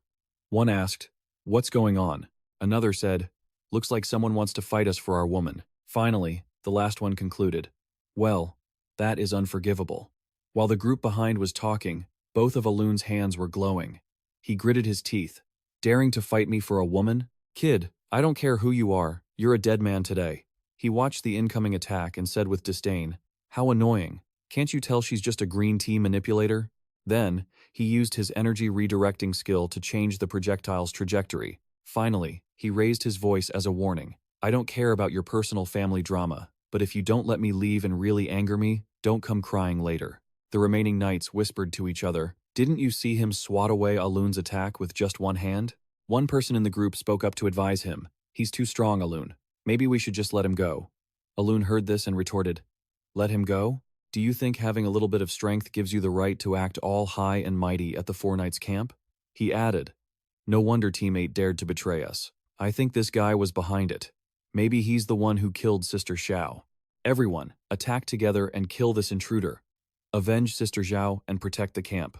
No sooner had he finished speaking than the girls charged forward. Zhang Chen summoned a sword in his hand and said, "What a massive accusation. Even though it doesn't seem like much, I'm the type of person who—" Then, he swung his sword and continued, "Hates being slandered the most." With one strike, he sent the 3 girls flying back toward the knights. They screamed in panic, "It hurts!" Angered, Zhang Chen growled, "If you don't explain yourself clearly today, I will level your camp." Quan Xin was startled by this. Suddenly, the Quan Xin beside him flashed a cryptic smile. He glanced over and smiled to himself. After he lunged forward with his sword, someone released an energy shield to block him. That person shouted, "A wrong! Defend!" A wrong, being grabbed by the shirt by that person, cried out, "I'm scared of the pain. Don't." At that moment, Zhang Chen was thinking, "Did I say something that made her show her true colors? Was I successful after all?" Just then, a wrong's hand suddenly transformed. He looked at his own hand and muttered, seriously, then swiped his hand toward him and said, "I have no choice but to send you to your death." He swung his sword and wondered, "What the hell is this?" Somewhere, a click sound echoed, followed by a loud, piercing scream. The girls standing inside were startled, wondering what that tragic scream was about. "It sounds like a wrong. Where is that coming from?" Suddenly, Quan Xin pushed the door open and ran in, shouting, "Quick, everyone, go save the 4 knights." The girls in the room asked, "What? What happened?" One of them said, "I know her. That's Quan Xin from Team 8. They started questioning her. "Quan Xin, what happened?" Quan Xin replied, panting, There's a terrifying man who broke in. Someone wants to kill the 4 knights. Everyone, hurry and help. It'll be too late if we're any slower." The girls screamed, "What? Who would dare hurt the 4 knights?" Another one chimed in, "Was that actually Arong's voice earlier?" Finally, a young woman shouted, "We won't allow it. Sisters, let's go provide backup. I'll kill anyone who dares harm the 4 knights." With that, they marched off, fueled by their slogan of protection. As they left, Quan Xin's expression turned dark. "Go on then, you bunch of lunatics." One of Arong's arms had been severed. As another knight held him up, he wailed in agony, while the other knights who hadn't joined the fight warned each other. "That brat is dangerous. That blade of his is lethal. Stay sharp." "Understood," the other replied. The 2 knights leaped up, and one used a glowing whip to bind Zhang Chen's arms. "Got him. It's working." Meanwhile, Zhang Chen was thinking, "That blade is pretty sharp. I hope it's okay. These guys don't even realize what it means that they can't see my level." One of the knights yelled, "Seal his weapons." Zhang Chen tightened his grip on the whip, muttering to himself, "They don't even have basic ocular skills." Finally, he spoke up, "You parasites love playing with flashy toys, don't you? Fine, let's play with some flash of my own." As he spoke, electricity surged through his body and flowed into the 2 wires he was holding. Energy surge, variant version conduction strike. The 2 knights were electrocuted, falling to the ground and groaning in pain. Inside, Alun watched the scene and thought, even the 2 of them together can't handle him. Our strength as the four knights is supposed to be equal. While he was thinking, Rong was still crying and groaning. Alun, it hurts so much. Save me. One of the knights who had been electrocuted collapsed right in front of them. Suddenly, Alun's expression turned sinister. Arong, you're beyond saving, he said. You have the strongest defense of the four of us. I never expected it to come to this, but since it has, as Arong weakly begged, save me, Alun's hand reached his neck. Then, he cruelly snapped Arong's neck and whispered, you might as well die by my hand, so I can level up. A bolt of lightning struck the remaining two knights. They twitched on the ground from the electric shock before turning to dust. Suddenly, an arm appeared behind Zhang Chen, and Alun's entire body began to glow. He looked over and called out to him. At that moment, a notification popped up. Upgrade complete. Reached intermediate awakened level 1. Finally, Zhang Chen understood everything. Good grief. You're the kind of person who kills his own comrades to level up? Well, no need to think twice then. That Sister Xiao from earlier, you killed her too, didn't you? Alun curled his lip in a wicked grin. The weak are food for the strong, that's the law of nature. You're so strong, can't you even grasp that basic logic? As they were talking, the girls appeared, looking completely panicked. Both girls stared at the person on the ground, sobbing. My little Qian, little Hao. Just then, Alan pointed at him, slandering. It's him, girls. It was this guy who killed little Qian and little Hao. He even claimed that Avin and Sister Tia died by his hand. I really couldn't save them. Framed once again, Zhang Chen gritted his teeth, thinking, I didn't realize he was such a good actor. He flipped sides so fast. Hearing this, the girls charged at him, screaming, We're going to make you pay for their lives. You murderer. You killer. He looked at them, muttered something under his breath, then roared at the top of his lungs. Can you all try using your brains for once? The girls were held back by his powerful burst of energy. He gestured sharply. The 8th squad and I just arrived here and you're already labeling us as murderers? Think about it. When would I have even had the time to commit a crime? He pointed out that Ngai Hongha and the bodyguards nearby were all witnesses. Not stopping there, he turned the tables and accused Alan. And you say I killed that guy? Look for yourselves who actually leveled up? Look at who's wearing the gear he dropped. Isn't it obvious by now? Alan's face turned pale at his words. While the girls were still stunned, Zhang Chen pressed on. Don't let yourselves be used as pawns without even knowing it. Use your heads. I don't want to kill innocent people. But don't force my hand. As he spoke, he suddenly remembered Quan Han, and his mouth twitched, realizing he'd been played as a pawn too. Damn it, did I fall into a trap myself? I felt like something was off from the start, so that was it. Just then, Alan pointed at Zhang Chen again, inciting the girls. Girls. He put on a weak, pathetic act. Look at me, would I ever lie to you? I'm your Alan. Watching this, Zhang Chen felt pure contempt. Sickening. Who would believe this devilish nonsense? To his surprise, the girls shrieked, Alan would never lie. The four knights would never lie. I believe whatever Alan says. That man is the murderer. Kill him. Kill him. As the girls swarmed him, Zhang Chen thought helplessly. Today I finally get to see what a brainless, fanatical mob really looks like.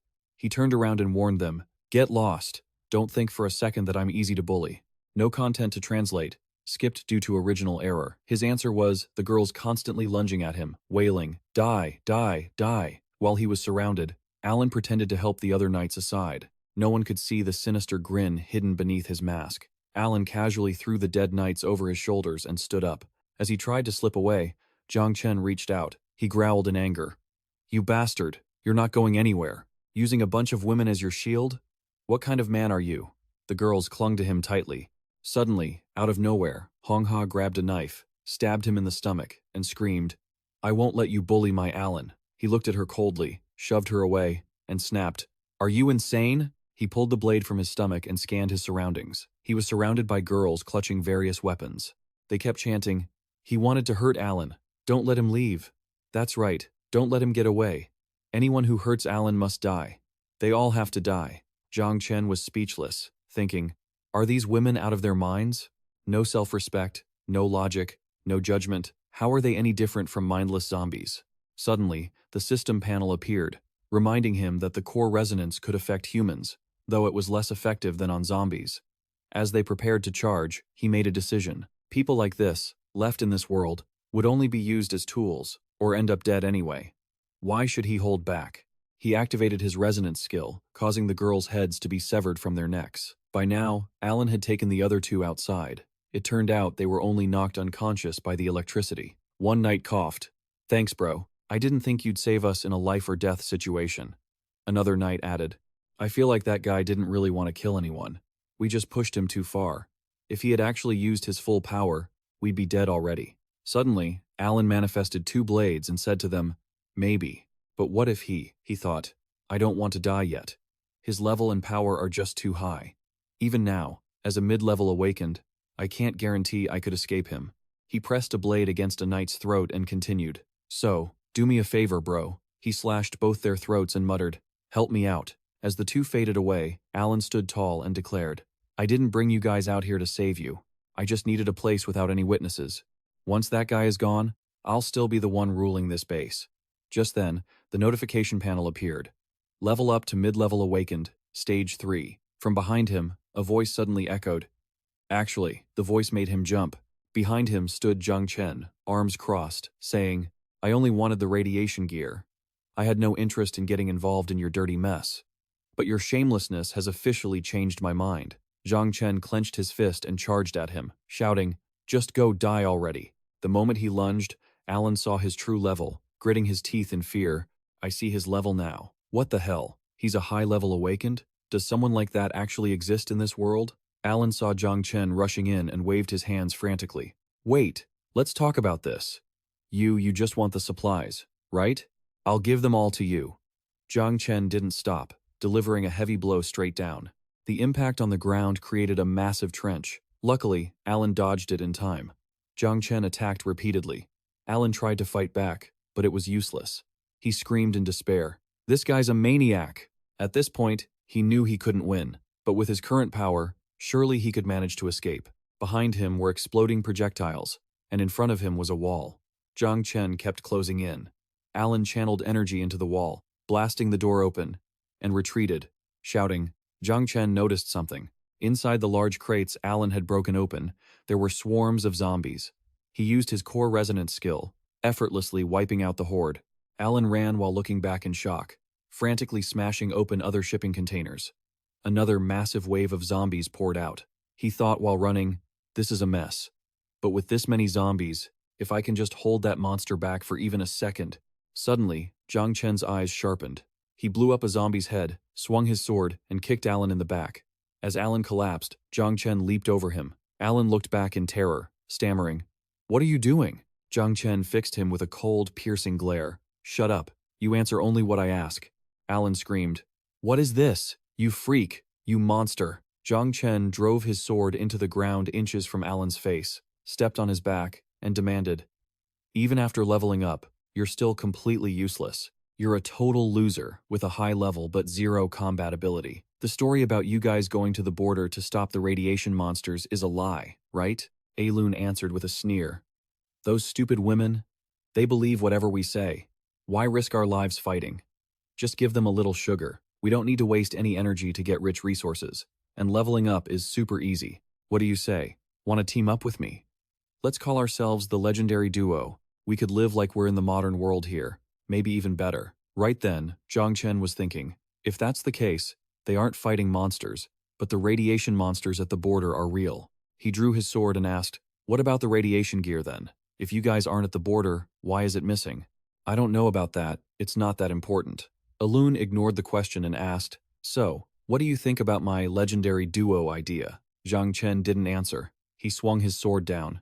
Blood splattered everywhere. He gritted his teeth and cursed, "A duo! My foot!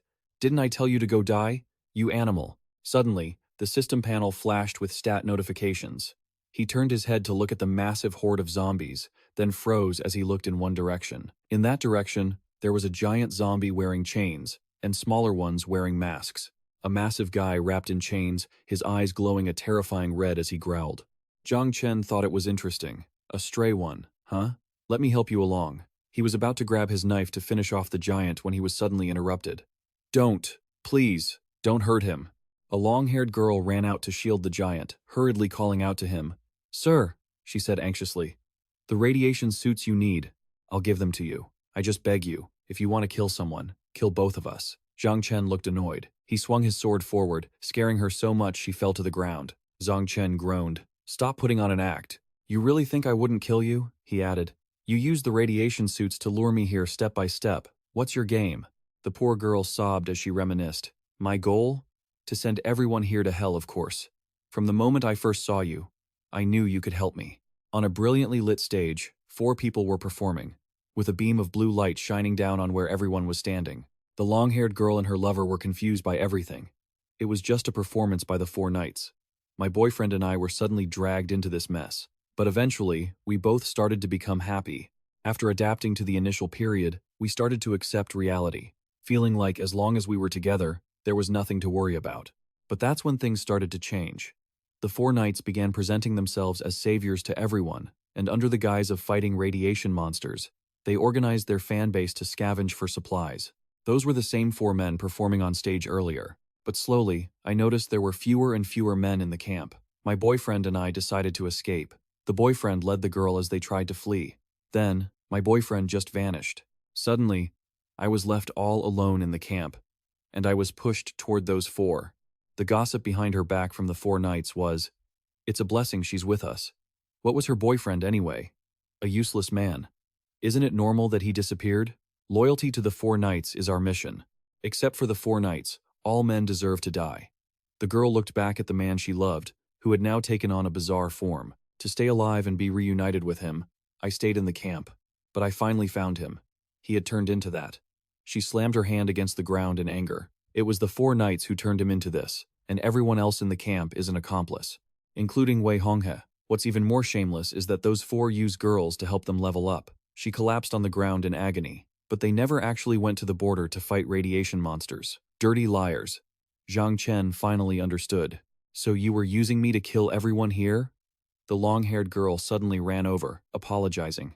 I'm so sorry for using you, but someone like me has no other choice if I want revenge. She was pushing open a door to go inside. She quickly flipped over a cover to reveal the items she had hidden. She held them out to Zhang Chen. These are the protective suits I promised you. 4 sets in total. I've said what needed to be said. If you want to kill me, then do it. I just hope I can die with my boyfriend. Zhang Chen realized that she had hidden the radiation suits there all along. No wonder I couldn't find them anywhere in the camp. Zhang Chen gathered the energy. I've got what I needed. Killing the people in that camp will also get me plenty of supplies. Let's call it even. He intended to leave, but didn't forget to say to the long-haired girl, I have no reason to kill you, and I'm in a rush. If you want to die, do as you please. Zhang Chen tossed her a knife and added, but does that zombie boyfriend of yours really want to die with you? Zhang Chen didn't say another word to the long-haired girl, but before he could leave, the giant guy blocked his path aggressively. Zhang Chen's eyes were cold. The giant intended to attack him. It let out a terrifying shriek. Suddenly, a blinding light appeared, and Zhang Chen flew up, kicking the giant in the head before he could even react. The long-haired girl gasped, "What are you doing?" Because by now, Zhang Chen was breaking the giant's arms to tie him up so he couldn't fight back. Once done, Zhang Chen dusted off his hands. I was just worried you wouldn't be able to kill him yourself, right? Just broke both his arms. No need to thank me. Finally, he could leave. To the south of Tianyang City, there was a military base guarded by long soldiers. If you're not dead, go there. You're smart. They'll welcome you. The girl was clutching the man in her arms. He seemed to understand what Zhang Chen had said and turned his head to look at him. He trembled, wanting to pull the girl into his arms to comfort her. She seemed at a loss, constantly repeating what Zhang Chen had said. Tianyang City military base, does that zombie boyfriend of yours really want to die with you? The giant man began making ghastly noises. His face was covered in blood, as if he wanted his girl to live a truly happy life. Zhang Chen also thought, if she's really smart enough, maybe we'll meet again at the southern military base. Zhang Chen was heading to the Nanshan Central Hospital, when suddenly the submission drug status appeared. 10 seconds remaining, 9 seconds remaining, 8 seconds remaining. The time started ticking down. Zhang Chen panicked and wanted to scream. Oh my god, not now. That girl better not lose her mind again. Finally, the drug wore off. A loud cry echoed from inside the room. Zhang Chen panicked. Oh no, he's actually lost it. He rushed to the room and kicked the door open, shouting for Liu Yiyue. Inside, Xiaoxi was playing happily with a bottle of soda. Liu Yiyue was dodging and weaving, but she was clearly having fun too. I told you not to shake it. Xiaoxi was being so playful, leaving Zhang Chen completely bewildered. Zhang Chen whispered, Liu Yiyue, what's going on? Why did you let her out? She was about to explain, But Xiaoxi noticed Zhang Chen standing behind her and ran over to Liu Yiyue, affectionately calling her mom. Naturally, Zhang Chen was completely lost and stammered. Mom? Xiaoxi looked Zhang Chen straight in the face and shouted, Dad!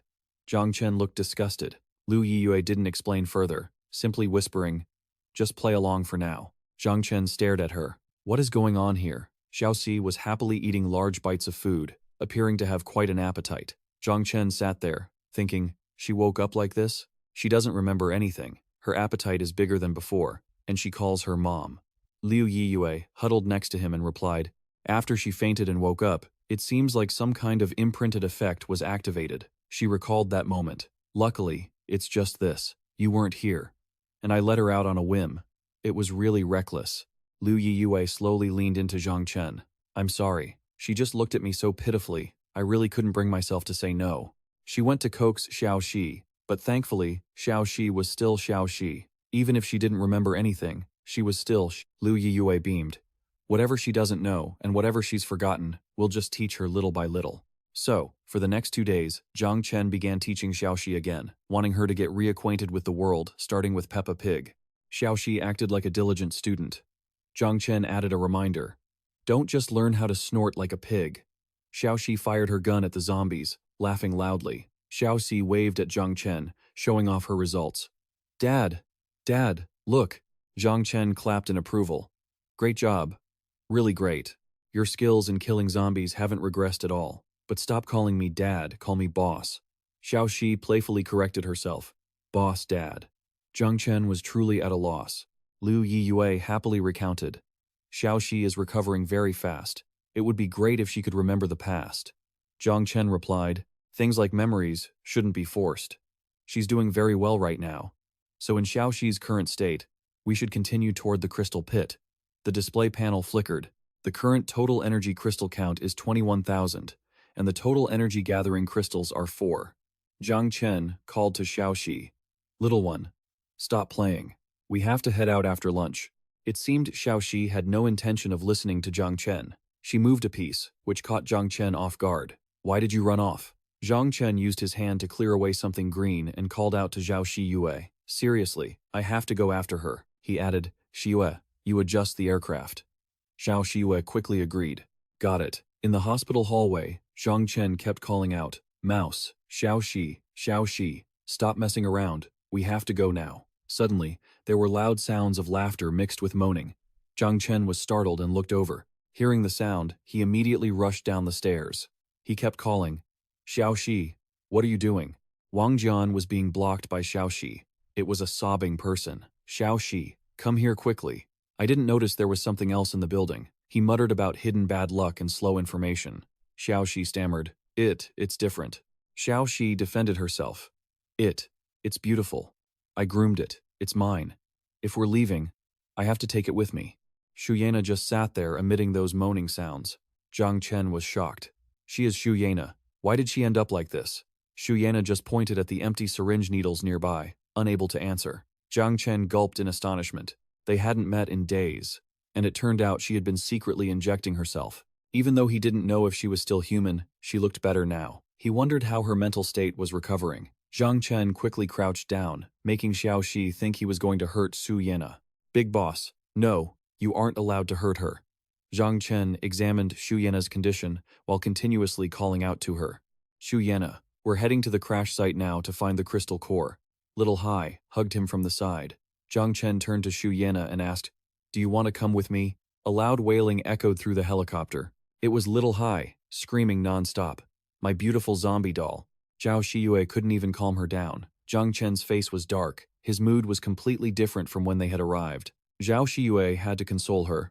It's all right. She'll be fine staying here. Sit down now. Little Hai was angry and blamed the 3 leaders, saying they were too scary. Zhang Chen retorted, Why are you blaming me? She decided herself that she wasn't in a stable enough state to come with us. As Xu Yena kept shaking her head in refusal, he continued, If she wants to follow us later, she can come on her own. Little Hai finally calmed down a bit. Really? Zhao Siyue comforted her further. Brother Chen isn't lying to you. Stop crying. Sit down. Zhang Chen lectured. Even if you don't come, you can't be noisy. I'm not here to spoil a child. Little Hai kept whining, but I want that doll. only to be met with a cold glare from Zhang Chen. No, and naturally, little Hai became even more stubborn, crying loudly. Zhao Shiwei was exhausted by the two of them, and Zhang Chen as well. But Zhang Chen remained firm. Shiwei, don't tease her. You don't know what I had to deal with regarding those female fans earlier. Zhao Shiwei used her sword to slice through the no-entry sign. At the border of Nancheng, the meteor crash zone was sealed off. Little Hai marveled. The trees here are so tall. Zhao Shiwei agreed. And very dense, too. Zhang Chen walked while looking around. Starting from here, this is the quarantine zone. High radiation levels are likely, he asked. Shiyue, what are the numbers looking like right now? Zhao Shiyue checked the device on her wrist. I'm not entirely sure, but since we're just at the edge of the quarantine zone, it probably isn't dangerous yet. She looked at the display on her phone. The standard radiation unit in our world is CV, and it's at 6 CV. 16 CV is the threshold for human body damage, but the unit here is TD, and it's fluctuating between 0 and 0.1. Zhang Chen pondered. Because the world structures were so similar, he had forgotten that they and this place belonged to two different civilizations. Suddenly, a notification appeared. The hidden system reminded him that TD was the radiation unit of the blue star. The tolerance limit for an ordinary person is 200 TTI. Awakened individuals are not classified by rank. Their tolerance limit is 2,600 TTI, but they can use an energy shield skill. At the cost of consuming a large amount of energy crystals, they can nullify radiation damage to the body for a short time. A radiation protection suit can shield 500 TTI. Once the limit is exceeded, the protective clothing loses all effectiveness. Category 3 mutated zombies aren't affected by radiation, but once radiation levels exceed 1,500 units, the zombie virus loses its activity. When it hits 3,000 units, the zombies start dying off. I just got a new message. Category 9 biochemical entities can now withstand 2,000 units of nuclear radiation. They adapt to the environment, and their resistance grows stronger. Zhang Chen's face darkened, and he gritted his teeth. Damn, their resistance keeps increasing based on the environment. How twisted, wait. Xiaoxi, what did you just grab? Twisted? What's twisted? Zhang Chen angrily shoved her hand away. It was that thing in the third row, third slot of his storage ring.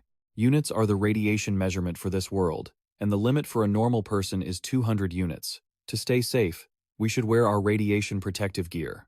Zhao Shiyue, sensing the tension, quickly tried to smooth things over. Okay. He put on his gloves while saying, Storage ring, I've got it. Everyone was ready. All right, let's head out. Xiaoxi held something in her hand and asked, Zhao Shiyue, Mom, what is this? Zhao Shiyue turned around, shocked to see what she was holding, and froze. Zhao Shiyue demanded, Xiaoxi, why do you still have that? Throw it away. But of course, Xiaoxi refused to listen. Why? Zhang Chen sighed, feeling helpless. Could you two please take this seriously? He looked around, thinking it was just a forest, but it turned out this place used to be a city. It had just changed form over time without humans around to interfere. The deeper they went, the larger the trees became. Even cars were hoisted high into the air. Zhang Chen led the way toward the National Forest Park where the meteorite had fallen. Suddenly, Zhao Shiyue spotted something and called out to him. She looked at her watch. The radiation index had climbed to 230 units. Your guess was right, she said. The closer we get to the meteorite, the stronger the radiation. Zhang Chen looked around. From this point on, it was an area where humans couldn't survive. Yet, they hadn't seen a single zombie along the way, which was actually quite unsettling. Those small fry from the Four Horsemen camp had never made it to the border, but it was certain that some kind of radiation-mutated monster existed here. Could it be because of them? Everyone stood in front of a house. Zhang Chen looked anxious, as the radiation here had already broken through 1,000 units. But Xiaoxi was jumping around happily. Is this the destination? It looks fun. Xiaoxi dashed inside. I want to go see. The other two were caught off guard by her sudden action. You little rascal, don't run off. Inside, Xiaoxi was excitedly exploring, marveling at how tall the trees were, when suddenly, a strange cry rang out. The other two scrambled to follow her. Zhang Chen called out, Xiaoxi, the situation here isn't clear. Why are you running around? Zhao Shiwei also tried to stop her, but Xiaoxi just pointed for Zhang Chen to look. Over there, boss. There's something over there. Zhang Chen turned around in surprise. What? He hurriedly warned them. Be careful, something might come out. A bird with bright red feathers swooped down right in front of them. Both Zhang Chen and Zhao Siyue felt it looked dangerous, but Xiaoxi was different. She seemed to really like it. The creature swooped down and then shot back up, letting out a cry that wasn't as beautiful as its appearance. It sounded a bit terrifying. Xiaoxi wanted to chase after it. Pretty. The feathers are so pretty. I want one. If Zhang Chen hadn't stopped her, she probably would have flown off after it. Stop right there. Are you crazy? Xiaoxi looked disappointed. It flew away. According to the system, these are energy beasts that grow by absorbing radiation. This species is a scarlet feather energy beast, C rank, in its adult state. Zhang Chen thought to himself, maybe this radiation-mutated energy beast is exactly what we're looking for. It didn't look that powerful, and if it was dangerous, he could probably handle it. Meanwhile, Xiaoxi was throwing a tantrum. Boss, catch one, I want to keep it as a pet. I want one. Naturally, Zhang Chen firmly refused. Absolutely not. It's out of the question.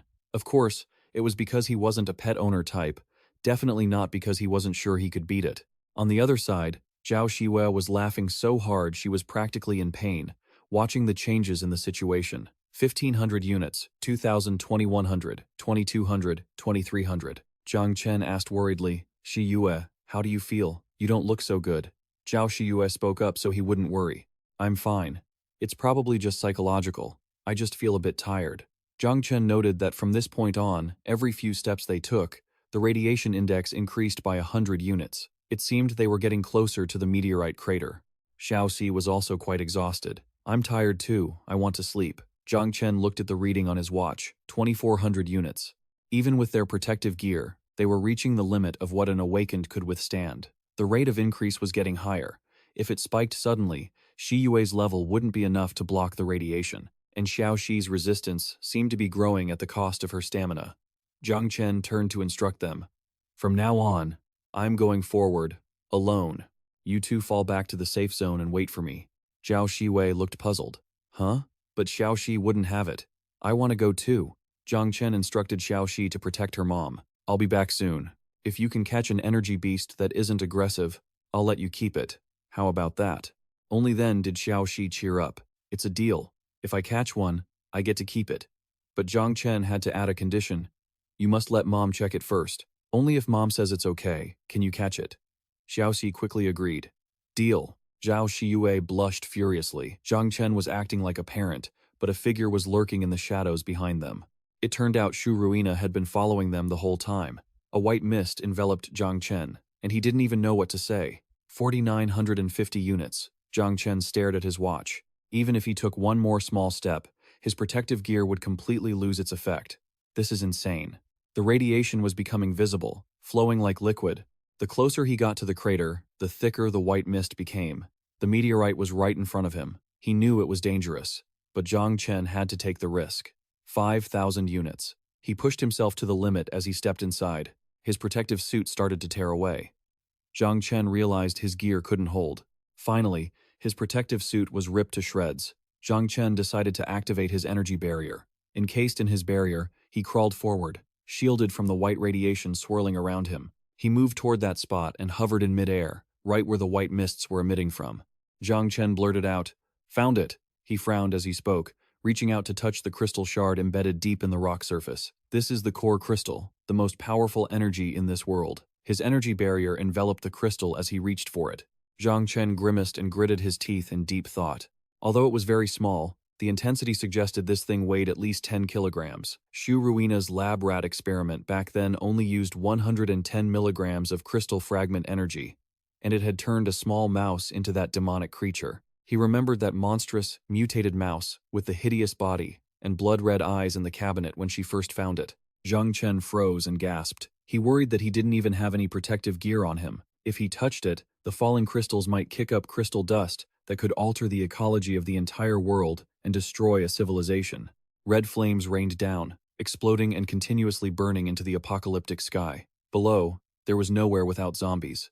Now, the purest energy core crystal is right in front of me. The energy is so immense, I absolutely cannot ignore it. He still didn't dare to take the glowing crystal directly, maintaining his distance. He muttered to himself, I just don't know if this thing can be put into the storage space, and if it can be absorbed. The system notification chimed, and information appeared on the screen. Hidden system. The crystal core is the only eternal item that can be stored in the storage space. It carries violent biological energy. It possesses eternal mysterious power. The moment you make contact, it will trigger an energy reversal. Even if you only make contact for 0.15 seconds, even in your best state, you will need at least 10 days to fully absorb and digest the energy. By that time, your strength will have increased. During the digestion of the violent energy, you will be immune to all damage. Zhang Chen was kneeling within the protective circle, looking at the crystal, when a voice spoke up behind him. Zhang Chen, you can't die. That's enough. Does that mean you really can't die? That's enough. Then let me handle this power. After those words, Xu Yana lunged aggressively from behind, crouching down and reaching out to grab the crystal in front of Zhang Chen, who was still celebrating the information he got from the system. Sensing something, he glanced back. Xu Yana screamed as she stumbled and fell right where he was sitting. Zhang Chen immediately stood up, leaning to the side to dodge her while shouting in panic. What?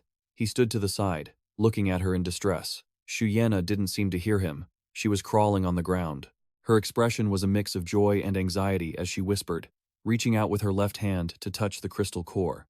Zhang Chen rushed behind her, grabbing her by the shoulders and pulling her back, shouting, "Why did you run here? Don't touch that. You can't handle this radiation." She panicked and cried out as he pulled her away. Zhang Chen thought to himself, "I was careless. I didn't think anyone could be here with such high radiation levels, and I wasn't guarding against her following me." Zhang Chen kept holding her shoulders inside the protective barrier to avoid the white radiation. Xu Yana struggled continuously, trying to reach the crystal core. He yelled in frustration, "What are you trying to do? Don't you know this will cause the zombie virus to lose its activity?" He then hesitated and whispered, "Could it be you?" The system displayed information. Infected person, second-tier mutation. The corpse is unaffected by radiation, but when the core exceeds 1,500 TT, the zombie virus loses its activity. Exceeding 3,000 TT, the zombie virus begins to die. Zhang Chen was shocked.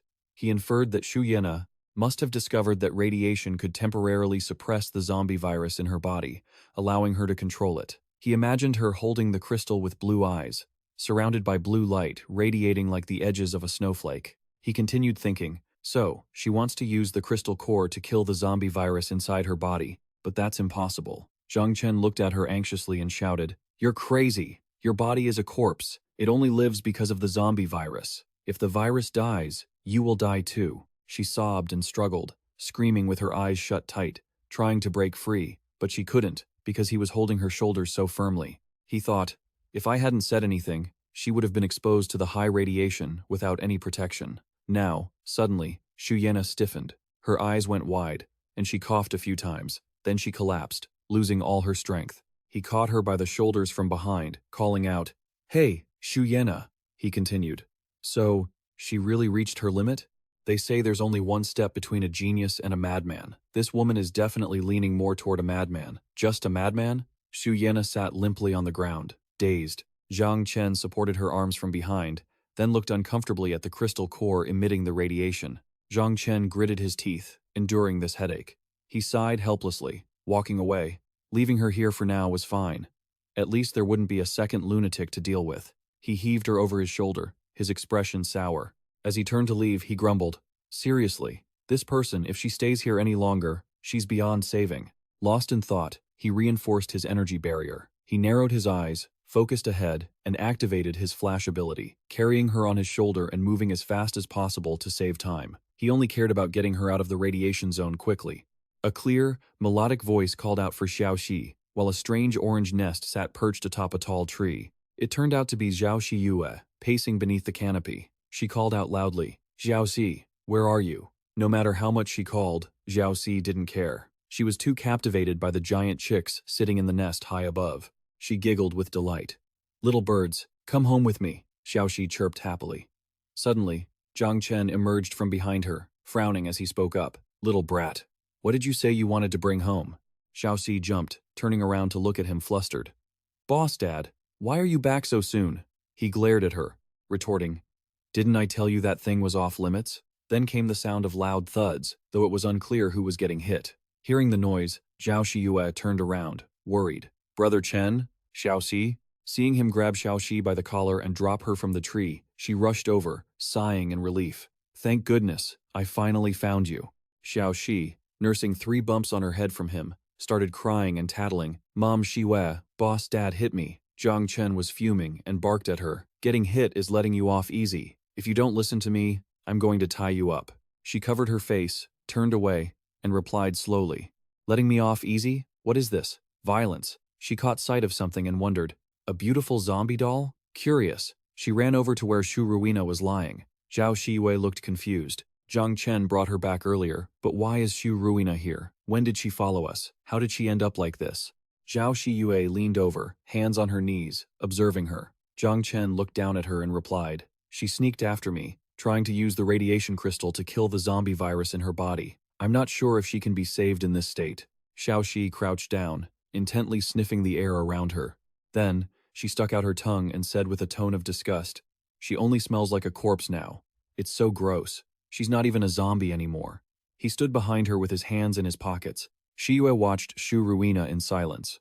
Zhang Chen pondered deeply. It was wild that she would use her own body for such an experiment to become a zombie, only to risk everything later trying to kill the zombie cells to become human again. How ridiculous, he thought. Zhao Shiwei looked at him and asked, Zhang Chen, should we take care of her? He opened his system interface and replied, No need. Her constitution is special. There might still be a chance to turn things around. We might have to stay near the crystal pit for a while. You keep these supplies. A pile of equipment and food appeared before Shi Yue. She was stunned. Weapons and food? Are you staying there that long? Xiao Shi said worriedly. Is it really okay to go into the crystal pit? The radiation there is?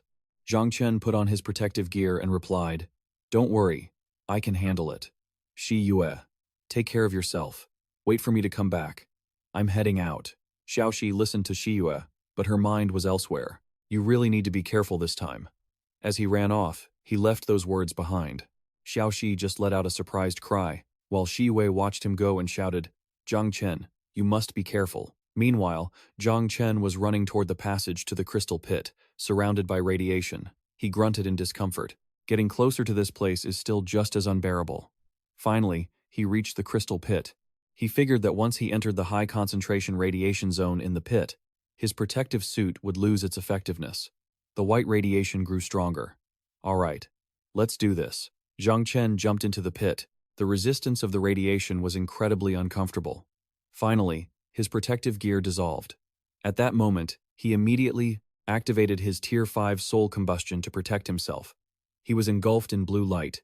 His normal physique surged with power, his muscles bulging.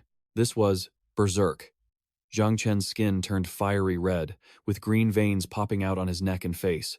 His pupils glowed with a brilliant blue light. His body was surrounded by a blue aura, much like his energy barrier. He then used flash to leap from one radiation stream to the next. It has to be now, he thought. Lunging toward the crystal sitting in the center of the intense radiation blast, he reached out to grab the crystal from the rock surface, thinking to himself, Gotcha. He gritted his teeth, his expression determined. Then, he whispered, Absorb. The crystal sank into his body, and two different colors of light began to radiate from him. He clutched the glowing crystal tightly in his hand. He thought, It's actually fighting back? The crystal was constantly resisting Zhang Chen's absorption. He tried to keep a firm grip on the crystal, but his energy barrier began to fluctuate. He muttered, I can't just collect it carelessly. He looked at the glowing crystal, realizing its radiation was draining his energy barrier rapidly. Should I give up for now? The barrier began to crack. Zhang Chen stared at it in silence, his face and neck strained. It was clear he was giving it everything he had. Then he said to himself, How could I possibly give up like this? He silently urged it. Give it to me. He kept trying, forcing his hand to press into the crystal to secure it. The system displayed an image of the crystal with the words, Energy Crystal, one underneath. He shouted, Yes. The crystal began to crack even more, emitting a blinding blue light. Zhang Chen grimaced, trying to shatter it. Even if I put this in my inventory, can't I suppress its energy?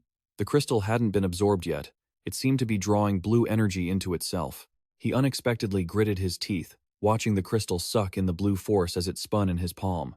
What kind of twisted energy is this? He wondered to himself. He used all the strength in his body and mind to keep absorbing the crystal. The crystal continuously emitted blue sparks that connected to his brain. He thought, even as a Tier 1 high-level awakened, with all my skills opened, I still can't absorb it? The crystal kept glowing, and cracks appeared on his body like sparks, running all over Zhang Chen's form. The crystal kept glowing, and cracks like electric sparks appeared, running all over Zhang Chen's body. He cursed under his breath.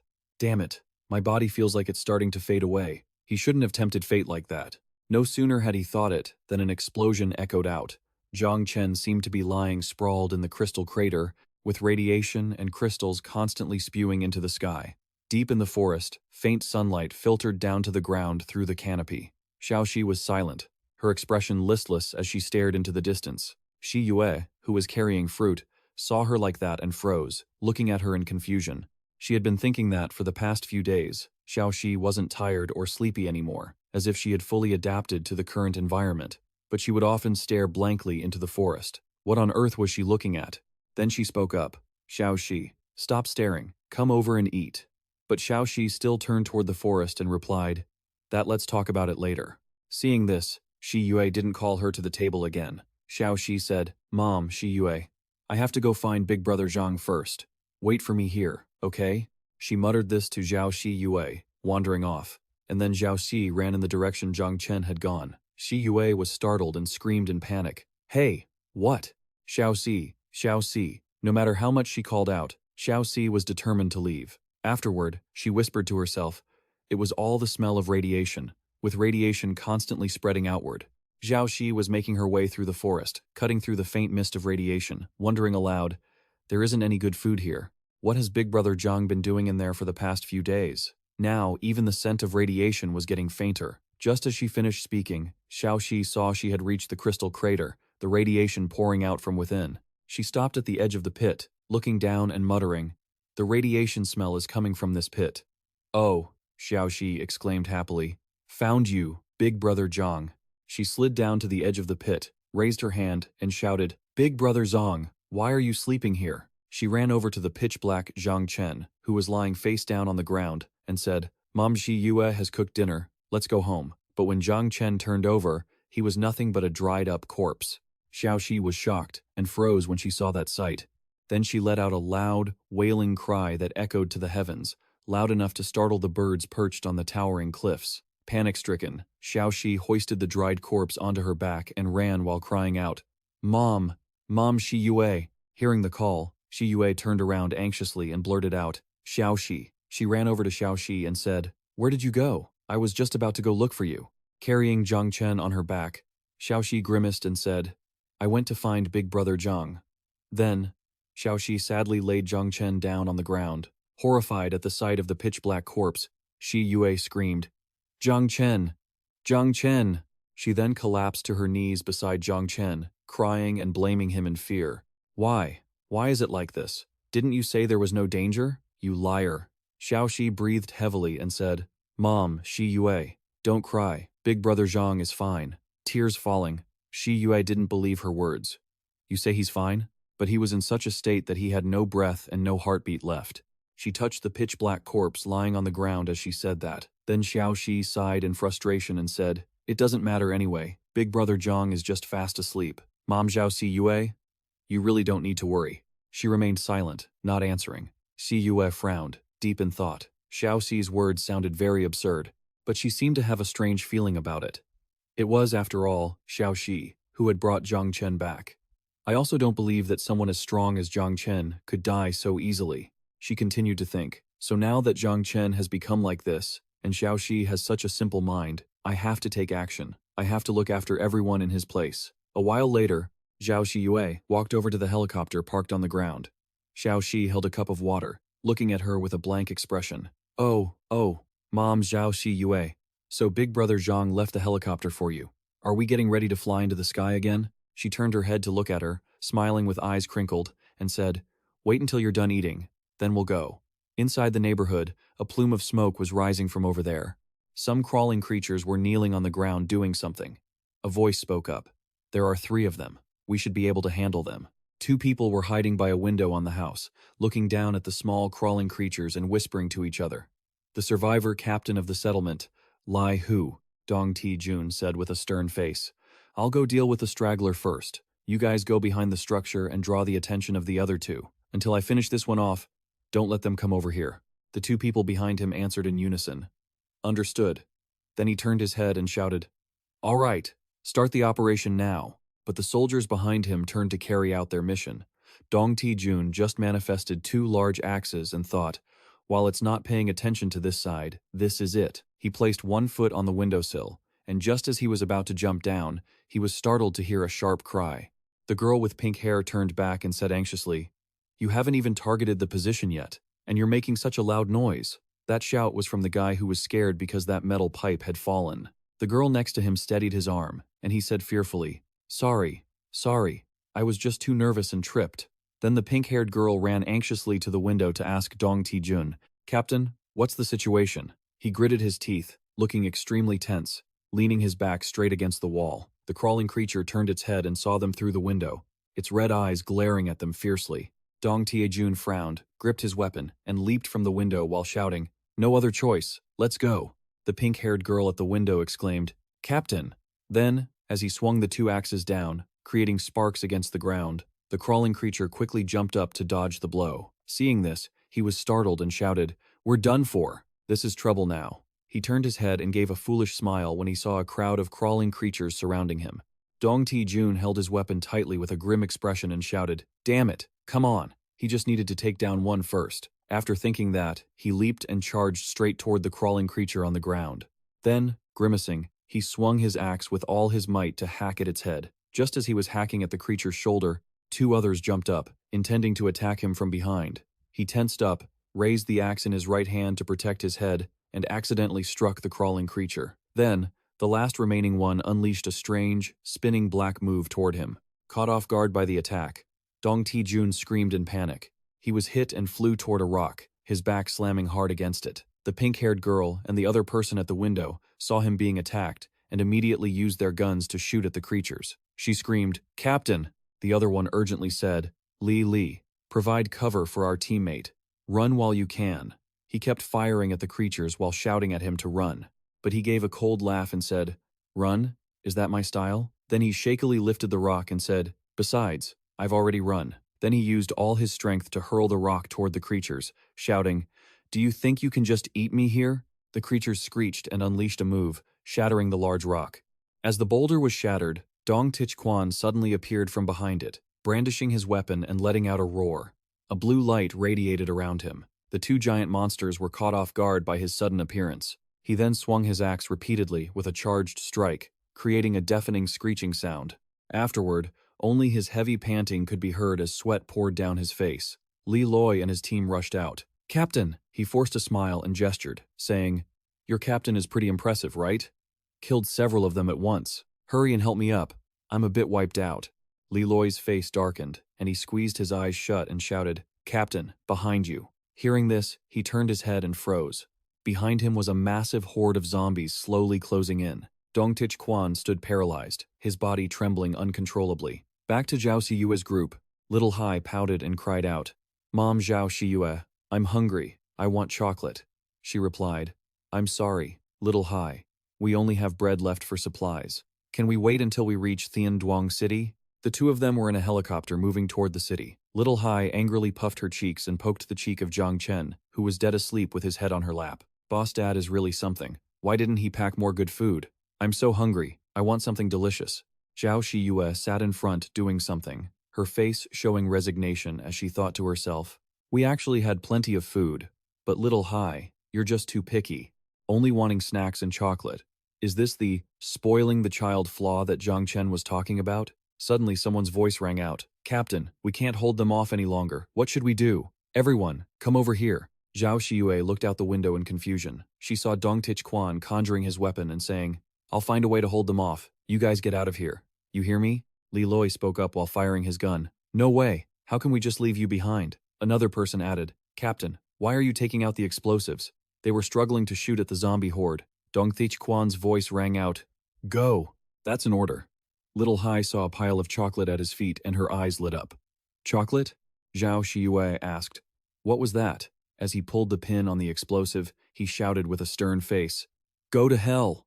Little Hai jumped straight out of the helicopter without any protective gear. Zhao Xiyue screamed in terror, "Little Hai, what are you doing?" But she had already jumped and was in free fall. Little Hai reached out, shouting, "No, don't blow it up. The chocolate will be gone." Little Hai crashed onto the ground from the sky, creating a loud thud and kicking up a cloud of dust. She stomped her foot, landing safely without a single scratch. Then, she turned her head to glare at Tong Shijun with such a menacing look that he trembled in fear. She declared, "Don't let it explode." Trembling in terror, he clutched the explosives and thought, "Is this a tier 4? Or is the zombie king actually capable of speech?" Xiaoxi walked right up to him, snatched the explosives from Tong Shijun's hands, and hurled the bag high into the air. It detonated immediately, bursting into flames in the sky. Xiaoxi then crouched low, digging her toes into the ground, and took a deep breath. She bolted like a lightning strike, weaving through the horde of zombies to grab the chocolates scattered on the ground. She grit her teeth and hissed, "They're all mine. Get lost." Then she shoved her way through the zombies, knocking them aside. She wagged her tail, thrilled as she scavenged for the chocolates. "Enough to eat this time, and they're all my favorites." She didn't care that the zombies were just standing there, jaws dropped, watching her. Zhao Shiyue's helicopter began firing yellow projectiles down onto the zombies. The horde panicked and started fleeing. Inside the chopper, Zhao Shiyue shouted angrily while piloting, "Xiaoxi, you're being so reckless. If Zhang Chen finds out, he's definitely going to spank you." Down below, Xiaoxi was jumping around, dodging the fire from the helicopter aimed at the zombies. She retorted, "Boss Dad is a sleepyhead. He won't even know." Tong Shijun stood there, trembling in confusion, clearly lost as to what was going on. Xiaoxi looked up at the helicopter, her eyes wide as she asked Shiyue, "Mom Shiyue, you won't sell me out, right?" She closed her eyes, pretending to be stern, and covered her mouth as she said, "No, but there won't be a next time." Li Li stood next to Tong Shijun, frowning as she asked, "Captain, what's going on here? Who are they? They're so strong." He replied with a grave expression, "I don't know, but they aren't enemies, at least. Judging by the situation, with our strength, if we try to get involved in this chaos, we're definitely going to die." The zombies bunched together, hoisting a few others up to cling to the helicopter's landing skids. Shiyue saw this and screamed in panic. The helicopter shook violently, causing Zhang Chen, who was sitting in the back, to be jolted as well. He tumbled out into midair because Xiaoxi hadn't closed the chopper door when she jumped out earlier. Shiyue broke into a cold sweat, terrified for him. Shiyue turned around in a panic and cried out, "Chen! Zhang Chen!" Tong Shijun suddenly looked up at the sky, saw the figure falling toward the ground, and froze in astonishment. Xiaoxi looked over in a panic at where Zhang Chen was falling and shrieked, "Oh no! Boss Dad is being targeted." The massive horde of zombies also turned their heads, jaws agape, to see what was happening. Zhang Chen hit the ground with a thud. His body began radiating a distinct scent. The zombies smelled it and immediately froze in their tracks, then let out a guttural growl and charged toward him. Shiyue looked down from the helicopter and shouted Zhang Chen's name. Xiaoxi lunged fiercely, punching a zombie in the hip as she yelled, "Get away! Don't you dare hurt Boss Dad!" As the zombies opened their maws to bite him, a thin protective barrier manifested around Zhang Chen, shielding him. Li Li stood there, covering her eyes, unable to watch, and muttered, "Captain, that man is done for. He's about to be torn to shreds." Tong Shijun gritted his teeth and sighed. Even if they're strong, they can't handle a swarm this big. Everyone behind them watched with their mouths agape. Suddenly, a zombie reared back, opened its jaw wide, and bit through the protective barrier. Its teeth were incredibly hard. As the barrier shattered, a brilliant golden light erupted. The zombies stood there, bewildered. Zhang Chen's body had returned to its normal state, no longer dry and blackened. He was engulfed in a golden aura. Both Xiaoxi and Shiyue were shocked by his revival. Zhang Chen hovered in the air with his eyes closed. Li Li asked in surprise, "Captain, what is happening here?" He replied, just as shocked, "I have no idea." Zhang Chen slowly opened his eyes, looked at his hands, wiggled his fingers, and said coldly, "Finally awake." That coma was so uncomfortable. The system notification appeared. Awakened high tier, stage 1. He looked at the system screen and exclaimed, "Wait, I leveled up?" The system announced, "Zhang Chen, awakened high tier, stage 1. Talents automatically maxed out, plus 20 talent points, 300 crystal skills. All attributes increased by 100%. Acquired ultimate technique, Finger of Destruction." The system continued, "Finger of Destruction. Fires a sharp blast from your finger, dealing 1500% damage. If the target survives, they take 100% damage per second for 10 seconds. Cooldown time, 20 hours. A circle appeared with a V shape and a hand icon inside. The system added that the crystal core energy had been activated. More supernatural abilities await as you reach higher levels. The higher the level, the more you unlock, and the greater the efficiency in absorbing crystal energy. While he was distracted, the zombies rushed to attack him again. Shiyue flew the helicopter closer, shouting, "Chen, be careful!" Zhang Chen raised his index finger. Orange energy began wrapping around his finger, and he pointed it at the horde. A circle filled with strange symbols appeared at his fingertip, and a beam of light shot straight through the zombies. They shrieked in agony. The power of the attack was so intense it pierced through the zombies, then tore through a building over 5 stories tall, shattering its windows. It kept drilling through several buildings in a row. The beam, shaped like a thick cylinder, eventually vanished, leaving only white smoke behind. Li Li gasped in shock. "Captain, am I seeing things?" Tong Shijun was just as stunned as she was. "It seems we've just witnessed someone terrifying." A middle-aged man stood interrogating a maid. "Have you found the person with the ice lotus?" She bowed her head, frowning slightly, and replied, "Store manager. The person who supplied us with the ice lotus, he's dead." Enraged, the man bellowed, "What?" He slapped the maid across the face and roared, "You useless woman. Why didn't you find him sooner? The 3-day deadline is almost up. If Zhang Chen returns and doesn't see the ice lotus, we're all going to die." The maid's cheek turned bright red from the force of the slap. Suddenly, a voice spoke up. "Oh? You've met Zhang Chen?" A young man in a black cloak stood behind him, smirking maliciously. The store manager glanced back, looking confused, when suddenly something lunged at him. The man had darted forward, grabbed him by the throat, and sneered, "Where is Zhang Chen?" The store manager was terrified, his face turning pale. The man tightened his grip, lifted him into the air, and threatened, "I'll give you 3 minutes to answer. If he doesn't die, it's over." Kim Dong-tik, the shop owner, gasped for air, his face contorted as he thought, "This guy's aura is too strong. Who is he? Is he a friend of Zhang Chen, or an enemy?" He then tried to stay calm and said, "Customer, Zhang Chen headed northwest. I don't know what you're looking for him for." Kim Dong-tich shoved him aside, scaring him, and the man muttered with annoyance, "What a load of nonsense." Then, he laughed coldly, raised his hand, and snapped his fingers, saying, "Boys, lock onto the target. Follow me and kill him to avenge the branch leader." His underlings dropped down from somewhere and charged forward. He laughed with satisfaction. "I only need to chop off one of his arms. The rest of the remains are yours." Meanwhile, on Zhang Chen's side, Li Loi, Dong Tich Quan, and Zhao Shiyue stood dumbfounded, watching Little Hai run over to Zhang Chen. She covered her mouth and giggled, patting his shoulder. She asked, "Boss Dad, you're so strong. You got bitten by a zombie and you're totally fine." He was slightly startled by the sudden pat on the shoulder, then looked at her and said, "No need to be so surprised, I've leveled up." Suddenly, the towering building nearby cracked and collapsed, creating a huge noise. Lai Loi, Dong Tich Quan, and Zhao Shiye were startled and turned around to look. Zhang Chen also glanced back, then hugged Little Hai tightly, telling her, "Be careful." She stood there, stunned, as her cheek pressed against his chest. A massive giant monster was holding the head of that guy, laughing and taunting Zhang Chen's group. The guy had lost an arm and was screaming for help incessantly. "Help! Captain! Save me!" Then, it used its thumb and index finger to crush his head, tearing it from his neck. Triu Long Shuyen was standing on the rooftop behind the giant monster. He gritted his teeth in anger and shouted, "Damn it!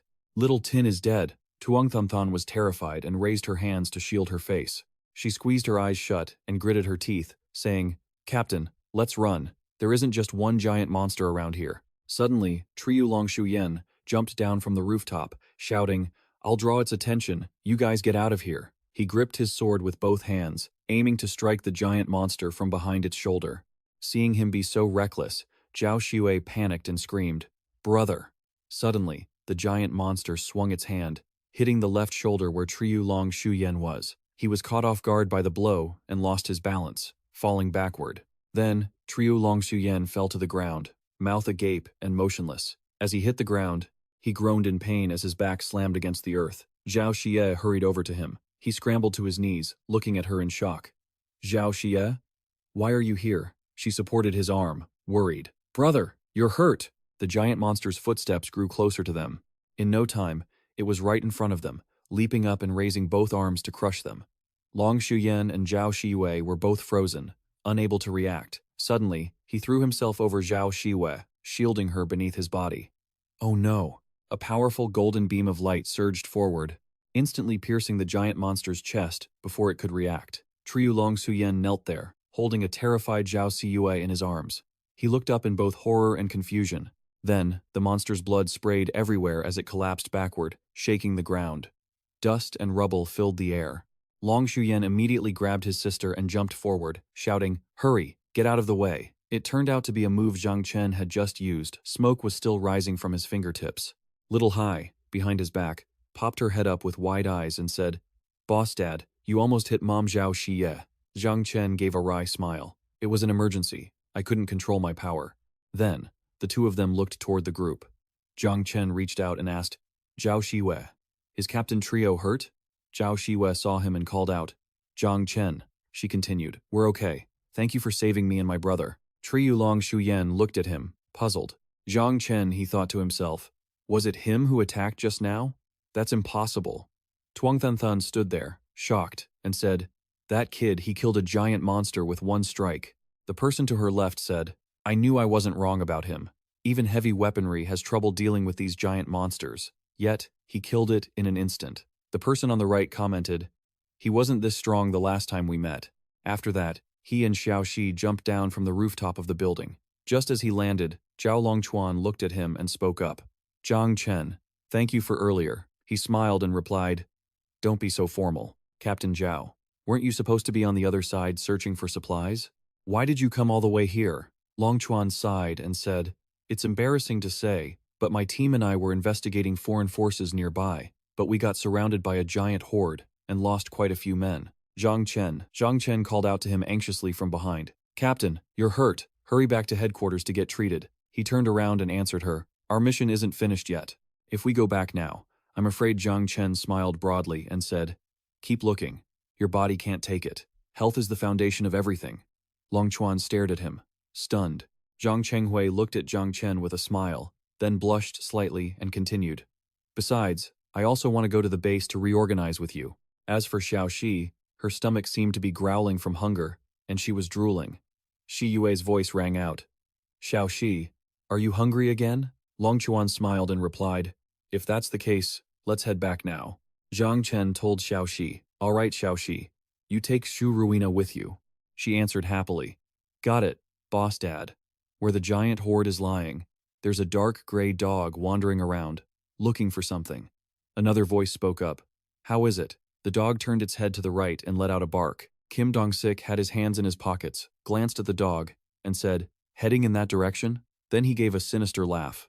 Surrounded by evil energy, he said, "I remember the Long Nation's headquarters is over there, and those people in the base are always hunting us down. Perfect. Let's settle it today."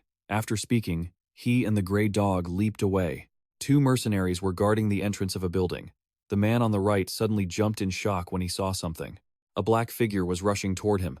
He pointed his gun forward and shouted, "Who's there?" Meanwhile, at Zhao Longchuan's camp headquarters, Zhang Chen's group was inside talking to each other. They brought Shu Ruina in and placed her on the table to hook her up to an IV drip. Zhao Longchuan looked at him, puzzled, and asked, "Zhang Chen, who is this?" Zhang Chen's voice echoed as he spoke at length. "Her name is Shu Ruina. She's a researcher. She's unconscious, and her entire body, from head to toe, is covered in these pink blood vessels." Zhang Chen continued, "She specializes in zombie research and holds many secrets related to them." Longchuan was startled to hear that. "Secrets related to zombies," he calmly said. "Then her condition is very important. Captain Zhao, are there any medical staff in other sections of the base? I want them to check on Shu Ruina's health." He nodded seriously and replied, "Oh, I'll go call them right now." Suddenly, a noise echoed from behind him. Everyone in the room heard it. Xiao Shi suddenly spoke up. "What was that sound?" Longchuan looked toward the door and said, "Damn it, something's wrong." He then glanced at Hui, and as he turned to run, he said, "Stay here. I'm going to check it out." She looked worried and warned him, Please be careful." It was Kim Dong-sik's group storming into Longchuan's headquarters. He arrogantly stepped on the body of the fallen guard and boasted, "This is the Long Nation's military base? They can't even take a single hit." Following him was a group of men just as ruthless as he was, while the guy next to him triumphantly pulled a knife out of the guard's back. "What's going on?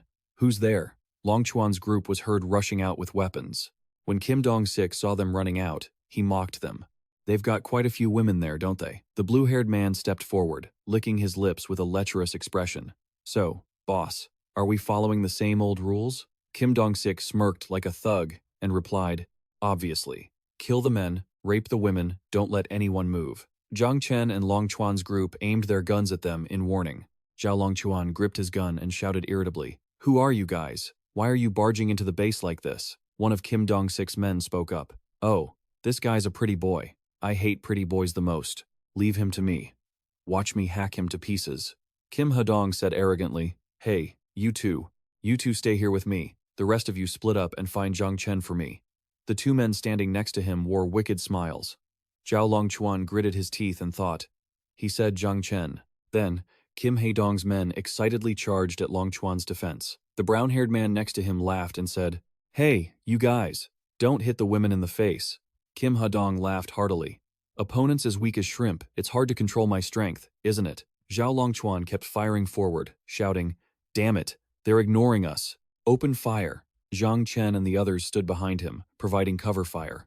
Kim Hadong leaped from somewhere and swung his fist, aiming for Zhao Longchuan's face. He underestimated him. "A bunch of weaklings dares to show off in front of me?" Longchuan was firing his gun and was shocked to see him. Just as he threw the punch, Longchuan held his gun horizontally to block the blow, so the hit didn't connect. Then Longchuan stared in shock as his gun shattered into pieces, and he suddenly lunged forward to tackle him by the waist, catching him off guard. He shouted, "Guys, move now!" Then, 3 men rushed in from behind Kim Hadong with daggers. He frowned, gritted his teeth, and glared at them. The blonde-haired man said viciously, "Want to play dirty?" As he spoke, he grabbed Zhao Longchuan by the collar from behind. He lifted him up and used him as a human shield. He said cruelly, "Your lives mean nothing to me." The female team member in Zhao Longchuan's group with purple hair saw Zhao Longchuan being captured and panicked, calling out to her captain. Another male team member gritted his teeth and said, "This guy is using the captain as a shield." The blonde-haired man scolded Zhao Longchuan and his group with contempt. "Idiots." With that, he threw Zhao Longchuan hard toward his teammates. He laughed sinisterly. "With this pathetic level of skill, struggling is useless. There's no need to waste any more time with you." As he spoke, he channeled his energy for an attack. Zhao Longchuan struggled to sit up, frowning as he assessed the blonde man's power. "He's too strong." In just a split second, the blonde man had severely wounded Zhao Longchuan's team. He guessed this guy was at least a mid-level second stage awakened. Longchuan had taken the hit and began to cough violently. Zhao Longchuan thought to himself, "We can't beat him. Staying here will only lead to more casualties." The female team member saw that Zhao Longchuan seemed to be injured and called out to him anxiously, "Captain." Zhao Longchuan turned back to reassure her and the others. "I'm fine. Everyone, retreat immediately." The 2 henchmen behind the blonde guy shouted a warning, "Don't just leave the women behind." With that, the 2 henchmen rushed after Zhao Longchuan's group. They sneered, "You think you can all just leave? Did you even ask for our permission?" Over on Zhang Chen and Zhao Shiwei's side, Zhao Shiwei was growing anxious because Zhao Longchuan had been gone for a while. He's been gone so long, could something have happened to him? Zhang Chen also felt that something wasn't right. He told Zhao Shiyue, "If you're that worried, I'll go check it out." Zhao Shiyue hesitated, saying, "But Zhang Chen, we're still waiting for the doctor." Zhang Chen smiled at her and said, "It's fine for you to stay here and wait. There's no need to be so formal with me." Little Shi, standing next to Zhang Chen, chimed in excitedly. "Boss Dad, I'll go with you." Little Shi thought to herself that it was boring here. Of course, Zhang Chen didn't agree to let Little Shi go. He instructed her, "I'll be back soon, so just be good and stay with Shiyue for me." Little Shi pouted. "You're a meanie, Dad." After telling her that, Zhang Chen turned and left the hospital room. He rubbed his head, feeling a bit frustrated, and muttered, "Geez, I wonder if the doctor will even be able to make sense of the rat's condition." Zhang Chen hadn't gone far when 2 strangers snuck toward Shu Ruina's hospital room. Sensing someone had just broken into the room, Zhang Chen stopped in his tracks. He turned around, his curiosity piqued, and asked, "How did the doctor get here so fast?" The 2 strangers, one red-haired guy with glasses and one bald guy, blatantly walked into Shu Ruina's room. The red-haired guy with glasses spotted Zhao Shiyue and Little Shi and teased, "Look at that, they were hiding 2 beauties in here." Zhao Shiyue saw them enter and asked, "Are you 2 the doctors?" The red-haired guy with glasses smirked and retorted, "Doctors? Is this some kind of game? You can play games with beauties as long as you want. As long as you tell me one thing." His expression turned vicious, his voice cold. "Do you know someone named Zhang Chen? Where is he?" Zhao Siwei was startled when he mentioned Zhang Chen. She thought to herself, "These guys aren't doctors, but they're looking for Zhang Chen. Could they be his enemies?" The red-haired guy with glasses watched Zhao Siwei's face. guessing she knew Zhang Chen. He threatened her. It seems you know exactly who he is. Answer me honestly, and you might save yourself some pain. Just then, little Shi suddenly pounced on him and shouted, "You pervert! Get away from Mom Shiwei!" Caught off guard, the red-haired guy coughed up blood. He grabbed little Xi's ankle and yanked her down hard. He pulled her into his arms and mocked, "This brat has some strength. I like it." Little Xi shrieked in terror. Let me go!" The bald guy behind him asked, confused. "Boss Duan, you like this type? Aren't the women over there more womanly?" The red-haired guy laughed dryly. "Then you just don't understand the appeal of a lively brat like this." Seeing little Xi captured, Zhao Shiyue screamed in panic. "Little Xi!" Zhao Shiyue quickly pulled out her gun, aimed it at the two men, and warned, "Let little Xi go and get out of here, or I'll shoot." The bald guy threatened Zhao Shiyue back. "Put that gun down. I want you to be in one piece when you play with me." Boss Duan hates it when people point guns at him. The red-haired guy grinned and challenged her. "If you've got the guts, go ahead and shoot." To their surprise, Zhao Shiyue actually pulled the trigger. She fired several shots at the two villains. The red-haired guy quickly dropped little Z and leaped away to dodge the bullets. He laughed coldly. "Damn, woman, you've got guts." He rushed over, grabbed Zhao Shiyue by the throat, and lifted her off the ground. He snarled, "The last person who shot at me is already fertilizing the grass on their grave." Being choked, Zhao Shiyue struggled desperately. She felt like she couldn't breathe and coughed uncontrollably. The bald guy, who had now restrained little Shi, saw Zhao Shiyue in danger, and little Shi cried out in terror, "Mom Shiyue!" The bald guy held little Shi tightly from behind and threatened coldly, "Don't bother running. That windy woman is definitely done for. So isn't it just you left to play with us now?" On the other side, the red-haired guy raised his hand, ready to strike a killing blow at Zhao Shiyue. He laughed triumphantly. "Now you can join her." Zhao Shiyue gritted her teeth, glaring at him with hatred. Thinking this was the end, she silently called out for Zhang Chen one last time. "Zhang Chen." And just like that, Zhang Chen appeared. He crushed both of the red-haired guy's arms, freeing Zhao Shiyue. Zhang Chen's move was so fast that the red-haired guy didn't even realize what had happened until his arms were shattered. It took a few seconds for him to let out a blood-curdling scream. The bald guy holding little Shi suffered the same fate. Zhang Chen broke both of his arms as well. Terrified, he called out to the red-haired guy. "Boss Duan," Zhang Chen asked them coldly. "I heard you were looking for me?" The red-haired guy collapsed to his knees, his whole body trembling. He struggled to look up at Zhang Chen and asked, "Since when, you little brat?"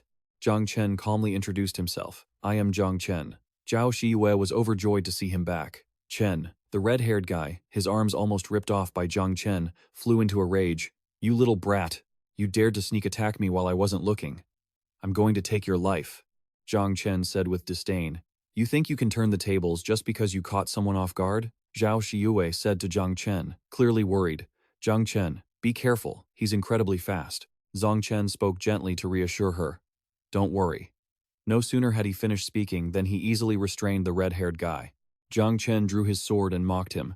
"Guys like you are nothing more than clowns." With that, Zhang Chen decisively slashed his chest. The red-haired guy coughed up blood, gasping for air. Before dying, he whispered, How could you be so strong?" Zhang Chen stood over him, looking down with contempt, and said coldly, "You dare come for revenge and even hurt my comrades with nothing but this level of skill?" The system sent a notification to Zhang Chen. Target eliminated, received Energy Crystal X 7,000 plus 5,000, 680% talent bonus. Storage Ring Shards X 337, a technological map, rare skill, perception, and a strange puppet.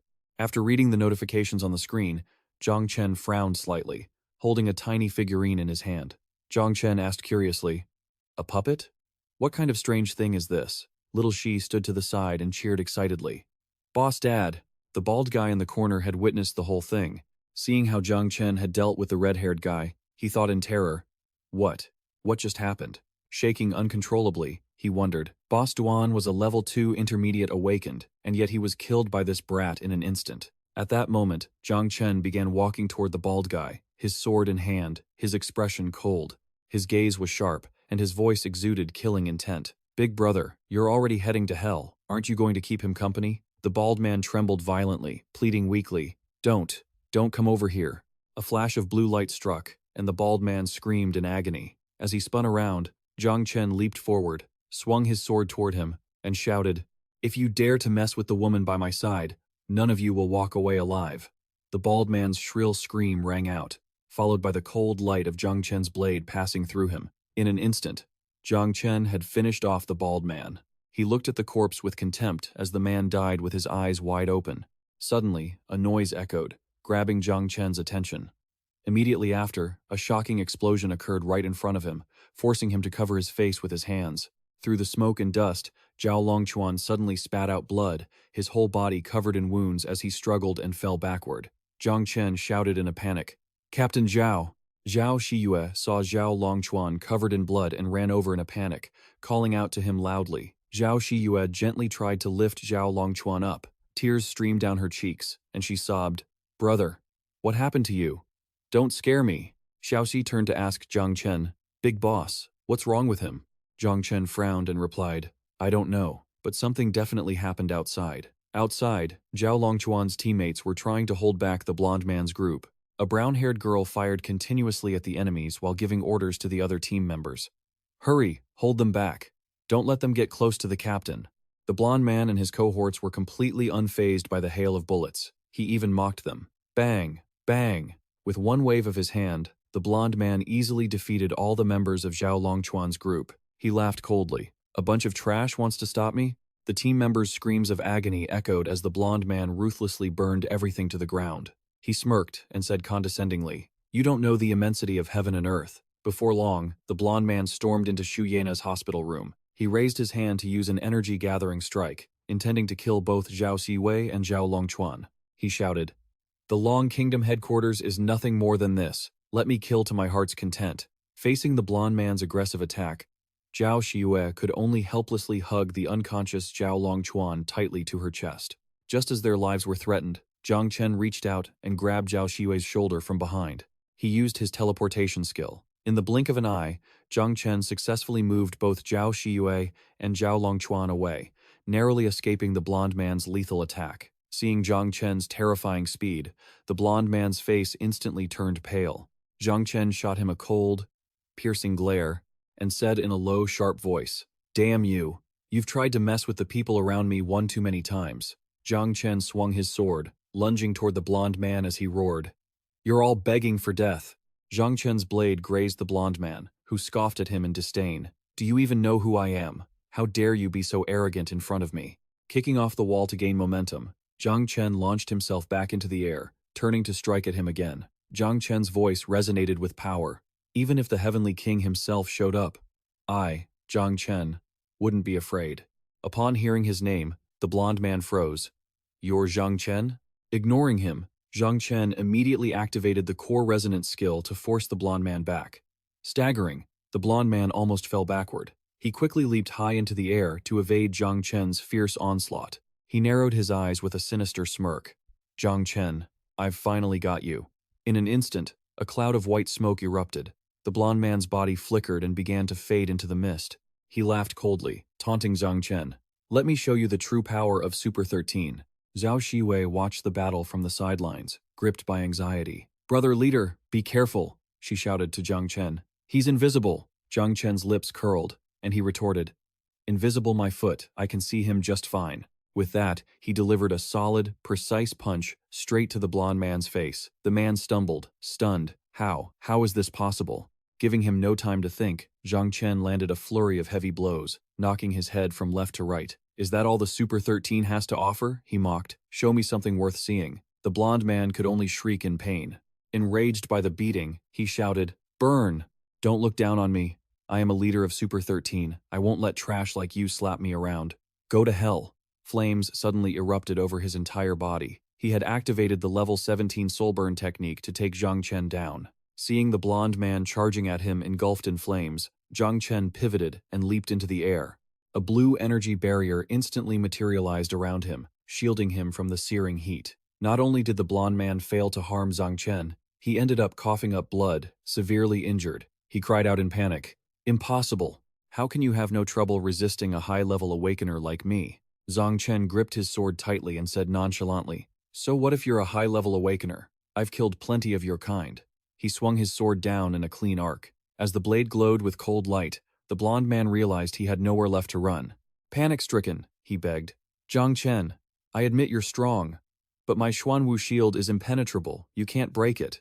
How about a deal? If you spare me, I'll give you all my supplies, and even top-secret information about our master. The system confirmed his offer was rare and legitimate. Hearing the blonde man's proposal, Zhang Chen's expression darkened. He said coldly, "If I kill you, your supplies are mine anyway.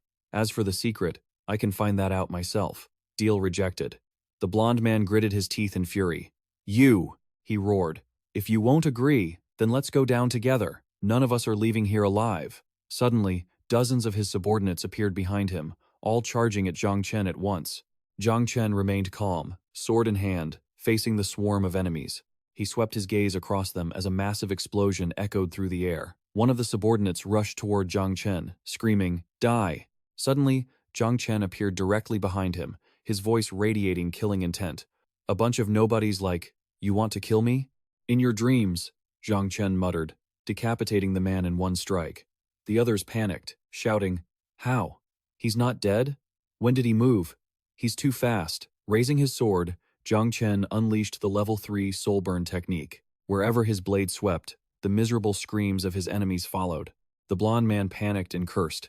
Damn it, how is he stronger than a monster? After wiping out the small fry, Zhang Chen lunged toward the blonde man, blade in hand, and said coldly, "All right, now it's your turn."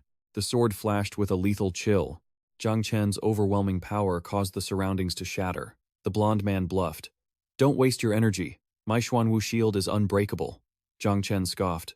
"Oh, really?" He swiped his hand toward him, and a powerful beam of light pierced right through the blonde man's abdomen. The man's face turned ashen, and he trembled as he asked, "How? How could this be?" The next second, the blonde man was sliced in two, blood spraying everywhere. The system immediately triggered the auto-loot function. Zhang Chen looked at the system screen, which displayed, "Congratulations, you have received energy cores multiplied by 28,000, plus 224,000, plus 80% talent, 20 rare energy crystals, 1 7-colored blade, 1 Xuanwu shield blueprint, 1 energy armor blueprint, 1 survivor tracker, 1 top secret file number 17, 1 special skill, primary invisibility, laboratory research report on 221, top secret, 1 strange video clip." Zhang Chen realized something. The Super 13 people are loaded. Just one guy had this much rare gear. I wonder if the others have even more. Congratulations. You have obtained the anti-gravity flight skill. Rare skill. Fatal fascination. Energy weapon. Ice spike. Rare skill. Equipment enhancement. Primary bad luck card. The rare skill, Fatal Fascination, makes otherworldly beings lose all defenses against you for a short time. The effect wears off once battle starts. Energy weapon, Ice Spike. By dismantling energy weapons and rare gear, you have a chance to extract special weapon attributes and fuse those attributes into new gear. Primary bad luck card. Upon use, the target is cursed with constant misfortune for the next 10 seconds. Rare skill. Anti-gravity flight allows you to ignore gravity and fly. Zhang Chen exhaled. I underestimated these guys. If I hadn't fused that crystal core, I might have been the one dead. Crying broke out from the other side. "No, no, don't die. Wake up." Zhao Shiyue was holding a man's body, sobbing in utter agony. "It can't be. It just can't be." Liu Yichen turned around, looking quite surprised, his eyes filled with confusion. "What? Zhao Longchuan is dead?" Many others were just as bewildered. Captain Zhao Shiyue, distraught, kept calling out, "Brother, brother." Liu Yichen was also rushing over. "No, this can't be true." The red-haired girl was weeping bitterly. "Shiyue, my condolences. The captain is dead." But Zhao Shiyue kept shaking her head, refusing to accept the truth. "No way, he only ended up like this because he was trying to save me." Everyone was deeply saddened by the passing of Captain Zhao. However, Liu Yichen realized something was definitely wrong. He rushed over to support Zhao Longchuan's body. "Shiyue, let me take a look at him." Little Shi was also puzzled.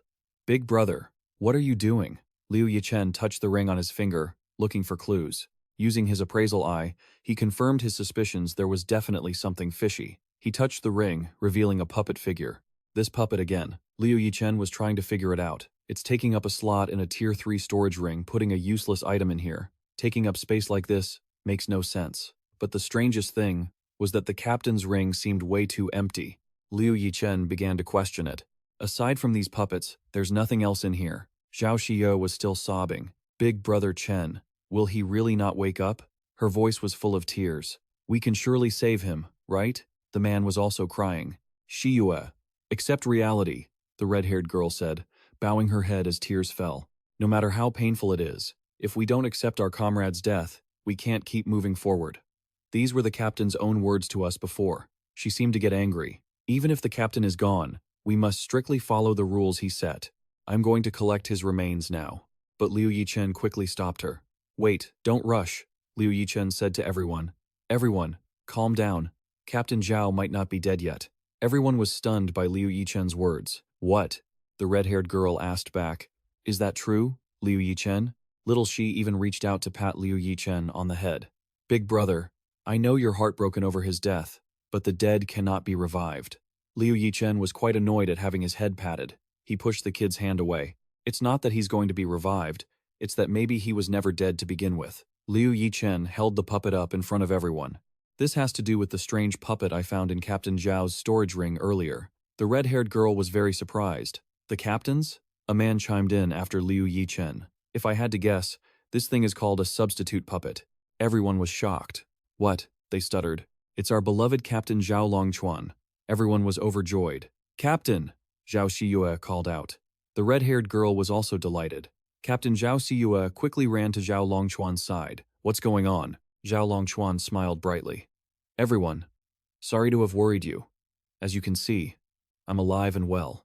Zhao Shiyue happily hugged her brother. I was so worried. Zhao Longchuan could only say, Sorry, I'm sorry. The red-haired girl looked over. But what about that corpse over there? Liu Yichen looked at the item in his hand. It must be because of this. Zhao Longchuan added. That's right. Luckily, you were able to figure it out. Liu Yichen explained that no matter how he looked at it, he couldn't figure out what it was used for, but since more than one person carried it, it definitely had a purpose. If it wasn't something used in daily life, it must be a life-saving item. The puppet's appearance made that easy to guess. Zhao Longchuan grabbed the puppet from Liu Yichen's hand. Impressive. That's right. This tool is called a substitute puppet. Its ability activates when the user suffers fatal damage, he continued to explain. At the cost of sacrificing all your supplies and a portion of the storage ring's capacity, you are randomly teleported to a safe location within 10 kilometers, while leaving a double behind. Liu Yichen finally understood. No wonder the storage capacity was so low it was almost empty. Then why didn't you tell your team members? You made them worry so much. Zhao Shiyue agreed with that sentiment. That's right, Zhao Longchuan justified. I was afraid that if everyone knew I was faking my death, they wouldn't take things seriously, and it wouldn't work as a surprise tactic when it really mattered. Besides, this isn't the only Tier 1 item. Zhao Longchuan's eyes were full of suspicion. He looked at Liu Yichen. You said earlier that more than one person had a puppet. Meaning? Liu Yichen agreed. That's right. He recalled the scene. If the puppet could teleport a corpse, then the red-haired man he killed might still be alive. Liu Yichen seemed to have discovered something. This kind of person is a huge threat. I have to find him. Aya was sitting with Bazir, who noticed something on the message board. Bazir turned pale as Aya spat out a mouthful of water. What's wrong with you?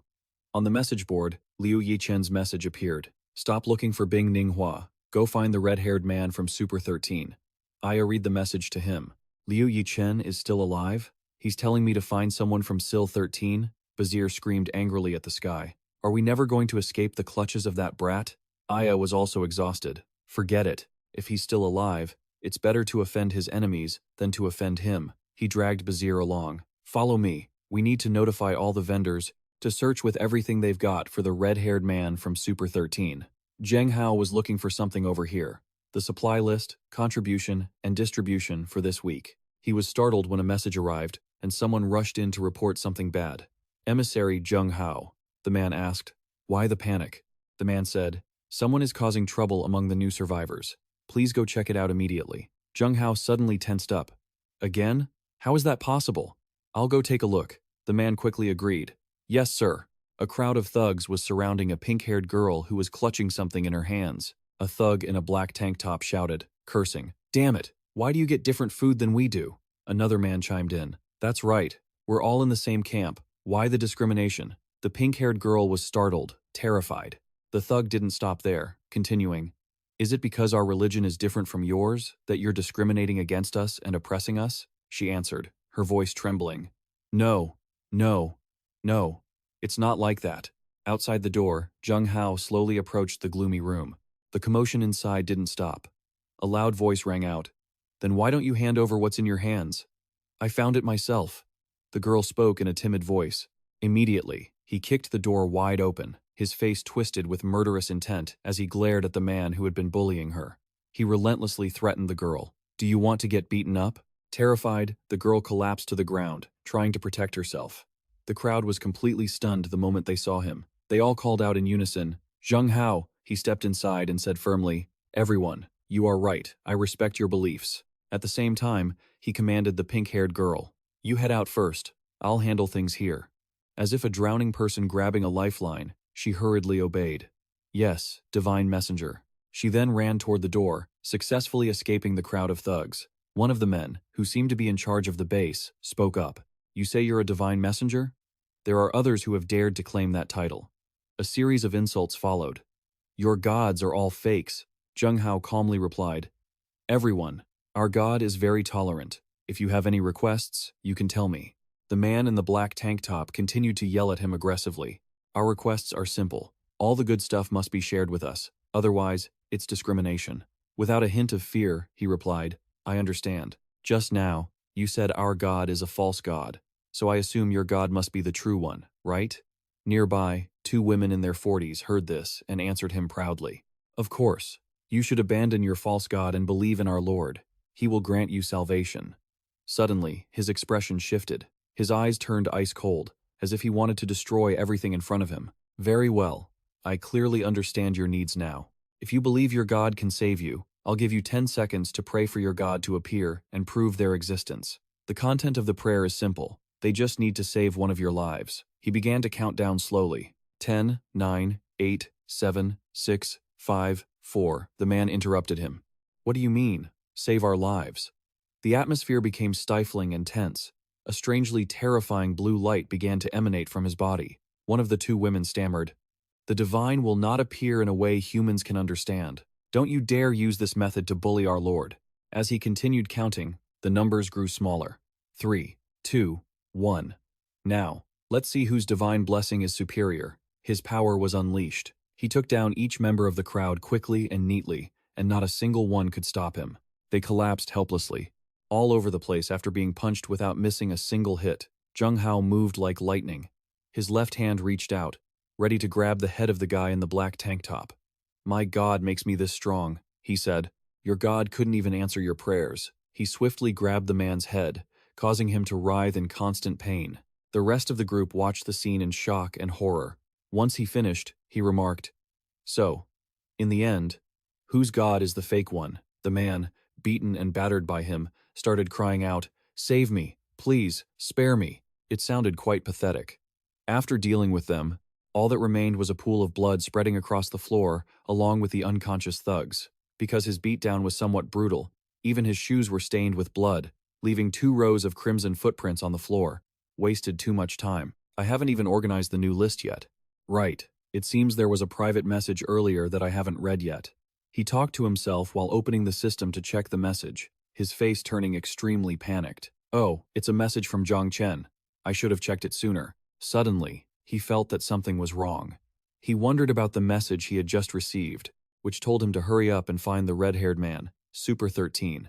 Meanwhile, Zhang Chen had already spread the information to everyone. All right, the wanted notice has been sent out.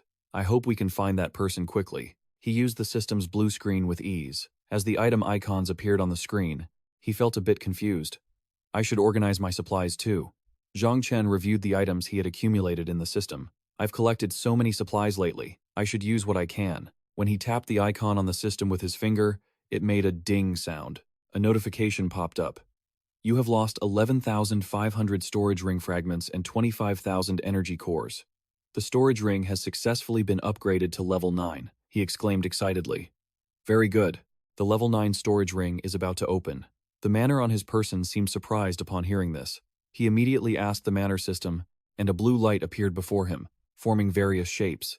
His soul and body were separated, and an idea likely formed in his mind. I'll go check this out. Zhang Chen's soul completely separated and darted away like a gust of wind, his mood filled with excitement and endless joy. At that moment, he was holding an object the size of a coin in his palm, which was hovering above his hand. Not long after setting off, Zhang Chen encountered an unforeseen situation. Why is there nothing but bones? He asked suspiciously. A new land appeared before his eyes shortly after a gray, gloomy, and desolate landscape. Depressing the area without bones covers about half the land, right? So, a manor space really does exist here. He gazed at everything around him, marveling at how mystical and mysterious it was. I can't seem to enter this mist. It looks like this is the border. The sky of this land is just as strange, sparkling and mysterious, barely inferior to a galaxy.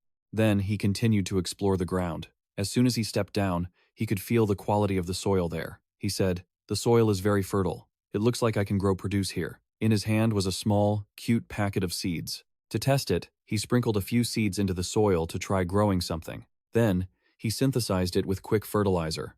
The seeds popped out of the bag, hit the ground, and immediately sprouted into plants. Instantly, the system notified, "Zhang Chen, you have used quick fertilizer, shortening the crop cycle by 180 days. Meat potatoes have a maturity cycle of 120 to 180 days. Sade has a maturity cycle of 100 to 180 days. Crispy fruit has a maturity cycle of 180 days. Crops need at least 24 hours to mature. So, the maturation time for the crops had become 24 hours. That's great. At least I don't have to worry about the soil being polluted after the world undergoes mutation." Ding! He was overjoyed to receive this information. Suddenly, the system switched to a red alert. The clock showed exactly 0 hours and 0 minutes. The world's food suppression had been lifted. The stronger the person's strength, the greater their need for food. He was shocked and said, "Speak of the devil, it's exactly past midnight." At the same time, his stomach began to growl. He couldn't wait any longer and quickly headed back. Does it have an immediate effect? Oh well, I'm hungry. Time to find some food. Afterward, both parts of Zhang Chen's body stabilized. He let out a sigh of relief. Whoosh. Suddenly, a woman in a white coat with short brown hair approached from behind him, seemingly up to something. He asked, "I'm even hungrier after returning to my body. What is there to eat?" Sensing danger nearby, he drew his sword to defend himself. "Who's there?" His voice was firm. As soon as he turned, he swung his sword at her. He recognized the person and paused for a few seconds. "Wait, Yena? Why is it you?" Standing before the sword tip pointed directly at her face, Yena trembled, unable to speak. "You scared the life out of me. When did you wake up?" Zhang Chen asked her. She stood there blankly, not saying a word. Seeing this, he patted her head to see if she was recovered. "Why aren't you talking? Haven't you fully recovered yet?" She acted shy. Suddenly, she grabbed his wrist and squeezed tight, making him unable to react in time, thinking, that was fast. Yena's face showed clear panic and extreme shock. Zhang Chen was dragged away, panicked, thinking, this isn't good. What does she want to do? Xu Yena held his arm and dragged him into the room, smiling foolishly. She pointed at the bathroom, indicating she wanted to take a clean shower. He wondered if she meant she wanted a shower. Yena smiled happily when she realized he understood. He blushed and turned his burning red cheeks away. "If you want a shower, go ahead. Why are you calling me?" She frowned, looking a bit confused and embarrassed. She touched her hands together. Zhang Chen suddenly realized she meant her hand couldn't handle the shower, and she wanted his help. Yena didn't seem to care about anything, as she started stripping off her clothes with an excited expression. Seeing this, he hurriedly covered his eyes, as if that helped, and shrieked like a stuck pig. "Don't do that! Men and women should keep their distance." "No way!" Zhang Chen immediately pushed Yena inside, making her jump in surprise, then slammed the door shut. Horrified sounds came from inside. "Hey, stop laughing. Can't I help you shower?" The scene shifted to a long road filled with large vehicles traveling in one direction. Someone was using binoculars to check the situation. He spoke up. "Is that the base of the True God Church ahead?" Inside the camp, bells rang loudly, disturbing the entire area. A woman ran in, panicked and breathless, reporting, "It's bad. Divine Messenger. Divine Messenger. We've detected a team approaching, and they don't look friendly." Zheng Hao immediately turned around to question. "What? There are intruders?" she announced with immense fear. "I've detected 3 different groups of survivors closing in on us. To the south, we have the Nila people. To the west are the Westerners. And there are quite a few black survivors trailing behind them." Meanwhile, Zhang Chen and Xu Ruina were in the bathroom. He was drying her hair and asked, "I didn't mean to look at your body while we were in the shower earlier. Please don't hold it against me." She turned around and gave a faint smile, but he panicked and said, "Hey, don't move." Just then, Xiao Shi burst in, shouting loudly, "Boss Zhang, let's go out and play. Zhao Shi Yue is still behind us." He turned beet red, stammering, "Hey, Xiao Shi, The little girl asked excitedly. Boss Zhang, what are you doing? While Shi Yue's cheeks were flushed, Mr. Gu calmly replied, Nothing, nothing at all. Zhao Shiyue stepped forward and said, Brother Chen, we've been in the headquarters for a long time. Should we head back to the settlement for a visit? He generated a system map and analyzed it. Speaking of which, Zheng Hao's camp is only about 40 kilometers away from us. We could drop by and check on him. I'm not sure how those seeds I gave him turned out. The system announced that teleportation is available with a 3-day cooldown. When teleporting, everyone currently near the leader will be transported along with them. There is a limit of 10 people for non-organization members, but there is no limit for organization members. After reading this, he cheered, saying it's finally possible to teleport. Zhao Shiyue smiled, saying she hadn't experienced teleportation yet. Want to try it out? He asked. All right, let's give it a go now. He pressed the red button on the screen, and in an instant, everyone vanished from the space. Over at Zheng Hao's camp, everyone was anxious and buzzing with talk. Li Bingyu spoke up. The drones have scouted people approaching us, and they're less than 3 kilometers away. Zhan Yu broke into a cold sweat and said, We just went through the zombie horde and lost more than half our men. We only have 120 combatants left. What are we going to do? Li Bingyu suggested. Maybe we should pray to the true God and ask for his help. Zhan Yu clutched his forehead and sighed. Are you joking? The true God is a supreme existence. What do we have that would make him come just because we ask? Zheng Hao raised his hand and spoke in a loud, reassuring voice. Everyone, don't panic. We've made it through the horde before. Are we really going to be afraid of this little difficulty? Suddenly, another young man rushed in, panicked, and announced the bad news. Divine Envoy, the Nyla people have reached the southern plaza and are preparing to raid us. The group of black survivors is even faster. They've reached the Wangshan Hotel behind the farm and seem to be assembling something. He pointed to the drone footage and continued. The Westerners are the most troublesome. Let me show you what the drone captured before it crashed. These are images of poor souls being hung from tanks. They're being used as bait to draw the zombies in like a swarm of bees. It's a horrific, apocalyptic scene. The onlookers were pale with fear, shaking at the sight. So many zombies were done for. What should we do? Let's run. Zheng Hao gritted his teeth and cursed. Damn it! A bunch of sinister, despicable bastards. The crowd outside started shouting, We want to see the sect leader. That's right. We want to see the divine envoy. The young man with glasses said, The divine envoy is busy. You can tell me what you need first. But they kept screaming, Who do you think you are? The enemy is invading, and we demand that the true God reveal his holiness. Just then, someone walked up and asked what was going on. They shouted in unison, Divine envoy. Zheng Hao questioned, What's all this commotion? A man ran up to report, Divine envoy. The believers are saying that outside enemies are invading, and they want the true God to reveal his holiness. They're gathering to cause trouble. Li Bingyu, watching the scene, made a blunt remark. What kind of believers are they? I think they're spies for the Westerners. The crowd angrily shouted, Don't spout nonsense. They continued to provoke, raising their voices. What right do you have to call us spies? We just want to see the true God. That's right, the zombie horde is coming. How can the true God not show himself? Bingyu flipped her hair and retorted, And how do you know about the secret that the zombie horde is coming to attack? The Nyla people and the black survivors don't even know that, so how could you know? He was left speechless, stuttering. This then tried to justify it. We naturally have our own information channels. Suddenly, a blue light appeared behind them, causing everyone standing there to scatter in fear. What is this? Zheng Hao was incredibly shocked. When he saw who had arrived, he immediately recognized Zhang Chen. Zhang Chen had only just started to say Zheng when he was interrupted. Who are they? Could the person in the lead be the true God? The whole crowd rushed over, bowing respectfully and shouting, To be able to appear from thin air, who else but the true God could do this? Why haven't you bowed yet? Bow to the true God. He was baffled and confused. What? Zheng Hao asked in bewilderment.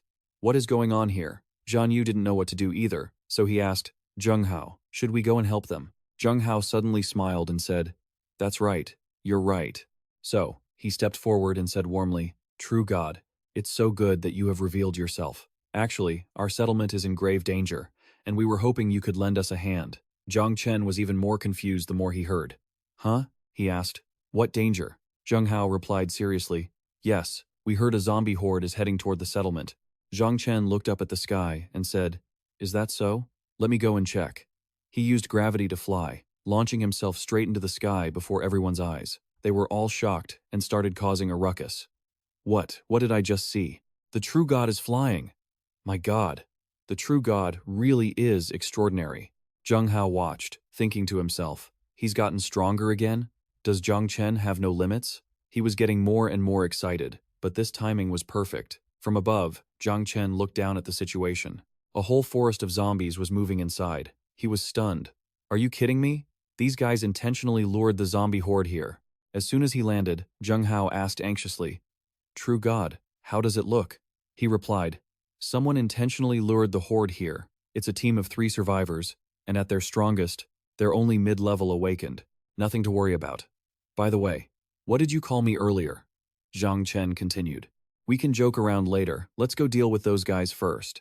At this point, Shu Ruina pointed at herself and made some vague sounds. He realized, oh, Shu Ruina, do you want to test your skills? Seeing that he guessed right, she smiled and nodded. Zhang Chen entrusted her with complete confidence. Okay, those Westerners are yours. He reminded Shu Ruina, don't push yourself too hard. Stay safe. She nodded slightly, waved goodbye, and dashed off faster than a blink. Everyone who saw it exclaimed, She's so fast. Zhang Hao felt a bit anxious and uneasy. Can she handle it alone? Zhang Chen looked very calm and reassured the other man, Don't worry, she knows her own limits. He then gently asked, How is the farm produce I told you to grow coming along? Lead me there so I can have a look. Zhang Hao felt more at ease, happily pointing the way here. The clear blue sky cast a gentle sunbeam over the lush fields where many people were working. Zhang Hao explained the situation as they walked. Farming is going well. We have 3 people working the fields, and right now we can harvest about 4 tons of crisp fruit per week, 7 tons of meat potatoes, and 2 tons of exogia root. Zhang Chen smiled, extremely satisfied. Very good. In 6 days, the suppression on the apocalypse monsters will be lifted. Although it will only be partially lifted, the entire land has been polluted, and it looks like mutations are appearing. He suddenly turned to Zhang Hao, then added seriously, So, even if it's a bit tough, we can't let our guard down. In these 6 days, we need to use all our strength to stockpile crops. Zhang Hao immediately complied. Yes, sir. Large vehicles drove deeper inside. The crew-cut thug sneered. Our 4 tank divisions are in position. We can launch a full-scale assault at any time. The guy with the spiky hair, looking through binoculars, replied, We'll crush the Long Kingdom's defenses. Do you think a few tank divisions are enough? The other replied dismissively. The people of the Long Kingdom are weak. 1 division is plenty. The other guy agreed with a smirk. Yeah, I think so too. Last time, when we destroyed the power plant in the Fey Kingdom, it wasn't even a warm-up. I hope the Long Kingdom doesn't disappoint me. He suddenly froze. What's that? Through the binoculars, Shu Ruina's figure shot out like lightning, heading straight toward them. They were all in an uproar. Look over there. Something just rushed out of the Long Kingdom's base. It's so fast. Ruina leaped high, performing a graceful flip that left them with their jaws dropped. Only then did they realize the person in front of them was a woman, but it was too late. Ruina's sharp claws slashed through the air, leaving them covered in wounds. The guy with slicked-back hair lunged forward with his blade, his face pale with terror, completely unaware of the ambush. But with just a flick of her hand, she shattered his weapon into pieces with ease. He stared at his weapon, only the handle remaining, so terrified he nearly wet himself. Before he could even beg for mercy, Dui Na thrust her hand forward and sent him to meet his ancestors. The guy with the buzz cut was stunned, thinking to himself, how is this possible? He stood frozen, mind racing, thinking, he was a level 2 awakened just like me, and he was killed just like that. Just as Dui Na drove her sharp claws downward, the buzz cut guy managed to leap away in time. He grumbled with difficulty. Damn it, she's too fast. I almost couldn't dodge that. Rays of light shot out from her palms in all directions. The buzz cut guy broke into a cold sweat. The driver too was panicking, looking up to assess the situation. What the? The car suddenly exploded into pieces, and the bodies were thrown into the air before being swallowed by the flames. The buzz cut guy tumbled down to the ground, screaming in pain. Others rushed over to check on him. Boss, are you okay? He furiously slapped one of them, cursing, Damn it! What are you all just standing around for? Get her! All his subordinates grabbed their guns and charged. Yes, sir. Over there. Dui Na took a deep breath and let out a loud shout. A terrifying sonic wave slammed into the group charging at her. Zombies on the left were drawn in, and even the ones on the right turned their heads. It was as if they were hypnotized. They swarmed forward like madmen, desperate to devour everyone. The men screamed in terror. What kind of zombies are these? How can that woman summon zombies? Could it be that she's not from the Long Kingdom headquarters, but one of those mourners? Thinking of that, they were forced to confront the countless monsters rushing toward them. Kill them, quickly. It's no use. They're too close. There are too many. In the end, they could only cry out for help before being buried under the horde of bloodthirsty zombies. The buzzcut guy fired his weapon while shouting, "Damn it, how is this happening?" If it wasn't for that eerie mourner, but he never expected Dui Na to have appeared behind him already. Just as he tilted his head, she swung and sent his head flying from his body. Her claws were dripping with blood. On her head, a small device was recording, capturing the entire scene. Elsewhere, Ha Nyi, the armored leader chuckled. "Forget it. Regardless of whether they are there or not, we have to act." She stroked her green snake gently and whispered, "Our goal this time is to expand our sect. If the people of the Long Kingdom don't join, we'll make them suffer." Nirma said confidently, "Don't worry, leader." Then she turned around slightly, smiling as she said, "I'm all set." A group of Nila people charged forward, looking incredibly arrogant and full of themselves. Both Zheng Jiayi and Xia Yima joined the fray. They made a beeline for the camp's tightly shut gates. The two men watching from above panicked. One of them shouted, "A group is rushing towards us. Who are they?" The guy using the binoculars quickly replied, "They're Nila people. They're attacking. Alert the envoy immediately." He tapped away at his screen, adding, "Understood." Inside, Zheng Hao was extremely worried. Zhang Chen, that young lady still hasn't returned. What if something happened to her? He reassured him, "Don't worry, she'll be fine." Suddenly, a notification rang out. Zheng Hao opened it and gasped. "They're moving so fast." Zhang Chen asked anxiously, "Zheng Hao, what's going on?" Beads of sweat rolled down his face as he reported, "It's the Nila people. They're moving faster than we imagined. They've already reached our gates." Zhang Chen didn't look the least bit rattled. He remained calm, chuckling as he said, "Don't worry. It's just a bunch of motley fools. Let me handle this." Xiao Shi, standing beside him, said excitedly, "Daddy, I want to go." He squeezed her cheeks and said, "I haven't stretched my muscles in a while. I'll leave those Nila people to you." Zhao Siyue was eager to join in too. Zhang Chen, "I'll go with Xiao Si." He eventually gave in. "All right, it's a small matter anyway. If you both are interested, go ahead." Xiao Shi was so pumped up, she felt like she was on fire, hopping away like a little rabbit while laughing loudly. "This is just a little task. I don't even need Daddy to step in." Shi Yue ran after her, calling, "Slow down, Xiao Si." Bang Yu exclaimed, "That girl is so fast." Qian Zhenyu, standing behind them, remarked, "But doesn't Xiao Si seem a bit different than before?" Zheng Hao agreed. Stomping her foot in front of the Nila group, Jia Yi laughed wildly and shouted, "This is the place." She pointed straight at the gate in front of her and ordered, "Everyone, get ready to take this base for me." Yima, standing behind her, suddenly looked pale and panicked. She lunged forward to grab Jiai, warning, "Watch out, leader, it's dangerous." Just as Zheng Jiayi started to speak, the head of one of her subordinates was blown apart. The one who fired was Shi Yue, though she looked a bit disappointed. "Ugh, that guy looked so much like the leader. Too bad I couldn't take her out in one hit." Xiao Si comforted her. "Don't be sad, Mom Shi Yue, leave it to me." The little girl sprinted forward with supernatural speed, a bright smile on her face. "Are you one of those snake players?" Yima immediately blocked the path, shouting, "Leader, get back," she thought to herself. "She's too fast." Xiao Shi kept charging forward. "It's you again."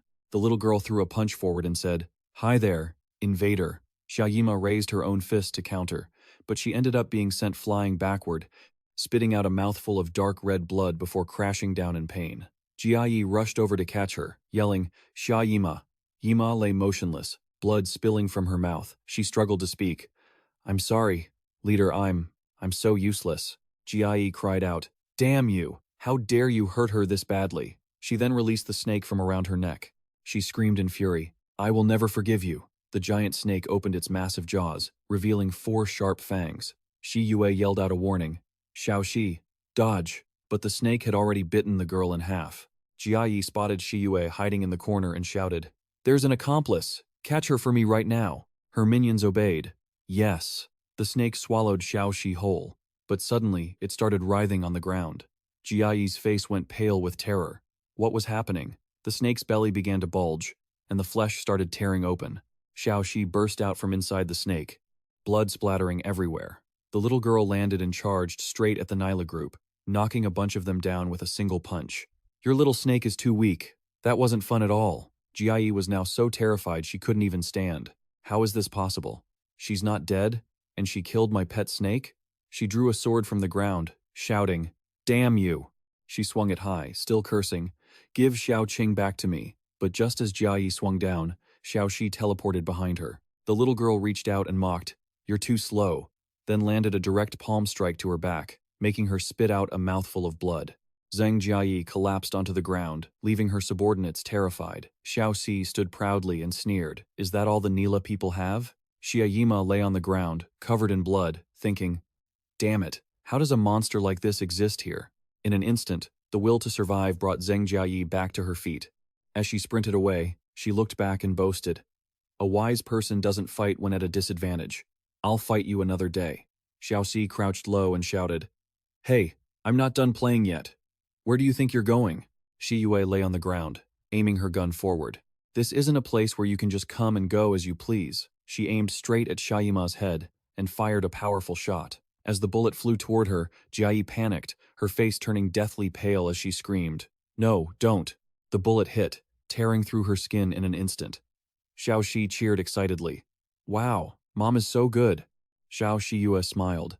"Xiao Shi is the amazing one. I was just providing cover." Before they could take 2 steps, the ground began to tremble violently. Xiao Shi tilted her head in confusion. "What's that sound?" Shiyue wondered. "An earthquake?" They both looked down and saw a whole army of zombies swarming toward them. The scene was absolutely horrifying. She shouted, "Oh no, it's a horde."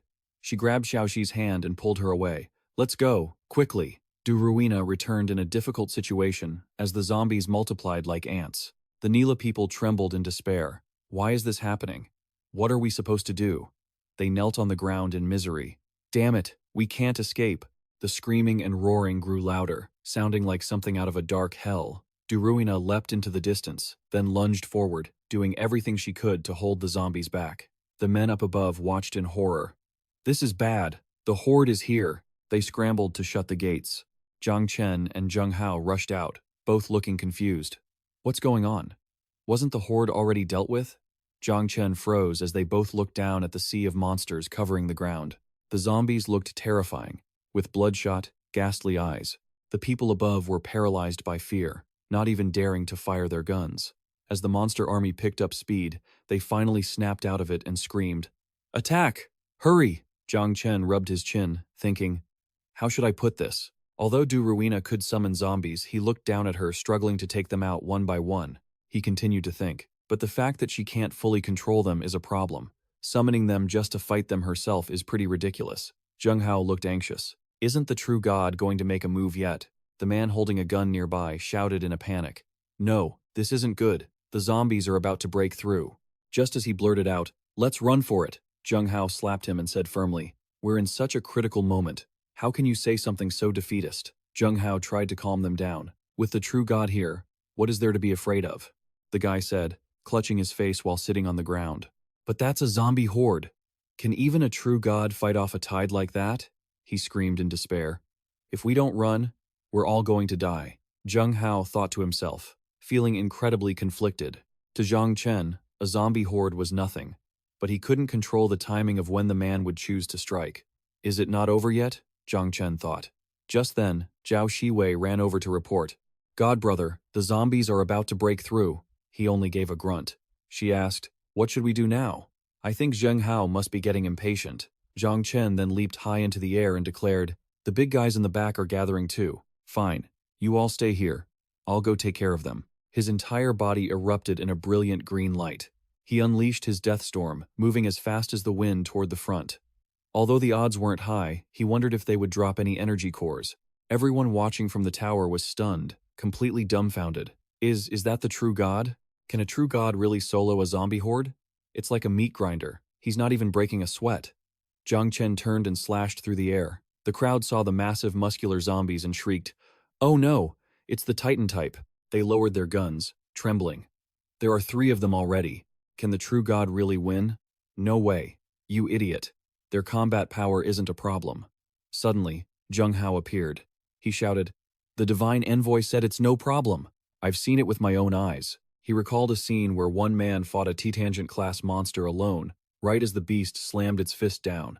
Zhang Chen soared upward with his sword. He thought, dealing with just one isn't hard. The problem is that there are more of them than I imagined.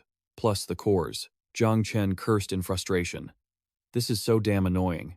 Keeping this up is exhausting. He thought to himself again, I need to find a way to end this quickly with the Titans, some way to reduce energy consumption so I can handle the other zombies. While all those giant Titans were rampaging crazily below, Zhang Chen flew into the air and set up a formation. A blinding golden light spread, covering the entire area. The appearance of that golden light made the Titans panic in fear. He pointed his finger forward, forming a seal. Rings and magical runes surrounded him. He unleashed the One-Yang finger formation, thinking to himself, now is the time. Everyone was terrified to see this formation. He put all his strength into a single strike. The golden light of the formation flashed like an arrow, striking straight at the heads of the Titans. The true god's power left everyone present awestruck. The true god's finger strike created a massive explosion, sending fire and smoke billowing up. The Titans that couldn't escape in time were all defeated by this one blow. The explosion was so massive, everyone had to cover their faces. As the smoke cleared, people whispered in disbelief, "Whoa, the Titans are wiped out." Little Hai and the woman in white also covered their eyes because the golden light from the formation was too blinding. She stammered, Is this the power of the true god? It's truly terrifying." Zhang Chen, noticing the unexpected intensity of the blast, turned to pull the pink-haired girl closer, his voice urgent but unable to hide his confidence. "My apologies, I didn't calibrate the power of the shockwave correctly." His words affirmed that everything was still under his control. However, the Titans that hadn't been destroyed were starting to stir, preparing to advance. The girl looked at him with a terrified expression. His gaze turned thoughtful as he pondered a new tactic to completely wipe them out. "No, that won't work. There are still quite a few left in the distance that didn't explode. The shockwave power isn't enough." Suddenly, he pushed the pink-haired girl back. "Move back a bit." Because he had consumed too much energy, he had to use another method. His gaze determined, and without a hint of hesitation, he thought, constantly using that much energy isn't the way to play. Time for something new. Immediately, Zhang Chen deployed 2 automatic sentry turrets. When they detected Titans approaching, they would fire projectiles with high destructive power to wipe them out before they could get up and attack. A sound chimed. Ding! Auto-collection successful. Thoughts raced through his mind. This efficiency isn't bad. Auto-collection successful. The 2 machines blared warning sounds, and he leaped onto the rooftop. To everyone's amazement, "Things are settled for now. Let's head back," he said to himself. The man in the blue shirt bowed in respect, speaking with a loyal expression. "Divine Envoy, I sincerely apologize for ever doubting the true God's power." The man holding the gun looked at him and replied, "Very, very good," he thought, "even though I was stunned by his power just now." The woman in white looked at him with admiration, unable to hide her curiosity about his new weapon. "God, brother, what kind of new weapon is that?" He didn't hide it from her and answered honestly, "I just got it recently. It didn't take down the Titans, but the cleanup efficiency isn't bad." Little Hai and the other girl cheered happily. Zhang Chen wore a joyful smile, as if a great burden had been lifted. 2 men holding guns stood next to the 2 sentry turrets talking. The man in black praised him. "Our true god is truly cool." The man in white didn't hold back either. "Who could deny that? I thought we were all going to die here today." Uh-oh. Before he could finish his sentence, the man in black was suddenly gagged. Before he realized what was happening, a knife was plunged into his neck, blood splattering everywhere. The other man didn't get a chance to escape either. "Wait, who's talking?" Gurgle. He was stabbed lethally in the back, blood gushing out like a fountain. Standing before him was a long-haired man with a fierce expression and a muscular build, clutching a sharp knife. "If you're going to die here today, then your lives belong to me, not you." A short-haired man ran up to report to the long-haired man. "Boss, the Long River base's defenses are understaffed. Our chance has come." The leader stood with one hand on his hip and the other holding the knife, smiling smugly as he praised his underling. "Very good," the short-haired man excitedly reported to the long-haired leader. "Leader, we found a farm nearby." "Oh? These losers from Long River actually have good stuff like this?" He stepped on the corpse's shoulder with his foot, the same person he had just turned into gold. With a sinister smirk, he barked an order at his lackey. "Go scout the warehouses nearby, and see if there's any food worth taking." The lackey gleefully accepted the order. The sky was clear, clouds drifted lazily, and skyscrapers stood clustered together. The man in the hat spoke up, his voice full of reproach. "Where did those 2 patrols run off to? They didn't come back for the shift change." His companion spoke up to defend them. "Maybe they're by the outer perimeter, too busy staring at the true god's artifact to keep track of time." The man in the hat remained dissatisfied as he turned to the woman with pink hair. That won't do, Sister Bing. You need to discipline them later. Before he could even finish his sentence, his expression shifted to pure terror, and he could only manage a few incoherent gasps. Sister Bing didn't understand why he was acting so terrified. Everyone quickly rushed over. They stood before two cold corpses lying on the ground. Sister Bing gasped, her face pale with fear. What is this?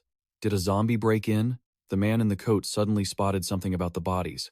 Wait, look at their wounds, he screamed in horror. Sister Bing, they were murdered by a person. The woman broke into a cold sweat, her face contorted in shock. It's over? Someone actually snuck in? She worried silently to herself. To slip past the zombies and get past our patrol team without alerting anyone else. The intruder must be incredibly powerful. She shouted at the man in the hat. Go find the true God. Ask for reinforcements. He took the order and scrambled away. But before he could take more than a few steps, a large, muscular man appeared from out of nowhere. He locked the man in a chokehold, one hand pinning his head while the other squeezed his neck like a vice. The man's face turned ghastly pale with terror, and he could only let out a single sound. The muscular giant glared at his prey with blood-red eyes, a wicked grin spreading across his face as he let out a savage remark. Since you're already here, don't be in such a hurry to leave. He snapped the man's neck, sending blood spraying everywhere. The bystanders watched in horror. No one expected him to strike with such cruelty. He released his grip, and the body slumped lifelessly to the ground. He stared at the group before him, his eyes burning with deadly killing intent. He spoke in an annoyed tone. How annoying. This place still has protectors. Before he could gloat further, a powerful punch from Sister Bing sent blood splattering across his face. She had darted toward him like lightning, putting every ounce of her strength into a blow that sent him flying. She quickly turned and shouted, urging the others to run for their lives. Go, hurry. The man in the coat was drenched in sweat, his face etched with anxious urgency. He told himself that he just needed to push through this area to find the true God, but his thoughts were cut short. He was stunned to find himself falling to the ground. He didn't have enough time to run, and after stumbling, he scrambled to stand up and keep moving with all his might, but he barely made it to his feet. Before he could regain his senses, an invisible force pierced his chest, causing him unbearable pain. A massive hole appeared in his chest, and blood began to pour out. The short-haired boy nearby saw this, and was struck with pure terror. He couldn't help but exclaim, "Hey!" Suddenly, the long-haired leader appeared from behind the wall in front of Sister Bing. He reached out with a provocative tone. Did I say you could leave? Sister Bing could no longer keep her cool. Sweat poured down her face as her expression darkened with fear. The short-haired boy's scream startled her. She couldn't help but look back, only to see him lunging forward, shouting at the top of his lungs. His ankle had been grabbed by a firm hand and yanked back. As he was dragged, the attacker cursed. Damn it! The sudden pull caused the boy to lose his balance and crash down his face a mask of desperate terror. The muscular brute whom Sister Bing had punched earlier had recovered. He hurled a black shape onto the ground. His movements were so fast that he sat down on the ground, cursing continuously. Damn little brat, you pack quite a punch. His face was scratched and his nosebleed had stopped. He looked at the leader with a pleading gaze. Leader, let me handle her. He smirked inwardly, looking at the wretched state of his prey. On the ground, a corpse lay face down. The impact had been so great it left a crater. The short-haired man had been brutally killed when he was slammed back down. Sister Bing looked at the man lying on the ground, tears welling in her eyes. Her expression was one of sorrow. She couldn't believe they had been murdered in such a savage way. The long-haired leader held a knife, glancing at his subordinate. Fine, you can handle her, but don't kill her.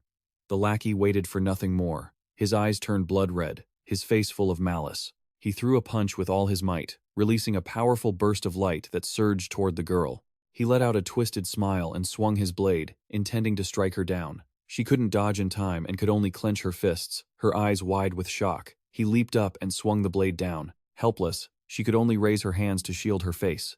Unexpectedly, the leader's knife flew in, blocking the blow. The lackey was indignant, shouting with angry eyes, "Leader!" All around them, the companions who had been with her now lay as corpses on the cold floor. The leader pointed at his lackey and scolded, "You idiot! Have you lost your mind?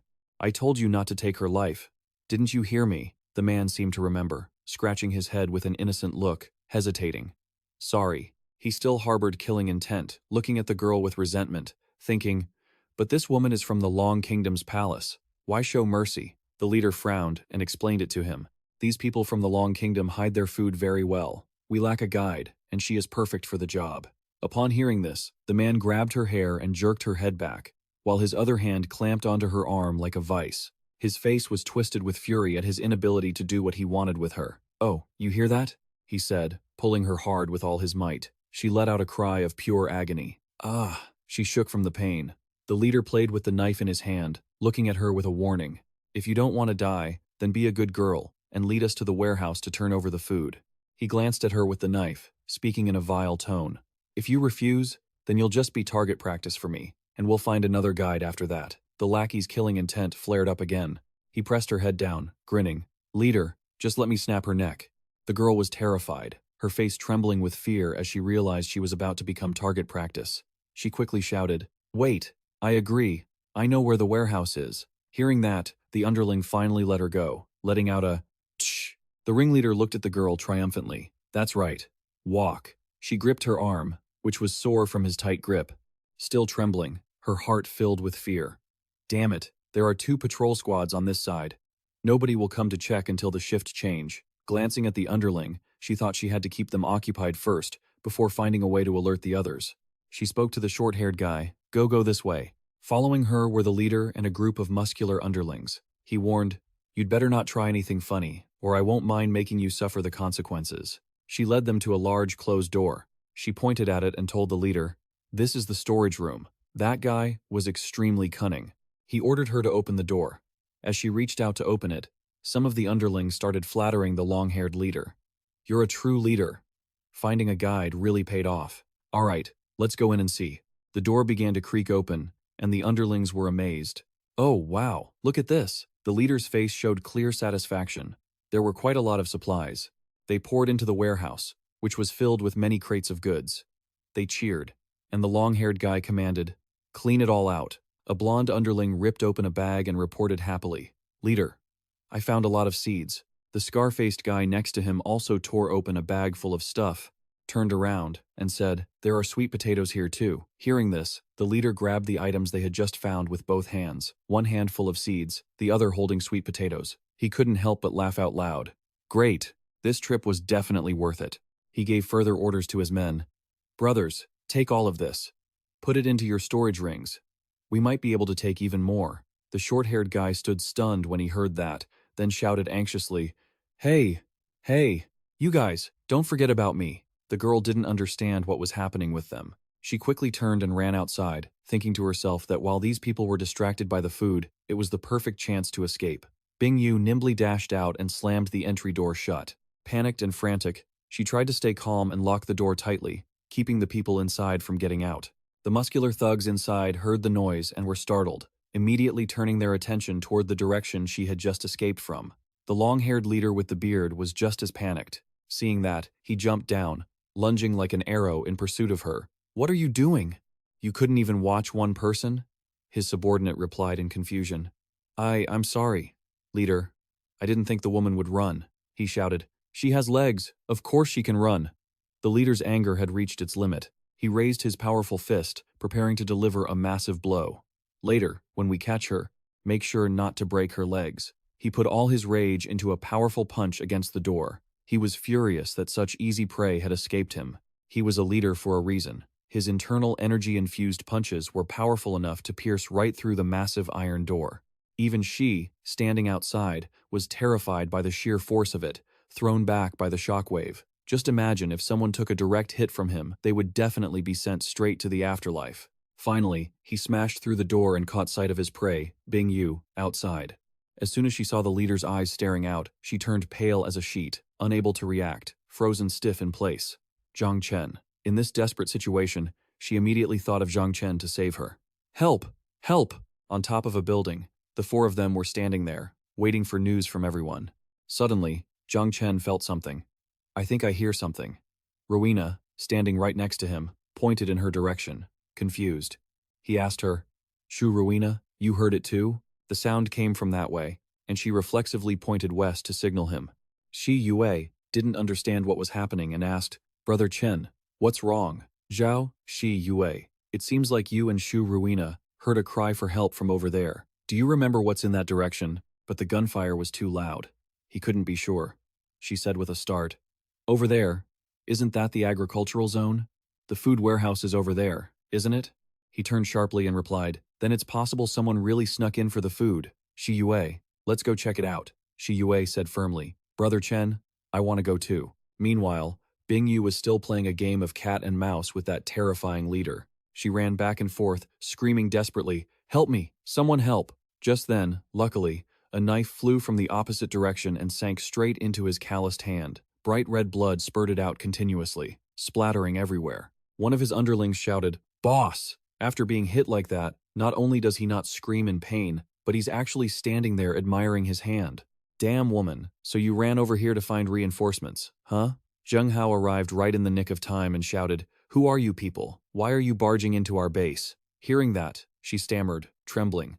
Zheng Hao, you said I saw so many bodies over there. Thank goodness you're okay.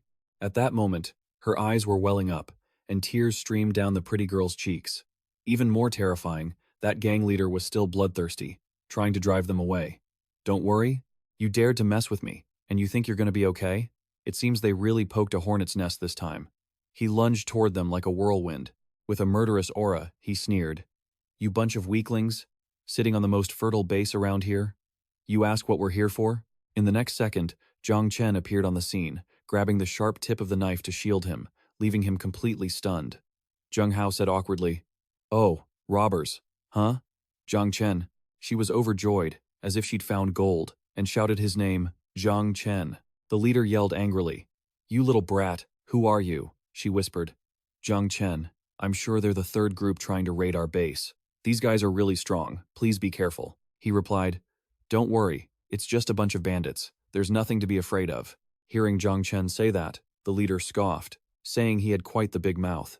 This time, he didn't bother using his bare hands. He decided to show off by using a heavy weapon. A massive axe appeared. I just wanted to sneak around and grab some loot, but if it's going to be a big fight, that's fine too. The worst part for them was that this guy was a total maniac. He wasn't afraid at all, and called out to his 500 brothers to fight to the end. Follow me, let's wipe them all out and take over this base. Zheng Hao couldn't hold back and charged in to give them a piece of his mind. How insolent. Daring to kill people in our base. Both sides drew their heavy gear, but their skill level was honestly disappointing. The next second, the sword in his hand shattered into countless pieces, leaving him completely stunned. Meanwhile, Zhang Chen was holding off two enemies with his bare hands, moving with such fluidity and grace that he dodged every strike effortlessly. The leader thought to himself, this kid isn't so scary, but that guy over there, he wasn't just bluffing. Elsewhere, Shi Yue was fighting fiercely, showing no fear. The women he brought along were just as impressive, unlike those weaklings from before, making it difficult for my men to single them out. His lackeys were all big, muscular guys, but they were getting absolutely wrecked by the women. He approached, eyes burning with murderous intent. If I kill one of you first, hey, where are you looking? Seizing the moment he was off guard, he pressed a sharp blade to the leader's neck. Suddenly, the leader's silhouette began to blur and fade away. Zheng Hao stammered. An afterimage he reacted so fast. Too late, the leader replied. He swung his massive axe, the sheer force of it making the surrounding air tremble violently. He was severely injured, coughing up blood. As he wheezed, the leader walked slowly toward him and sneered. A pathetic weakling from the Dragon Kingdom, can't even take 3 of my blows. Without a hint of mercy, the leader prepared to swing his axe down on him as if he were nothing. What gives you the right to have so many supplies and food?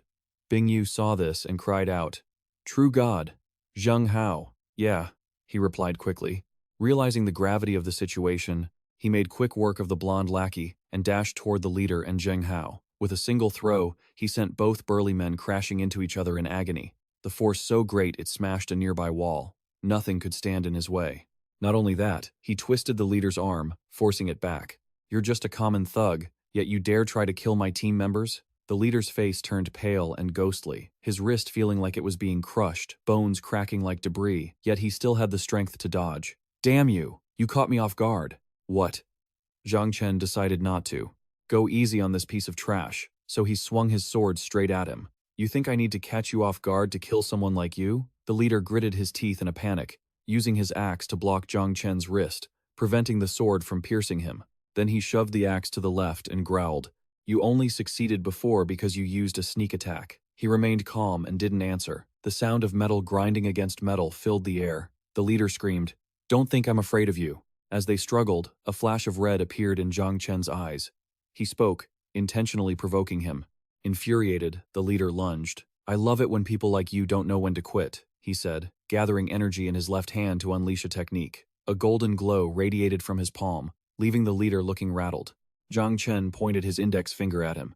Dead, yet still talking tough, he remarked, leaving the leader frozen in place.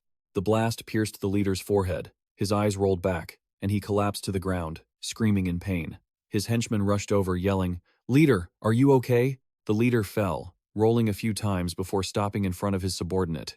He stared blankly, trembling arm reaching toward his man, trying to gasp for help. Then, with a final cry, blood spilled from his mouth, and his hand slumped heavily onto his chest. The leader lay motionless.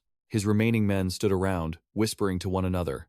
The leader is dead. It's over. He's dead. What do we do now? Zhang Chen stooped down, sword in hand, and charged at the leaderless thugs. Simple, he said. I'll send you all to join him. He weaved through them, slashing with his sword, leaving them unable to retaliate. A golden light followed every swing of his blade. He planted his feet firmly on the ground, standing tall and stoic. Behind him, the leader's men shrieked and writhed after being struck by his blade. Zheng Hao watched from the sidelines, feeling a thrill like a lightning strike. Zheng Hao muttered, It's been so long, his strength has grown significantly. Suddenly, a massive, giant creature burst through the cliffside, aggressively charging at them, its hands reaching out as if to snatch them. Zhang Chen was completely caught off guard by the creature's sudden appearance. The giant let out a roar, sweeping its arm and tossing people into the air. Then it slammed its hand onto the ground where Shi Yue and Xiao Shi were standing. Zhao Shi Yue shouted, Watch out, and both of them jumped away, narrowly dodging the blow and landing safely. Qian Zhenyu jumped up from behind Zheng Hao, shouting to stop it, while he stood his ground with his sword, yelling, This is our final line of defense, we cannot lose it. But the giant cruelly kicked at them, sending Zheng Hao screaming backward in pain, while Qian Zhenyu stumbled and dropped her dagger. Meanwhile, Zhang Chen was still on the move. He wondered, Strange, how did something slip through? He leaped, flying toward the giant. It spotted him, and he thought, Did I miss a breach in the perimeter? Zhang Chen gritted his teeth, poured all his strength into his hands, and plunged his sword into the creature's collarbone. The giant shrieked in agony, opening its mouth wide. Taking the opportunity, he aimed his index finger at the beast's open mouth and fired. A golden explosion lit up the air, and suddenly, the giant was gone. The attack had obliterated its head. Now, with only its body left, it began to lose its balance. Zheng Hao, Qian Zhenyu, and the others watched, dumbfounded. Zheng Hao cheered, clenching his fists. Awesome! Once the true god strikes, there's nothing to worry about. He jumped onto the rooftop of a skyscraper. Looking down from above, the 3 guard towers were still intact. He told himself, the warning towers are still standing, corpses are scattered on the ground, and the white smoke hasn't cleared yet. He wondered, strange, how did the giant even get through here? He shook his head, half closing his eyes. Forget it, I'll investigate later. Let's solve the current problem first. He stood on the rooftop, raised his hand, and called for the 2 guard towers to be recalled. They were bathed in a blue light, retracting back toward Zhang Chen. Shi Yue ran up behind him, smiling. Zhang Chen, this equipment is amazing. If you sold it, you could definitely make a fortune. He stood there, stunned by her comment. Sell it? He mused. Then he slapped his own forehead and laughed heartily. He was dumbfounded when he heard her say that. Then he fell into deep thought. Afterwards, he patted his head and laughed cheerfully as he exclaimed, That's right. I've still got plenty of these. I can definitely make some good money off them. Time to get to work, he said, opening the system interface to start searching. At the Aisake Hotel, a massive horde of zombies was swarming the entrance. They let out guttural groans and lunged toward the man in the cap. Damn it, some of the zombies are targeting us, he shouted, firing his gun at them relentlessly. He had a companion backing him up. Suddenly, the gun clicked empty. He panicked, his mouth hanging open as he yelled, Damn it, I'm out of ammo. The zombies had them completely surrounded. The creatures growled incessantly. One zombie was inches away from his face, its jaws snapping. Aisake screamed in terror. The zombie reached out to grab him, but fortunately, the blonde-haired man shouted, Watch out! He grabbed the man by his collar and pulled him aside, while his other hand drove a knife into the zombie's head. The two stood back to back, the blonde man tensing up as he spoke. There are too many of them. If we stay here, we're dead for sure. Aisake glanced at him and said, It's over. I'm out of ammo. The zombies are too big. We can't break through this circle, he said, sounding desperate. Just then, a system window appeared in front of the blonde man. The system message read, Aisaki, I've got some heavy artillery here. Why don't you sell it for me? Aisake looked puzzled. Heavy artillery? A gift box popped up on the screen with a message. Heavy artillery sent to you. Selling these will be profitable for you. He tapped the gift box on the screen. Instantly, guard turrets appeared all around them. Everyone was startled. Suddenly, the turrets rotated a few times. Aisake and the blonde man watched them cautiously. Then, they automatically opened fire, the sound of the artillery deafeningly loud. The zombies were hit, screeching in pain. Some dropped dead instantly, while others scattered in a panic. The blonde-haired man's jaw dropped in shock. What is going on? Aisake laughed loudly and said, So this is the heavy artillery Zhang Chen was talking about. Then he cheered. Yes, we're saved. As more zombies approached, they were immediately blown away by the turrets. The artillery kept firing at full capacity. The zombies died the moment they were hit, their howls becoming even louder. One zombie took several hits and kept twitching before it finally gave out, collapsing to the ground, motionless. Aisake and the blonde man stood there stunned, watching it fall. He glanced at the artillery and muttered, Zhang Chen's weapons are terrifying. Aisake added, How does he even have this stuff? The blonde man chimed in, Hey, did he really just hand all these weapons over to you? The two of them stood behind the artillery setup, discussing it. That artillery setup really wiped out the whole horde. Their bodies are scattered all over the ground, Aisake said, pointing to his system screen. He told me to sell them for 150 energy crystals each. The blonde man blurted out, That cheap? He then sighed, saying it was indeed cheap, but he guessed it was just an introductory price. Once it got famous, the price would definitely go up. Meanwhile, Zhang Chen was standing on a large rooftop, surrounded by a noisy, restless crowd. Xiaoxi looked at the group and asked, Zhang Chen, why did you gather everyone here? Zhang Chen calmly replied while signaling for Zheng Hao behind him to step forward. To reorganize the camp, he continued. Zheng Hao, bring them all over here. Zheng Hao replied, Yes, sir. He pulled a chain, dragging a group of bound zombies behind him. The crowd panicked at the sight of the restrained monsters. A man in a blue shirt sighed and said, Are those zombies? A girl in red asked fearfully, What is he doing? Zheng Hao hauled the bound zombies into a large iron cage, released them, quickly locked the door, and retreated rapidly. Zhang Chen's voice boomed out, Everyone, the recent zombie crisis showed us that some of you are weak, but this camp has no use for the weak. He continued sternly, So, I've set up a trial for all of you to pass. The zombies in the cage thrashed, letting out constant shrieks while reaching through the bars. Then, Zhang Chen coldly added, Those who pass stay. Those who don't, leave immediately. Zheng Hao nodded silently in the back. A man with brown hair panicked and shouted, What? Zhang Chen, do you mean you want us to fight those zombies? Zhang Chen replied, That's right. Anyone who can hold out for 10 minutes passes. Someone else cried out, Are you kidding? There are so many zombies. How are we supposed to survive that? The crowd murmured nervously. Zhang Chen is right. The camp doesn't need weaklings. I have the confidence to pass this trial. Zhang Chen then told Xiaoxi, Xiaoxi, help me open the gate, but don't jump in there yourself. She closed her eyes, opened the gate, and replied, Understood. Everyone charged into the iron cage, weapons in hand. One of the pioneers shouted, Charge! I will definitely pass and earn Zhang Chen's recognition. A few others remained hesitant, afraid to step into the cage. Zhang Chen stood with one hand on his hip, looking at them. You choose to give up? A girl replied timidly, I'm scared. Zhang Chen sighed, turned away, and said, This is the apocalypse. What are you going to say to the zombies? I'm scared? If you want to stay, go pass the test. Otherwise, get out. They all fell silent, unable to respond. Damn it, fine, let's do this. They shouted, grabbing their weapons and rushing into the cage with burning determination. The zombies lunged wildly at them. People screamed in terror and scattered. Some cried out for help, but others fought for their lives, stabbing the zombies one by one to pass the trial. A girl lunged forward, stabbing a monster in front of her, shouting to motivate herself, I will definitely pass. I'll make it through Zhang Chen's test. Wailing and cries for help echoed all around. Zhang Chen remained calm, counting in his mind.